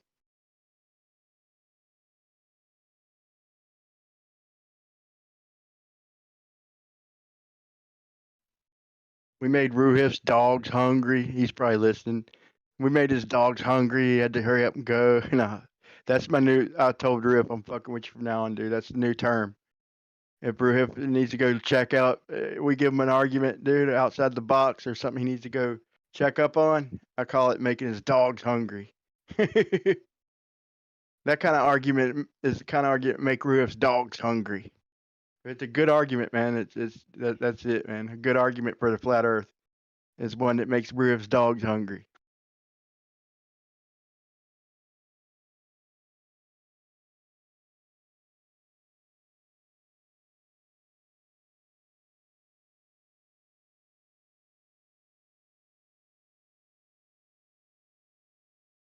It's freaking hilarious, man. Like I'm joking around, like keeping the conversation light, you know, trying to come in at the right times with copyrights on the exoplanet shit. And no matter what I said, bro, Chronic's like, oh, they already have that. They already have that. I'm like, just want to cut in real quick to copyright. I felt tension. I'm like, I want to copyright, put it on the record. A crescent exoplanet. Oh, they already have that. Like, dude, I looked in Google, did a glossary search, or did a Google search, and that term is not anywhere in Google. That in my Google anyway. And then I'm like, I'm gonna copyright the exoplanet eclipse. Nope, they've already got that. I'm like, damn, what the fuck don't they have? No matter what I say, they got it. I'm like, how about the upward accelerating exoplanet? I'll copyright that. I looked at that argument though, and if there is an acceleration, I don't think there needs to be. I'm not convinced of that. But if there is, it's upward, no matter what the fuck we're on. That couldn't work on a globe because you can't go upward in two separate directions. But if there is an acceleration, it's demonstrable that it's an upward acceleration and not downwards. It's valid. But I'm not convinced that it's a necessity. Not at all. But I can entertain it.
Okay, I see a few ballers in here. Like I see Matthew off mute. Maybe he could talk. Kosho, who knows? Hey, how's it A going? couple of pretty good, pretty good. I wanted to say, does the claim that that Orion's belt, not Orion, Orion's belt, the equatorial part of Orion, did I show enough to drop the claim that it's no longer visible from October to May or April? Yeah, so I think that because it's not exactly on the ecliptic, there may be times where it's slightly visible at dawn or dusk, and it would be a better argument if you pick something on the ecliptic like Pleiades, like I was saying earlier. Yeah, but it's 3 stars, and its farthest star is only one a little over a degree off. So, and the closest one is like almost on the equator. It's basically within a degree and a half, all 3 of them. And I mean, I don't know how I could do much better than that. You're talking 4 or 5 months claimed. If you look on Google, you do a Google search, that's 4 or 5 months. Shouldn't be seen, much less all year round, dude. There's no way that we've been making this claim for a while, and I've showed different evidence. I was just shocked that on Stellarium, I could see it literally somewhere on Earth every fucking month. That's crazy. Yeah, I think Stellarium is generally pretty accurate. So, yeah, I think it might be harder to see when it's closer to the sun, but maybe not impossible. You realize the sun covers up 180 degrees of the night sky every day, at least, no less. It's really a little more, but it covers the daylight side of the planet covers 180 degrees minimum. Yeah, but as soon as the sun sets, you can see things that are closer than 180 degrees to the sun, like Mercury, for example. So you've got a 100. Me being generous, you've got like about a 100-degree window. No, I mean, Mercury is never more than like 20 degrees away from the sun, but it's visible sometimes. Yeah. Okay. Now draw the lines to Mercury, and you could show me it getting close to the edge, but not working. But then you could throw in a little refraction. Okay. Now do that with Orion's belt.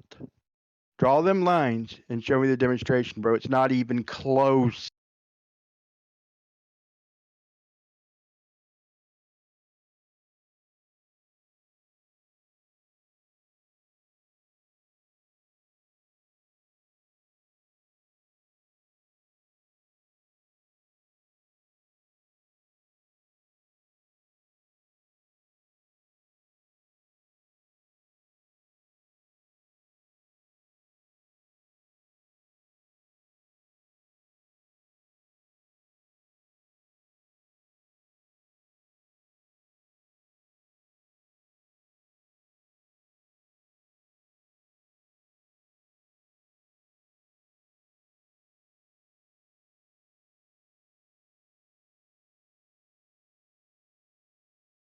Remember if something is in the direction of the sun, you're looking at it like cutting corners. Yeah, I understand how you could think about it on a globe, but the fact of the matter is the planet's got to spin 90 degrees, literally 90 degrees. So the argument, I understand your argument for Polaris.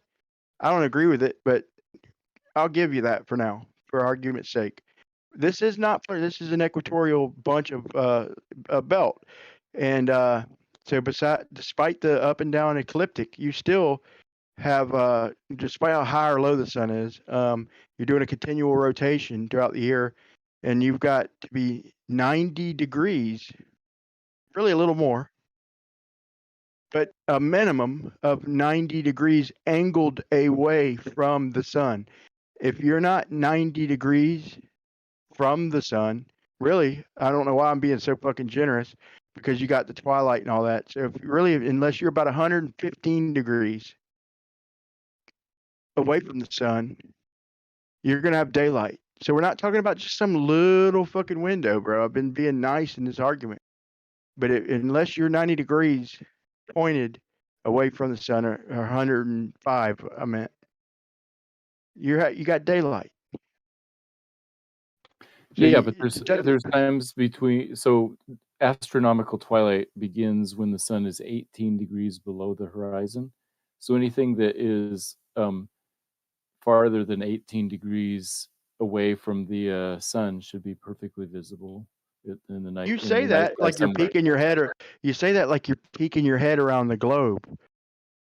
Okay, you No, got the whole I'm rest just of the saying. Earth. You got the rest of the Earth in the way. Yeah. So obviously the bottom the things that are below you won't see, but the things that are above the horizon you could see. So I'm saying if something is 18 degrees away from the sun, then it should be visible somewhere. No. When I say 105 degrees, I'm only talking in one direction. You've got the 105 degrees the other direction too. So you've got the 180 degrees, and that's just cutting it down to 2 dimensions. Okay, we can do it in 3 if you want to get technical. It doesn't matter. It works or doesn't work in 2, all the same. You've got 180 plus 30 for twilight, 15 and 15. So you've got 210 degrees of Earth that the sun is shining. So I'm not talking about you're not just peeking around the globe. I'm talking about the complete direction you are looking. You are literally looking in a complete different direction, or you have massive daylight.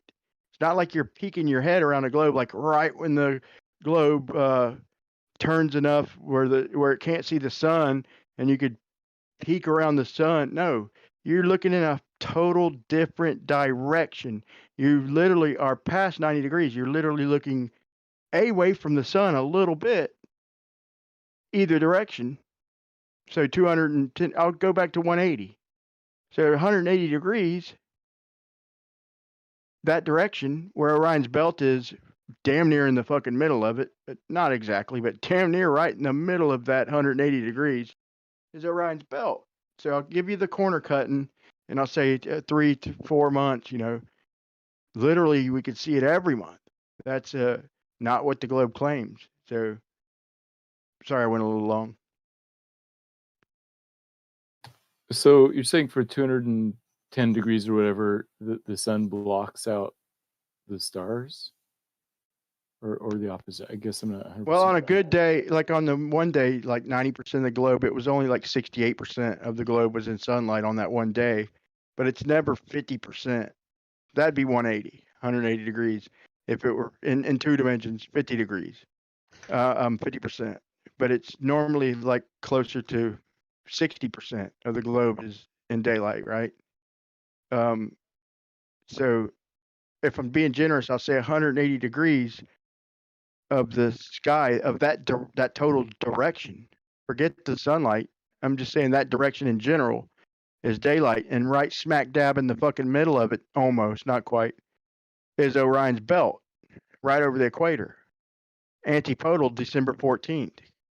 Damn near completely, like within 10 degrees or 12 degrees or something, like almost antipodal. So right smack dab in the middle of that 180 degrees of direction is Orion's belt. So for the sun to set, you got the rest of the Earth in the way. You got to be looking 90 degrees from the sun. It ain't like Orion's belt followed you like Polaris did. You're looking in a whole different direction now. Okay, so I think the closest Orion's belt comes to the sun is about 19 or 20 degrees. I think it's 12 and a half degrees, man. 12 and a half? When I does think. that? If you look at December 14th is the antipode. And then at that point you got the hat on Orion is 10 or 11 degrees, and then the sun being at, if you put the sun at its furthest at 23 degrees, that leaves like, I think 12, maybe I'll say 13 degrees. I'm looking at Stellarium on June 12th of this year from Tokyo. And Yeah, the that's sun, almost exactly antipode of December 14th, almost. Yeah, okay, so it's about 13 degrees right there, I think, from the top of the tippity top of or the tippity bottom. I forgot if it's the bottom or the top of Orion. And in December, Orion should be in the middle of the night, right? Yeah, exactly. Antipodal with it, despite the, I mean, with it, take away the ecliptic. Oh, excuse me. I thought I was muted.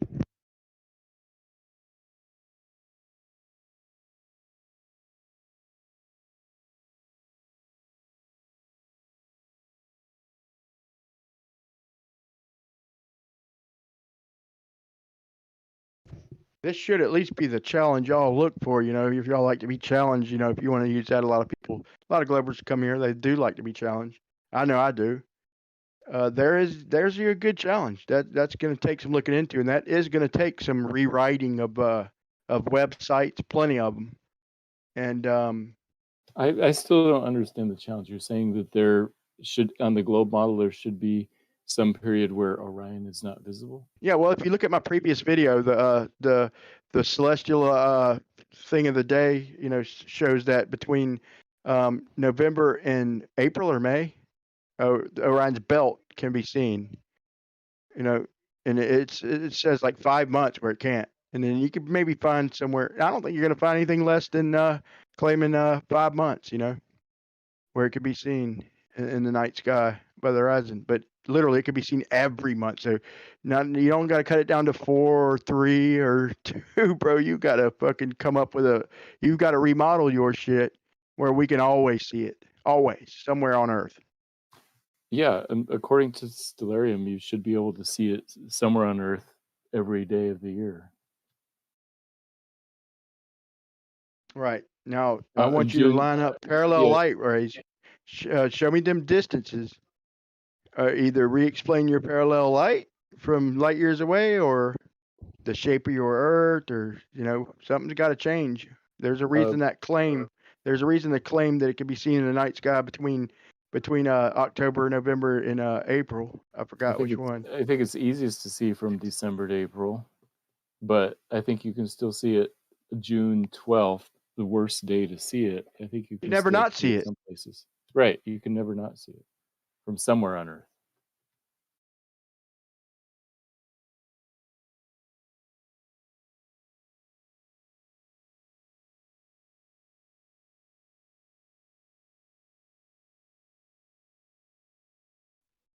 Literally got old videos. A dude off MC Toon said, "Oh, that's exactly what a globe model predicts." Where he's like, "No, you can't see it in June, and you can't see it in May, June, July." You know, Bob the Science Guy, all the websites, the astronomy picture today shit. Well, no, that didn't make the claim. They didn't make any claims, but they were just showing shit. But dude, Wikipedia, all the anti-flat earthers, the Google websites, the Wikipedia sites. None of them claim, you know. None of them have literally looked at it close enough. They just went to Wikipedia and heard what they had to say and just said that's exactly what a globe predicts. You know, there's 3 months out of the year that it absolutely cannot be seen, or however many months. They'll argue the twilight, you know, so I'll back off 2 months. But you know, there's them absolute few months where it's right where the sun lines up on that side, despite the declination of the sun. It's on that side of the planet. I made a video a long time ago, and I showed. Go ahead. Is this just in relation to Stellarium that you're talking? Yep. Yeah, okay. So the next step would be do it in real life. Sure. Which is coming up. It's in about a month, right? Well, I showed in like June. I showed in June where from Argentina where it showed Orion and the picture of the day, and and then I showed July, and I think they showed that July was like a Hubble shot or something from some other time, and I'm like, okay, maybe. But Okay, still, I showed the bitch in posted a June. I picture. showed the bitch in June from the astronomy picture of the day, and I showed a and they picture just wrote it off. So I took it one step further. I posted a picture from Stellarium at 19 past the hour that shows that even when the sun is closest to Orion's belt, it's only about 15 or 20 degrees away from the sun. Right. So not 180, right? No, yeah, this is 6 months different. This is when the sun is near Orion's belt. So because there's still Hey, do me a favor. Check December 14th, and tell me if I was right. That it's completely fucking opposite, damn near within like. Yeah, no, that would be right because that's 6 months different than what I did. So June. So 6 months later, we should be looking in a total opposite direction, or noon would be midnight, right? Which one is it? Is noon midnight, or are we looking in a different direction? No, yeah, and 6 months later, the sun is exactly opposite, and so Orion's belt would be pretty much straight up in the sky or near up in the sky at midnight. Right. Or opposite of that, actually. But yeah, so it's directly antipode, so we can see it right overhead, December 14th, and the sun is right overhead at midnight, and the sun is so 6 months later, mid-June, it's damn near opposite. So either noon is midnight, or we're looking in a total different direction. That's my argument. Wait, so you're saying that if we're looking up in June at midnight, and then 6 months later we're looking up at midnight, that we should be looking at the sun? Like the sun should be midnight? What? I'm not No, sure. it's either that, which I know it ain't that, or we should be, or Orion should be on the other side of the sun.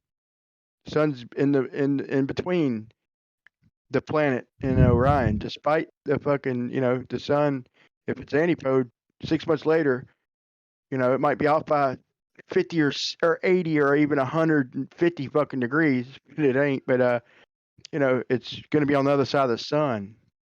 So for it to get dark, the planet has to angle you sideways to the sun.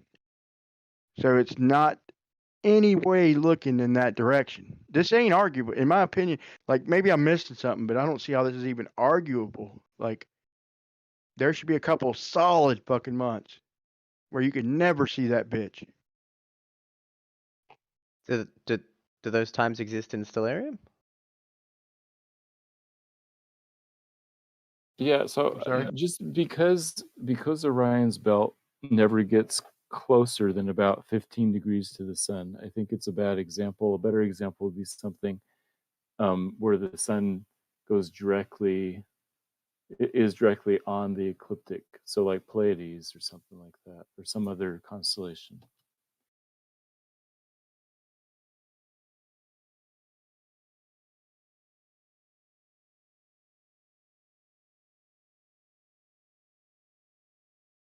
What do you mean? It gets completely almost opposite the sun. What are you talking about? Like I said, December 14th, midnight and noon, you got the sun and you got Orion's belt. You're saying it only gets that far. No, it literally gets, almost, not completely, but damn near antipode. Damn near. No, you're right. I was talking about the minimum. The closest it gets to the sun is about 15, 18 degrees. And you're saying the farthest it gets from the sun is, Right. 180 minus 15, like yeah, 765. yeah. I'm sorry. Yeah, so if the closest it gets is 15 degrees, so that's well within 180, right? Right. That's well within 180.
It is a little different arguing it in 2 dimensions, but the ecliptic is the ecliptic, and there's no part of the ecliptic that breaks that argument. Like the 2-dimensional argument works just fine. It literally gets worse for the globe if you put it in 3 dimensions, in my opinion. Or no, it doesn't really get worse, but it doesn't get any better. I mean, it's not the high or low that makes any difference at all. It's the direction.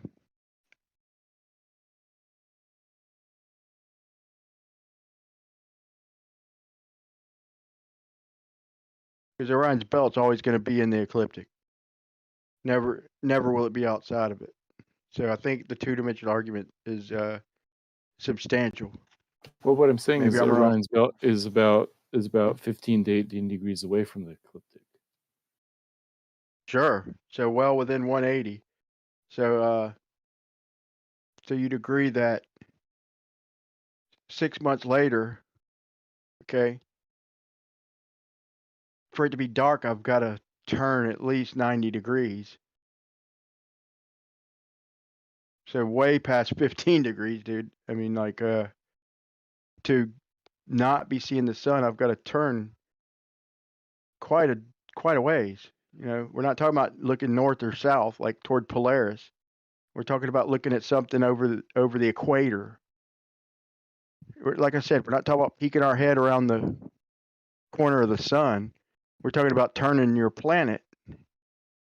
No matter where Orion's at, the sun is opposite.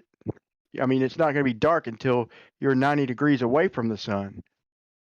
I don't know if I'm making any sense with that, but until the planet itself is turned 90 degrees, you're going to be in daylight. So that's a whole different direction. There's no cutting corners with something 400 light years away. You see? Well, so I think that even if something is 20 degrees away from the sun, it can sometimes be seen. It's only 20. It's like near the sun, but only 20 degrees. Something over the equator? Any direction, I think. So you think there's okay? Well, then you need to go rewrite all the shit, dude, and tell MC Toon, tell Bob, tell Bacon. You've just changed the argument, which is fine. I would like to see. So it'd be hard to see. They're right that it would be hard to see, but it's so above for the example, horizon at night. Example, Mercury, I think, doesn't get farther than like 25 degrees away from the sun, but we obviously can see it. Of course, it's a lot brighter than the stars. You're right. If you draw the lines, though, Mercury gets close, and it doesn't get to the line. So that's still, to me, a valid argument. You could say refraction and this and that. It gets pretty close to the line. Orion doesn't draw them same lines. Orion doesn't get nowhere fucking near that line, bro. Literally. You got to draw the dusk lines and draw your best case scenario. Your lines, like y'all did with Mercury. It doesn't get anywhere fucking near that direction. Literally, not even close. So that's my challenge to you. Draw the best case scenario lines in June. And show me Orion getting anywhere fucking near it.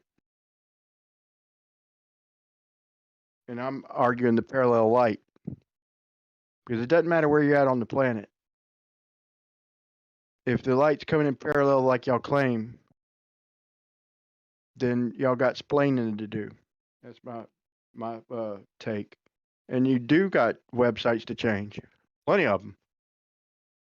Because now you got to change where every constellation could be seen somewhere on Earth all through the year. Even the stars directly on the equator, antipode to the sun, can still be seen somewhere on Earth every day of the year.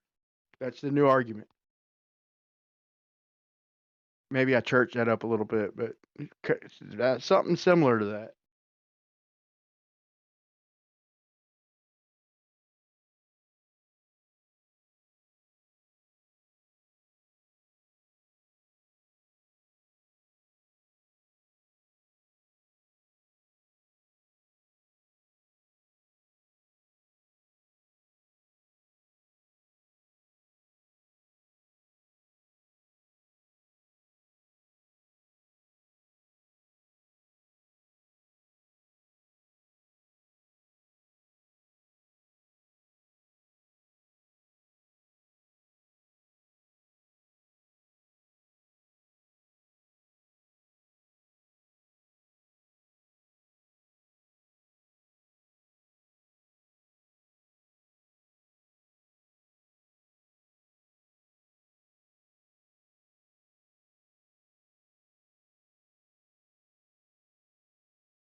Can you talk to me about these boats? I didn't. I Yeah, didn't quite I can understand the answer that. video. Can you just run Yeah. me through it?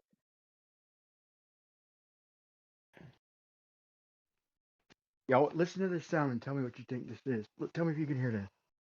Listen.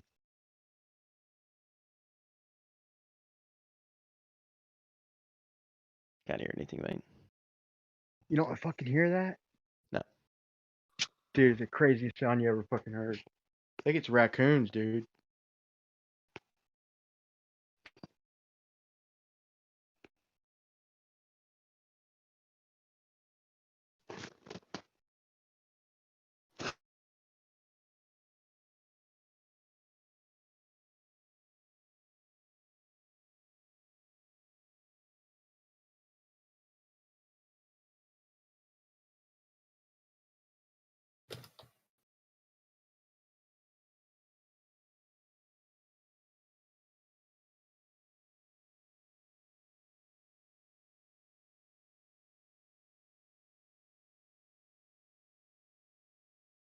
Of course, I'm walking down here now, a little stop. But yeah, if you want to ask me questions about the boat race. Well, can you just what I'm asking is, can you explain it to me? Because I watched the video and I didn't quite understand the, I guess the Well, the main contention. take of the video is the North Atlantic race is a multiple day race with the same boats, right? Same people. Not everyone the same, but same class. With the monohull and best boats in the world, in my opinion, I guess. But and so they go around and these same boats are taking multiple days in these races. So what are the North, races? What are the races called? So what's the northern race called? the Vendée Globe, it's called, I guess, the North Atlantic is the one you isolate it down to. I think it's the North Atlantic race or So whatever. there's a single-handed transatlantic race that I've been able to find.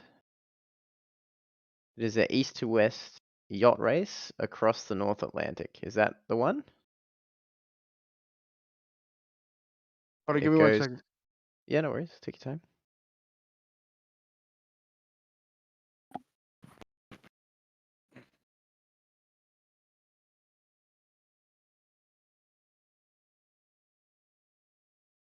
Yo, what are you guys talking about?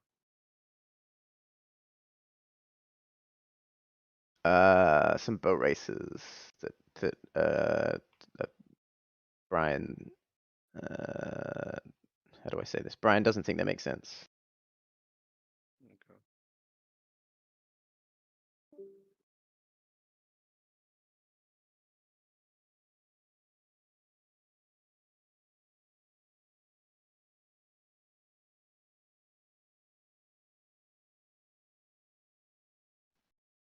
Sorry about that. Okay, so Hey, the right. point of that video, the main point of that video was to show that I didn't want to just find like any sprint records. That's worthless to me. I'm looking for long-term records, like 24-hour records. I'm looking for races that have been going on for a long time with a lot of contestants over a lot of days. Because in the South, if they're circling the entire Earth, then there should be one day out of a few decades and hundreds of boats over hundreds of days where they get close to the record in the North. At least one damn day. So when you say record, what do you mean by record? Like The 24-hour distance record. So like and then- the amount, how far they went on the, and I don't mean to interrupt you. I'm just trying to make sure I No, you're good, understand you're good. exactly what you're saying. So it's the furthest distance they've traveled in 24 hours. Yeah, the world record for the 24-hour span. Right, exactly. And in the North, it's I think 719 miles, and in the South, it's like 522. It's almost 200 miles difference, bro. On the water, that's a long fucking way, and especially if they're 200 miles. racing. Yeah, 200. That's like 25%, bro. That's fucking ridiculous, bro. That's like if you're racing around a track and you finished and the motherfucker ain't even fucking made it almost 3/4 of the way. That's like, it's not a race, bro. And so my point is this. In fact, that's a pretty good comparison.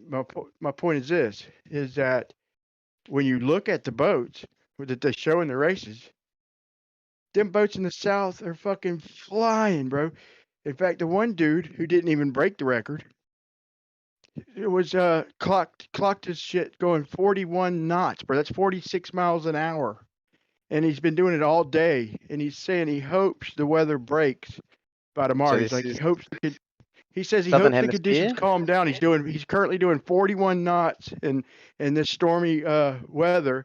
He's doing 41 knots, and he hopes that the weather breaks by tomorrow, because, and I'm thinking, for one, okay, so they're doing this race and they want to break or whatever, but why would you want the shit to calm down if you're doing 41 knots in a race? And if it's been doing it all day, he could have broke the record in 12 hours or fucking 13 hours at that pace.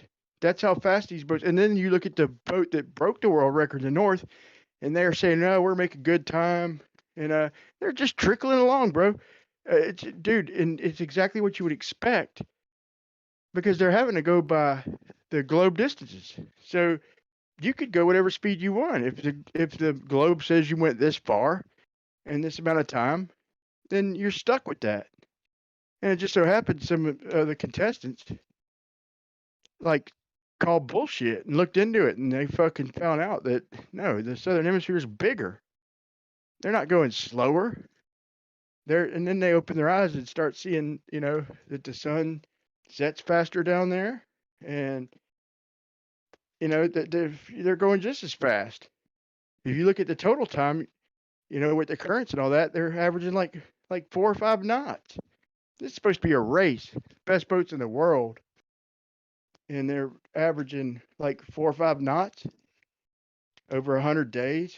It's fucking stupid, dude. It's common sense. Tells you bigger down there, bigger, further. So all right. So the northern race, where does it go from? So I want to know where it starts and where it finishes for the northern race.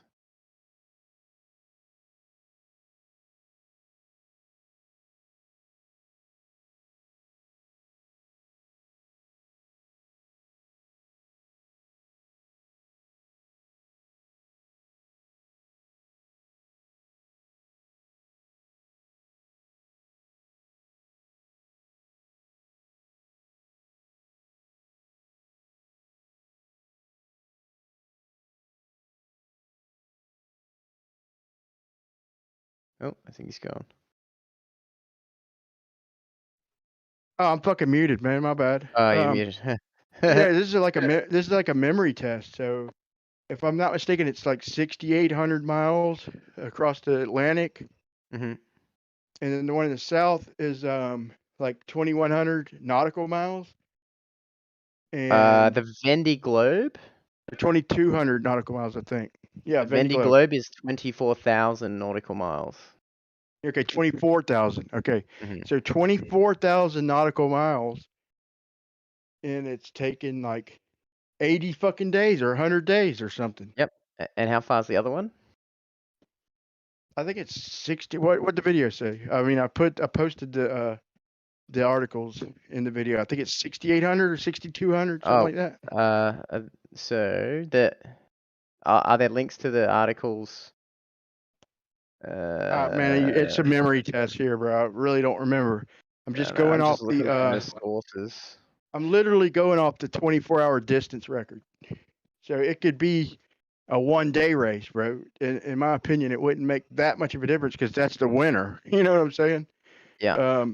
So the quote-unquote southern race starts and finishes in France. So way more days of racing, right? Way more places on Earth, way more days racing, way more chances to win that fucking world record, right? Way fucking more, right? But nowhere even close to doing it, right? Well, on the where's the Vandy Globe? Getting a little stubborn. I mean, you can make an argument, but at least give me that. There No, are I'm more no, I'm chances just with more I'm boats. I can't make an argument till I fully understand what your argument is. So Well, if a you know, boat, if a race is 100 days, right? Mhm. Let's just say same amount of boats. Who knows? Okay, but 100 days compared to fucking a week or whatever. Mhm. So way more chances, way more days to get that 24-hour record, right? At least give me that. There's more opportunities for there to be conditions to go faster. Sure. Yeah, just more opportunity, more days, more chances to break it. Mhm. So and then you're circling the entire world. And if I'm not mistaken, if you look at the currents, even on the globe, the currents in the south, I forgot what they're called. I think they're like 2.5 knots or something. I think they're faster than the ones in the north. And so you'd think somewhere in that damn global freaking expedition where they literally just crossed every fucking ocean with the fucking current, somewhere in there they'd get at least close. And they didn't get nowhere fucking near, but they didn't even make it a race. But then you look at the boats and the stats, and I mean, this is just what I'm churching it up. Okay, I'll give you that. But this is just what I seen when I was looking at the stats and looking at the contestants and showing the videos. Like, dude, these boats are fucking flying in the south. But I already made the prediction, bro, in here, if I might add, that I bet you, if I look at these races in the south, bet you they're way fucking slower. Bet you they're way slower than in the fucking north. And sure enough, I looked it up, and it was lopsided, in my opinion. To me, 719 to 522, that's pretty lopsided, bro, in my opinion. You could make some other arguments for it. But So there's a comment on your video. And I'll read it out to you. It says the Vendée Globe race is a solo race. One person sailing in a IMOCA 60 design class boat for 74 plus days. They are limited to a 60-foot long and a 90-foot mast. monohull. 95-foot mast. And then Okay. the Did boat. you see what the I boat, posted? I haven't seen the reply. Or have you No, did posted you a see what live stream? I mean, did you see in the video, like the shit that I posted where the race, like the race where with the same boats in both fucking races? Well, the follow-up boat, so the next boat, the boat Comanche, is a super maxi design. It's 100 foot long and it has a mast height of 150 feet. So at the very start of the video, You talking about Alex Smith? Jim Smith is the guy who's written this comment. Alex Smith. No, I'm talking about the guy who got the North World record. He races in both, bro. No, I'm talking about the boats allowed in the Vendée Globe race. Right, you think the Comanche ain't in the Vendée Globe? Let's check it out. It says the Comanche is a different kind of boat and it has a crew. Let's check it out. Let's Whereas see if the Comanche. Vendée Globe maybe is you're a right. one person race. Let's look, and since you're doing all this research, see if the Comanche has ever raced the Vendée Globe. I'm not even sure of it. I know these people travel around. I know these people travel around and do like multiple races and shit, right? The Comanche, I think is it Aussie? Is that an Aussie boat? Sounds familiar to me. I'm not sure. Because I think they do the Sydney to Hobart. So it says here, Comanche is a 100-foot maxi yacht, blah, blah, blah, blah, blah. It holds the 24-hour All they gotta do is sailing just record change the monohull mast, though, right? All they gotta do is just put a different mast on, right? and make it shorter, because this is a 100-foot boat. Right, 10 foot shorter, right? No, I'm not even sure if they even race the shit. The Vendée Globe it says here the Vendée Globe is restricted in this dude's comment, I will say, it says the the boat in the Vendiglobe can be 60 foot long and have a 95-foot mast.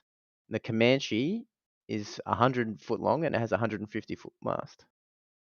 And it also says the crew for the Vendiglobe is 1, and the Comanche, I think, has multi-person crew.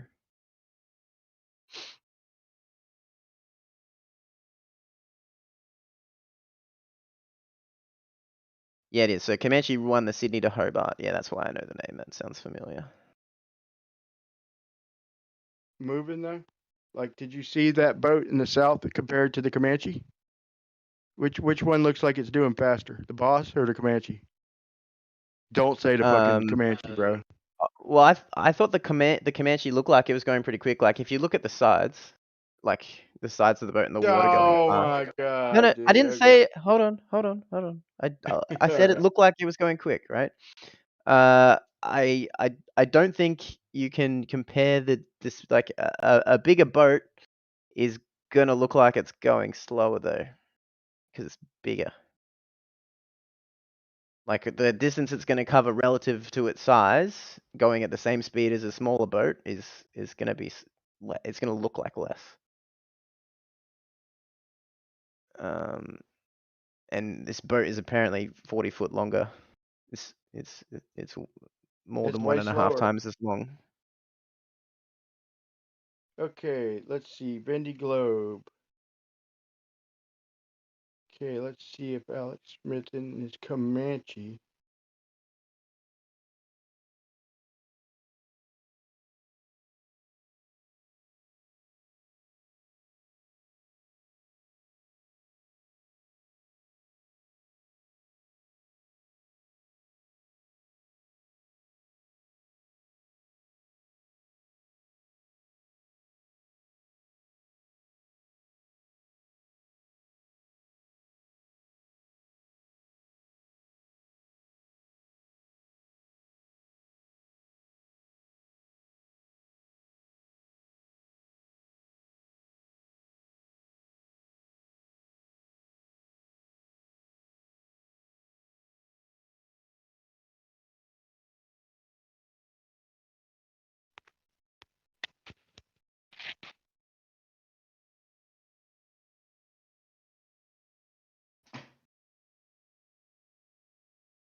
I'm sorry, it's actually the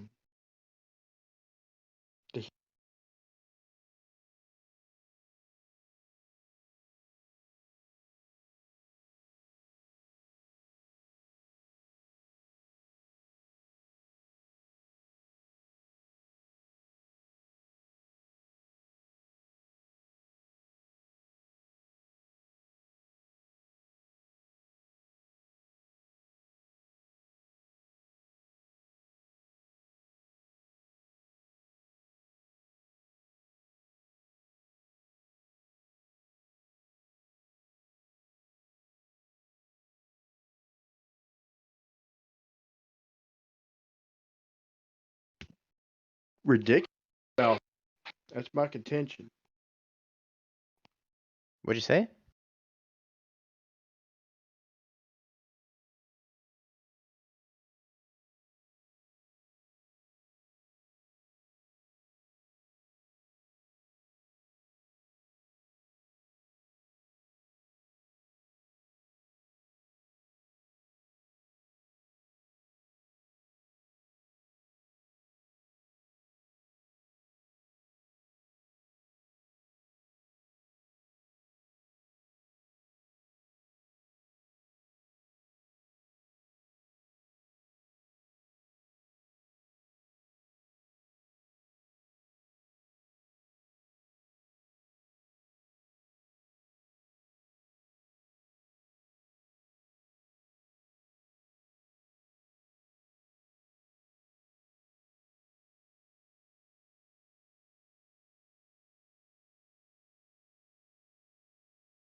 I don't know if you heard that. No, I didn't. I haven't heard you say anything in a little while.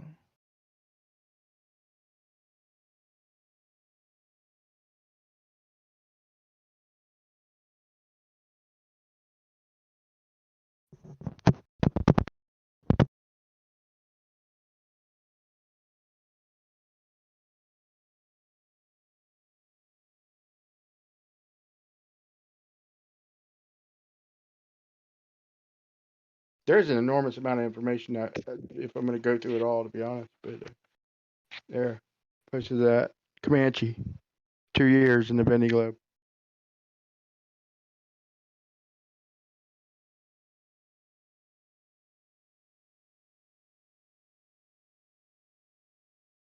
Comanche Vendy Globe. Let me search the same thing. Comanche Vendy Globe. Maybe it's a hold on, let me look at that. That's just the headline.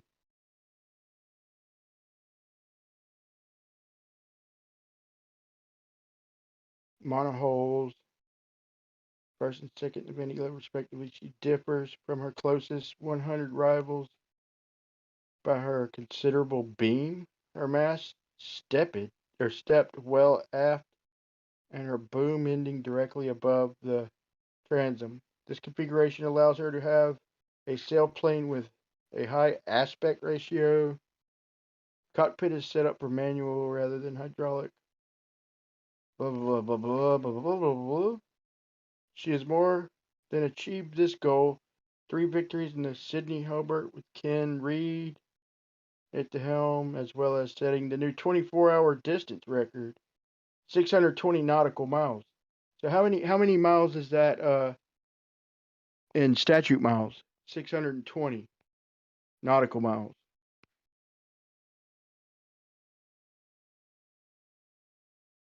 Hold on.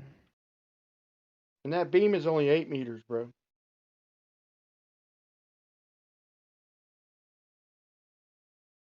And the Comanche, beam? the beam's 8 meters. What's the beam? The beam, ain't the beam the fucking thing to sail ties to? There's also the mast. They're not the Okay, same yeah, thing. mast. Okay, yeah. 2012, 2013 Vendy Globe. Okay, this one's so the Vendy Globe on Wikipedia is a solo round the world yacht. It says it's a solo round the world yacht race. Yeah, Comanche I'll is give you that. not a solo crew yacht. Yeah, plus he's raced other boats. I mean, if you really do, there's an enormous amount of information. Like he ain't raced just that boat. Like I know, but the comparison you're drawing in your video is between the Comanche, which is a big crew and a big boat, and the other boat that you're comparing it to is a single crew, smaller boat. all right, I'll give you that for now. For It's now, all right. For now, I'll it's definitely fine. give you the crew. Wait, I'll definitely give you the crew. The boat's give bigger you, though, and the no matter mast what, is I'll give. bigger. But does that mean faster? Does that mean faster, bigger? I think it does in this instance. Yeah. I don't know, man. If you look at the two boats, there's no comparison to which one's faster, bro. I mean, I could talk till I'm blue in the face, bro. Just look at the fucking boats go, bro. It's But ridiculous. having a video of one boat going at 40 miles an hour and another boat going at 22 miles an hour doesn't mean that the slower boat can't go at 40 miles an hour. No, dude, you're saying 22 miles an hour. That boat that's going 46 miles an hour, his world record's only telling him 22. That What? is that's an eyebrow. Say that again. The record, okay, for the 24-hour leg from that boat that's hauling ass is only 22 miles an hour. Across 24 hours. Right. That's a fucking head scratcher. I mean, he might have gone at 40 miles an hour at times during the 24 hours. 46. Well, he might have gone 46 miles an hour at times during the 24 hours. Yeah. The average. But I literally had him. The average is 22, right? Yeah. The average is 22, and I literally have him on his stats, on his charts, right there at his device, saying, he's been averaging 20 or 46 fucking all day. He hopes by tomorrow the conditions calm down. Like I thought he was in a race, but okay, since he's by himself, maybe he needs a break. But okay, so if he goes 46 miles an hour for that day, so how far is that if he does that for 12 hours? But you're already running the assumption that he's doing that the whole day. If he takes a 12-hour break, he's went almost 600 miles, bro. Yeah, but if he stop, wait. If he just stops, if he maintains what we're seeing him doing, what his device is showing, and he just stops for 12 hours, he's beating his record, bro. If he just does what we see him doing and just parks the fucking boat for 12 hours, he gets back farther than 522, right? How long does the video footage of him going 40 miles an hour, 46 miles an hour last for? It's a clip. I'm going off what he's saying. I'm basically, the point is to show the conditions and show how fast these boats are doing down there. I challenge you to show me a boat going that fast in the north. I don't think show me the world record leg. Listen, I challenge you to show me the world record boat in the north going as fast as that boat in the south, or even close to it. Okay, all right. So I challenge you. Why don't we look at the Comanche, because it's the same boat, doing the Sydney to Hobart race and how fast it gets during that race. I bet you. Okay, so same boat, right? Wait. Same boat. I bet you the time is not as fucking fast, is it? Top speed reached by Comanche. It depends what the distance is, right? Oh, no. I'm just saying, bro. I bet you the same fucking ass boat over days and days. I bet his time is slower in the south. That's my prediction. All right. Fair enough. Sydney to Hobart yacht race. Where's the Comanche? I think the Comanche's won a few times.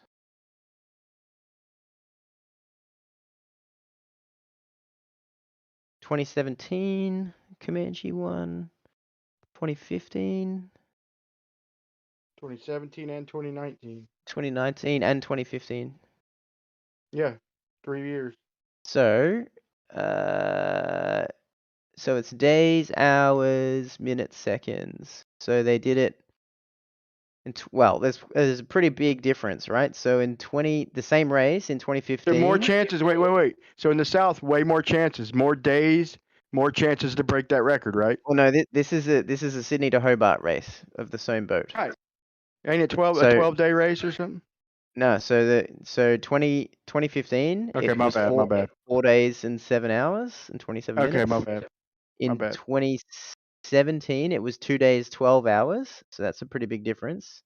And then in 2019 it was 3 days 4 hours. So it looks like it's pretty dependent on the weather at the particular year.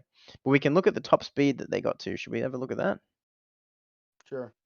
Granted that this is I like to look at the average, but I'm still curious about the top speed. yeah. This I don't know if they'll have it. But this is down like the coast of Australia, right? So it's near land. You could make the argument that all the extra stuff that you're looking for it's out in the ocean, right. Fair enough. See, I like when you talk like that. At least you're coming clean and being fair, and thinking like a flat earther would think, whether you agree with it or not. At least you could see how like it would make a difference. At least you could see what would do on a flat earth. And I would say I did predict that the record in the South in the Vendée Globe would be close to land, because I think in the oceans it is different, and that's another prediction. But I will give you that this boat is bigger, than the boat. I won't concede that it's going faster until you show me, because to me seeing is believing. But it is a bigger ass boat. I can't find a source that says how quick this boat goes in Sydney to Hobart. What's the distance? Sydney to Hobart? How far is it? What race? What's the race claim?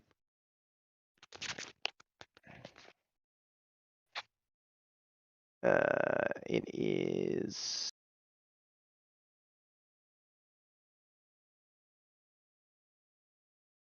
630 nautical miles. 630 nautical miles. So he'd have to do it in one day. Then he'd have to do it in one day to top his record. So my point, there's another example for Team Flat Earth. So if it's 630 nautical miles, we'll call it 700. He beat that in one damn day. So in 2017, in the north, same boat. Sorry. This is the Wikipedia article. In 2017, Sydney to Hobart race, LDV Comanche set a new record, finishing in 1 day 9 hours. Okay, not even close. See, so 1 day 9 hours, okay, is not even as fast or not even as far as he did in 24 hours in the north.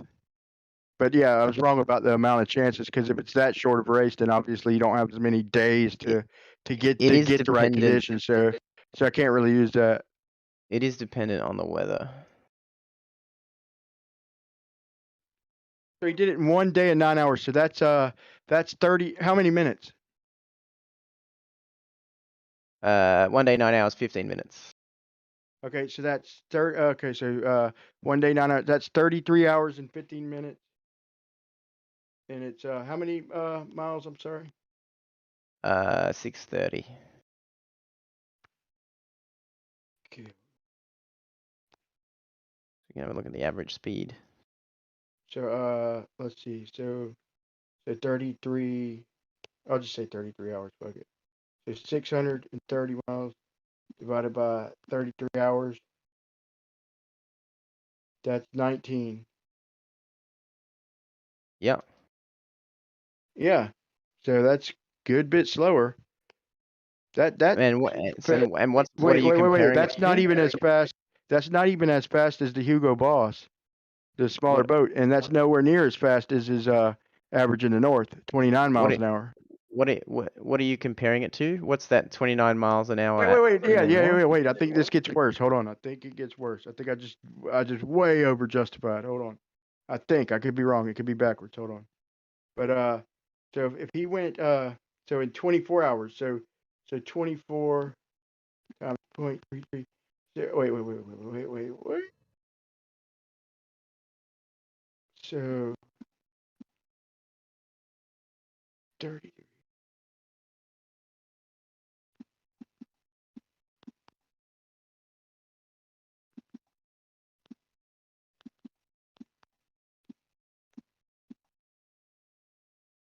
So that's 72%. 24 hours is 72% of the 33 hours. So times 630.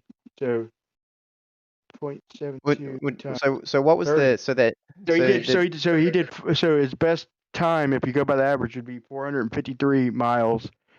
And I'll grant it, that's no, it ain't. Wait, that's slower than Hugo Boss. Where But what are you? So hold on. So what math have you just done? So we've got an average. So I Sydney to Hobart, we've got an average of 19 miles an hour. Yeah. Across the race. yeah, I think so. Yeah. All right. Okay, now look at this. Now look at this. And How about and then the other half of that is what? So if we're hold on, I'll go with you, but I'm looking at the 24-hour record, distance record. So in 33 hours, if we go by that average, then 24 hours is 72% of 33. And I'm not even counting the minutes because fuck it, that's another. Who cares? We can just compare the speeds, right? So what's the speed? Right. So that But I'm looking at 24 hours though, because everything I posted was based on 24 hours. So his 24-hour distance and his best time of all of them is only 453 miles. Now in the north, he did 630 nautical miles, which is like 719, I think. I got to double check all this, of course. But upon first glance, it's still lopsided, man. But yeah, I mean, hold on, I got to double check all this, and not to mention how many times is he still actually looks like he broke no, I can't say that because that's going off the average, but that's pretty close to the Hugo Boss 24-hour record. But it's So real close. But it's still lopsided, bro. Solo, where was it? Speed sailing records. All right. So the 24-hour distance covered by a single-handed sailor in 24 hours. Alex Thompson, I think. I think it's Alex Thompson. No, I've got Armel. It's a French guy. I'm not going to try and say his name because I'll butcher it. But it's What year? actually 2014. No, they broke that, bro. That's got to be an old article. Well, it's 682 miles for 24 hours. Where?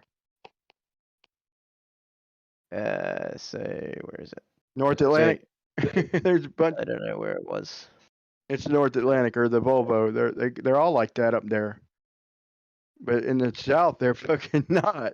Unless I'm wrong about this one, bro. But I'm just telling you, there's several of them like that in the North, if I'm not mistaken. I'll be right back. I'm listening, but I can't talk for like 30 seconds. Good.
Yeah, I'm back, man. There is a lot of information to scroll through.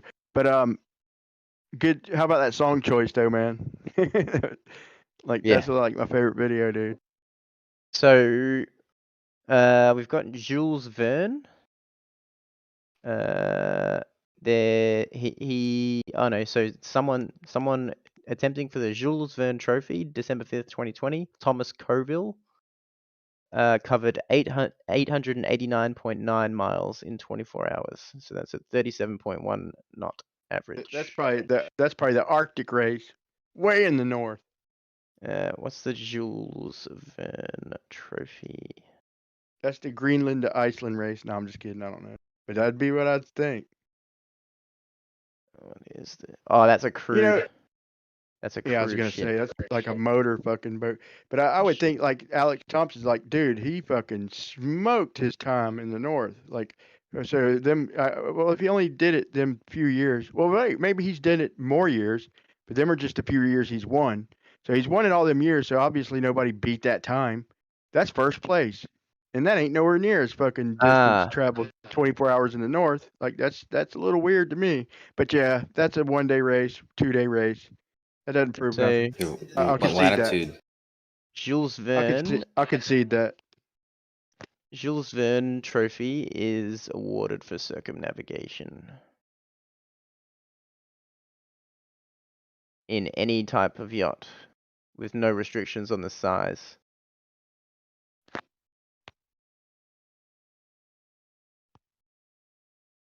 So motor yachts. Most No, it yachts looks have like it has to motor. be. Looks like it used to be. It looks like I'd guess it had to be a sailboat. Not many yachts are sailboats. Most yachts have motors. Just Well, I saying. think a lot of them have little piddly ones to get them in and out of the docks, but then once they're like out of that area, they put up the sails and use the wind. But I'm If I not a ever buy a sailor, yacht, so I've been if I wrong. ever buy a yacht, that bitch will have a motor.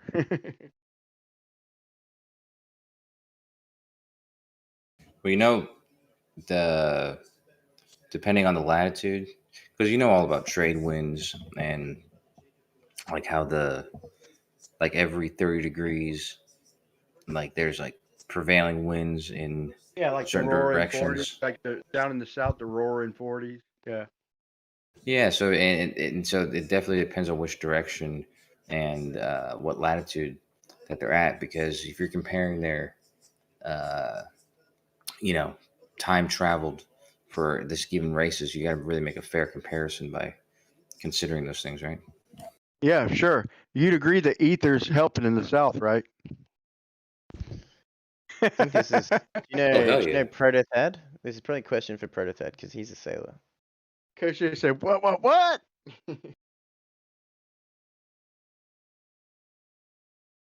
That's who I'd be deferring to. I think we need to ask him.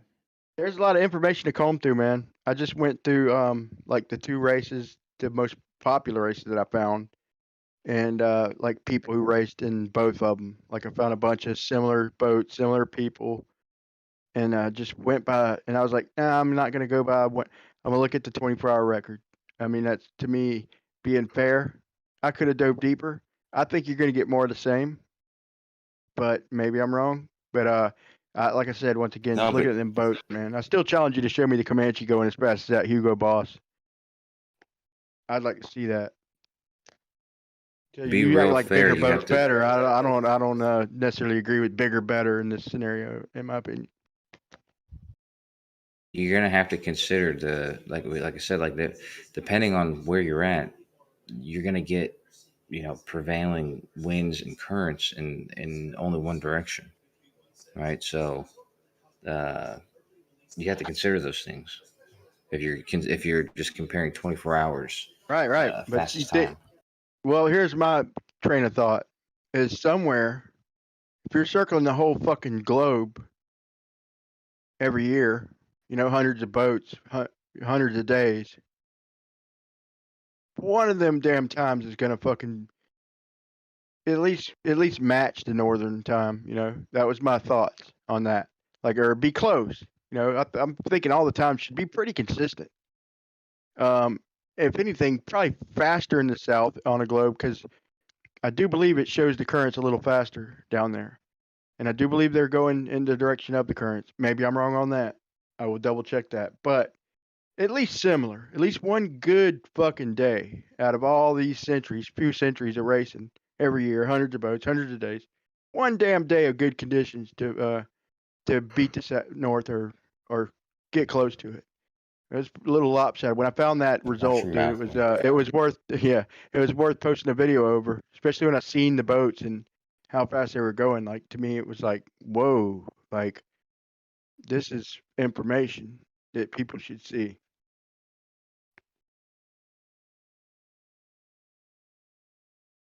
I'm gonna post this video from this doofus. Not doofus Manfred, good guy, but an actual doofus. Hold on.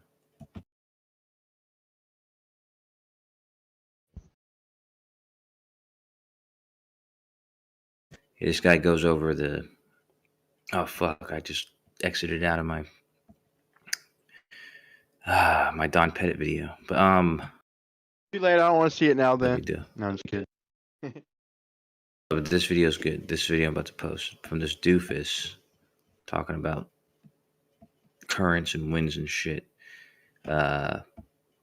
He goes over like in detail like what's where and because there's specific areas where you're like I say, if we look at these races and they're going one direction at a certain latitude, obviously you can't really compare that to somewhere else where they're going against the current versus going with the current, right?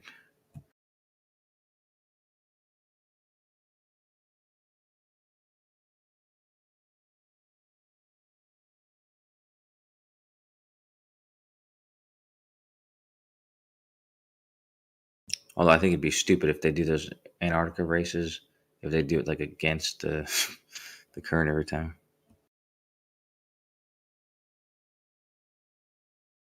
Might be part of the fun. Could be, but again, I'm not sure. I haven't checked it myself, but like I said before, making these comparisons, just strict 24 hour, I would Right. consider these things. They go down. They go from like France or whatever he said, and then they go down to like South America or whatever, and then they go toward Australia, and then from Australia to Africa, and then over toward South America back up. Okay, so they literally go down and up. So they're going to catch whatever current it's going.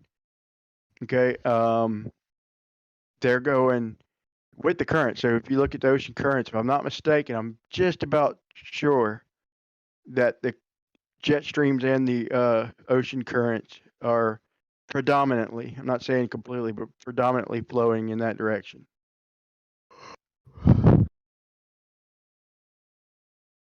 They reverse every 30 degrees, right?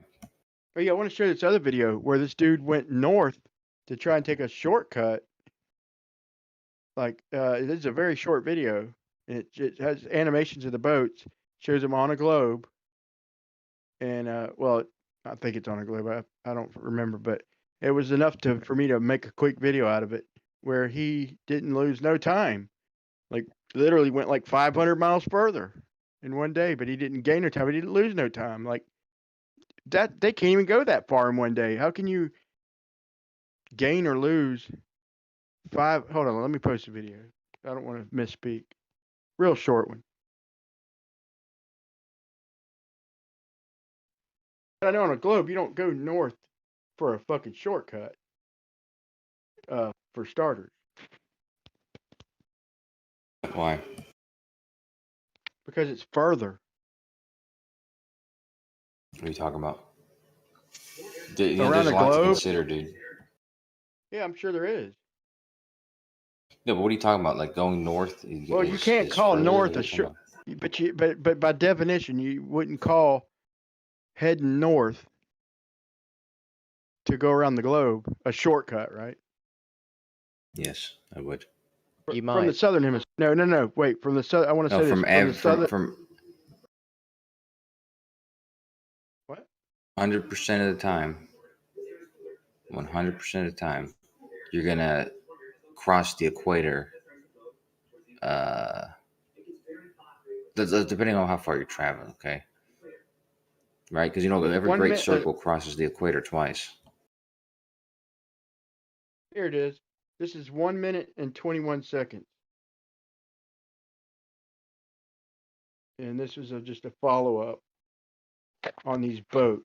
Because if you're in the southern hemisphere, and let's just say you're at 50 or 40 latitude, I'm not even sure. I forgot. I'm gonna watch it too.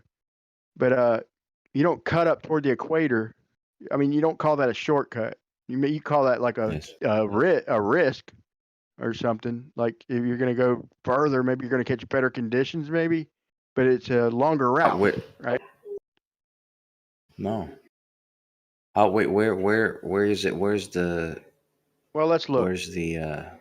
No, I'm saying what's the start and the finish? Oh, it's only a minute and 21, bro. You could give it a quick look if you want. Watch it on 2x speed.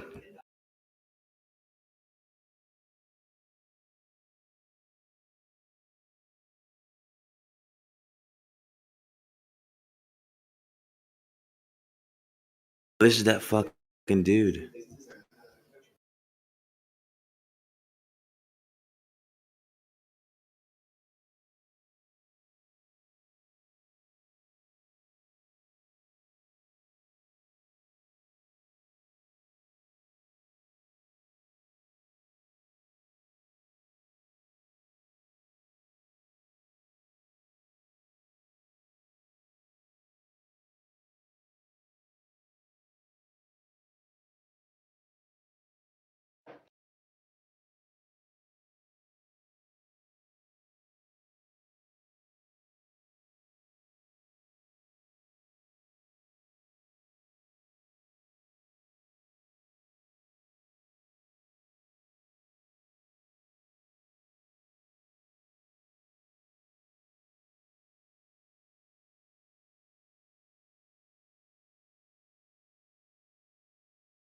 Okay, I watched the whole video, Brian.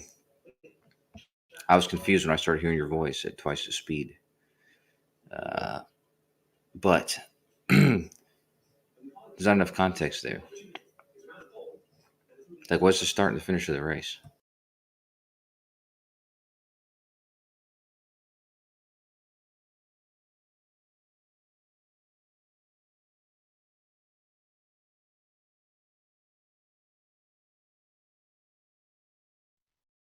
That's what I Okay, thought. so there it is. There it is. Okay. So I just rewatched it. Okay. So here it is. So this guy cuts north on a globe from the southern hemisphere. And according to the globe, he added 500 miles to his race. He only loses 100 miles. They barely go that far in a fucking day. You don't. If you only go in 500 miles in an entire day, you can't add 500 miles to a race and expect to do something in one damn day. This wasn't like a 1 week result or a 2-day result. This is 1 day result where he goes 500 miles further and only loses 100 miles. How can you make sense of that on a globe? If at the very Where's the least, start that's and a the finish? fucking that's a what the fuck. He cuts through the Bass Strait, adding 500 miles on a globe. On a flat Earth, it's probably barely adding anything. He's not going in that straight circular line, but he's probably adding a little bit. He's probably adding 100 miles. Exactly what he lost. Where's the start and the finish? I don't know. I don't remember. Give me a minute. I want to look this one up because that's near where I live. But here's the point. Okay, if he goes 500 miles further and only loses 100 miles, that means he went 400 miles farther than them guys in 1 day. That's the math. That's point blank. Argue whatever you want about currents, winds. If he went 500 miles further and they gained 100 miles. But did he go faster when he went that way? Because they're not all going at the same speed. No. He lost 100 miles. He lost 100 miles. Okay, he took a chance. Okay, but he went. So he lost 100 miles, but he went 500 miles further. So let's say this. So then 400 miles is if he would have if he went 500 extra miles, then and only lost 100 miles. That means he went 400 miles no matter what, right? Unless the other boats just stopped. Well, no, because not if on his detour his speed was higher than the other boats. Bro, he went. Well, that doesn't matter. I mean, I'm talking strictly distance. If he went 500 miles farther, then he went 500 miles, right? We know that he went Is it fair to say that he went 500 miles? This is the bit I'm confused by. What do you mean when you say lost 100 miles? In the race. That's the whole point of the video, where they said that fucking he lost 100 miles in his maneuver to try and gain time cutting through the Bass Strait. So I if thought you said he he went went 500 miles dude, I further. got to get you to agree, bro, to at least this. And nothing else. You don't got to agree to nothing else. If he went 500 miles further, he went at least 500 miles, right? Let's clear some things up. Did he go Bro, if 500 y'all can't miles? agree to this, there's no No, point but continuing Brian, this. we don't This understand ain't what even you're the saying. argument. So, Brian, we don't understand what you're saying. So we're trying to clear it up, okay? So did he go 500 miles per hour further north than them? You got plenty of argument left. No, I'm trying to figure out what you're saying, dude. I'm just trying to give you the basics so we can start somewhere. If he went 500 miles extra, which is what the video says, he went through the Bass. Oh, we lost you. We lost you, Brian.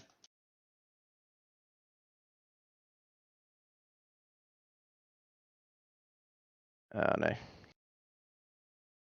mean, without clarity, all we can do is, I mean, if I was making sense of what's being said is that he went 500 miles per hour further north than the other people.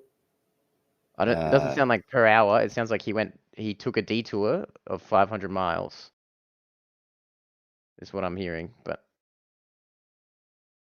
Because if, like I said, that wouldn't make sense if he was crossing the equator. I don't think he is. It all looks really south. Like the Bass Strait is the strait between Australia and Tasmania, which is really south. Oh, wait, where's the first place? I need to look at this video. Okay. You're in Australia, right? Yeah. Can't hear you, Brian. You're all muffled. But we lost you for a while. Yeah, I know, bro. I made an entire argument and won, dude. I won, I might add. Oh, no. But no, I'm just trying to start somewhere. I'm not trying to die y'all or pin you down in any kind of way at all. I'm just trying to go off the information we received. So all we know from what the video told us is that he went 500 extra miles. Who cares how long it took? If in the race, who cares what place he's in? If he went 500 extra miles, yep. I'm not saying how long it took. Not saying anything about the other boats, but we know he went 500 miles. Fair? So I've heard you say the bit I'm confused about. Cool. He's gone 500 extra miles compared to everybody else. But I've heard you say he lost 100 miles. So right. What does that mean? 100. So that means the other boats that didn't go 500 extra miles. Yeah. How far did they have to go to gain on him? 100 miles. That's it. Right? They only had to go 100 miles. I'm just saying. I'm not saying that's how far they went, but mathematically, they only had to go 100 miles to gain 100 miles for him to get back to zero. If zero is 400. If he's taken a detour of 500 miles, all those boats the other boats have to travel 500 miles less than him. So I don't know where he's lost 100 is coming from. They got to go at least 100 miles, because for him to get back to zero, he's got to go 500. But he lost 100. So they could have parked and twiddled their thumbs and went 100 miles, and then still gained 100 miles on him. In the same time he went 500, they only had to go 100. But the point is, okay. So he's gained 400. So you're saying they've gained 400 miles? No, they've gained 100. In other words, he's got to go 500 to get back to fucking tied. They can stop, okay, while he goes his extra 500 miles. Let's just say he spins circles, okay? The other boats stop, and just hear me out.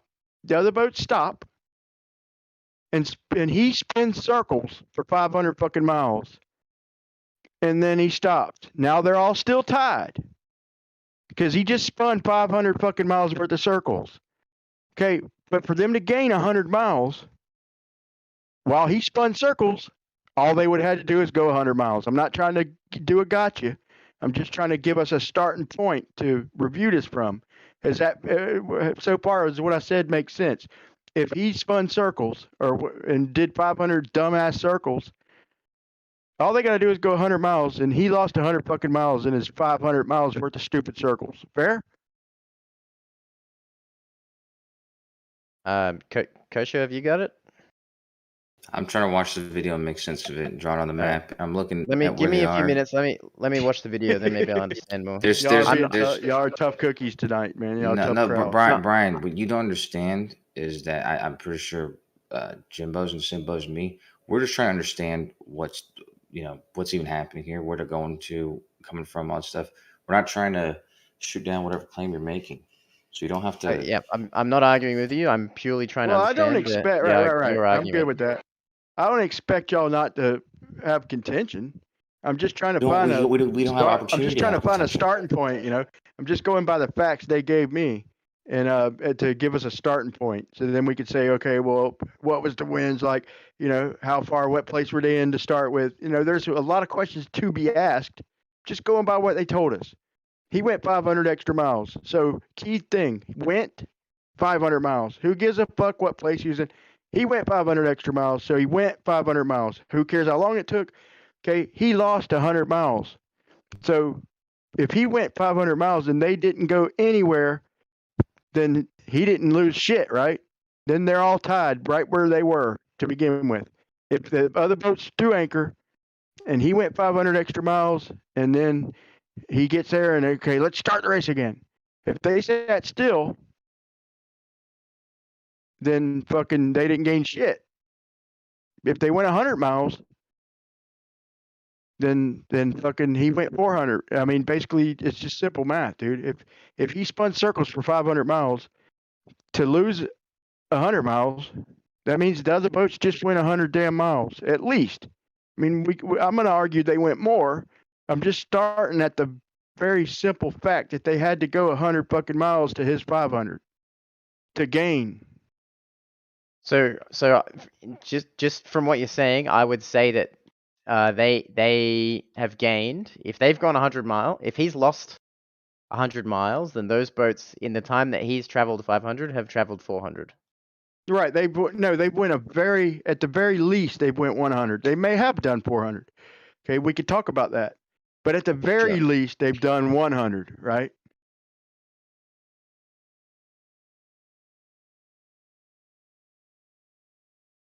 They couldn't have gained if they didn't go 100 miles. Is there any way of knowing how far south they were in comparison to him? That's the Volvo. He's going north to cut through the Bass. Yeah, I know where he is. But I'm trying to see how much further south they were.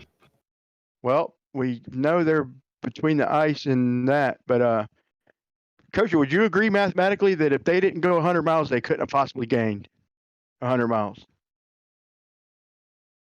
I don't understand. Brian, I just don't understand. Well, he went. Let's just say this: he went 500 miles, and they threw anchor.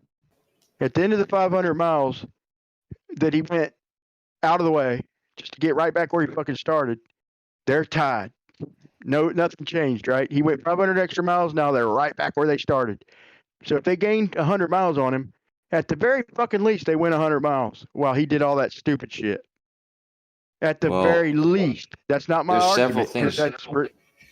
There's several things to consider with this. So without all the details, it's kind of hard to not make an incentive claim. I'm just saying mathematically. You think I'm going to argue that the boats only went 100 miles, bro? Is that what you think my point is? No, we're not. Just mathematically, man. Can you ever agree with anything I fucking say? Brian, how do you not understand that we're just trying to get clarity, dude? No one's arguing with you. I know, but it's exhausting, bro, when I try to get you to agree with a simple fucking arithmetic, bro, and you're on defense. It's not my argument, bro. I'm not going to nowhere near argue they only went 100 miles, bro. That would make me a fucking retard. I'm going to argue they went way further than that. That's my argument. Right now, the argument's in your court saying they had to go at the very minimum 100 miles to gain 100 miles. They can't throw anchor.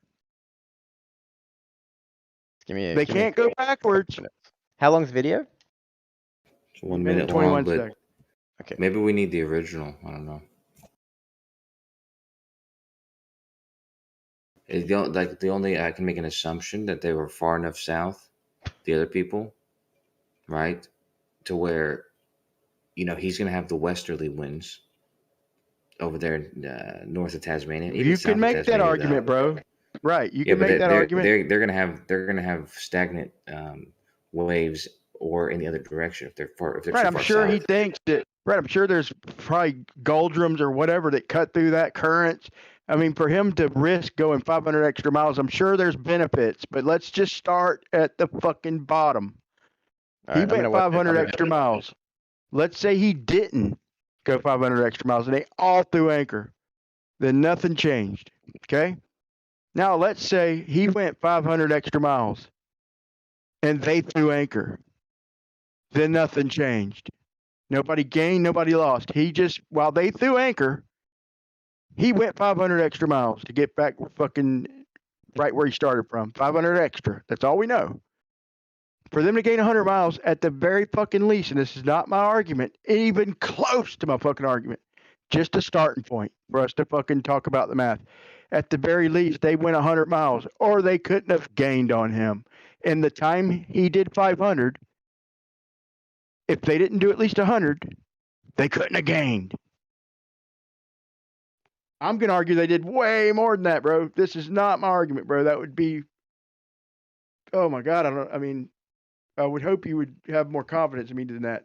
I'm just giving us a starting baseline, and it's literally bothering me that you can't even concede the simple math to give us a starting point to go on.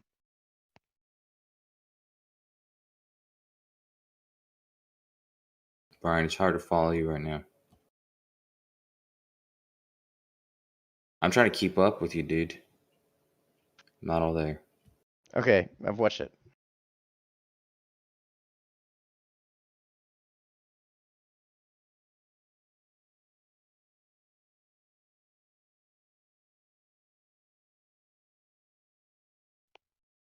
Let's say two boats are on the inside lane around a track.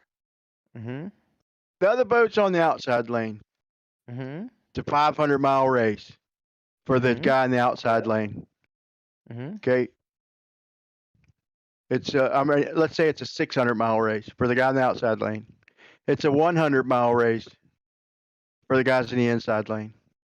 Both of them. Mm-hmm. They all tie. They tie. How far did the boats in the inside lane go, the two? And how far did the boat in the outside lane go if they all tie? Well, if they so the boats on the you said the boats had on the 100 inside miles. lane went Yeah. 100 miles. Right. Mm-hmm. And the boat on the outside lane went 600 miles. So how far did they have to go to tie? This is how far I'm having to break this down. 600 and 100, right? Yep, that's fine. Okay, very good. Now, if the outside boat had 500 miles to go and to get to zero, okay, the two boats on the inside lane are already at the finish line. How far does the outside lane boat have to go to tie? To their zero. You've made an assumption that the boats on the outside and the boats on the inside are going at the same speed. I haven't got a chance to make that assumption because we can't agree to the fucking bottom basic step. Well, you've just said they've tied, and then you've gone 100 miles. You've taken 100 miles off the inner boats and 100 miles off the outer boat. I haven't done that yet. No, now you're just backing the argument up, bro. I'm just trying to get you to. Is that not what you just did? No. You're playing defense in your mind, and I'm nowhere near my fucking argument, bro. All right. It's Say what you just said. No, just go back. Just say that. Maybe I misunderstood. Okay. Say what you just said again. The two boats on the inside lane are already at the finish line. Okay, all they got to do is fucking just yawn. The outside boat's got to go 500 miles. Okay, so how far did the two boats on the inside lane have to go to finish at the same time as the guy went 500 miles? A yawn, right? Just a yawn. So to gain 100 miles, let's say the two boats on the inside lane had to go 100 miles. They went 100 miles. Okay, at the same time as the other boat did 500 miles. Mm-hmm. Okay, so how much did they gain on him? Well, if they They're at the finish, finish line. They're at if the they finish line, no, right? no. So hold on. So say what you said again. So the boats that They're have at the gone finish 100. line. They went Yeah, but 100 miles. Yep, and old mate is also at the finish line, and he's gone 500 No, miles. no. He's 500 miles back. When he crosses the finish line, they're 100 miles ahead of him. They've gained 100 miles. They've gained 100 fucking miles. So we know that they went at least 100 miles, or they couldn't have possibly gained on him in that when he went to 500 extra miles, right? Mm-hmm. Now we can start somewhere. Okay, so that's not nowhere near my argument. My argument is just to start there and say, okay, so if they just went 100 miles and threw anchor,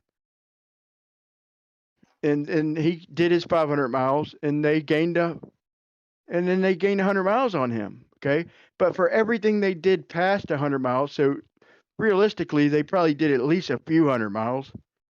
That means he did if he did 300, then he did fucking 700 because they only gained 100 on him. So my whole point is if they did 300 in just a shitty day out at sea, or an average shitty day, let's say a little below average, then he had to do 700 miles to only lose 100. So for them to gain 100, for them to go 100 means he went 500. If they went 200, then he went 600. If they went 300, he went 700. If they went 400, he went 800. No matter what, they're always going to be 400 miles behind what he did. He did all that extra fucking distance for nothing. He lost 100 miles. So he lost 400 fucking miles, basically. I mean, what he could have done if he hadn't changed track. It's just that basic. So I would argue they did at least a few hundred, which means this motherfucker did 700, which should have been some kind of record down there. Way more than the 522, the current record. But what if they did like an average speed? What if they went like 350 or what if they, I'm just saying, then that means that he did fucking like 750. Just all you got to do is subtract 400. That's why I was trying to get an established baseline. I'm not saying they did do that. I'm saying if they did do that. However far he went, however far they went, he went 400 miles further because he only lost 100 miles. So no matter how far they went, he went 400 miles further. To me, that's a discrepancy. Because they don't even go that far in a day. So if they just parked anchor, he fucking did awesome. By only losing 100 miles. He went 500 miles, bro. And they just went to 100 and parked anchor. He fucking damn near broke a record. If they just went 100 miles and parked. Yeah, but they said that he went that route to avoid a storm.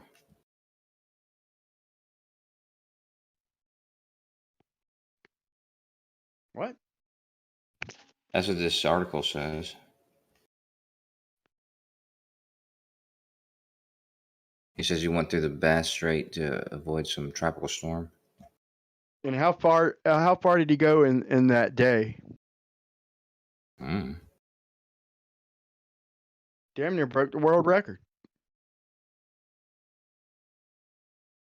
But I don't know if they grant it to him, like going out of the way.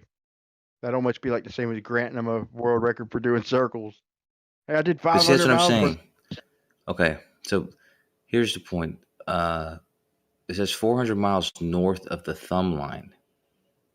So this is my point, is that I'm not sure if it's necessarily saying that he's 400 miles off course, but he's 400 miles north of this line.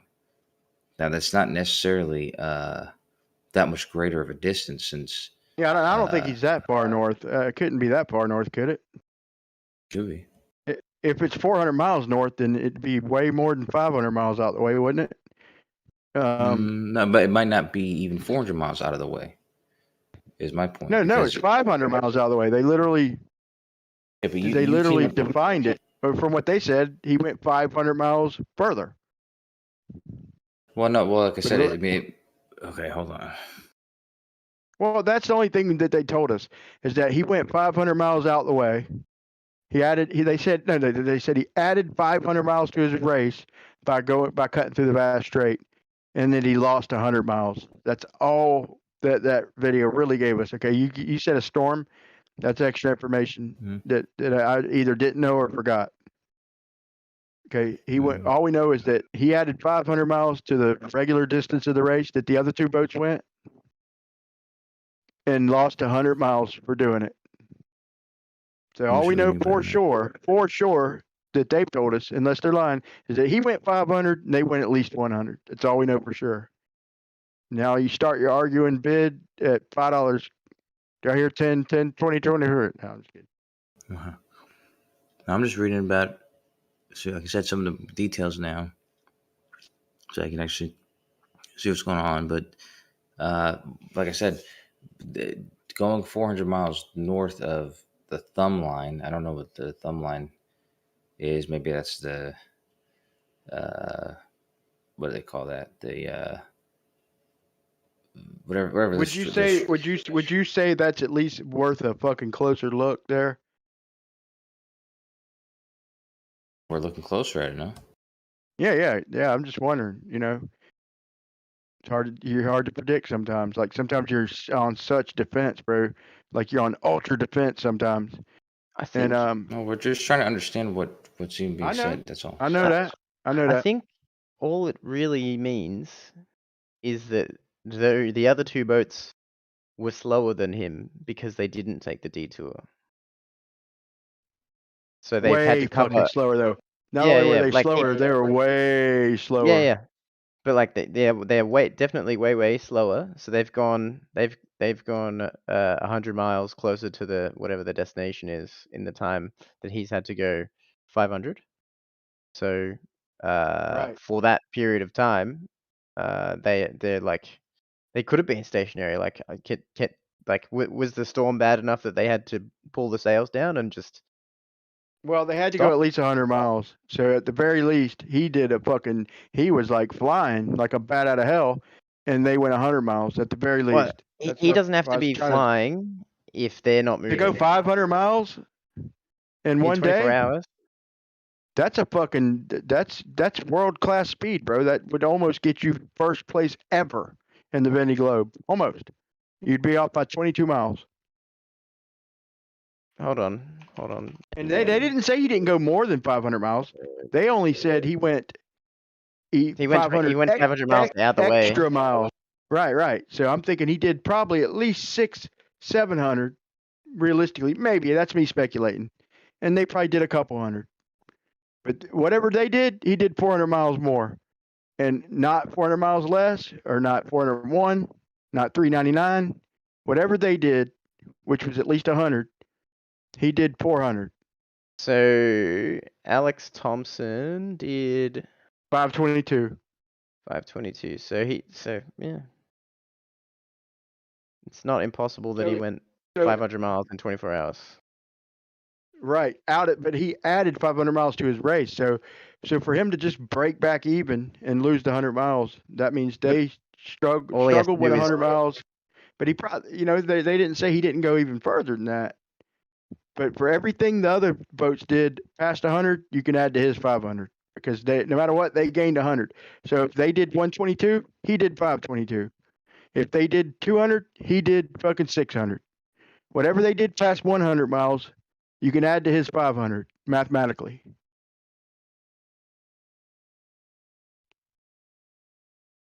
But I'm not saying he did more than 500 because I don't know that they did more than 100. But it's worth looking into. Because they probably did a couple hundred, which means he did 600. You don't know that they did a couple hundred. You just speculate. Yeah, I don't. Yeah, right. It's pure speculation. Yeah. Either way, he was bolting like a motherfucker, dude, to do 500. You got to admit, in the South there, that's world-class speed. Was it definitely in 24 hours? Like, where's that written? Well, they went day by day. You have to go back and look. In fact, I wish I could find that fucking video. It was it broke down in days. I think it's the Volvo. It's the Volvo race. That's the one I'd confused earlier. I remember I did a video about the Volvo race, and they broke it down into days. So they showed like day 1, day 2, day 3. So that was one of the days that which they call a leg, I think. That's what I think. Yeah, okay. I'd just be curious to know if it was exactly 24 hours, which is what the records are, if it was around about 24 hours.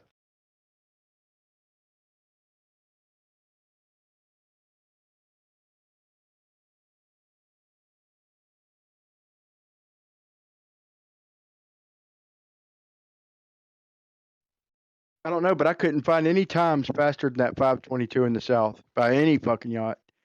If you found one, then you did better than me, but that was the best I could find. And maybe it was a different size boat, but the one in the north, which that boat also raced in the south, is pretty lopsided, man. So my Alright, argument's still Alex- still semi-valid. Alex Thompson did 5:34 in the same race. 534, okay, then that's the record. Yeah. Yeah, and the Hugo Boss, right? Yeah, it's Hugo Boss, but yep. Yeah. It doesn't say where he did it though. But they show him doing it, bro, and he is getting it. He's Yeah, getting yeah. I believe it, but it doesn't say whether it's northern or southern hemisphere. That's right south of Cape of Good Hope or whatever. That's where that was the leg. His approach to Cape of Good Hope, or Yeah, the okay. South African Cape.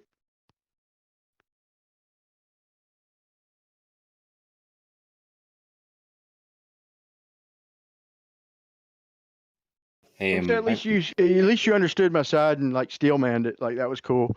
Like you're saying that, like, you know, another prediction we would have made, whether we're right or wrong, was that if they're going to get rid of Miles, of course they'd have to do it out in the open ocean.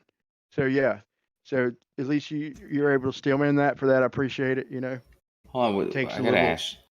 Whether you agree with it or not, at least you understand it. So I try to do that to y'all as much as possible. Just Well, you're so saying y'all understand. You're saying 500 miles though, and like I said, and I see 400 miles, whatever. But what I see as 400 miles is just 400 miles off of it says thumb line, but I think they mean the rum line, right? And the rum line is already not a great circle. So if you're, there's a good chance that this, what would seem to be, a further path is actually, there's no reason why it's actually like that much of a loss. Like it's not like Well, okay. 400 miles in the wrong direction. Wait, did you find out what latitude the Bass Strait is? Yeah, it's nearly 40. 40, right. And so 39, 40. did you find out the average latitude of the other boats? Ain't it like further south than 40? Sure, yeah. I think it's pretty crazy to cut through there. I don't think it's very nice water to be sailing through. It's pretty nasty, I think. It's a flat Earth risk.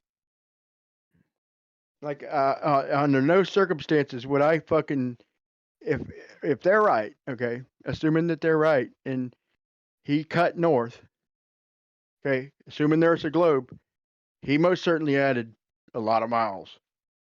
If he literally went and veered north, he's going further, because the globe, when you get toward the equator, it's the furthest circle. So your best bet would be to cut south, especially if you're trying to get around a storm. So you got to be pretty close to the ice, or you literally would have done that. You would have shortened your route and avoided the storm. So everything about it says go south around the fucking storm, unless there's ice there. No. That's what I'm saying. Why wouldn't they have went south? Because, okay, the westerlies will be, what is that? Like from everything below 60 degrees. No, you said there was a storm, dude. Right, yeah. So that's what he was avoiding. Not a southerly, right? Not a southerly storm? I know, but you wouldn't go further south than that because the currents are going the other direction. The winds are going the opposite direction. So you wouldn't go further south. You're making shit up, dude. No, that's why I showed you the video with the other dude. So he couldn't have went further south because of why? Because okay, so let's say like he was at 40. That's where he ended up going. If they were, So he could have shaved. Hold on. Let's say this. He could have shaved 500 miles and went 500 miles less distance by no, going but south. Let's just say that hypothetically. I don't think that Let's say 500. hypothetically, he could have went south and shaved 500 miles of distance. No, Okay, he would. to That would avoid still the have been out of the storm. way. That would have also been out of the way. But it would have No, also it would given him. Yeah, if he went further south than the rum have line. been Great Circle, bro. If he cuts south, he Great Circles that motherfucker way shorter. Well, that depends on where the fin. That's why I'm asking where the finish line was, because what they're following is a rum line, which is not a great circle. But I don't know what the great circle is. I guess we can find it out. Right. But regardless, if you went further south though than the rum line, the winds are going the opposite direction. They're going eastward, or they're going westward. So even though they're called westerlies, they're coming from the west, going to So the did east. he not go west? Did he not maintain, although a little north, but still the same fucking direction? West, No, he right? went Northwest east, or yeah. southwest? So not Well, coming those from the south then, right? So even if he angled a little south or north, he's still contending with west fucking winds, right? No. You're The making shit up, bro. westerlies, Okay. the westerlies are coming from the west, going to the Right, but east. they're not Everything coming between from the 30 and southwest, 60. right? But he went northwest. Yeah, that doesn't matter. But no, he went northeast. Oh, he turned around. Okay, I got you. No, they were going eastward. So the storm was pushing at their back. No, they were going eastward, weren't they? Why did you even mention the fucking storm if it's fucking coming from behind, bro? What? I didn't say anything about the storm coming from behind. I don't know what you're talking about. But they Okay, went so eastward, is a right? storm at their back or in their face that he's trying to avoid? He was The avoiding the he's trying to storm. avoid. I'm assuming it was going to be in his path. So he just went around So it. it's coming from the fucking east, right? If he's trying to avoid it, if it's coming at his back, he probably would have fucking invited it. But if it's Yeah, in his sure. face, I don't know. I don't know where it was coming from. I'm just saying that the so you were to making go shit south. up. Admit you were making shit up. I'm No, not just kidding, talking dude. about the storm, dude. Why are you doing this, man? I'm not talking about the storm. I'm talking about why he wouldn't have gone south. The winds are going the opposite direction. They're going westward. Okay, but my point is, he's either going northwest. Only reason I brought up storm is because you brought it up to say why he did what the fuck ever. That's the only reason you gave. And for him to go northwest or northeast or southeast, unless the winds were coming from the southeast right in his face, or the northeast right in his face, who fucking cares? Why mention the storm in the first place? Is my point. It's That's not the going to reason. be a That's the different, reason why even he if it's a went that direct. way. Even if it's a direct headwind right from the fucking east where he's heading. What's the difference between cutting south and cutting north? You're still heading into the wind. But if you go south, you're going a shorter distance unless there's ice in the way. My whole point is this. If you're far enough south where you can't cut south and take the shorter distance because there might be ice in your way. That's just a thought. Just a thought. Well, I mean, the reason I gave, I thought was valid, which is that the winds are going the opposite direction. If he goes too far south, so if he's at the 60th latitude, the winds are stagnant, and there's no wind. He goes further south than that, the winds primarily go westward, the opposite direction. Yeah, them are racing winds down there, bro. I heard. We're making shit up. Sure, in that direction. I'm just joking, bro. Yeah, the westerlies, as they call them, are primarily between the 30 and 60. They go eastward. It says the storm was south of him. I don't know coming from the east or west or whatever. That was my very first question. If the storm was south, if you This is said what the that, article you'd have says. saved us. If you just said that to begin with, I would never made any of them points. I'd been like, okay, well, storm coming from the south. That's the very first question I asked. Yeah, I mean, I wouldn't know what I it's. think you're making that shit up, but if you post it, I'll apologize. I need to apologize, but I'll post it.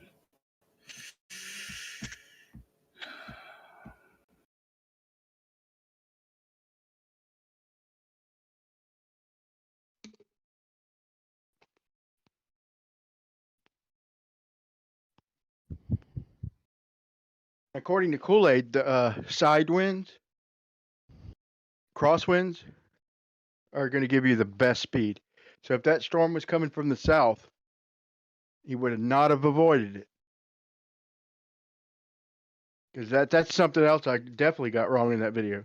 As I speculated and said, I didn't say for sure, but I said imagine what he could have done with a tailwind. If he's doing 46 miles per hour and a crosswind, imagine what he could have done with a tailwind. But Kool-Aid brought it to my attention that fastest speeds in the sailboats are crosswinds, not tailwinds. So if the storm was coming from the south, they would invite the fucking holy shit out of it. In fact, that's what they would look for, is crosswinds. They wouldn't go 500 miles further to avoid the best conditions possible. Which is churching it up a little bit, but that's my argument. It says it was a violent storm. So violently fast speeds. Yeah, okay. I'm trying to get the route for this race.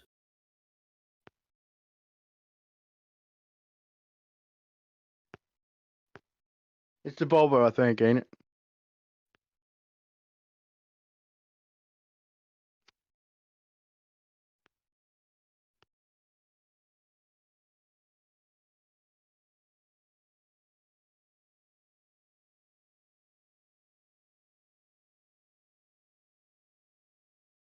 This French guy is a flat earther now, huh?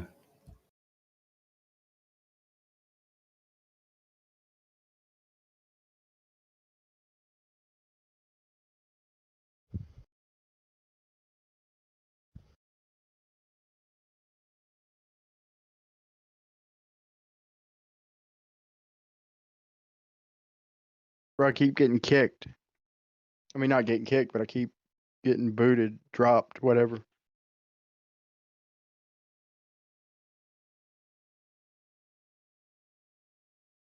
Trying to find the route for the 2016 race. God damn it.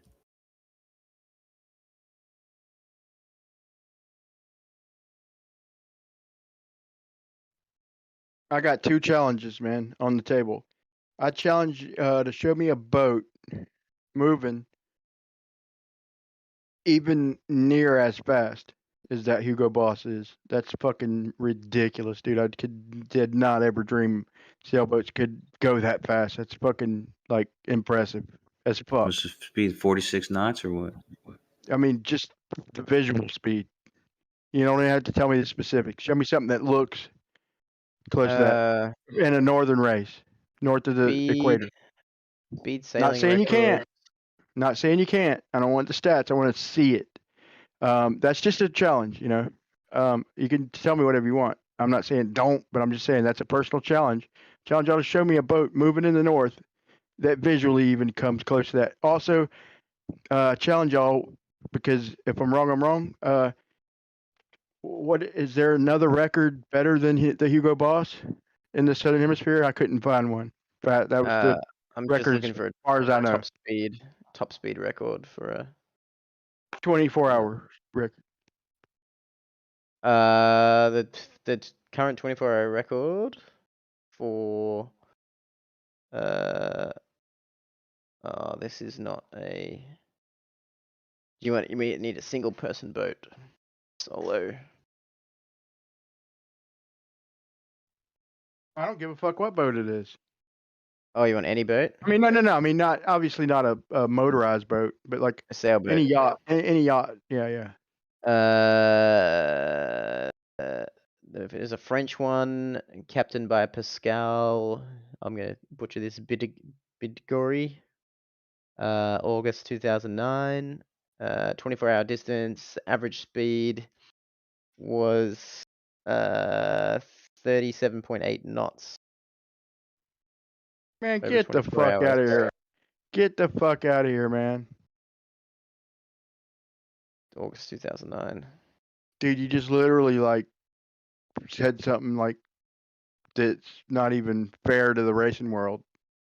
You say that he's going like 40 plus miles an hour. So any other record, 43.5. why would well then which record's wrong? Is it the north or the south? Because I looked What do up you the mean? southern, the 24-hour fastest speed by a fucking sailboat, yacht. I mean, and the north was a certain speed, and the south was a certain speed. So that dominates either one of them. So which one's wrong? Is the Hugo Boss wrong, or he's got the 24-hour southern record? But isn't that a single dude?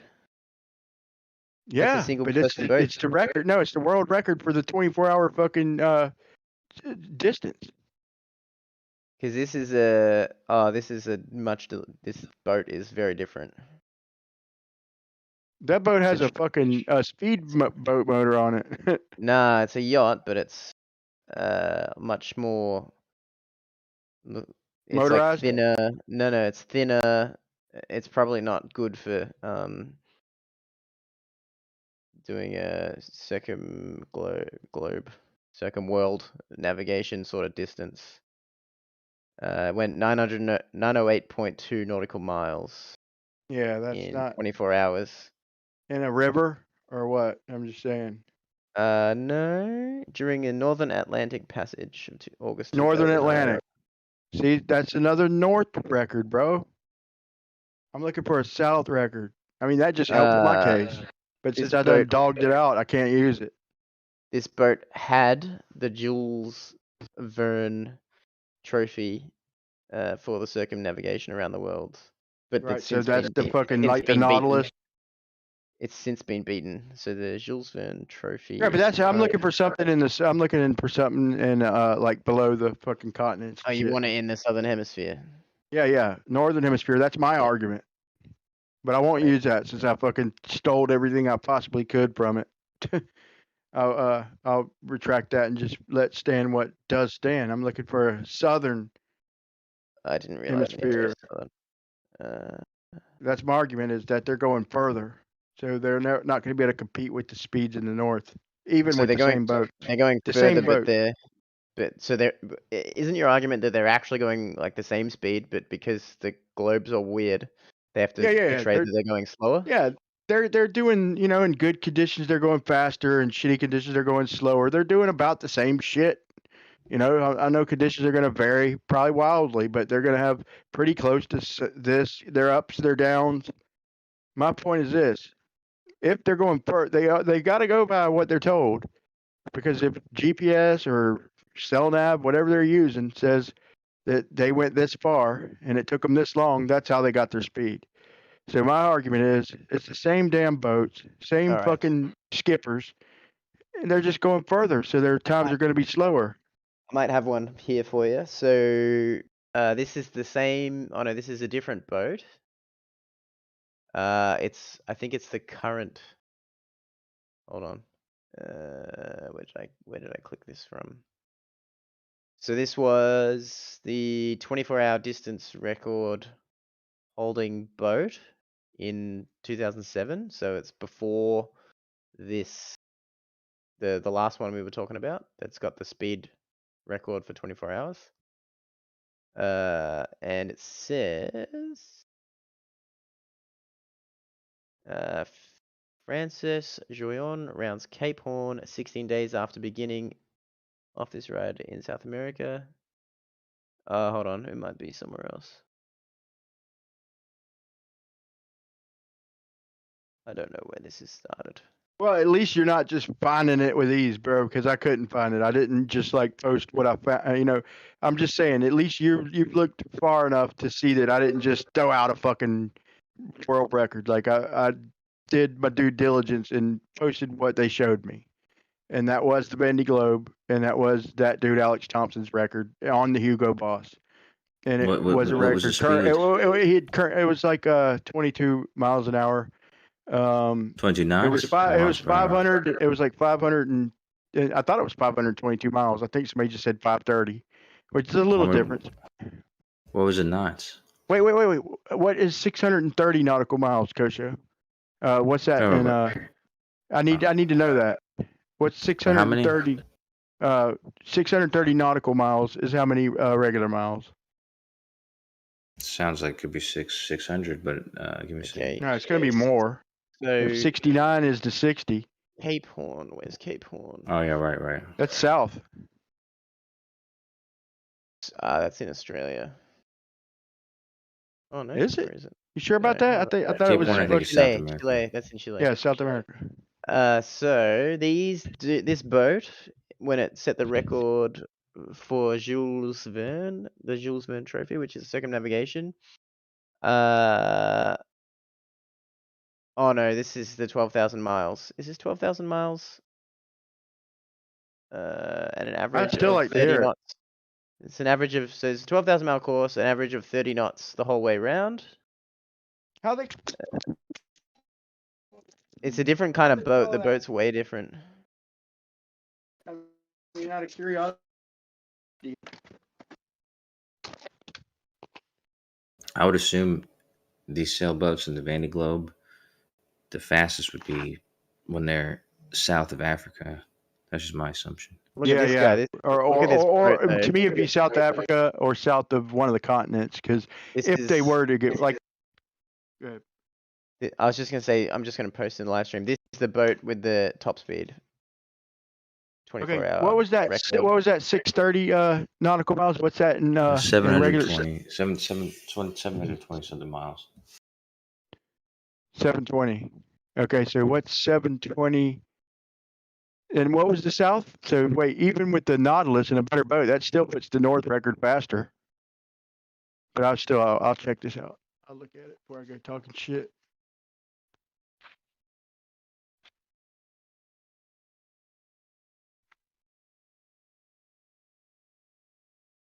Oh my God, that's a fucking man. It's a sailboat. It's got a mast and everything. Yeah, I did specify. So let me re-specify. No, I'm just kidding. But yeah, that's one of them freaking side cart sailboats. That's like the ones on the World Cup, or what do they call that? The fucking, what do you call the big cup for the yachts? World Benny Cup. Globe? No, not the Benny Globe. The fastest boats, the ones he's showing with the fucking the catamaran looking yacht. I forget. Yeah. It's not a yacht. Well, maybe it is a yacht. I don't know. What's that categorized as? Wait. Now do this. Okay, what'd you say the speed was? Or what's the speed for the 24-hour? Or don't they give a distance? Speed sailing record? August Yeah, for that boat. 2009, 37.8 knots. Okay, and what's the one in the north for that style? Didn't you say that one? That's 60? Same boat, double the speed in the north, bro. What's that tell you? No. That's the record for that boat, and that was in the north. The 37.83 knots. So faster in the north. Well, I've got nothing to compare it to in the south. Oh, okay. So my argument still stands then. So that challenge still stands. And I'm not saying that it doesn't exist. I'm just saying. Yeah. But I thought you said it was Australia, or I don't know. I bet you though, if you just look at the speeds of them type of boats, you'll get the same shit. You might not, but I predict you will. If you look at that, even probably the same boat. I'm saying if you look at the same boats, like 10 of the same boat, you might find an anomaly. Probably not. And you take the boats that are racing in multiple races, and I bet their north times will be better across the fucking board, a good bit better. Would that at least give you raise your eyebrows a little if that was true? You have to really determine, take in where they're sailing at, though. Because if they're on, like I said, on the 30s or the 60s, it's stagnant, and then they go, either direction.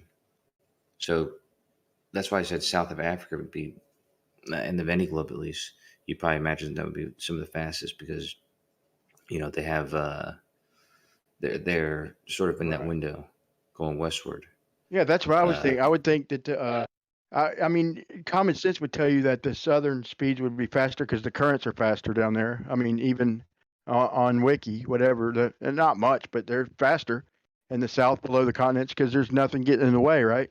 And in the north, there's shit getting in the way, and so like most of the streams don't flow east to west in the north, you know.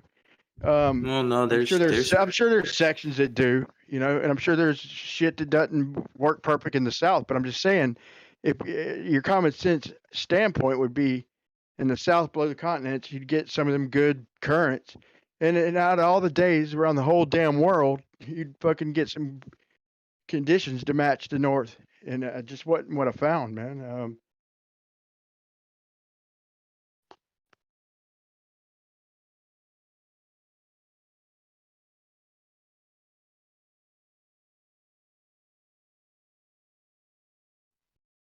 Maybe I'll use this to go further research this and try and compare the boats, like the exact boats, you know, because I don't want to compare apples to oranges. But I still do challenge you. Show me something in the north moving that fucking fast.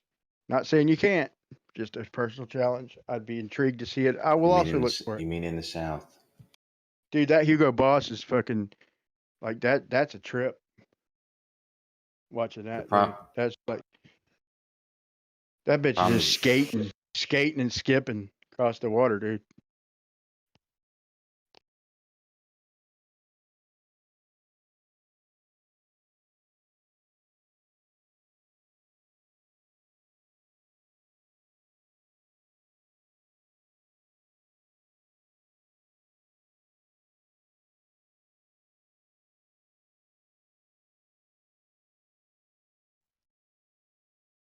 Like it's if you think about it, it's impossible for a boat or anything using wind to go faster than the wind. And what was that dude, Veritas or whatever his channel is, did it like he showed that it's like not impossible. Like he did it on land with wheels and shit. Like showed it took him like it was just a crude fucking setup and broke the speed of the wind. Like how's that even possible? How can you go faster than the fucking wind?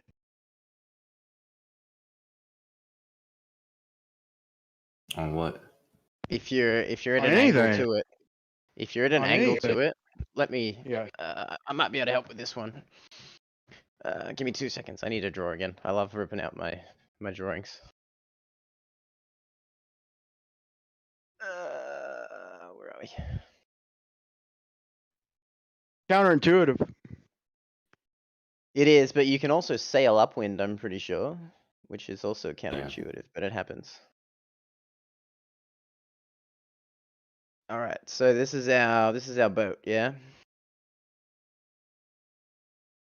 And let's say the wind. Where's my pen? Let's say the wind is going this way, right? All right. It's going up. And the boat wants to sail. Ugh, no, not. I want a line, not ellipse. What's going on here? Ruler. There we go. Boat wants to sail like this. Yeah, so like mostly across, but a little bit up. Okay. Yeah, and this is like, have you ever been on wakeboard or anything? Yeah, I've surfed my whole life. Yeah, so this has been my Wakeboard. experience on a wakeboard. Yeah, if the if the boat's pulling you this way, right, straight up the lake, and you angle the board so that you're going Yeah. like across, you go really fast this way, and you can come around. Yeah, and you just made you overtake made the boat. instant sense out of that. Yeah, That so already automatically makes sense. yeah, cool. All right, I'll stop. But yeah, so if the wind's pushing that way, it can go across quicker than the wind is going. I actually heard that. Tell me if I'm wrong. I heard this a long time ago. That they can actually position their sails in a certain way, where they can actually sail against the wind. Is that true? I think they have to do like a zigzag pattern, but I would be speaking from no level of understanding. Like I don't sail, so. Okay.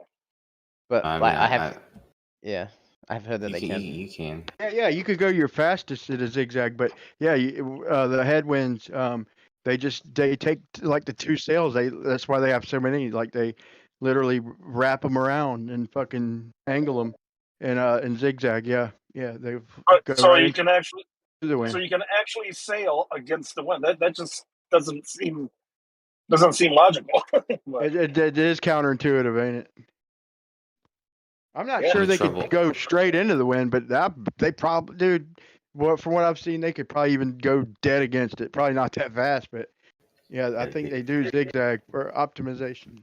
The only danger is no wind. But yeah. I mean, to me, it's counterintuitive that I mean, he just made pretty good sense of it. But to me, a tailwind would be nothing better. Like the wind's right at my back.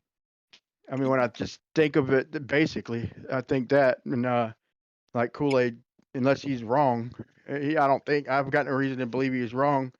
Although he did think that the boat sailed around the world without crossing the Indian Ocean, which was fucking ridiculous. Like, but still, he seemed to know his shit, and he said the crosswinds are the best speeds, and that's a little counterintuitive.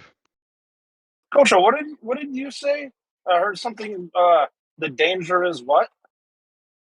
I Or said did the I only not? danger is, like, if you're in a sailboat, your sailing is no wind, like zero wind Okay, speed. yeah. All right.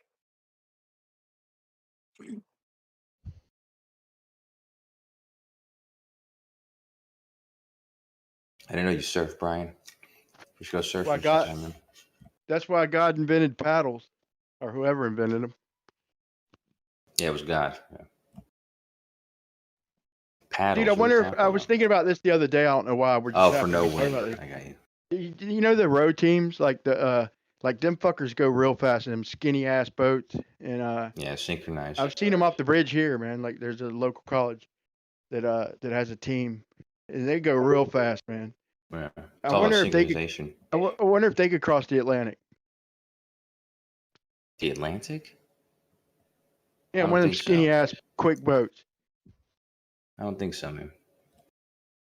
You know, Has anybody ever swam across the Atlantic? I don't think so. I think I that's know a really Cuba, long Cuba way. or Florida. Sorry, go ahead. I was just saying that's really, really far.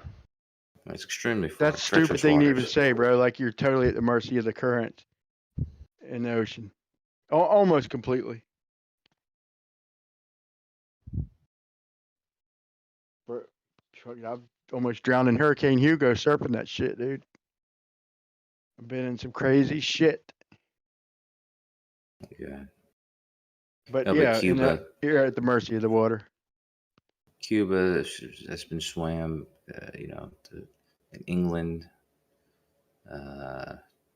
France and England, that's been swam. Oh yeah, the English Channel. How far of a swim is that? I don't think very far. I mean, I'm sure it's farther than I've ever swam, but it's not the Atlantic Ocean, you know. No, I was the fucking dude. I know nobody swam the fucking Atlantic Ocean, dude. Let's see what y'all say. Stupid No, I comment. swam across the Atlantic Ocean. Me too. Me neither. But no, dude. How about Alcatraz? That's like, oh fuck, that's a dangerous thing. Well, the problem with Alcatraz is the current, you know. When you're escaping prison, I think that's worth it.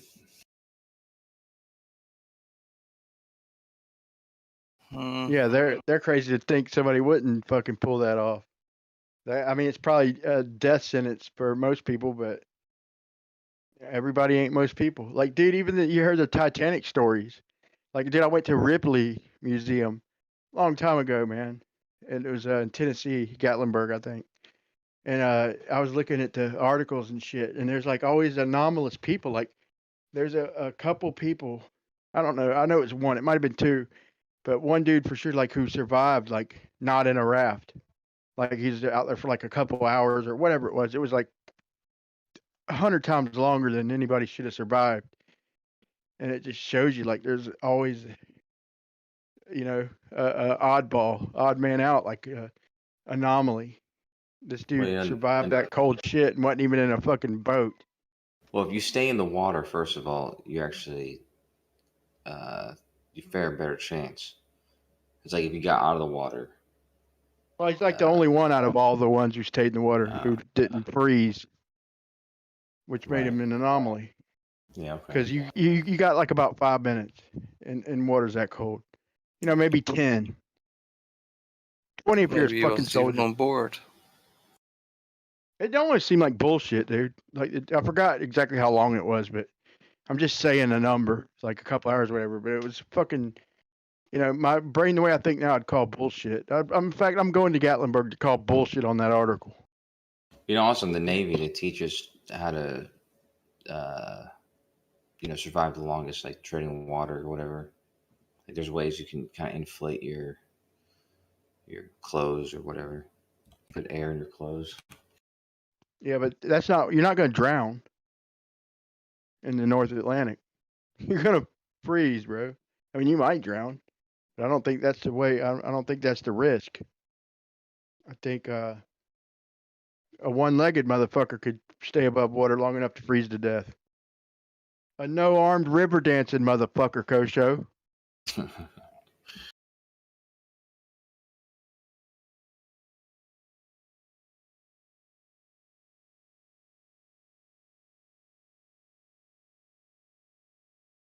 Yeah, Titanic would have sucked.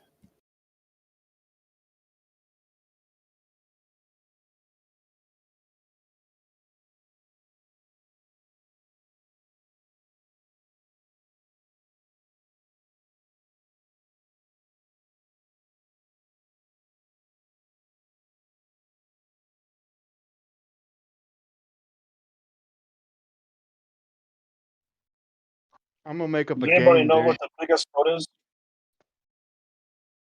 Does Biggest anybody know boat? what the biggest boat ever made? The Ark. Of course not. I know there's massive, almost like a nuclear powered city in Russia. Boat? Really? Funny. Wow. I thought it was an icebreaker. Once, I would have thought some kind of aircraft carrier or something. once I told my friend, about flat Earth, and he said, "Well, I found out that some of the biggest container ships ever have to have the bottom curved because Earth's a globe." That's what he tried to tell me. That's like the fuckers said, like, curve your shoes. You should have curved shoes. It was that, but it was a real argument about because someone said I used to work on one of those container ships. That's why our backs are arched, man. We got arched backs because of the Earth curve. Actually, no, there might be something to that. Well, I found one news article claiming it, Kosho, but I couldn't find any other evidence. You're talking about the backs. No, no, you what you serious? said. Know that, Kosho? Like scoliosis, man, is literally like a flat Earth disease. Back then, you know, our ancestors thought it was flat, dude, and their backs didn't arch. You know, they didn't follow the contour of the Earth, so scoliosis come about. Yeah, that's a fact. What exactly were you referring to when you said there might be something in that, Kosho? I'm curious. What Don was saying, I'm curious about that. About the boats, the bottom being curved? Yeah, I'm wondering if there's any truth to that. Search it, you'll find some type of meme anecdote about it being true. It's also why you got to like curve your hands to cup water. To drink water, you got to curve your hands because the Earth's curved. I mean, there's all kinds of proofs. Yeah, some of them turn out to be not really. But they did think about Earth being curved if they believed it, but it didn't really go into the engineering.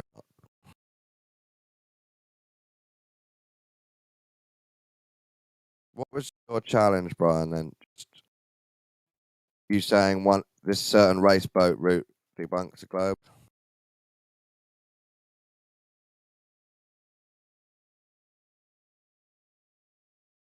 Like, I wonder if like hypothetical, like let's say we built a plane like just a ridiculous size airplane.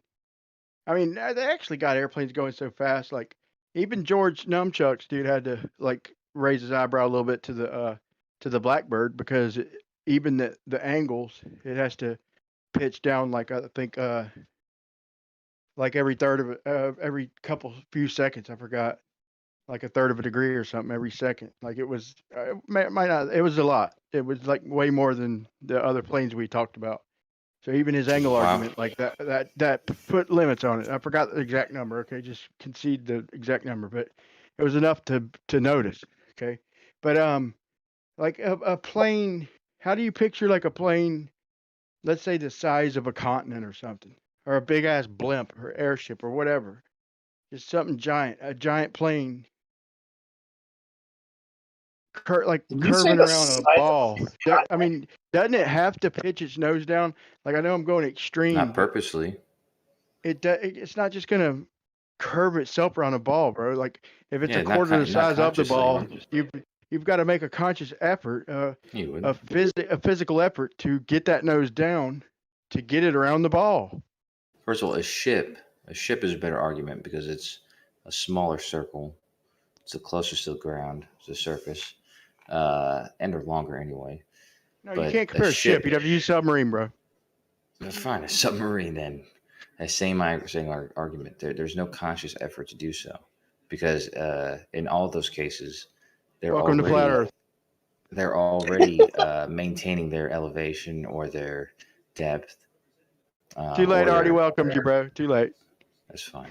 Obviously, But yeah, there's no conscious effort to dip your nose. You're just maintaining your. let's say we built a big spacecraft, yeah, that was a whole hemisphere large in the sky. That would have to be curved, wouldn't it? Because otherwise it would stick into Earth or be too far away.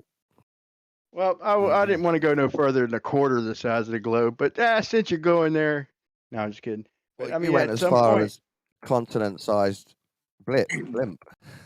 yeah. Well, I meant airplane, man. I don't know why I said blimp. I'll concede that. Well, So like obviously a airplanes. continent-sized airplane, like a big life-saving airplane, like is it just gonna automatically curve? No, it can't. It can't curve just because the belly of it's fucking whatever.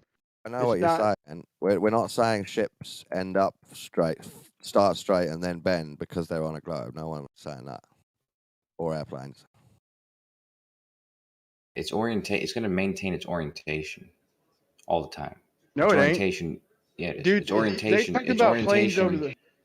Its orientation is always going to be negotiated by its, any instantaneous vertical that it has, right? It don't matter, bro.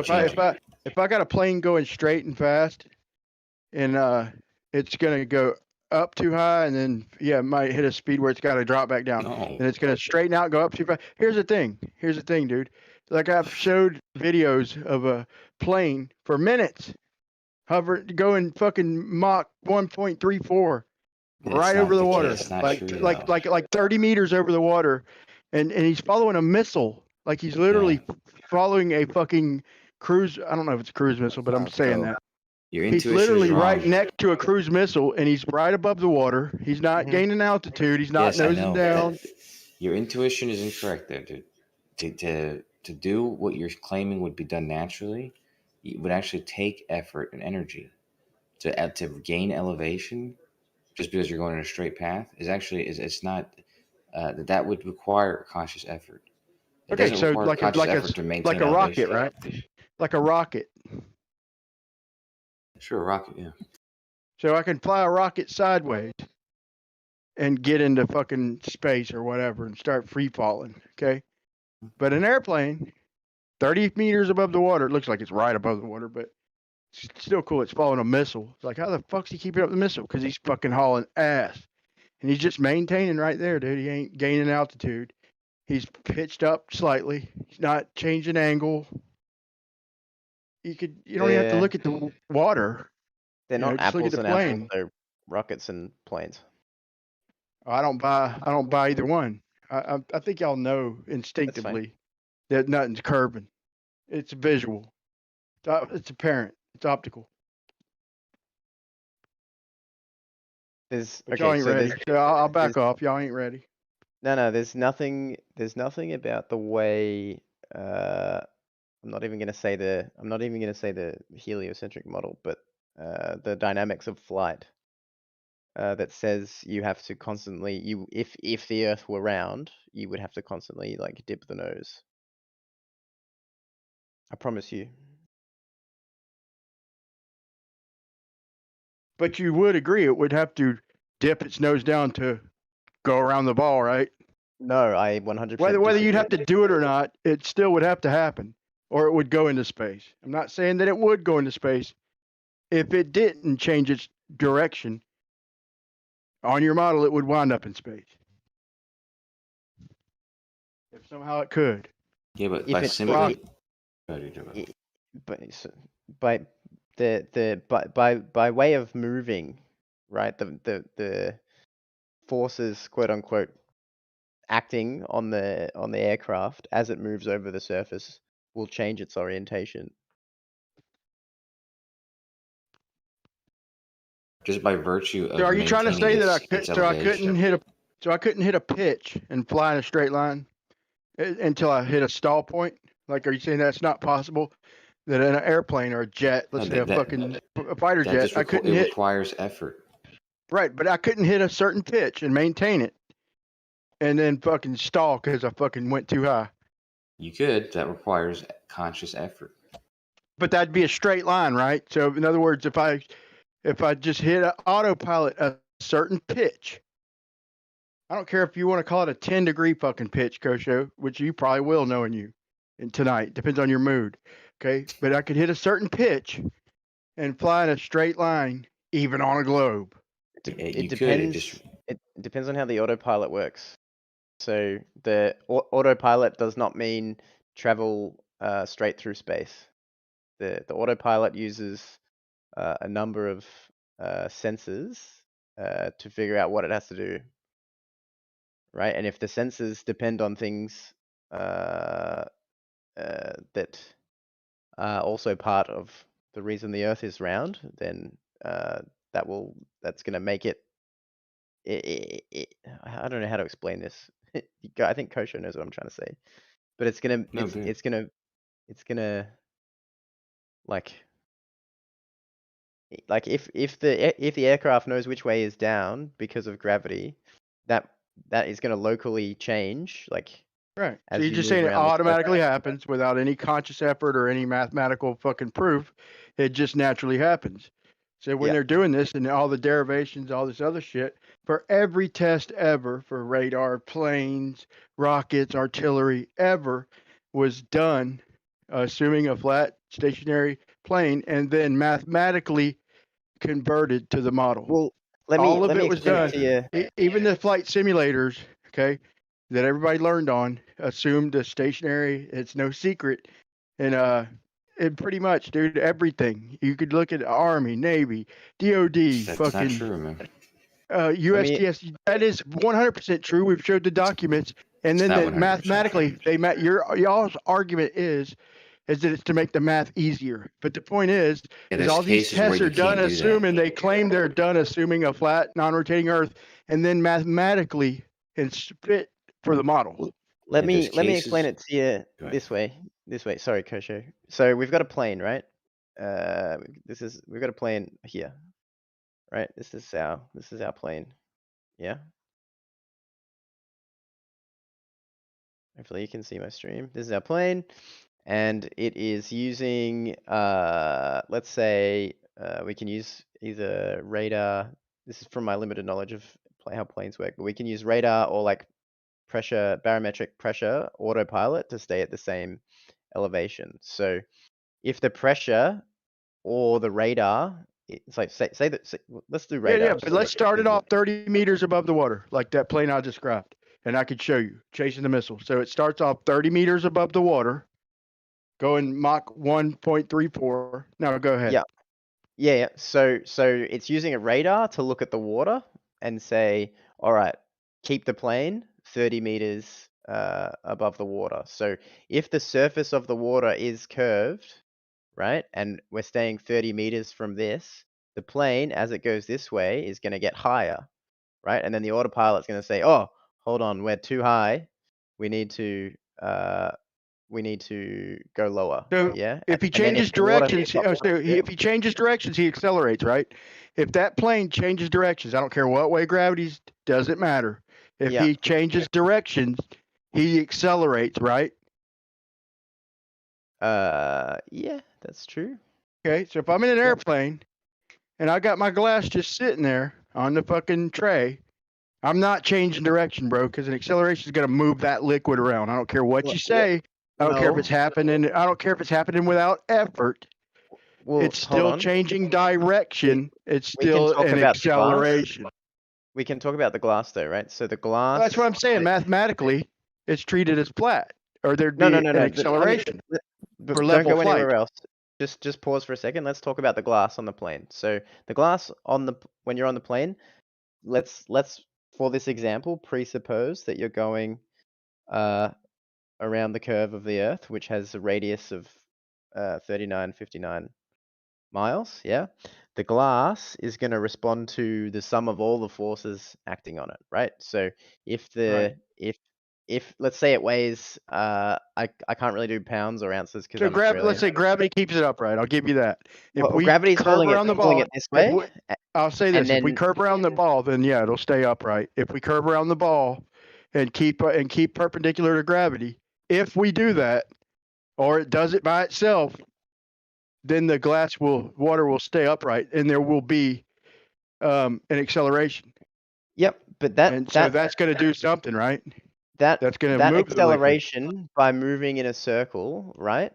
Over the surface, that acceleration you get by changing direction around the surface of the ball, right? The equation for that is I think it's mv, off the top of my head, it's mv squared on r, right? And if you work this out, if you work this out for traveling over the surface of the Earth in a plane, it's going to be much less than the weight of the glass. We can figure it out. So I've got it right. but I So can't by remember that same equation, mv times the velocity. Look, so then I've got to hit like a certain speed, which is faster the lower I go, to maintain a speed and just free fall with and then but I'm gonna flip upside down though, right? Nothing's gonna keep turning me. Nothing's gonna face what I'm in toward the Earth.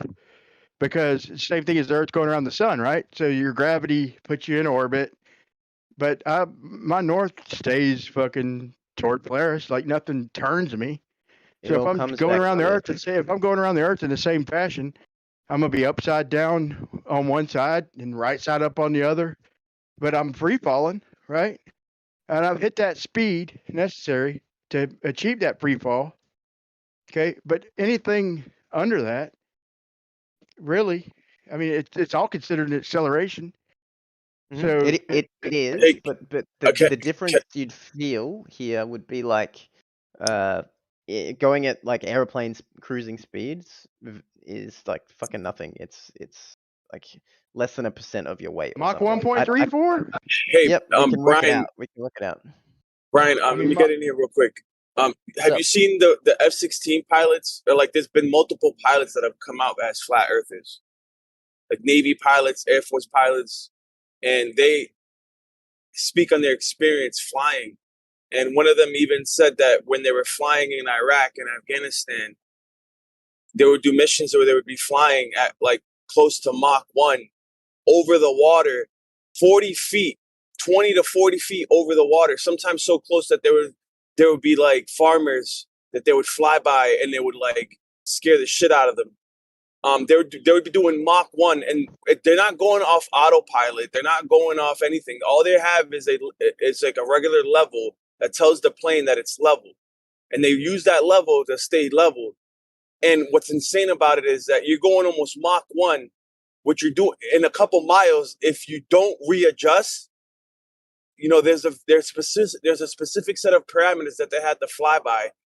Otherwise, you're going to be increasing in altitude or in elevation, right? And they're not. Like, you don't get, there's no, like what Brian's saying, that you'd be increasing in elevation in just a couple miles, you'd be off. If you're doing Mach 1, you're going over the land in 40 miles, you're going to be off by a good amount. I don't know the exact math, but think about it. And they never experienced that, and they talked about shooting missiles and all this stuff. And yeah, anyways. So these pilots that do this for a I'd living. say at what speed does the nose quit tilting down? Because in the free fall we just described, there is no tilting down. You don't just curve around and stay belly down to the fucking earth. There's got to be a speed that all of a sudden you hit to start nosing down. And like he just said, with the Mach speed, bro, you could look at the motherfucker fly. It's pitched up just slightly, very slightly. In a mile, you're going to be off 8 inches, right? So every mile, you're 8 inches squared, right, per mile. It's a little bit more complicated than that. Elevation. But anyways, you're assuming that the autopilot micro adjusts consistently all the time, and that there's math that's involved to continuously correct for the curvature. But the software, as far as I know, does not have anything like that programmed into it, unless you can prove me otherwise. Don't say the IRS. Please don't say the IRS. Who was the first one to fly over the Atlantic? I can't remember his name. Amelia, Dale Earnhardt. No, the guy. The Dale guy. Earnhardt. Come on, man. Spirit of St. Louis. Hey, Dale Earnhardt, NASCAR. Yeah. Dale Earnhardt Jr. That's hilarious. Okay, so who flew the Spirit of St. Louis? The plane. He was the first person to fly over the Atlantic. Kitty Hawk. Anybody? What? Can't remember his name. Brian's just saying shit, dude. But it takes effort. It takes effort to raise elevation. Whereas Okay, well, hold on the autopilot. Wait, dude, I was just in the middle of want to ask something. You're talking about Charles Lindbergh. Go ahead. Yes. Okay, now back then they did not have computers in the planes and stuff. The only way they kept elevation was with their gyroscope. So if he did not dip down, well, I mean, if he did dip down, he wouldn't be level with his gyroscope, and the gyroscope would have rolled back on itself if he did go around the curve. So I mean, you can't say it's the computers that do it, because they didn't do it back then. Yeah, this is what I'm addressing to. It doesn't take pendulous veins, bro. It doesn't take the same effort. It takes effort to actually raise elevation. Okay, it takes energy and effort. It doesn't take a computer system to correct for your orientation, given that your local vertical. So this is what you do when you're walking. This is what you do when you're no, you can't flying, compare that. doing Like I said, yes, it's you compare to submarine. Everything where you're doing a continuous movement. If you're in control of the craft, you're gonna know where your vertical is. Well, all right, welcome to Flat Earth, bro. You can consciously make corrections if you need to. But you can walk along a flat plane. You can fly along a flat plane. But here's the thing: at what speed? Because, like we just mentioned, to hit the speed to go orbiting the planet, we don't stay belly down. We don't change orientation when we're free falling. We maintain orientation, and we hold on, wait, I'm almost done. So, at what speed do we quit correcting? Or does the shit stop automatically correcting? Because at some speed, between fucking what we're describing and orbit, that stops happening. No, you're talking about automatically correcting. You're talking about automatically correcting. We're talking about manning a craft. If you're flying a plane, if you're walking, if you're riding a bike, riding a boat, you're manning the craft. You're making conscious corrections. On a flat Earth, right. Welcome to Flat Earth. Conscious corrections. Hey, Kosho. You're not making any corrections, bro. Hey, Kosho. You ignored something. Hold on for a second. I was trying to make a point. What about the gyroscope? Because that stays in its original orientation. If you were to start if you were to start to curve around the Earth, the gyroscope would have rolled back on itself because it's staying in its original orientation when it was set. True. So how do you explain that? Don't they use gyroscopes that specifically, like they have the pendulous vanes, which are, I already don't said they have don't some use effect pendulous with vanes 'cause gravity? he described old aircraft. There was years, decades before pendulous vanes, but No, don't there's a say Okay, yeah, but mechanism but in the old ones that does the go ahead. gyro. Hey, Kosho, did you see that debate where Modern Earth Debate had a jet fighter pilot on there? And they asked him, like straight up, they said, do you ever have to dip your plane down or have to adjust to keep the curvature of the Earth? Like, because if you're flying at, let's say, Mach whatever, then that means you're flying so many feet per second, and then to keep it level with this Earth that that you believe is curved. And Okay, I got your he point, man. himself said, no, we don't have to do that. He Yeah, himself said we've it. addressed this. We've addressed this, but maybe you weren't here. We addressed it again and again. We were just talking about it. There's no need to make a conscious effort to do that. You don't have to make conscious effort to do that. That's something that's going to happen naturally because you're making what speed do we you're have making to? constant corrections where you're at all times at with direct knowledge of your vertical and your orientation. So you don't need to make conscious efforts on, oh Right, shit, I but- haven't curved down in a while. I need to curve down. You No. don't have to do that. Wait. At some speed, we would have to, because I just went over it, and I think you agreed that if we're orbiting, we don't change orientation. Okay, like the If you're Earth orbiting, orbiting you're not. the If you're sun or orbiting, you're anything not orbiting manning your anything. craft. Right. So we're not. So we would, if we were to want to keep orientation, we would have to make a conscious effort. So at No, what there's a speed? difference. No. There's a difference Can't between say being in no, free bro. fall and manning your craft. Bro, Like if you're if we- controlling the craft, that's very different than being in free fall. So we'd have to make a conscious effort, right? Or Exactly. some type of effort to curve. You're saying that we don't, but at some point we would. What Hey, point listen, is that? listen. You're in a boat. Okay, you're going around the But Earth. we're You're talking manning about the planes, boat. bro. You're in We're an on a airplane. boat. It doesn't matter what you're in. If you're manning the craft, you don't have to make a conscious effort to curve around the Earth If I'm in a boat to do anything going like Mach that. 2, You I'm just have not to on maintain the your water orientation anymore. and your elevation. Bro, a boat, you're saying that's a flat Earth, bro. You're just I'm gonna keep welcoming you to flat Earth when you say boat or walking or anything of the sort. I'm asking you, at what speed do we have to make a conscious effort? Because we Brian, you stop. keep interrupting and you're not listening, dude. I am It's not a listening. You're speed. not It's not a listening, speed. bud. It's not a question of the speed, Brian. Hey, No Kosho. matter what kind of Then you craft didn't you're in, if you're understand my manning the question, craft, bud. you do not have to make a conscious effort at all because you're already taking I got that. I got you're that. already making corrections for your orientation and your elevation. I'm not arguing that, bro. However, Brian, stop. It's not a speed thing. It's a question of if you're in control of your movement. If you're in orbit, you're not controlling anything anymore. You're in orbit. Right. You're in So free fall. to change orientation, you'd have to make a conscious effort, right? So at what point in that route of me going at whatever speed and then hitting orbit would I have to start making the conscious effort you speak of, because I'm not changing orientation now that I'm in orbit? But so if I were to change orientation, I would literally have to make a conscious effort and have some mechanism.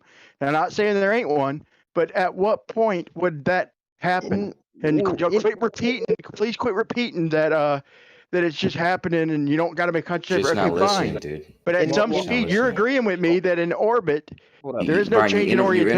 You interrupt before, and I mean, there should be no confusion. That's your argument? It's being said, Brian. There's no conscious effort in the case of you can manning your craft. There's no conscious effort. In one case, Happens though, you're automatically, manning. right? In one case, you're manning the craft. So, In one case, you're manning the craft. In the other case, you're not. So there's no Right. controls at all because you're in orbit. You're in free fall. So there's no obviously no conscious effort in that case. In the other case, there's no conscious effort to dip down because you're already in You a slick motherfucker, ain't you, Kosho? You're already Boy, taking you a slick one, ain't you? I'm into gonna let the effect other guys your talk. orientation. Yeah, We heard you real every quick. time you said it. I'm gonna Real let the quick, other real guys quick, real talk. quick.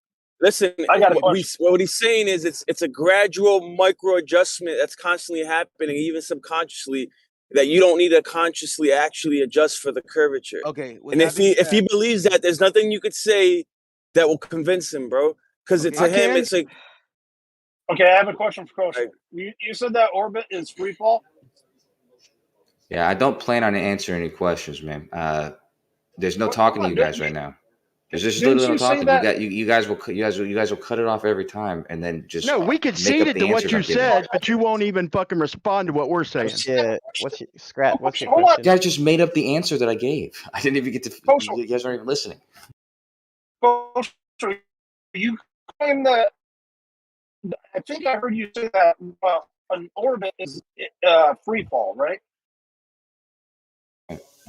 Kosho? That's right. You're in free fall. What?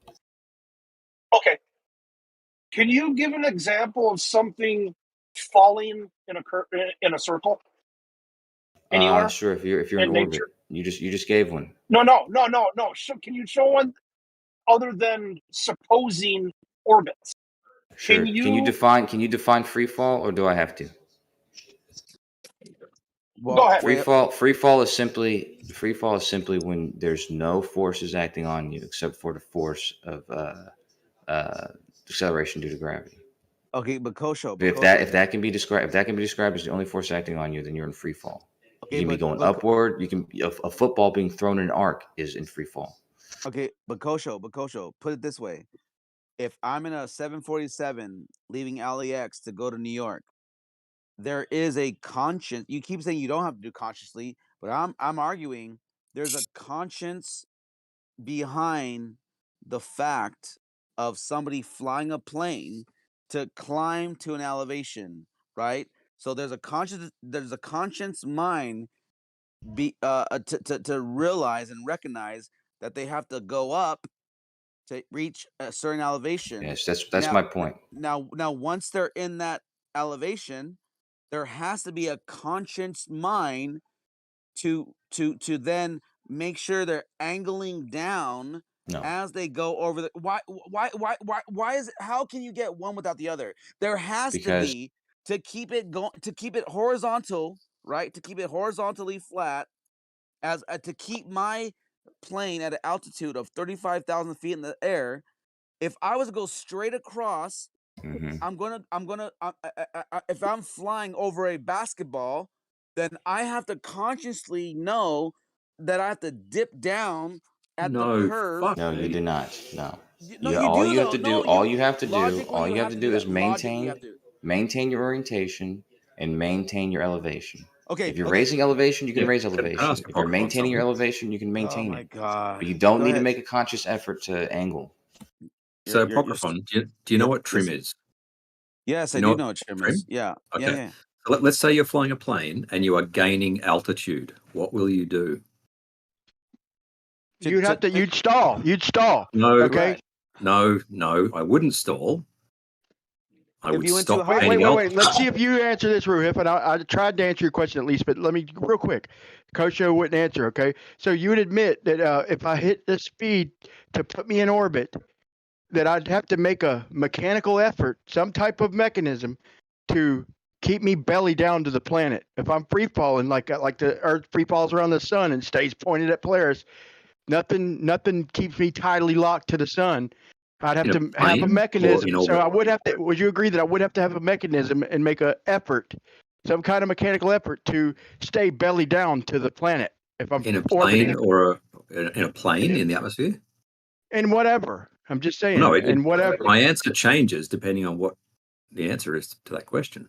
But Ruhif, if I were in a rocket plane, how about a rocket plane? If I were in a rocket is it plane, in the atmosphere, using the atmosphere to maintain its it is at first, and then it isn't. Okay, so then no, you don't need a conscious effort. You are trimmed to follow. So it's not going to happen, right? So if I don't make an effort, then I don't stay belly down to the Earth in orbit. Correct? For a plane, it is trimmed to stay at that orientation and altitude. Bro, obviously the rocket's got to kick in at some point where the Right. air Are fucking we in ain't the thick enough. atmosphere or not, Brian? Are we in I'm the just atmosphere? saying, in orbit, nothing fucking stays belly down to the earth without a fucking mechanism, right? Again, are we in an atmosphere or in orbit in space? How about the ISS, bro? There's a mechanism Right.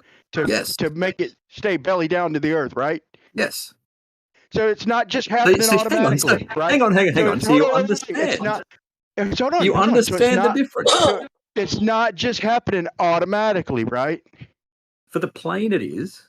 You are trimmed So for the plane, against so the at what airflow. speed and height do I have to start making a fucking conscious effort and using a mechanism to When you've stay got belly no down? Because air. you're saying it happens automatically. I want to know at what stage does that stop? When you've got no air. So as soon as I got no air, and where is that? Oh, fucking how long's a piece of string, Brian? What do No, you because think the we answer to agree, that bro. is? That we agree if on a globe, if you're flying straight at Mach 2, that yeah, you're gonna stall. You're gonna if you're pitched up any at all, going Mach 2 or 3 or whatever, you're No, gonna gain if you are altitude. You're gonna gain altitude, bro. gaining We agree. elevation, if you are gaining elevation, you push down on the fucking on the thing, and trim yourself to stay at a constant altitude. So, but on a globe, you're constantly accelerating, right? No. Sorry, you broke up. I didn't know if you were done. I thought I lost you for a second. No, it's all good. We're constant speed, but we are trimmed to stay in that orientation at that altitude. And what angle trim is that? No, it's just whatever stops you from gaining altitude. No, well, at what speed? Ain't there a certain speed? If I'm trimmed up at 2 degrees, ain't there a certain speed that I could hit where I'll gain elevation with a 2-degree trim? If you're trimmed to maintain elevation and then you increase power, you're going to gain altitude, so you'll have to trim And again. what trim is that? Your elevator trim. No, what trim is maintaining elevation on a globe? What trim is that? Do you know what trim is? Yes, I do. So I don't care if we call it half a degree, When bro. you say what trim, if and I go say fast elevator enough, trim, bro, if I go fast enough, even at half a degree trim, I'm still going to gain elevation, right? You're talking about angle of attack. I'm talking about angle of trim, attack. pitch. Right. Trim but controls there- pitch, right? No, there's trim controls on all surfaces. You can have Does aileron it trim. control pitch, roll, or yaw? All of them. You have elevator trim, rudder trim, aileron trim. I'll pass it on. I'll give it to somebody else. I give up, man. Yeah, just real quick, Ruhif.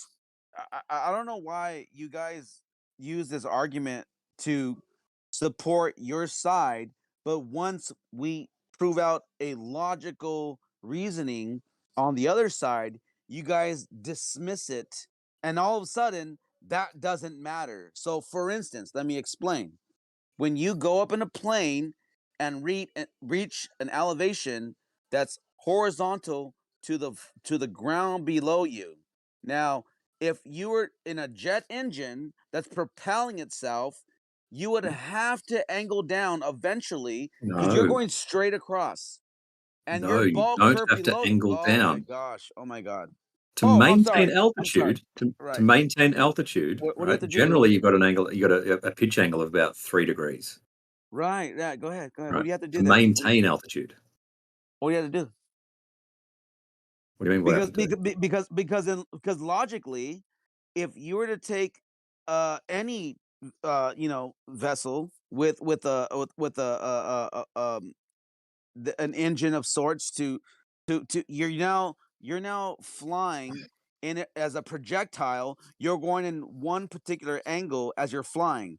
Now, if you don't angle down on over a basketball or over your curve earth, then you are going to just go off into the sky. So like for No. instance, no, just hear me out. Let's say I'm gonna give you Do you know how many 5 times we've heard this hold apocryphal? on, Ruhif. Let's say 5 miles down my path, okay, there's going to be drop in your curve earth. Let's go 100 miles across. There's going to be drop in your curve earth. Now, if I don't curve down, I'm no longer going to be at the same altitude that I started 100 miles ago because I'm going to be, if I had a So you're straight gaining project. altitude, right? No, you already No? not gaining. No, not gaining. You already reached your altitude. You don't have to gain How it. about wait? How about if I pitch a submarine? How about if I pitch a submarine 3 degrees, Ruin? Hang on. If I That's pitch not a a submarine 3 submarine, degrees Brian. and I go 100 miles an hour, what's that going to do to me? Apocryphon, are you gaining altitude? You've got your 35,000 feet, right? And you've leveled off. Are you gaining altitude? No, you're leveled off. No. Okay, so you're following the said it. same altitude.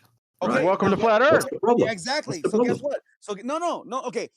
Let me put to you like real like elementary to you. Okay, if I had a basketball in my backyard, okay, and I Right. went and I went an inch above it, right, and I kept this little small ass tiny fucking remote controlled thing that had power to project itself, and then I'm an inch above a basketball. Now, if I just flew straight across, then after about 4 minutes of it flying on a basketball, it's going to be way higher.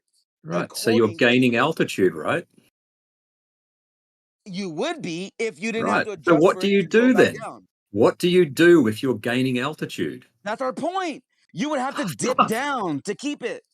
No, That's our you point, just level Ruhif. off the plane and trim it so that you are not gaining altitude. Okay. That No, works You on a just flat said Earth trim or a didn't have globe. nothing to do with altitude. Right, exactly. Oh my God. So Sorry, what? Ruhif, The not whole one answer is trim, Brian. The Ruhif, entire answer to this question is trim. Ruhif, not one pilot ever has to barrel or angle down or adjust their elevation. Never. Right. They Exactly. just fly straight across a No, they plane. don't. Yes, they do. follow. No, they don't. They follow an elevation. They trim for an elevation, and on a globe, that elevation is a curve. Okay. That's APOC, give me it. 1 second. APOC, give me 1 second. Go ahead. Riff, if a submarine has a 3-degree pitch, okay, a 3-degree pitch where it's fucking trimmed, whatever you want to call it, trim, I don't give a fuck. It's angled up in the front, 3 degrees. Okay, we hit a good speed. That motherfucker's coming up to the top of the water, ain't it? Maybe. Exactly.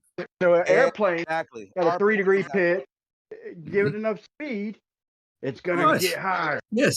If you are trimmed to Exactly. follow an altitude and your pitch is 3 degrees, if you accelerate, yes, you are going to gain You altitude. just said no. If I'm curving around a globe, I'm automatically accelerating. Okay, but no, you just said at 3 degrees is the trim or Not the accelerating, pitch you're going constant speed. to maintain altitude. Yes, welcome to flat Earth. 3 degrees pitch, Oh, and fucking and going at a constant speed. Right, we'll maintain. Yeah. That's over a flat plane. But No, like I said, on a don't globe compare it as to a well. boat, compare it to walking, compare it to a sub. If you have a 3-degree nose up and you start hauling ass like planes do, you're going to get higher. There's no getting around it. Same thing in a plane. Right. If the Earth is a globe and I'm staying at a constant elevation, what will my path look like? You'll be like lifting off away from the curvature of the Earth. No, I'm You'd be staying going at a higher. constant elevation, constant altitude. It'll look like a What will pilot my adjusting path look downward like? every fucking No, it is not. Exactly. There would every have He is 69 miles. staying He'll at have a to change 1 constant degree. altitude. God, Ruhif. He's staying Ruhif. at a constant altitude. It's so You're simple. brainwashed. You're Hang on one brainwashed. second. Ruhif, If you're- to if maintain you- a constant altitude on a globe, you got to keep tilting Dipping down, tilting down. ever so slightly, Exactly. depending on the Exactly. speed. Exactly. Same thing in a submarine. But the thing is, they don't do that. Yeah. But to maintain, Yep. You're ignoring scale, guys. You forgot the Earth's really big. You're trying to It's not imagine. even scale, Dawn. It's not You're even trying to scale. imagine It's a just big trim. plane. That's what it You're is. trying to Trim to an imagine. altitude. Hang on. You're trying to imagine a big plane going around a tennis ball, like a big model Airfix plane on a tennis ball. no, I'm trying to And that's imagine a not submarine. reality. Earth is so big, as you fly across it, it's almost flat. So you just use tiny bits of trim to stop you going up or down so you don't waste fuel. But no pilot does that.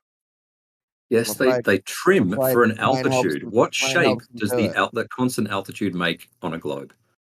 They're not having to trim anything because they're What just flying shape does straight it across. make, Apocryphon? What Some shape planes does do an it for equal them. altitude make on a globe?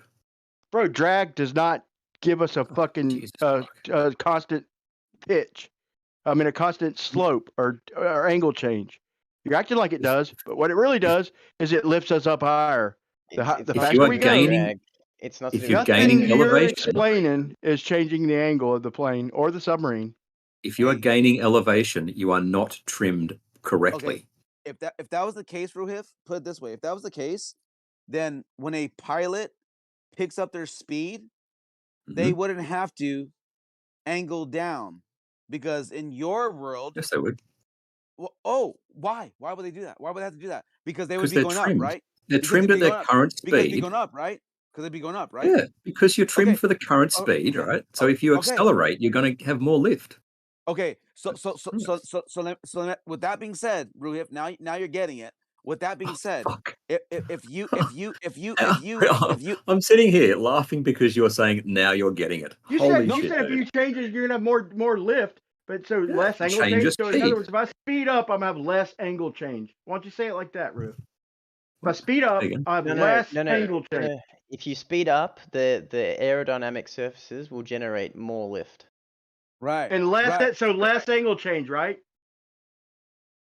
What do you mean? In your world, What do you mean in your less world, angle change? Dude, oh my god, dude. In What do your you mean world, less angle change? here's what he means. In your world, that when you have an angle for your plane, like I actually appreciate that you're talking about submarines, because then it takes away their whole fucking falsehood about this plane that could, it could just stay at a certain angle and just he called it free fall all around the orbit of the Earth, which is bullshit. But if you were to take a plane and increase speed, then he's saying, oh yeah, then you have to angle it down, because now that lift is going to happen. But then why doesn't that do that over a vast distance naturally? Because you guys believe that the Earth is curving round and down from you. So to make sure that you keep that elevation, you would have to go down, no matter what your speed is. No. Oh my god, man, you guys are lost. So if you're trimmed incorrectly, there will be a force imbalance between the lift and the gravitational force acting on the aircraft, which is why it gains in elevation. Right. So if you went too Can I fast, make a tiny you'd have correction less to that? angle change, right? Can I make a tiny correction to that? If the angle changes happen automatically, don't just deny the angle change. You're just saying it's happening automatically, but it's still fucking happening, right? Ruhif wants to tiny correction. On a globe, the weight is actually very, very, very slightly more than the lift if you're trimmed at the same altitude. I'll give you that. I'll concede that. Okay. But you Welcome would to the agree globe. you'd agree that, okay, so whether it's happening automatically or not, it's still got to be happening though, right? Or else we'll gain altitude. So even if it's just happening because of air pressure, whatever, you would agree it's still happening though, right? If you agree that the weight is ever so slightly greater than the lift, welcome to the globe. Okay, fine. I'm talking about the angle. The You would angle's not agree relevant. well, in this discussion, okay, you'd agree that to keep my orientation around a globe, whether it's happening automatically or I'm inducing it, it still has to happen though, right? Yes, of course. And it does through Very the air. good. Very good. So if I have a pitch that is maintaining that fucking, let's say I have a 1/2 degree pitch, okay? And then, but I'm fucking maintaining, now I'm not talking about speed at this point. And I'm just talking about angle. Okay. If I increase the fucking speed, I decrease the drop, right? If I'm pitched up, let's say 3 degrees. Fuck it. You said 3 degrees. Let's say 3. So less. It's not angle relevant. Change with more speed, right? What do you mean it's not relevant? Does The it? pitch of the aircraft doesn't matter. Higher altitude means less angle change, right?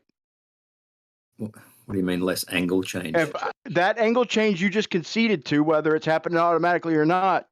If I'm pitched up 3 degrees and I hit the fucking accelerometer, if I hit the gas, then less angle change. In other words, I gain elevation, so less angle change, right? I'm not quite sure what you mean. You'll gain elevation, sure.